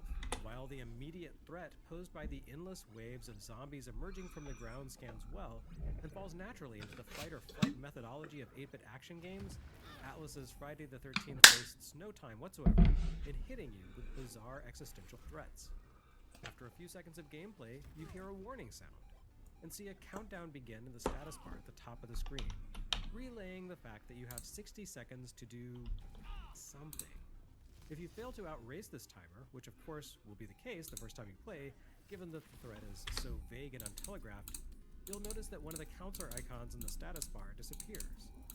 A moment later, it happens again. Or, worse, a countdown may begin to tick down next to the word kids. Allowing this to hit 0 will reduce the count of campers. Once you're out of campers and counselors, your chosen protagonist will inevitably die, and it's game over. This is a terrible game experience. Opaque, inscrutable, unapologetic, and generally just not fun. Yeah, I agree. I rated Friday the 13th a 2 out of 10, but still better than Baldur's Gate 3. Understandably, the general consensus at the time treated it as such. Nintendo Power barely gave it a nod, relegating it to a terse video shorts feature in its 4th issue, and following up with a page of tips and explanations 3 issues later, just to deal with all the help requests that they kept receiving. Final Fantasy Tactics playthrough? When contemporary publications did bother to acknowledge... Facts, dude.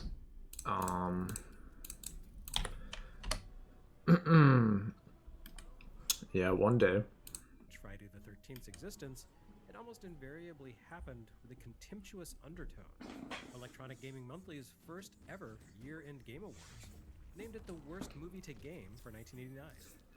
Friday the 13th helped cement LJN's reputation as the dregs of the NES ecosystem among collectors. And years later, internet humorists like Sean Baby and the Angry Video Game Nerd 44.5k channel points. Yeah, but a game is almost I'm literally playing a game that I didn't want to play. Well, not that I don't want to play Final Fantasy Tactics, but basically Baldur's Gate 3 is a game request, and when that happens, it's almost automatically less enjoyable.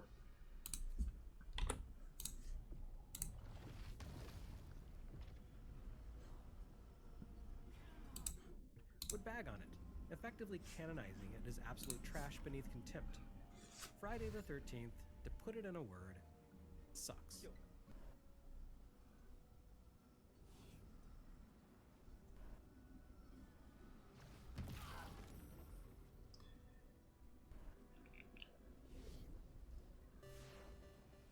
And on the whole, I don't disagree with this consensus. This is a mess of a game, one that makes weird creative choices and imposes a lot of unreasonable expectations on players. But it's a different kind of bad game than something like the weird slop we saw in the early Famicom boom days. It's the ambitious kind of mess, the sort that fails not because it's poorly programmed by unskilled programmers, but rather the sort that fails because its creators wanted to do too much with too little. I mentioned Wesstone's Jaws earlier, and that game actually turns out to be the best point of reference here. Friday the 13th for NES follows in the footsteps of high-minded movie adaptations like Jaws, or like E.T. and Raiders of the Lost Ark for Atari 2600. Games whose creators didn't settle for some simple slash hack job, but really tried to engage with the source material in a meaningful way, and whose efforts ultimately fizzled out due to a rushed publication schedule. Although I don't know that anyone has ever discussed Friday the 13th with the creatives behind its development, we do have some insight into LJN's contractual systems thanks to HG 101's interview with Wesstone's Ryuichi Nishizawa. Namely, he said that his studio had 8 weeks in which to hammer out and ship Jaws. Despite that shockingly brief deadline, Weststone produced a multi-format proto-role-playing game with leveling mechanics, a simple economy, and a free-roaming world where random encounters could besiege explorers. Friday the 13th appears to be something of a similar situation. Atlas, or whoever subcontracted for them, could have turned Friday the 13th into a simple Pac-Man-like maze chase. Rote, but thematically appropriate. They could have made it a simple platform game in the style of... I don't know. I'm just fucking stunned this whole battle, so... I don't know if restarting it would be... Well, maybe. That might be better.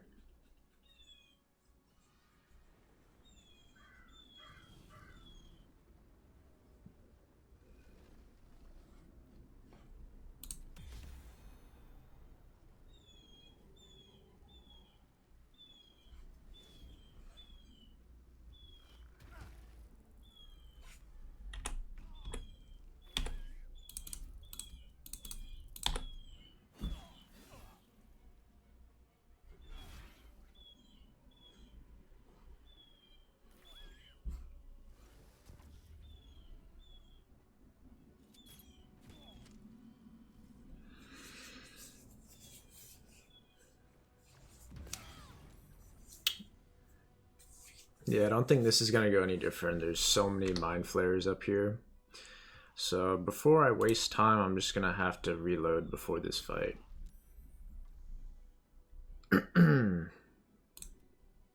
Yeah, that's all that. So this is before I wait. This is before I enter. Hold up. What is this? All right, we'll see. This was a long fucking time ago. But I also forgot to give my guys the better gear. Let's see, medium armor. Great sword. Does he? No, he can't use those.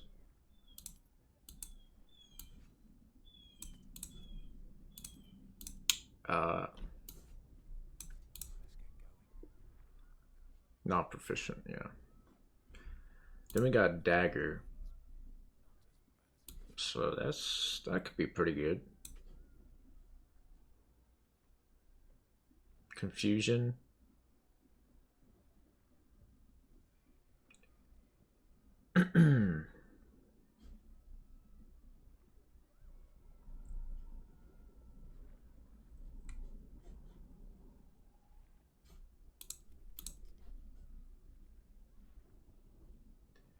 Alright, I guess I will use this one. I don't know. I actually don't know if this is better, but it is legendary, so... So in Fortnite, that would usually mean it's pretty good.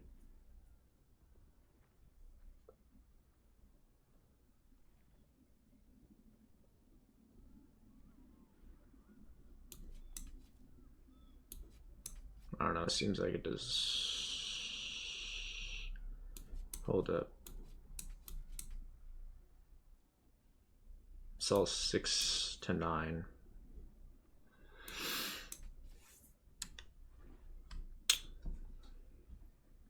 Oh well, doesn't really matter. I'm just gonna restart the battle, which I guess is this one. Holy shit, dude, I can't believe... Oh wait, whatever, it doesn't matter. So I mean, surely this will be better. Like there's barely mind flayers right now. So we just want to get to there as fast as possible. Probably this up here. Oh, I forgot about those.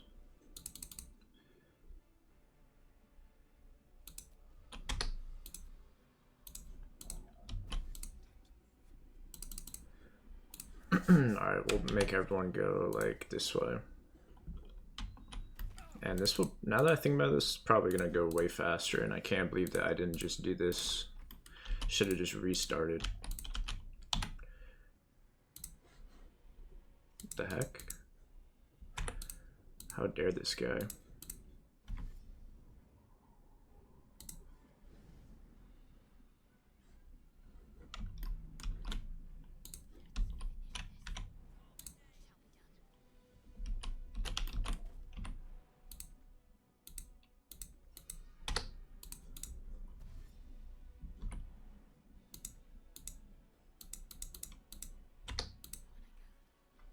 I don't know why, she's just having trouble, I guess. That's too bad.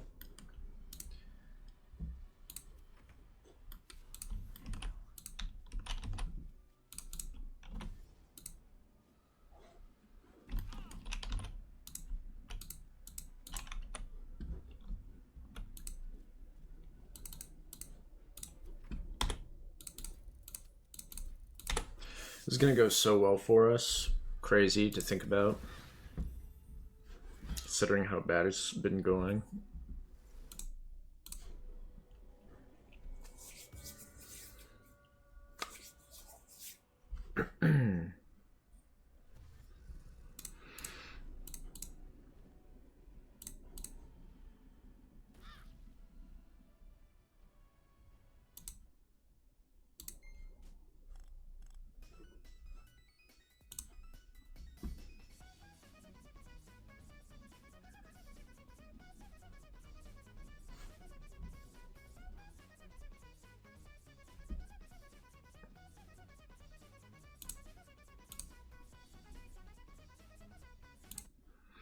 Oh well, I don't eat McDonald's, so it doesn't really matter. Super Mario Brothers, where a counselor runs and jumps through the woods collecting acorns for extra lives, or facing an oversized Jason boss at the end of each world. The highly compressed development timelines that companies like LJN impose on their contractors lend itself to these formulaic approaches. But no, instead, Friday the 13th is a sprawling, weirdly elaborate game packed with systems and secrets. It adopts the basic form of Goonies 2, Dr. Chaos. Run and jump action in a branching, free-roaming, self-contained, side-scrolling world paired with first-person adventure scenes inspired by dungeon crawlers or, more likely, by post-Portopia detective mystery games. And it doesn't do a bad job with any of these, shockingly enough. The side-scrolling sequences are programmed competently, with responsive controls and crisp visuals that minimize the amount of unfair, untelegraphed damage you have to accept. That's certainly more than you can say for Dr. Chaos. On top of that, the 6 different playable counselors all play a little differently than one another. Some can leap higher or throw rocks faster than others. Nothing drastic, but it does mean that certain counselors are more important to protect than others. I forgot, I didn't do the dash there. Stop at static screen-by-screen views. Instead, they integrate a small degree of character movement. Where is this guy's dash? Am I crazy? She didn't have one? And they try to create the sensation of moving into and around interior spaces. The environmental animation can't even begin to compare to the dungeon mode, Phantasy Star for Master System, which had shipped in the US a couple of months earlier. But honestly, this and Golgo 13 Top Secret Episode have the most convincing 3D immersive animation we've seen to date on NES. And all of this takes place in a camp in the woods that players can freely explore. Crystal Lake consists of a circular, Simon's Quest-like loop of side-scrolling ground with branches that lead into the woods, and spaces you can only reach by boat. It's not a big place, but there's enough sprawl to it, making your way from one end of the camp to the other in an emergency can generate a real sensation of anxiety and desperation. The interior zones, cabins and caves, appear throughout the camp and generally serve as your destinations for critical events. You can check your location and your current crisis destination at any time by It's clearly not as good as the first one. Lines up with the actual layout of the side Whatever, spaces. doesn't matter. And to top it all off, the entire game operates in real time. Friday the 13th, which really should be called Friday the 13th Part 3, since, like Jaws, this game is based more on the contemporary third entry in its film franchise, takes place over the course of 3 days. You can track the way time advances pretty easily, since it incorporates a day-night cycle. This flows a bit more smoothly than the one in Simon's Quest. Rather than night suddenly falling and doubling the strength of enemies, the sky changes in color over time until the sun is set. You need to survive all 3 days by protecting both campers and counselors alike from Jason Voorhees, the formidable boogeyman who seeks to murder everyone in camp. This is more easily said than done, since Jason also operates in real time. His role in the game might remind you of the roaming SA-X in Metroid Fusion, but he's actually much more difficult to deal with. Jason moves consistently through the camp, rather than warping magically from place to place. But from what I can tell, the point where he starts, the exact route he takes, and the placement of friendly characters throughout the camp varies from playthrough to playthrough. Rather than facing Jason in scripted encounters, you need to track and react to the way his actions play out in each session. In a lot of ways, Friday the 13th does work like Jaws, with the villain roaming in the background and soaking up an unusual amount of punishment. Even if you manage to defeat Jason in the first day, he comes back to life each morning. And somewhere along the way, you have to fight his mother too, in the tradition of Psycho and Beowulf. And that's not even getting into all the hidden systems, like the way you can upgrade each counselor's weapon and pass your gear along to other kids when you swap out the active character, or use lit fireplaces as fast travel warps. Friday the 13th has a lot going on, and much of it does not make itself immediately apparent to the player at first glance. The game's complexity works both for and against it. For patient players, Friday the 13th proves to be a fascinating onion whose layers beg to be peeled back and discovered. But you kind of have to want to love the game to take the time to actually discover all these mechanics. And unfortunately, the actual process of play really bogs down the whole thing. The action in Friday the 13th may work more smoothly than in something like Dr. Chaos, but that doesn't necessarily mean it's good. The outset of the game seems reasonable, as your camp counselor can easily toss stones at zombies to take them out. But over time, monsters appear more frequently and quickly overwhelm you unless you manage to acquire better weapons than mere stones. Now, the first weapon upgrade, a dagger, appears readily enough. Kill 5 zombies, and it appears as a power-up right there for you to collect. But the more effective weapons, not to mention things like the sweater, which works like armor, require you to perform far more arcane actions before they'll appear. And if your current counselor dies in action without passing those upgrades along to someone, the next kid in line has to start from zero. The real problem here is Jason himself, which of course makes sense. He's the serial killer that terrorizes the innocent and not so innocent teens of Crystal Lake. Of course he's insanely difficult to defeat. Jason has a ridiculous amount of health, with a huge life bar and so much defensive power that it takes multiple hits of most weapons to whittle down even a single point of his health.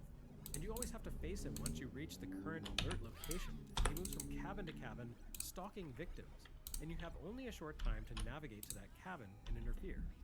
But facing off against Jason in a cabin plays out like the world's worst punch-out club, where you have to stab and slash Jason while dodging his knife attacks. Attack more easily said than done, since he moves twice as fast as you, is twice your size, and hits about 20 times as hard. I guess it's theoretically possible to survive these encounters, but I think I'm just too old and slow to manage it at this point. Hence, my use of invincibility cheat and simplest footage. Fittingly, defeating Jason appears to be a task best left to teens.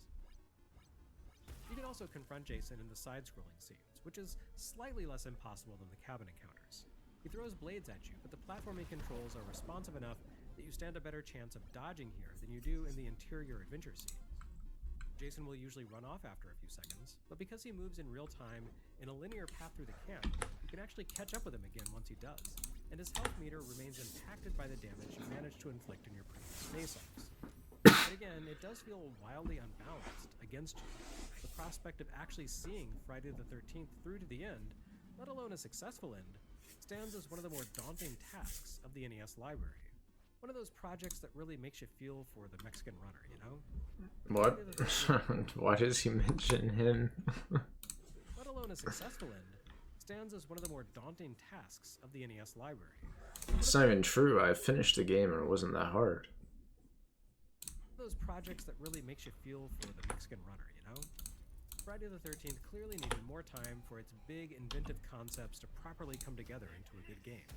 Atlas, or whoever, swung big here, in the tradition of Howard Scott Warshaw.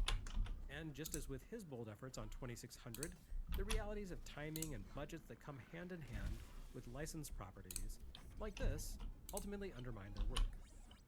Elements of Friday the 13th would appear more effectively in later games, like the Wandering Monster with the persistent life meter, think Final Fantasy VI, or the day-night cycle, or the idea of fast travel, or the concept of multiple characters with different skills and independent life meters, or, well, the point is, Friday the 13th was ahead of the curve in some ways. It's one of the most impressive disasters of a game ever to appear on NES. And that counts for something. I'm just not sure what. Next up is NES Rift, the only kind of madness that doesn't involve losing your marbles. Well, they can't all be winners. It's an exercise in well-intended failure on NES Works episode 96.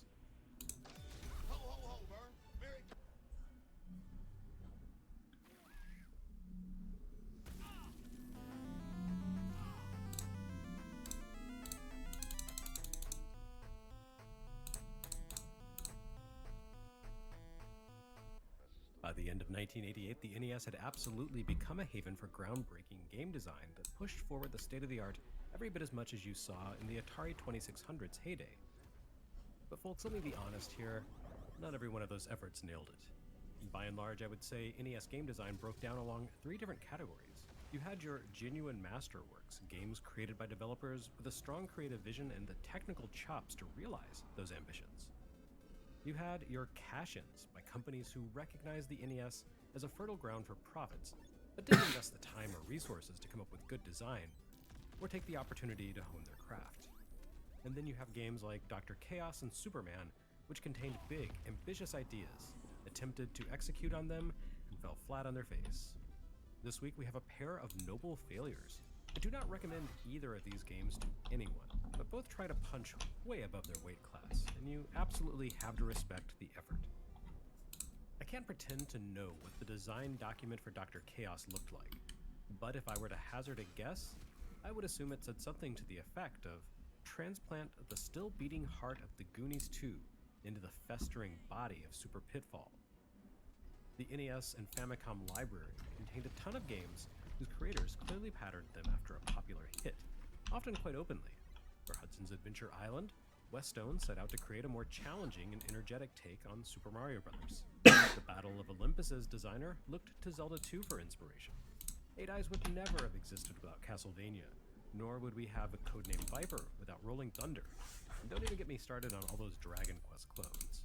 Dr. Chaos may well take the prize for being the game based around the most obscure source material on NES.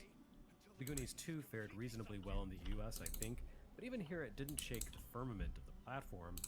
It simply went down in history as a fun oddity that created no end of confusion among kids who erroneously believed it was based on an actual second Goonies film and was renting it in video stores.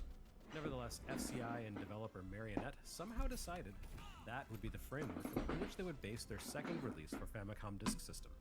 The first having been Koneko Monogatari, aka Kitten Story, aka the Japanese version of Milo and Otis. Then again, Dr. Chaos shipped a mere 3 months after the Goonies 2 in Japan, so maybe this is all a bizarre coincidence, and somehow the only two games that attempted to combine action platforming with adventure game exploration in almost exactly the same way just happened to arrive in close proximity to one another. Whatever the case, Dr. Chaos plays like a broken, clumsy version of the Goonies 2. That would be the difference between Konami, already the masters of the NES form, and Marionette, an obscure developer who would go on to make such beloved favorites as Pachinko Time and Card Game for Game Boy. As I alluded to earlier, Dr. Chaos contains the soul of the Goonies 2, but its technical aspects cause it to come off more as a relative of Super Pitfall. It has the kind of choppy frame rate and stilted inconsistency between characters and backgrounds you have come to expect from Micronix games. I can't think of anything that sums up the Dr. Chaos experience better than the experience of pulling too many high-tier enemies onto the screen. It's entirely possible during the action sequences to cause something like half a dozen of the horrible skeleton monsters that inhabit the zone areas to congregate on screen all at once. It's kind of impressive to see so many large monsters on the screen of an NES game at the same time, but two things drag it down. So that opened way faster than I ever expected. I don't think this is going to work out at all, because we can't get everyone in there. That's too bad. We might have to reload. It's kind of too bad. Unless he might be able to get in there. Oh, his turn already ended.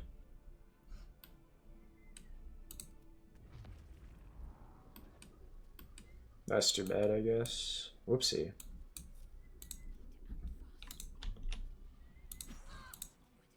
We'll see what I can do about this one. What? Alright. Didn't work out. I guess I'll just try to kill him. This gets really fucking weird because there's like a black screen that appears and you can't actually see anything. So critical miss? Are you fucking kidding me, dude? It was a fucking 90%. Yes, it's an extremely bad quote-unquote boss, because it's constantly fucking black screening because your characters are in 2 dimensions and you can't even see what the fuck's going on.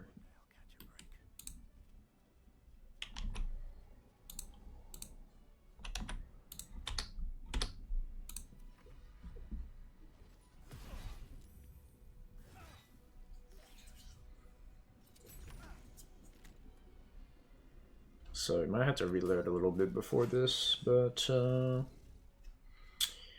man, we got 2 stunned characters, so I think it's just not gonna work out for us.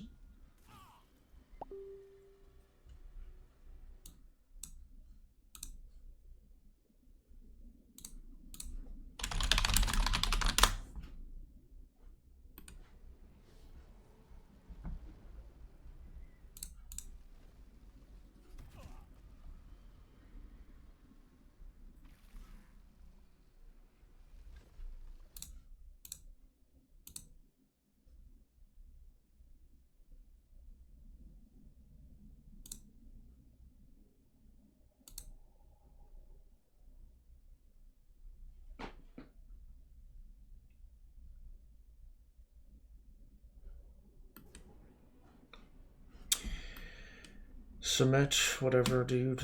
Just talking, dude. Imagine like you fight in Gradius. Like imagine the brain just starts talking to you at the end of Gradius, guys. That would be really silly. Luckily it doesn't happen in that game, so it doesn't waste your time.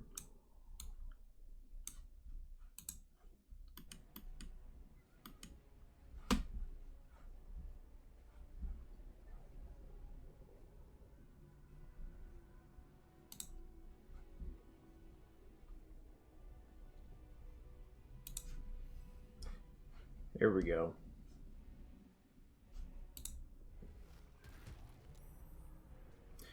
Didn't do much. Yeah, we have to reload because fuck. That's actually too bad. We need everyone in there. That's too bad, man.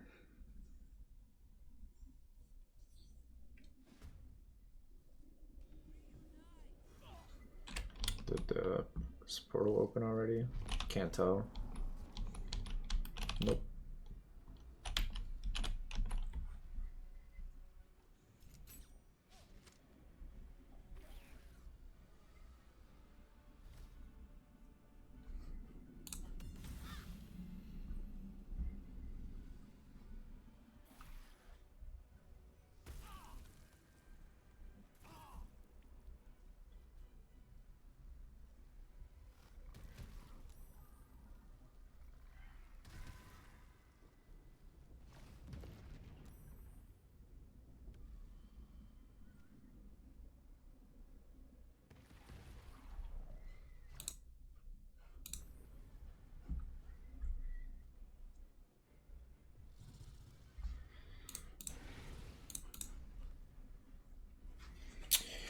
This is gonna be crazy when I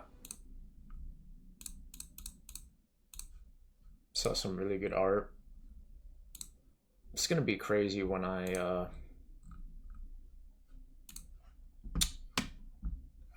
get to play the game soon.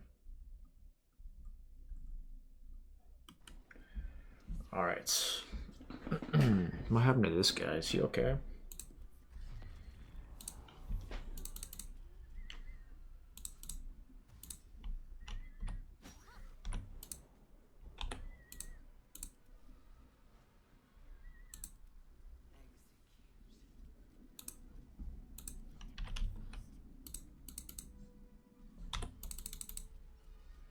Oh, you can actually walk up there.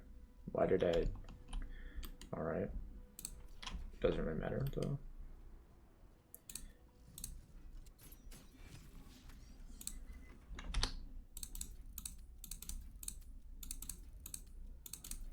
I guess to be a lot of enemies that stun you. So we just gotta get everything just right.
Some crazy screenshots from the new Final Fantasy game.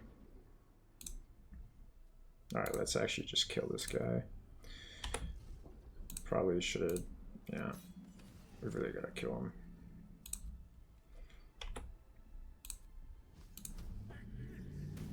Oh, 1 HP? That's too bad.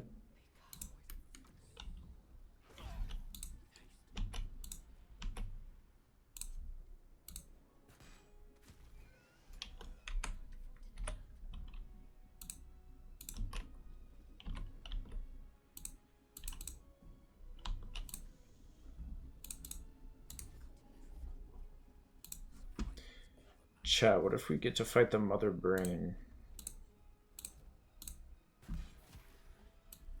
Could you imagine?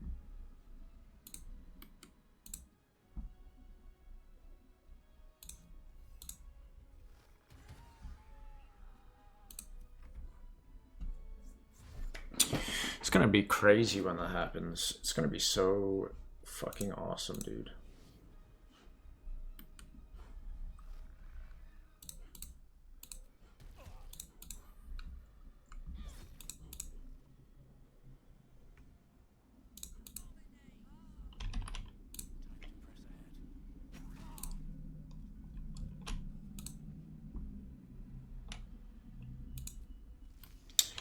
What if I do... Oh, Shadowheart. Never mind, Shadowheart is not there. In that case, we can do this. Should be good.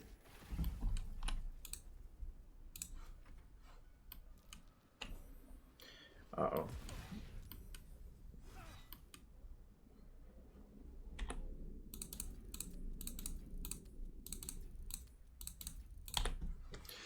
Where are these guys going?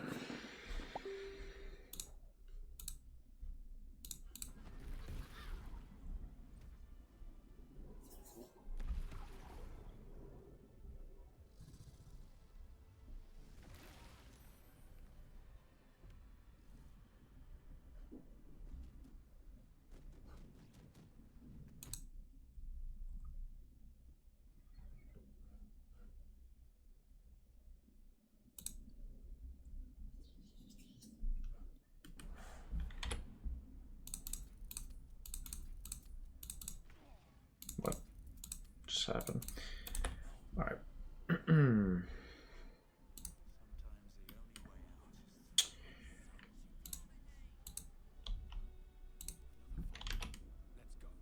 All right, let's take this guy out.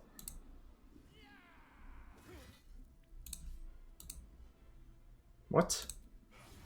Oh shit, I didn't realize it had that range. Whatever.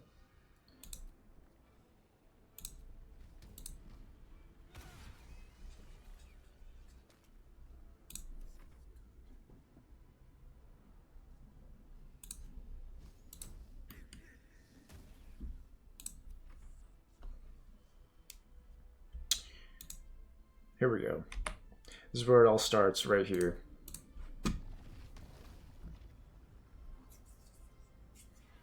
Or right here.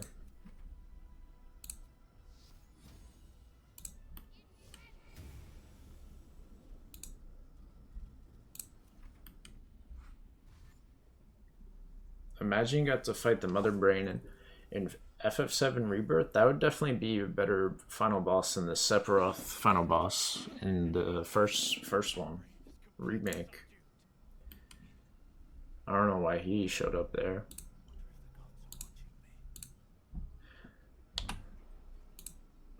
Dude, I'm talking about, first of all, I'm talking about the remake, but also I didn't get to use Omni Slash. I thought you knew this in the original.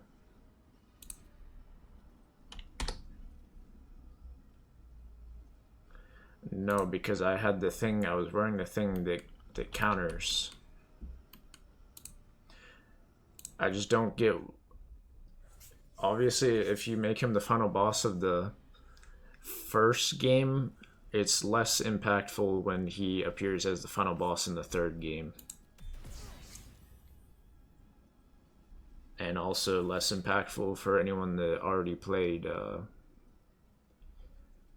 well, the first game, I suppose. But maybe people are just starving, I guess.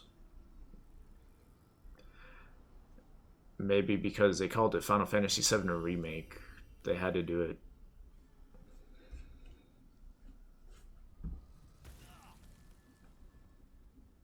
Yeah, they gave Sephiroth 5 HP, so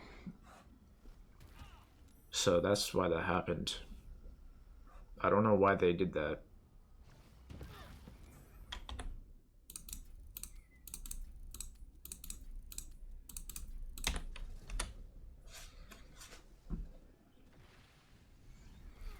Oh my god, this is so annoying. Fucking stunned. He's stunned now. God damn it. And then the portal is gonna open up. And he won't be able to get in.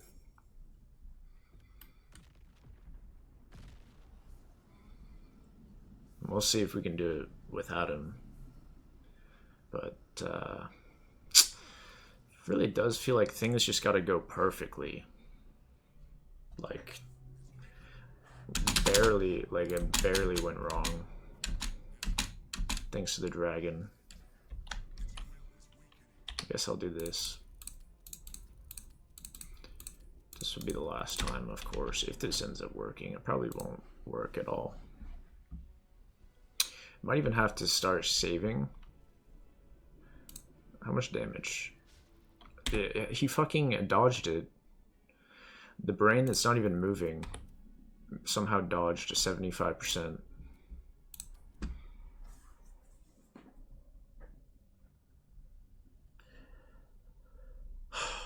We're gonna have to do the other. Well, I just want to see how much damage it does. Probably won't do a lot.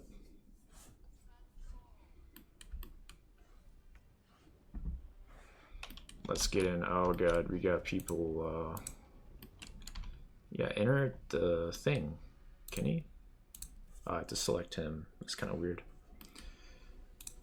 It made me outside. We just have to do 200 HP in 5 turns. That's all we have to do.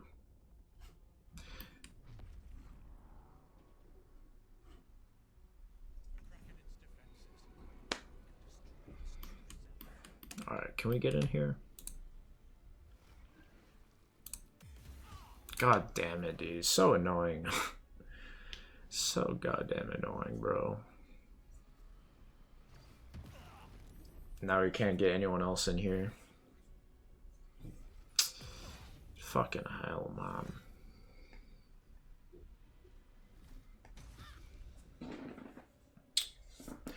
Crazy how I'm starving, even though I already ate food today. It doesn't make sense.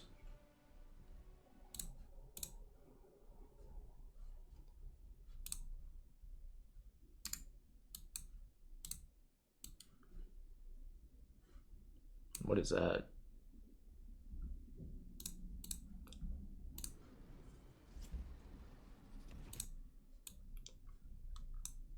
This is going bad just because, potentially just because of bad luck. I mean, this dude's about to fucking die.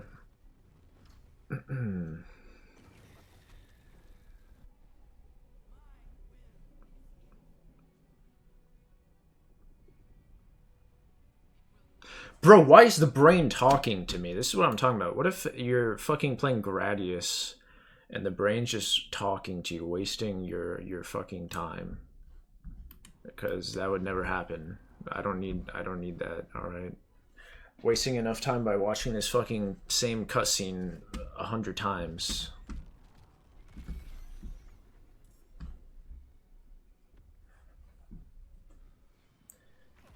Alright, can we get in?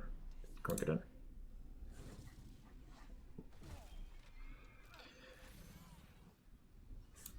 Whatever, she gets in, at the very least. Would be crazy if she actually does any damage. I kind of doubt that will happen. What?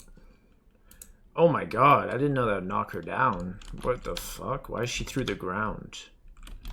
She's through... Dude, I didn't realize that it was that serious. I thought she would just fucking land. What?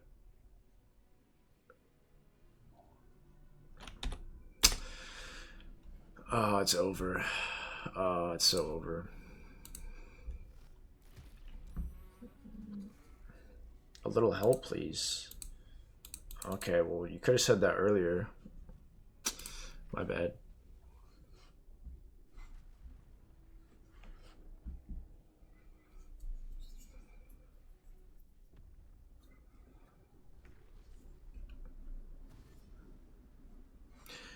Alright, we've got to get the barbarian in there, and we have got to just fucking hack away.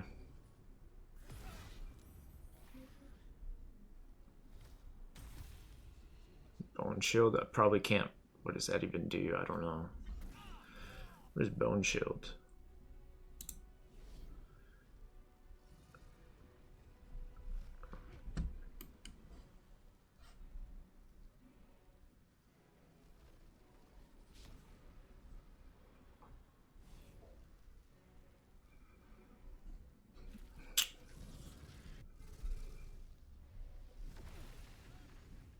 Okay, he's dead.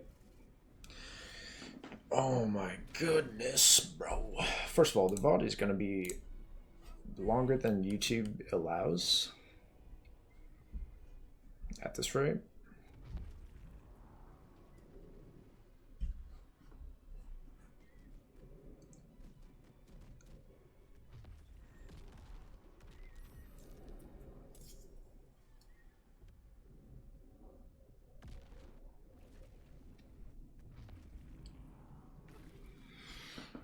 She fucking died? This can't be. Can't control incapacitated. This is awful, dude. How the fuck did this even happen? Are you serious? Fuck, dude. These guys can't just fucking go through the portal. It's not that hard.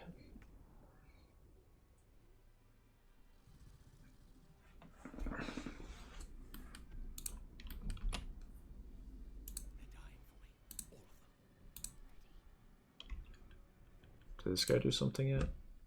I don't know.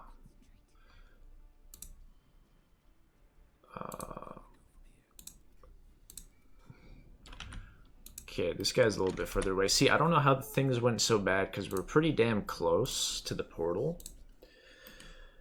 Like, everyone's close, but apparently the dragon just fucked up everything.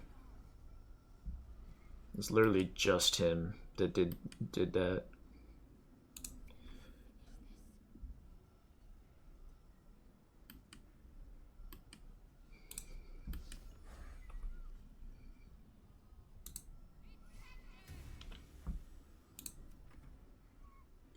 We'll see. I don't even know how there were so many enemies around here.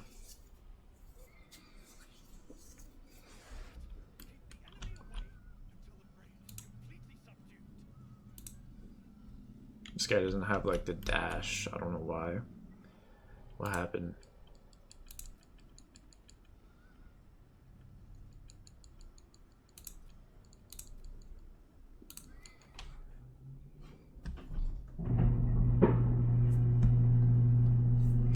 It's already noon. It's already noon.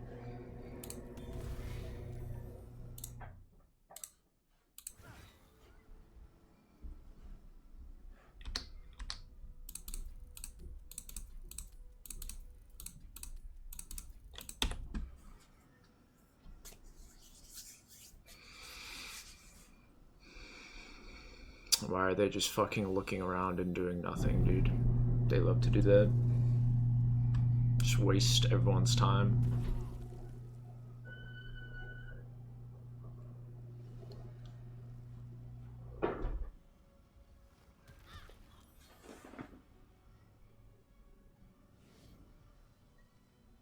Okay, the mind flares. Oh, that's too bad.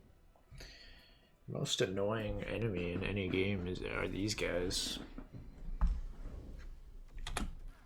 God damn it, dude. This how do I avoid that ever? People just get stunned before the freaking portal opens up. I don't know why I have to watch that same cutscene 100 times.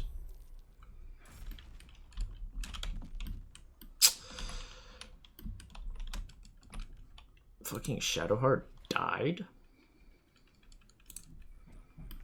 But how?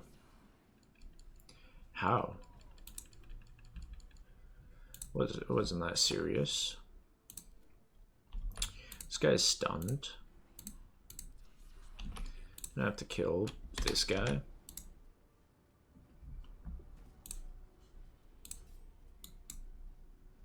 Boom. Oh my god, what was the hit rate? Man.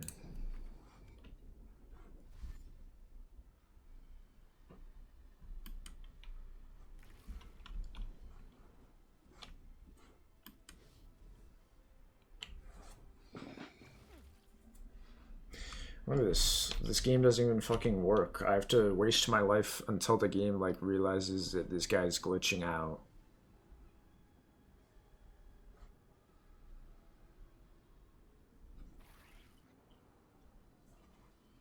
Like, he didn't even do anything in his turn.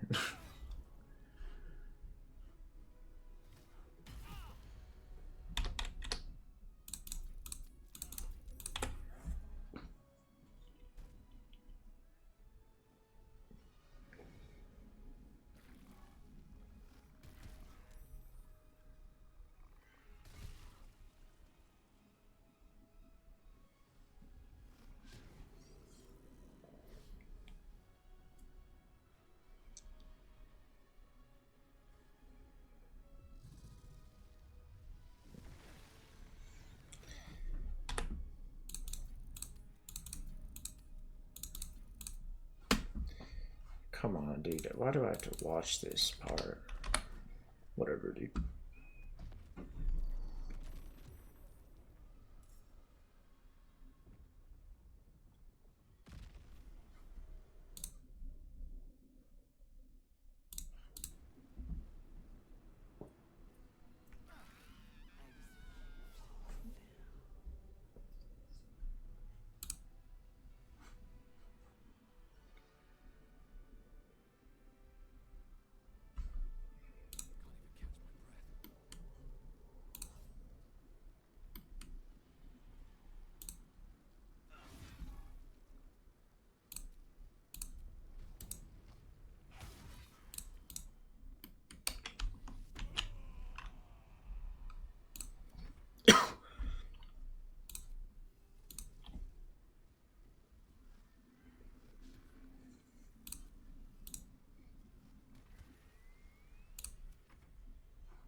Can this guy get unstunned?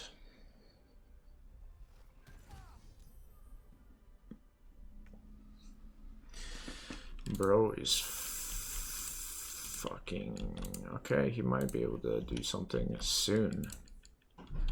One of these days, he might.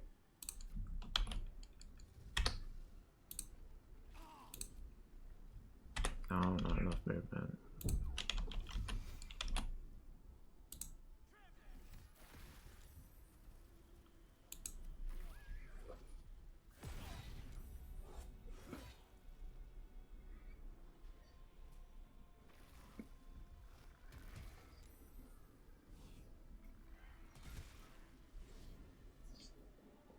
Dude, these guys are so annoying. Jesus.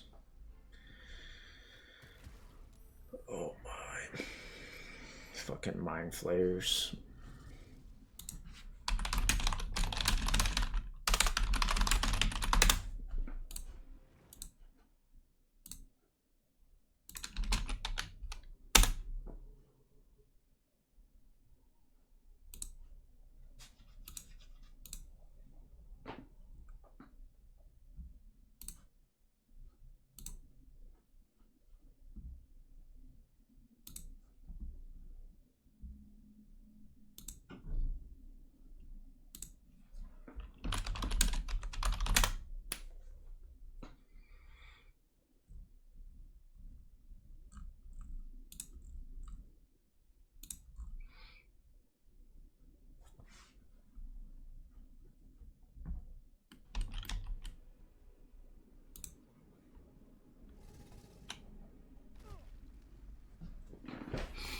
Come on, man. Why couldn't you just fucking not do that?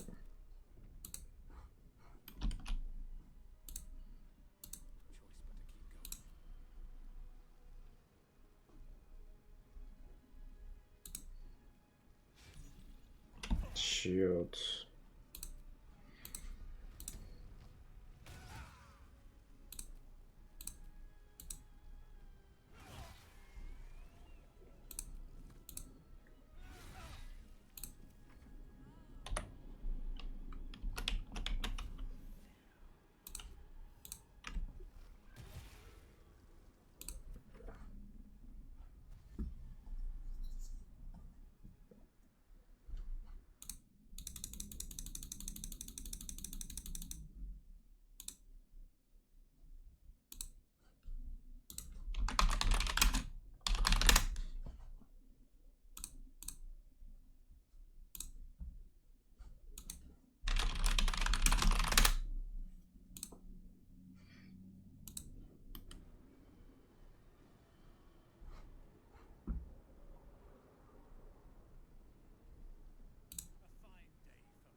Whoopsie.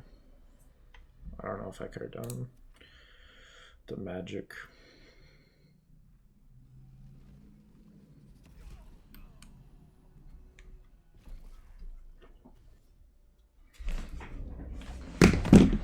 Groovy.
Oh shit.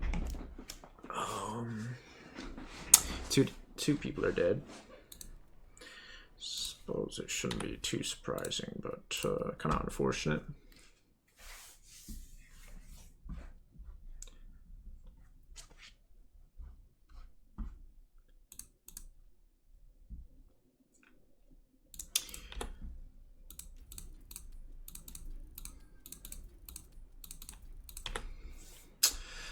Oh, what the fuck happened to the Emperor? What?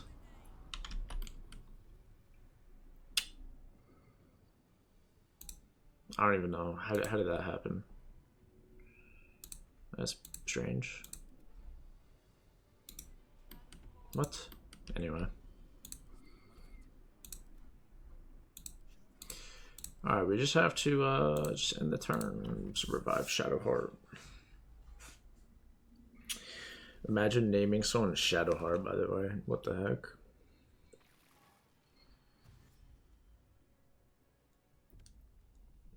You get made fun of for that one.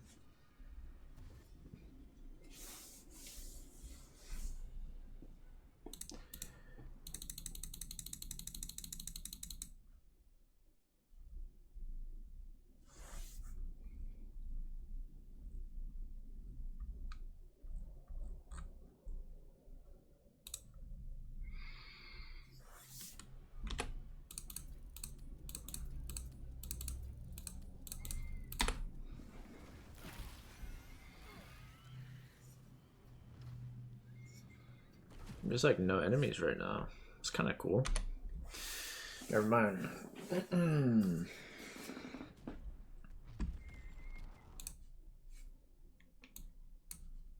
Check this out.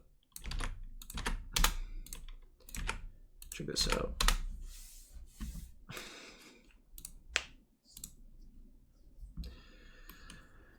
All right. This guy's stunned.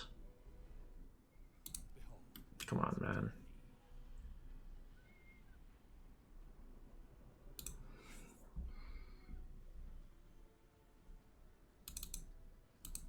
What? What the fuck? Why can't I do that? What the heck? Is that not allowed? What? Guess we have to go before he died. You can't revive him or something. You can't just lift him up.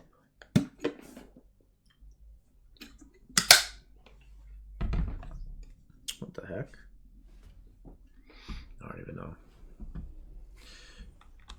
Oh, he's dead here. You have to do this. I don't even know how he died.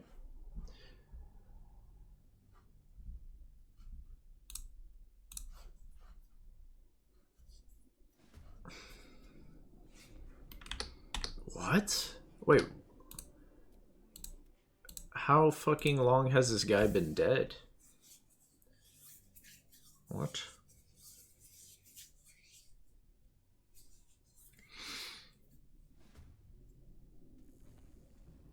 Okay, I don't know, that's kind of weird.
All right.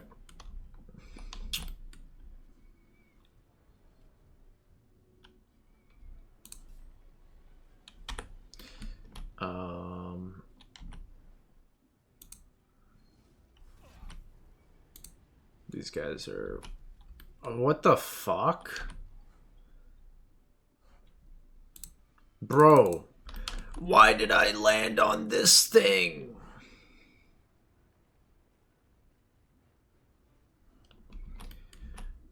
Dude, content doesn't matter unless it's like real content, alright? Side quests are not actual content. It's just repeated stuff. The same copy and pasted repeated crap. It just doesn't matter.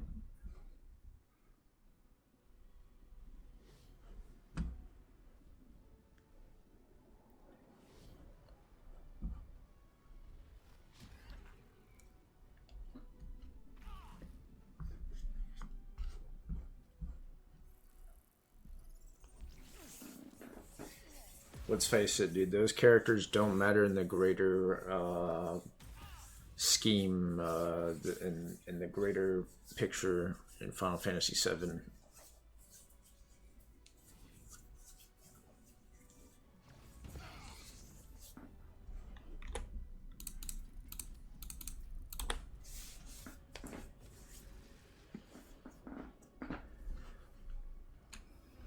If Jesse's not there to see it, I don't know, man.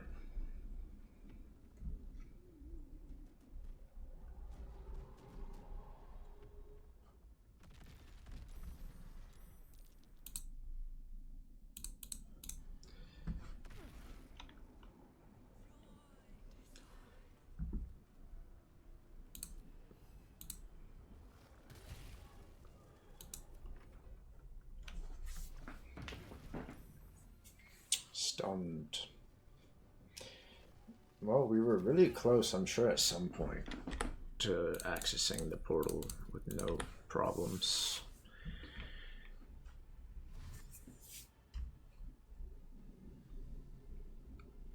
But, holy shit, man. I don't even know what I'm supposed to be doing about this.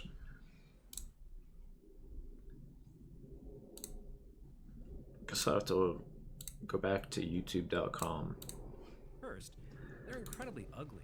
Not in an eldritch horror sense of the word, though that's also true, but more in the sense that they have a crude outsider art. Fucking dragon didn't Secondly, the game doesn't seem to even have an animation. Safeguards to prevent overloading the system. So at a certain point, you can lure so many of these creatures onto the screen that the action practically comes to a standstill. If Deadly Towers had been a side-scrolling platformer, it would have been Dr. Chaos. Despite its grievous shortcomings, though, you can see the outline of a really great and compelling game through the haze of failure. For one thing, the NES has yet to come this close to offering a proper horror game. Ninja Kid hinted at it from time to time with some of its yokai and monster movie themed stages, but it never leaned into creepiness the way Dr. Chaos does. Everyone's getting stunned. Uncanny and wrong, Everyone. despite the fact that real logic dictates the game's workings once you get a sense of how everything fits together.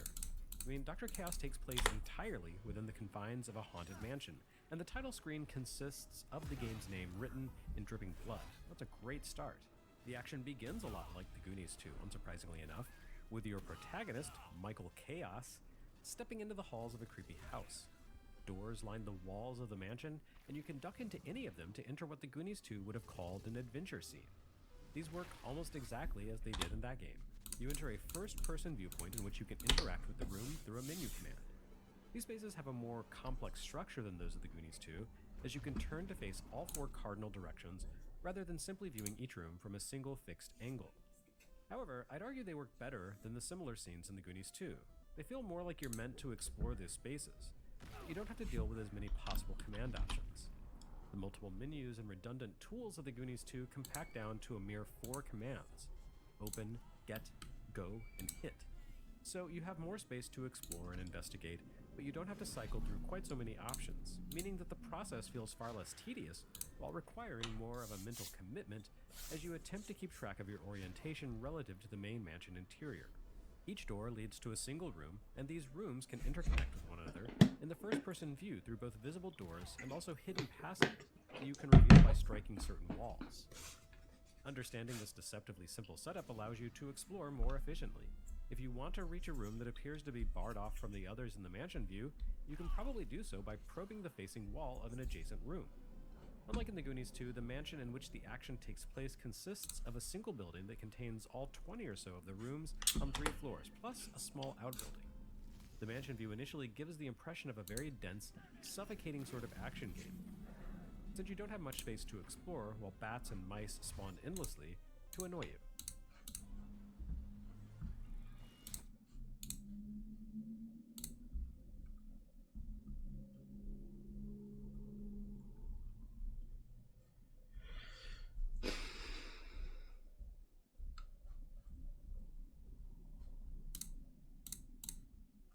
The adventure scenes contain the meat of the game.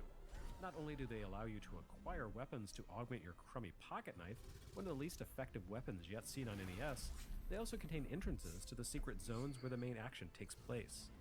Michael Chaos has come to the mansion in order to rescue his better-educated brother, the eponymous Dr. Chaos, who's become trapped in a bizarre otherworldly space. In order to effect this rescue, Michael Chaos needs to defeat nearly a dozen bosses that have stolen pieces of a dismantled laser weapon. The structure of the game has a surprisingly open nature. If you can find the hidden entrance to a zone, you can enter that zone. Whether or not you currently have the Dude, power just or the endurance fucking to survive, get up, you can even do like I did. idiots. Saw your way through the brutal final zone entirely too early, only to discover that the final boss won't engage you in battle until you've defeated all of his underlings. The game is pretty clear about your chances, though. Zones beyond your capabilities. Oh are shit. pretty quick to Okay clear. then. I And thought zones within your capabilities also waste I thought time by they like actually stand up as well. Okay then.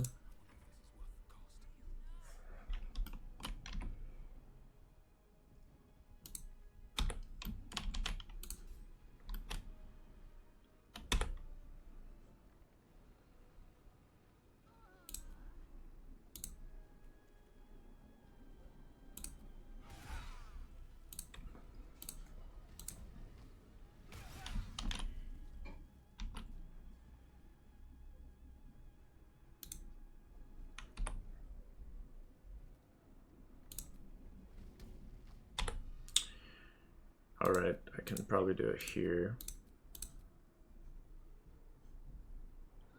What do I go for this one?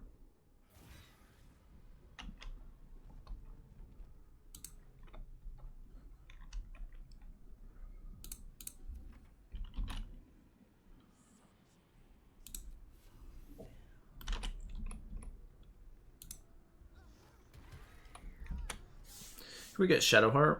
That'd be crazy if we just can't. Oh, hold up. Not allowed yet.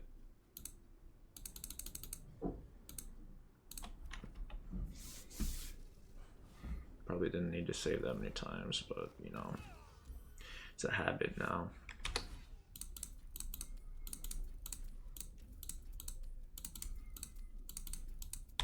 Oopsie.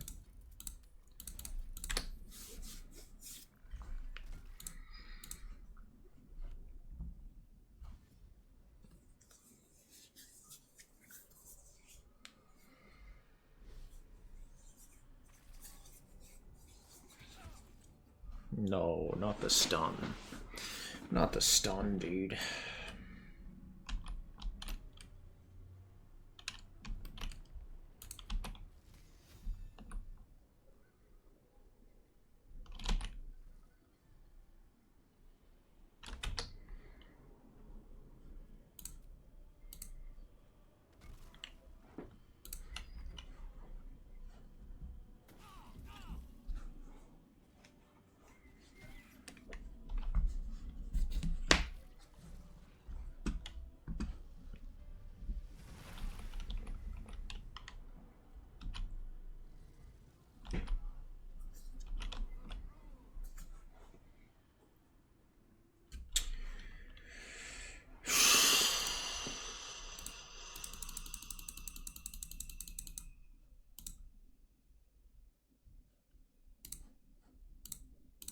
you out. Dr. Chaos may not be a pure horror game, but it certainly God damn it! Who? She fucking died? Come on, man. We might not even need her, but sure as hell don't like that.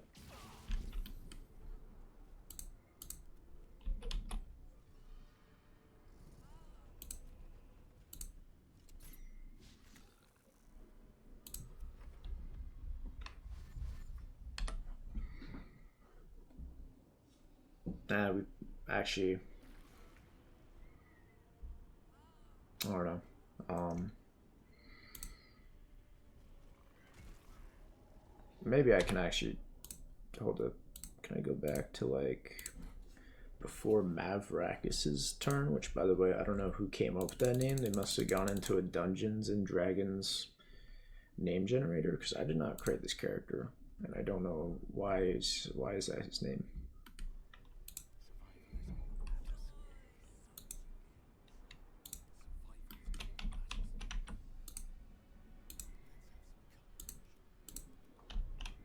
So he can't actually help here.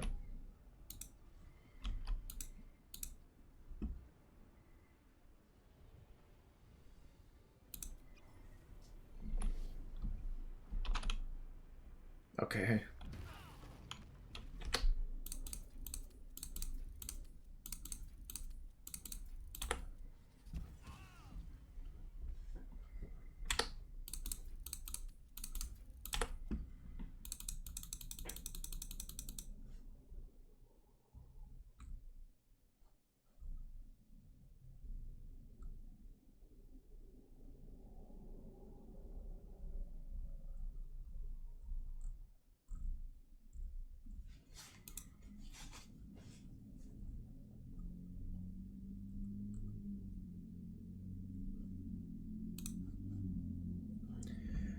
Dude, I've pointed that out many times, is that the game doesn't work correctly. It's been happening the whole game. And then they just do this for 30 seconds until it's their turn, and then the game figures out nothing's happening.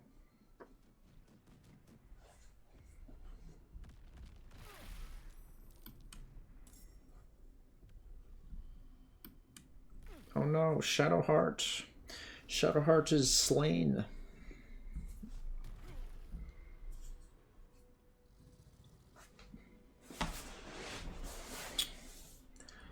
Weren't able to help her out there.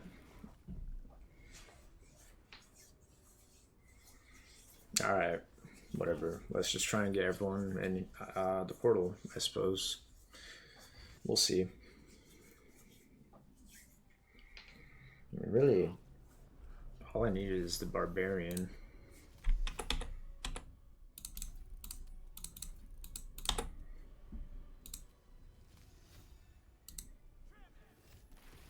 Oh, I didn't get that guy. That's too bad. Whoopsie. I didn't even notice him. Don't ask.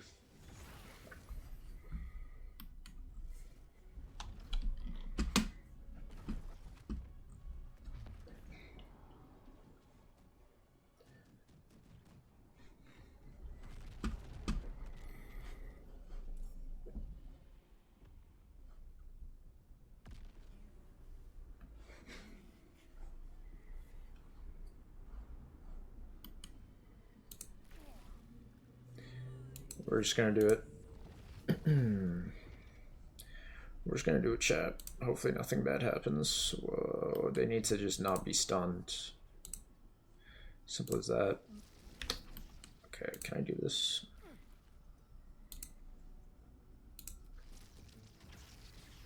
Target is blocked. That's not loud.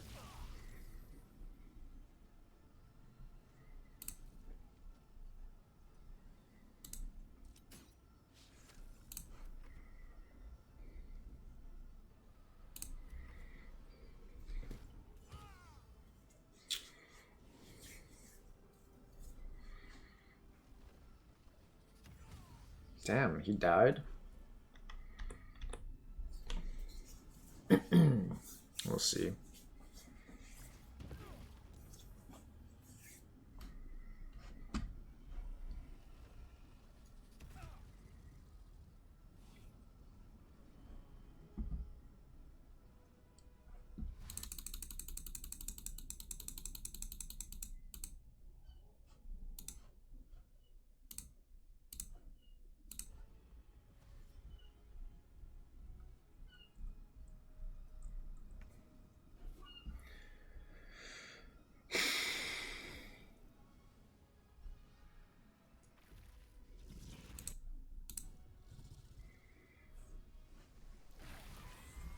Okay, that's too bad, bro. Don't want that fucking guy to die. We need as much damage as we can deal. Shadowheart was already a huge blow to us.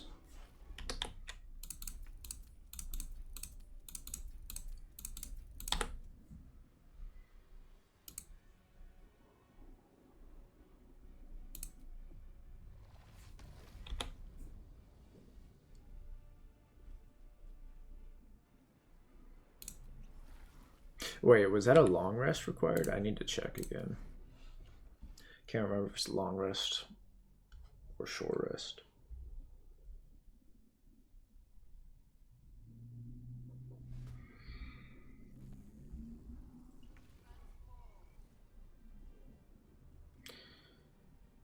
Short rest. Alright. Short rest we go.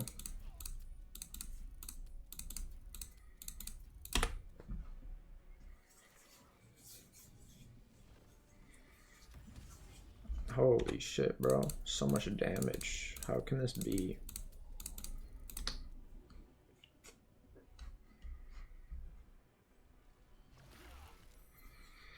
Yay, stunned. This guy is glitching out.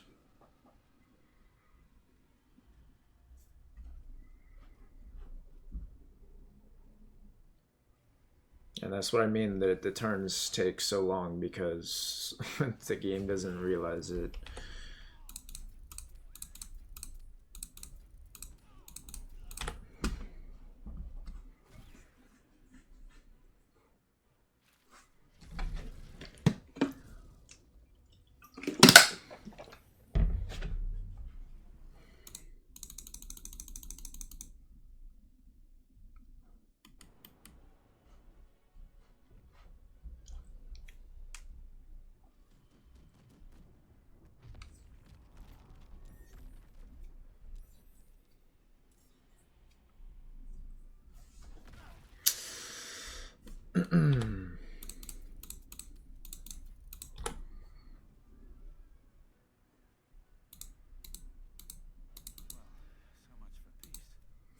No more scroll of revifies, guys. We have none.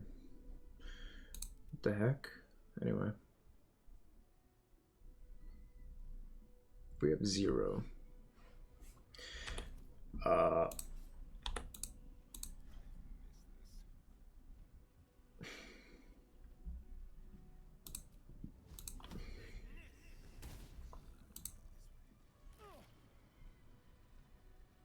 I don't have another person that can revive in Magic.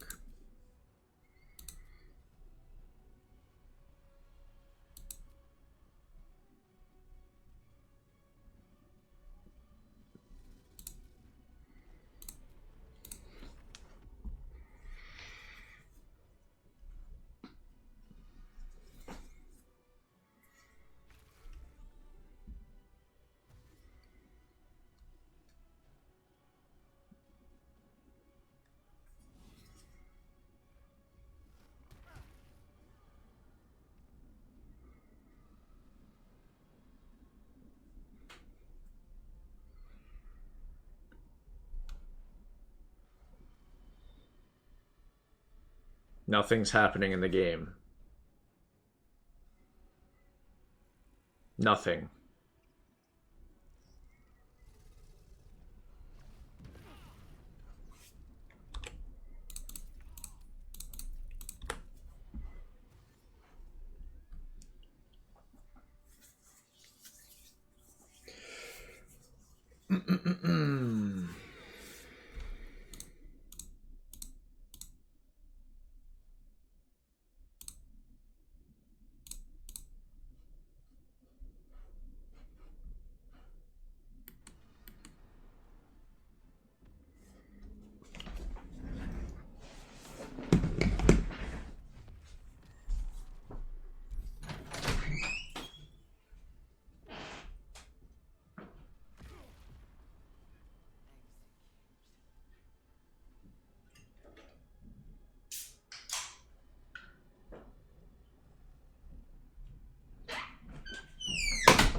Alright.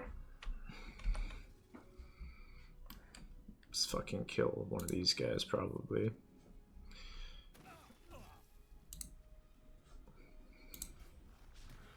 Stop it. Jeez, man.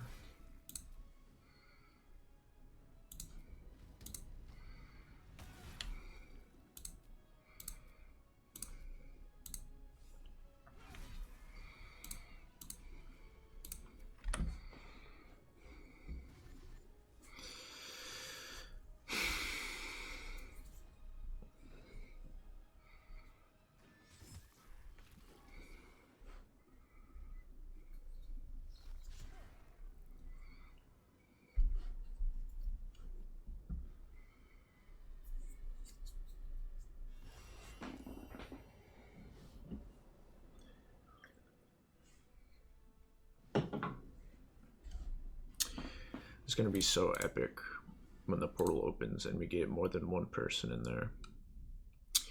Maybe even 4. Could you imagine?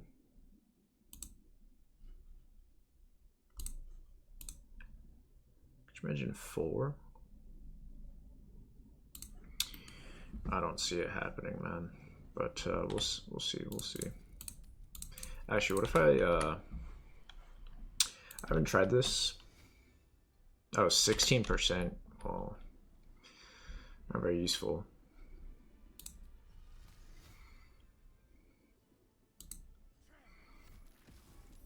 That's too bad.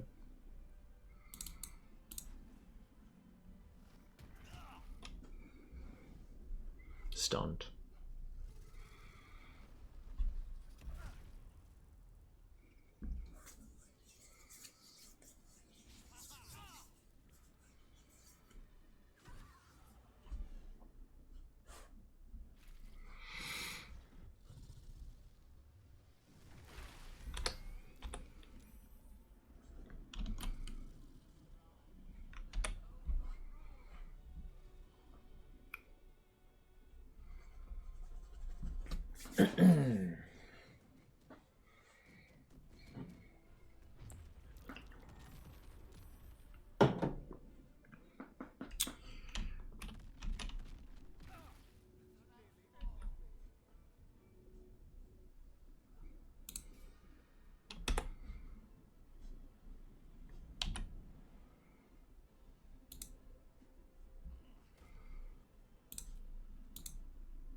Ouch.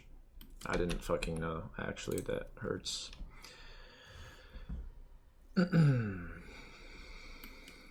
Honestly, didn't know that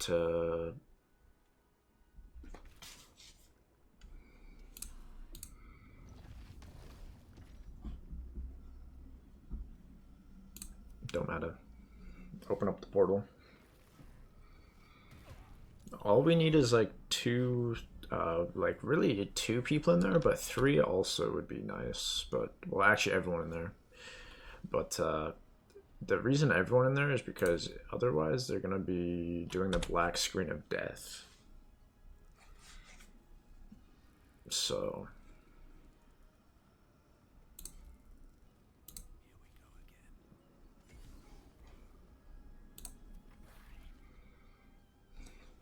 I think there's only maybe 2 mind flayers. Yeah. Well, that's pretty good.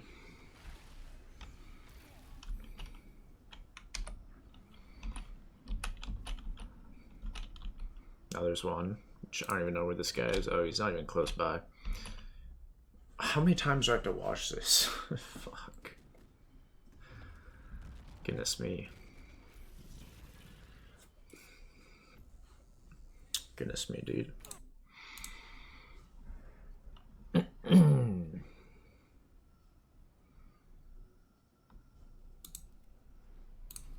Oh shit.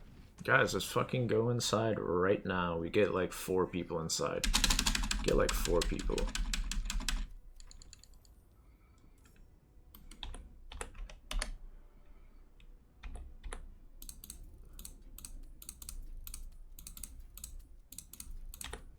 Shadowheart is dead, sadly.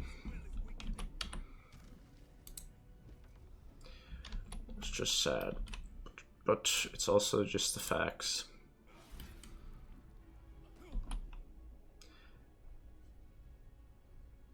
Can't use reactions, mind broken. Seriously?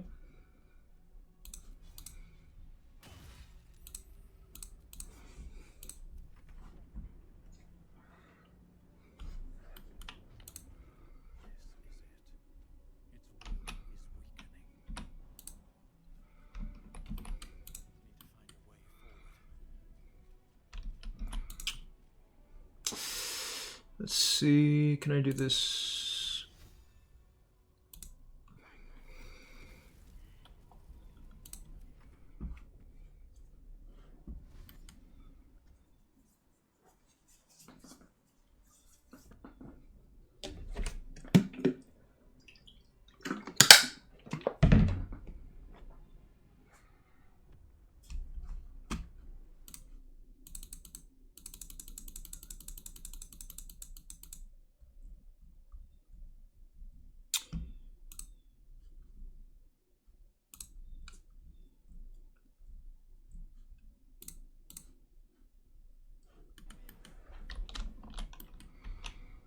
Yeah, what are these red things? Is that dangerous?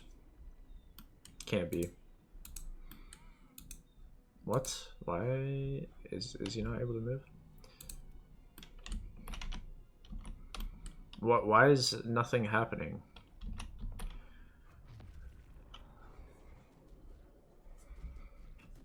I have to watch the fucking cutscene in the irrelevant other world. It's not even relevant right now.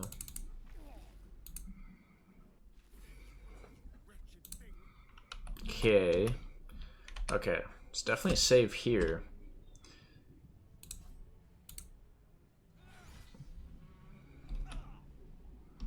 Can't use reactions. Mind broken. Okay. If he dies, I don't think it's a big deal, but it might even be unavoidable.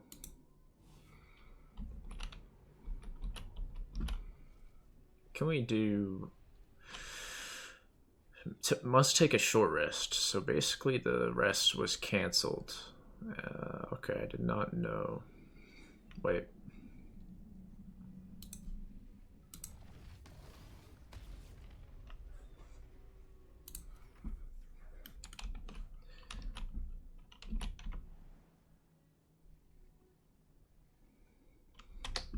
I need to make sure I don't land on...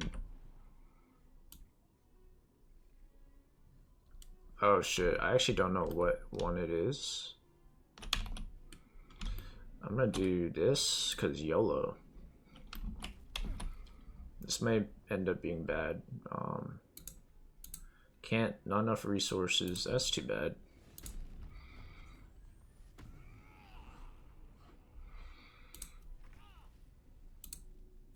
Not enough movement? This guy's stuck. Why is he stuck? Oh, no, we're good, we're good. Are you gonna help him? Come on, man. What the fuck? Why is he, like, in the ground? I don't even know what happened. I tripped on a tentacle?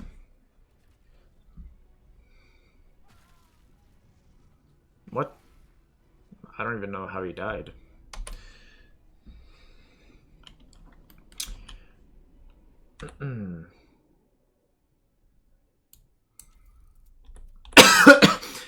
Okay, I'm not gonna do anything that stupid right now.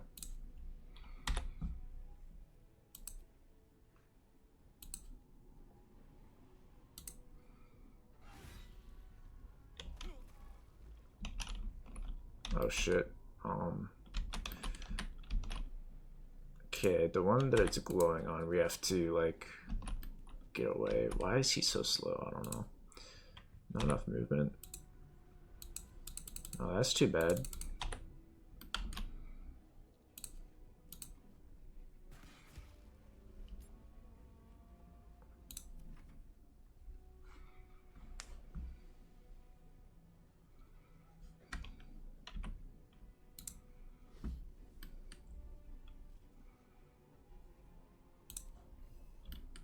Distract brain.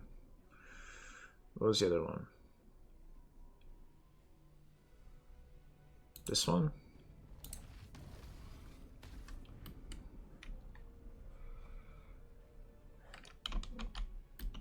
Okay. Save here. What if I go to Tactician? Okay, he's got way more health. We're not gonna do that. Although it would be funny if I beat it on Tactician. I feel like it's not impossible, but... Oh no, it is impossible because we only have 5 turns. I forgot about that. We have 5 turns. Alright. Fair enough, chat. You're right. Yeah, we can't do that at all.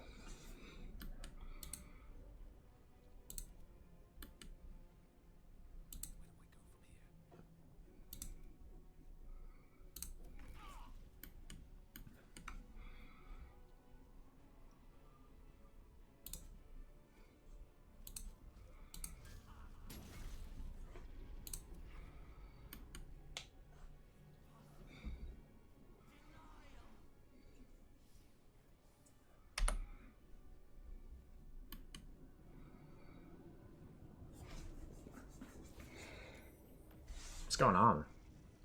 Oh, okay. What if I do this 100?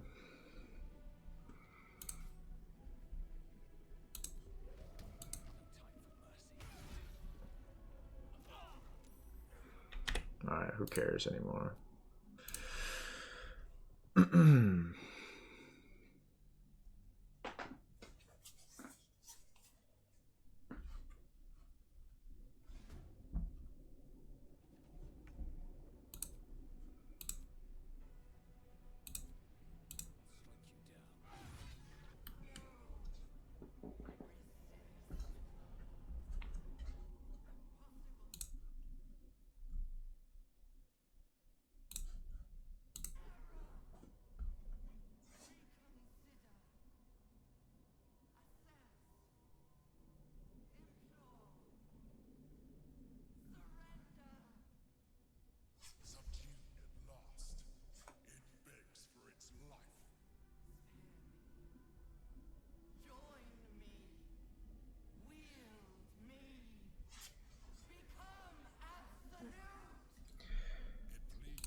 Sorry.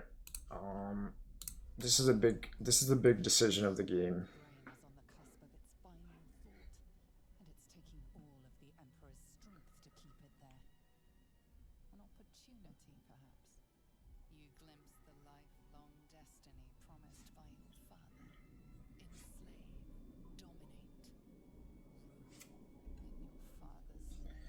What are you gonna do?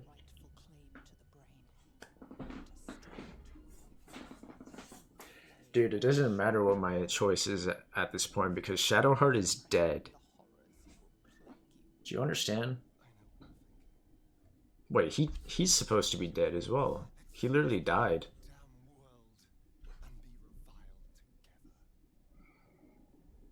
He got like one shot.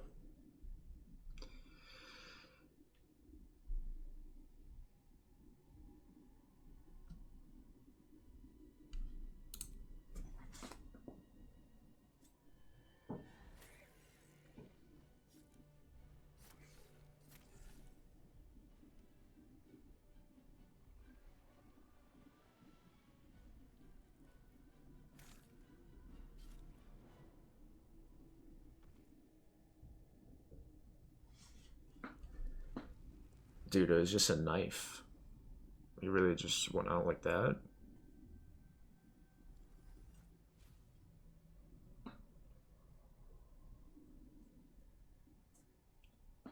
What are you doing? Stop! Wait, she died. I didn't know she was still here.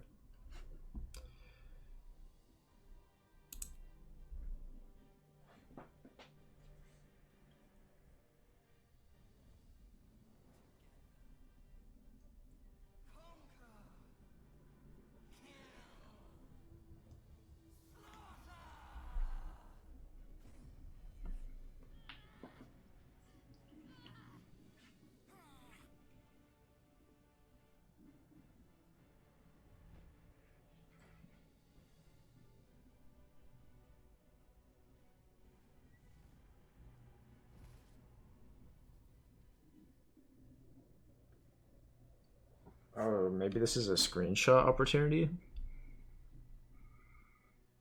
Not quite. I don't really like it that much.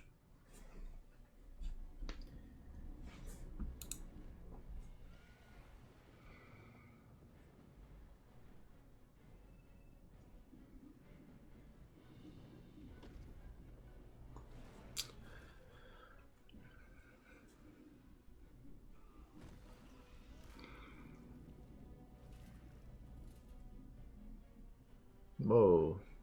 Never mind. Thought it was a dead child, which is not allowed in the game, but it wasn't.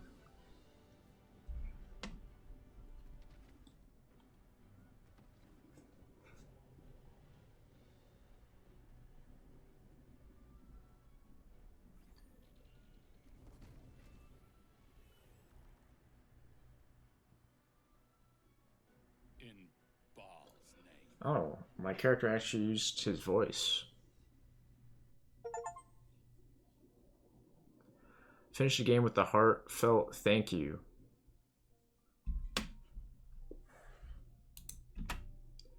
Whoopsie. I don't want to invite anyone.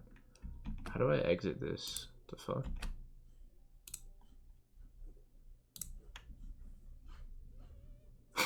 This goofy ass music. Crank it.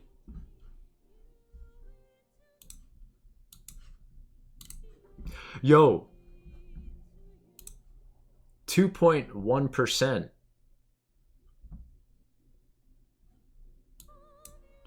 2.1%. I'm in the top 2.1% of Baldur Gate players in the world.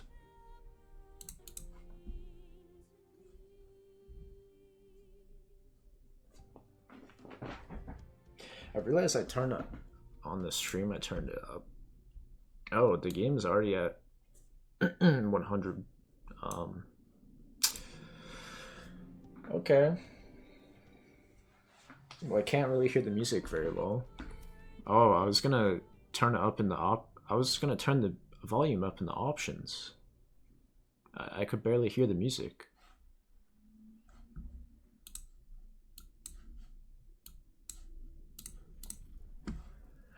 I actually skipped the credits. All right. In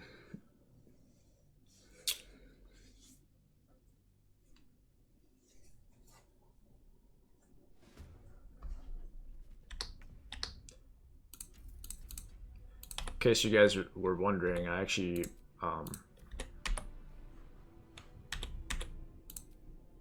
quit the game. Oh, main menu, yeah.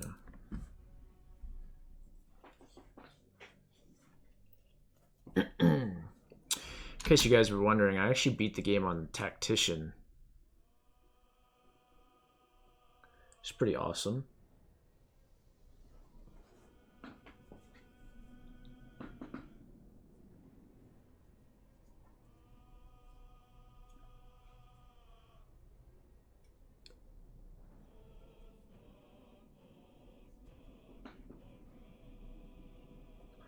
You telling me there's nothing else?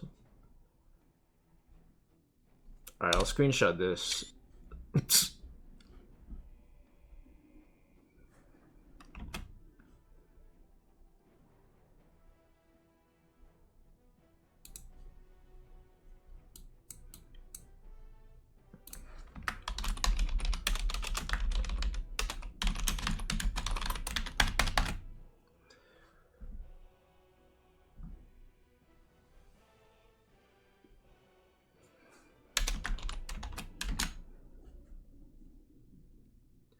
I don't know. I don't know if that's something I should upload. I don't know. I might get bullied. You know what? I'm just gonna fucking do it. What do you mean? Why wouldn't I? It's like 80 hours. It's like fucking. You know what? 63 hours in-game time, which is how long to beat says. So it's accurate. The actual time, apparently 80 hours.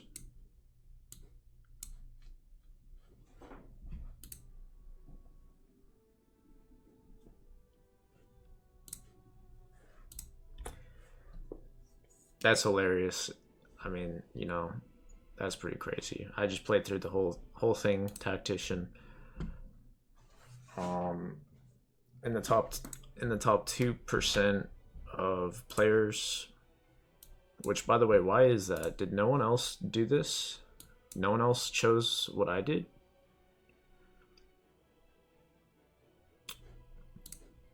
I could easily like pick the other thing and get a different achievement, right?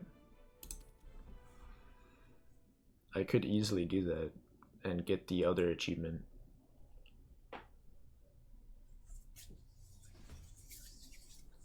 He's like one hit from death, so I mean, I could literally just see both endings.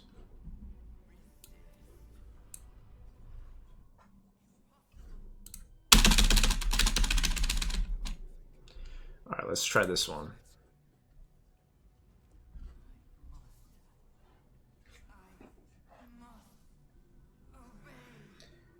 Lowercase I, interesting choice. Like, what do you call that, stylistic choice or something. I mean, that's kind of interesting they did that.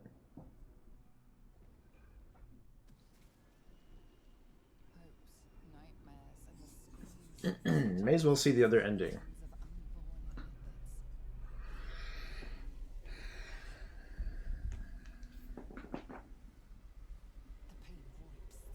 Obliterating all thought, all feeling. Your tadpole burns in your brain.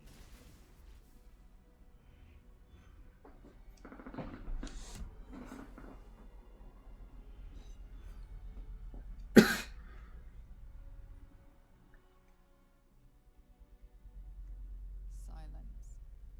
The overbearing quiet of your father's disappointment before the rush of your tragic fall.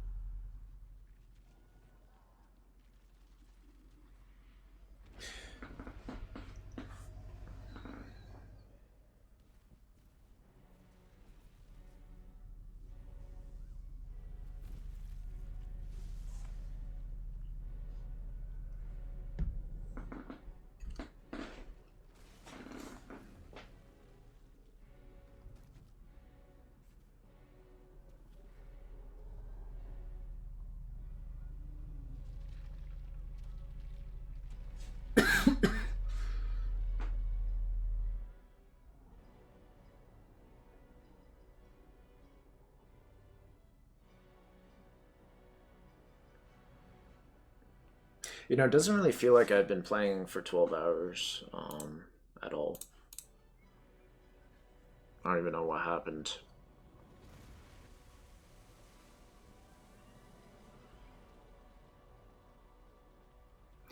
Well, you know, I guess, you know what they say, time flies when you're having fun.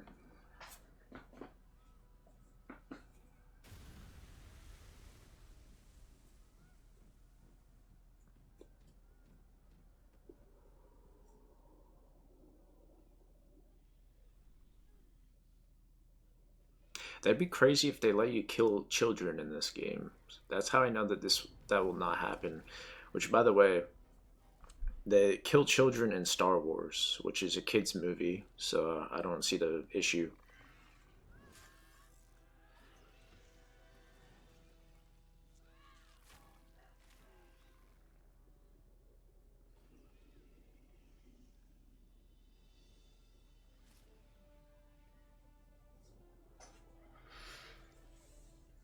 Guys, I didn't encounter a bear. What is that? I didn't do 6% speedrun. I'm gonna have to look at that. I don't know what that is.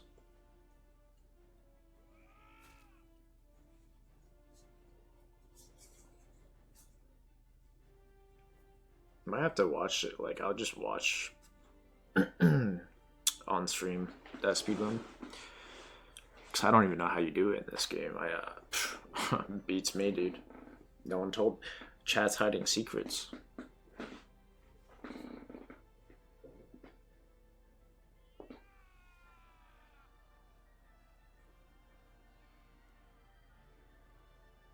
White people celebration.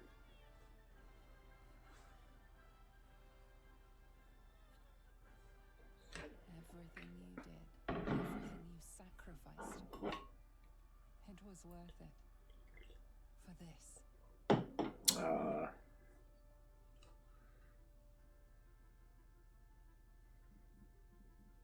Are you sure? Just because you say it is doesn't mean that's true, but alright.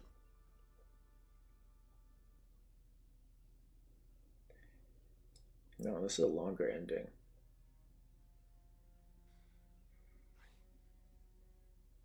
I can't feel the tadpole. It's gone. We're free! And I'm still standing in the sun. This is incredible. Maybe whatever changed in me was permanent. I can't feel the tadpole. They must have all died with the that means we can't turn into mind flayers. Not that there's necessarily anything anything wrong with being a mind flayer, of course. It makes little difference to me. I did what I had to secure my freedom.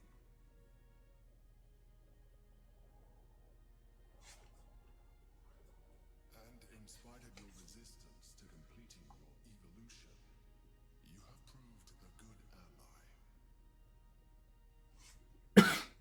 Thank you. I'm glad you think so. I did my best. He was a good party member. He was definitely the only other one that wasn't useless.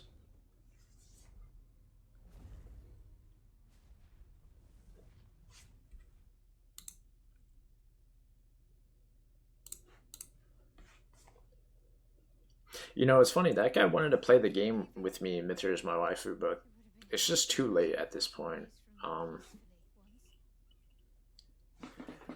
It's just too late, man. You missed a lot. It's even more cracked than ever before. What comes next?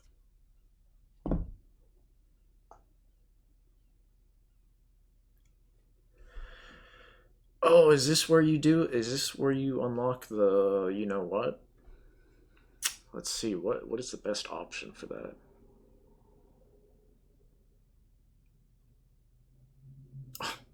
Why is this always the fuck? This is always an option. Yes. We should see if the elf song's still standing. I won't imbibe, but I'll be happy to be away from here. And in your company. I will not be joining you. I fear my presence will be... Sorry. Never thought I'd be sorry to see Mind Flayer go yet. How come I didn't upload my image with my like text that I put? Like it didn't put the text. Edit caption. Oh, here we go. Okay. I honestly don't mind what we do once we get to the... Ow! What the... Oh no. Oh God. Well, it was nice when it lasted. Ah! I'm sorry. I have to go. What the hell was that pause? Love affair with the sun. That'll be hard on him. It's whatever. It's fine. It's fine.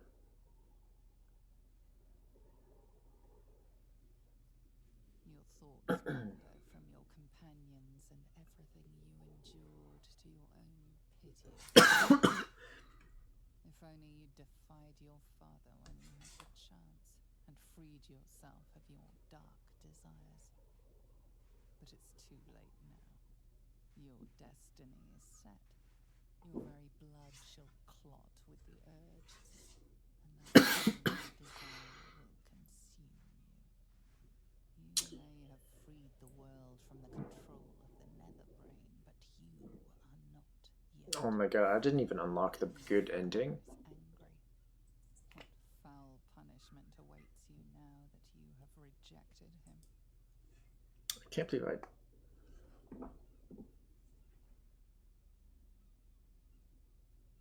What? What? Do I get an achievement for killing myself? Oh, you can actually save. Wait a minute. Let's make sure to do that so that I beat the game on Tactician, guys, in case you didn't know.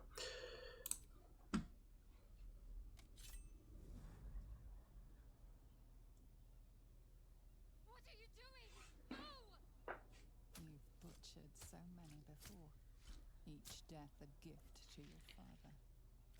This one. Ew, what the fuck? Definitely wasn't expecting that. He didn't. Can't even like see. I better get an achievement for killing myself.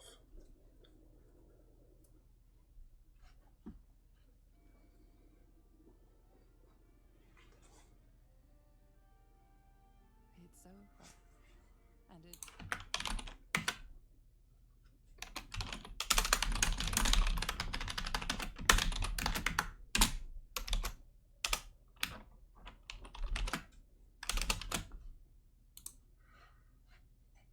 Edit caption. Did it work? Yeah, this is my caption. You have earned your place amongst the legends of the Sword Coast. You are the saviors of Baldur's Gate. Down by the river.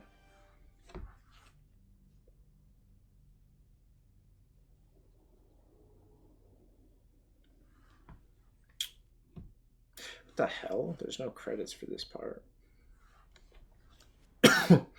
This ending is just going much longer.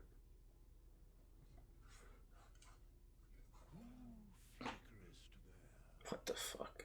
The poor, brave soul who hath defied the Lord of Murder, the man in king's clothing. With thy death thou hast given life to all the Lord of Murder would see undone. Thou hast made good on the promise of thy better heart. Tell me, adventurer, hero, friend, do the voices echo still?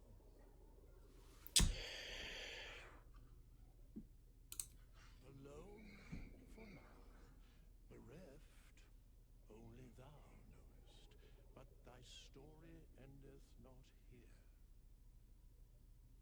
Thy life may be forfeit, but thy death hath only begun to unfold.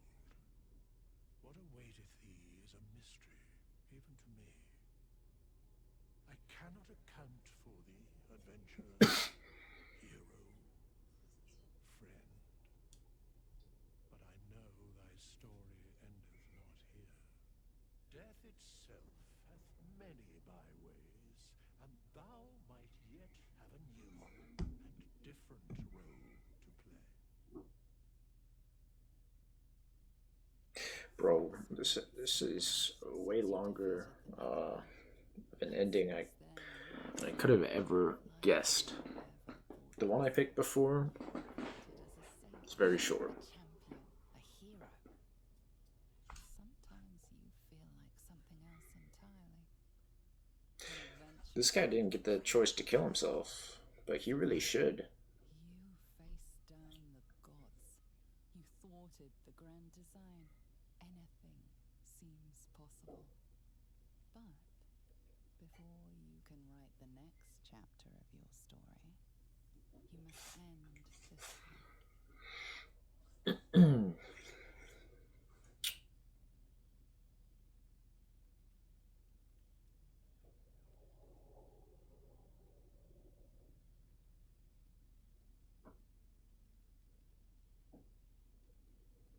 Thou wert called here, some from above, some below. For with thine bond, together thou hast kept the wheel of fate spinning when it threatened to halt. Though thou wert drawn far apart in the months after the collapse of the Absolute, tonight fate renews thy bond once more. Thou shouldst take care to preserve it. It is a great weapon wielded in the hand of good. Go. Know one another. And the Maria could not truly attend, but the pull of Wither's magic called you still. Listen and enjoy, though you'll be little more than a breeze ruffling your companion's hair.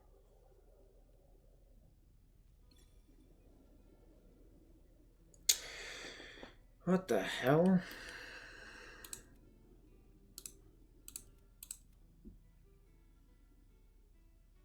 I don't even have a soul of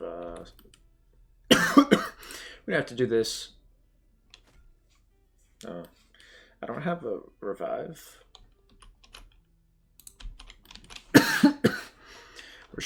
Shadowheart.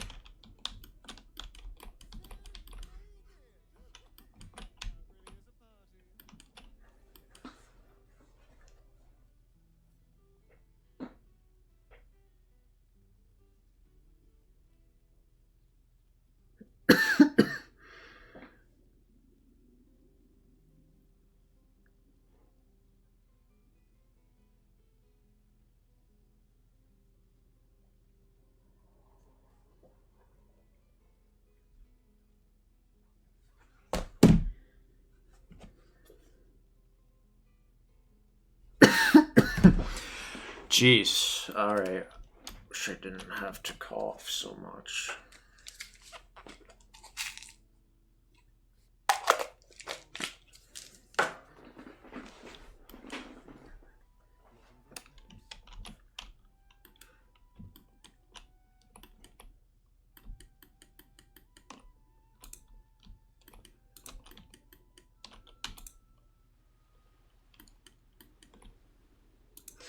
Yeah, I don't see Shadowheart.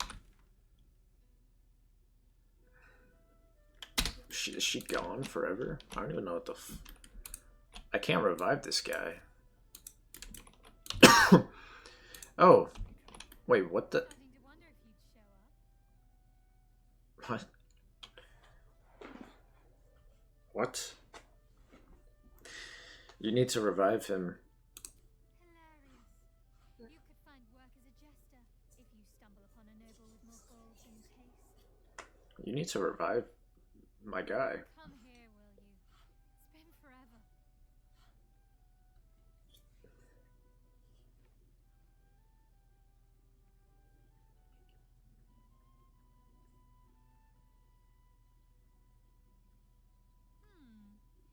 You feel a little more substantial than before.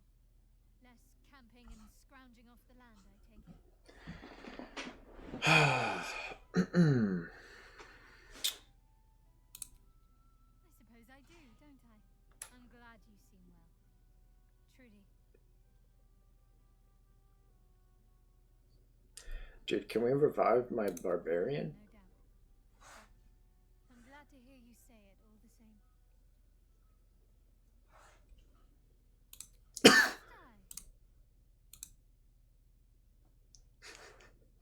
Of course I want to know. Tell me all. As am I. It's well deserved. And I dare anyone to argue otherwise. Hopefully these meetups will become a regular occurrence. It's not that I miss the tadpoles, but at least it brought us together. To make the extra effort ourselves.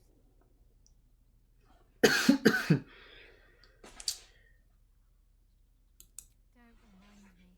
Someone's always got somewhere else. After all, we've faced down bigger threats than wrangling together. You need to revive. You need to revive my guy. Missed wine. Had to resort to making my own cider. What the fuck is this option? Bad, don't get me wrong. What the fuck is that? What is that option? We need to revive my guy, but she won't revive him. You know, I never really imagined Withers as much of a part. Come here. What the fuck?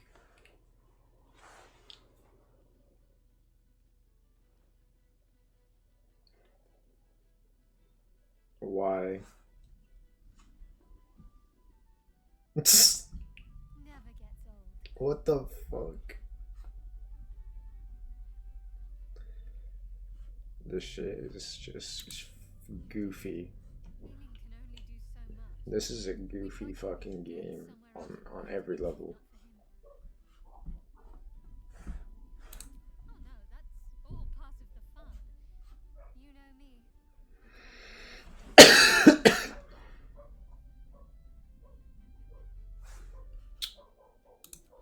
Don't be a stranger. We should make this a tradition.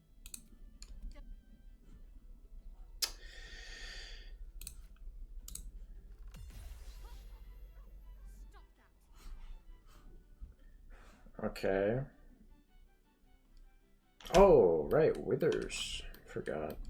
That's what it fucking does. You gotta talk to Withers. I don't even know where he is. Around here.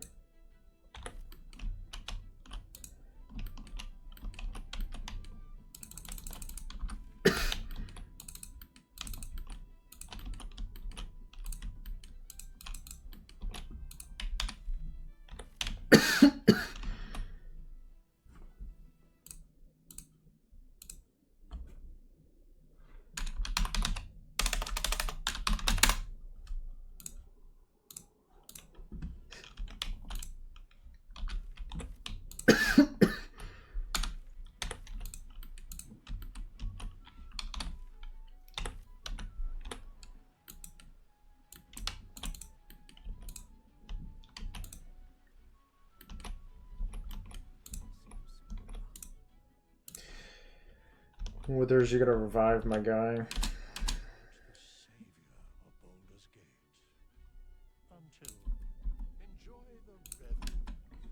Dude, revive my guy. What?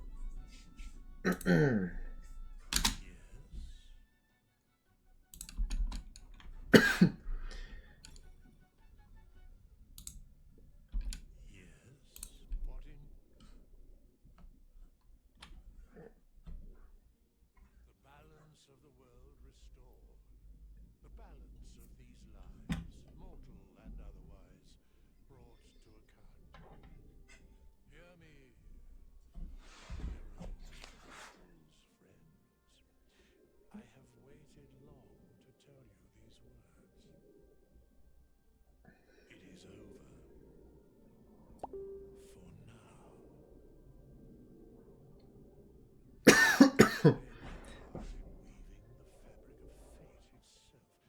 But for every thread you sew, so did the gods unravel another. Sleep, rest, revel, but be ready. For thou mayst yet be needed.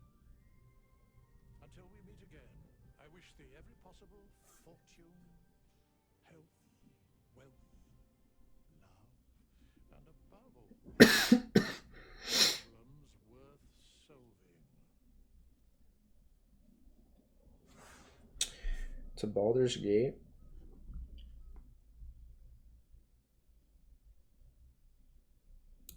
That's too bad that my barbarian is dead. I mean, what's up with that, man?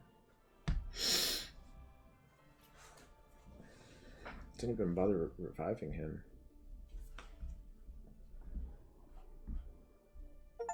Okay, we got a different fucking achievement. Destroy the absolute once and for all. Okay, we got a different one. There thou art, the dead tree.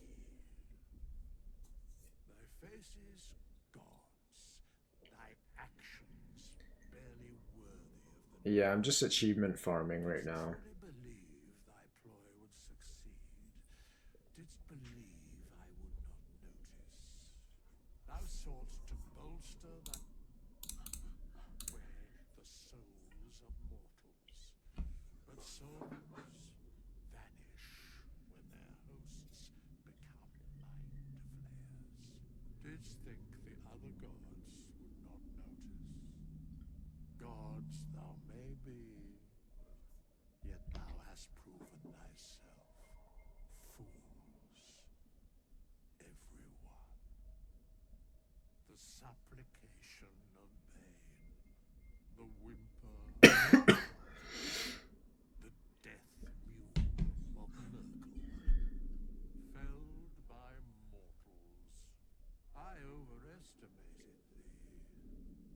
They did not. Vermin, away.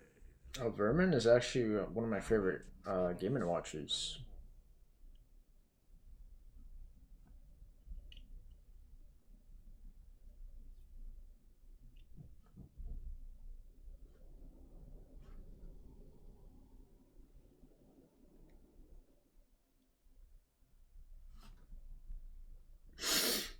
I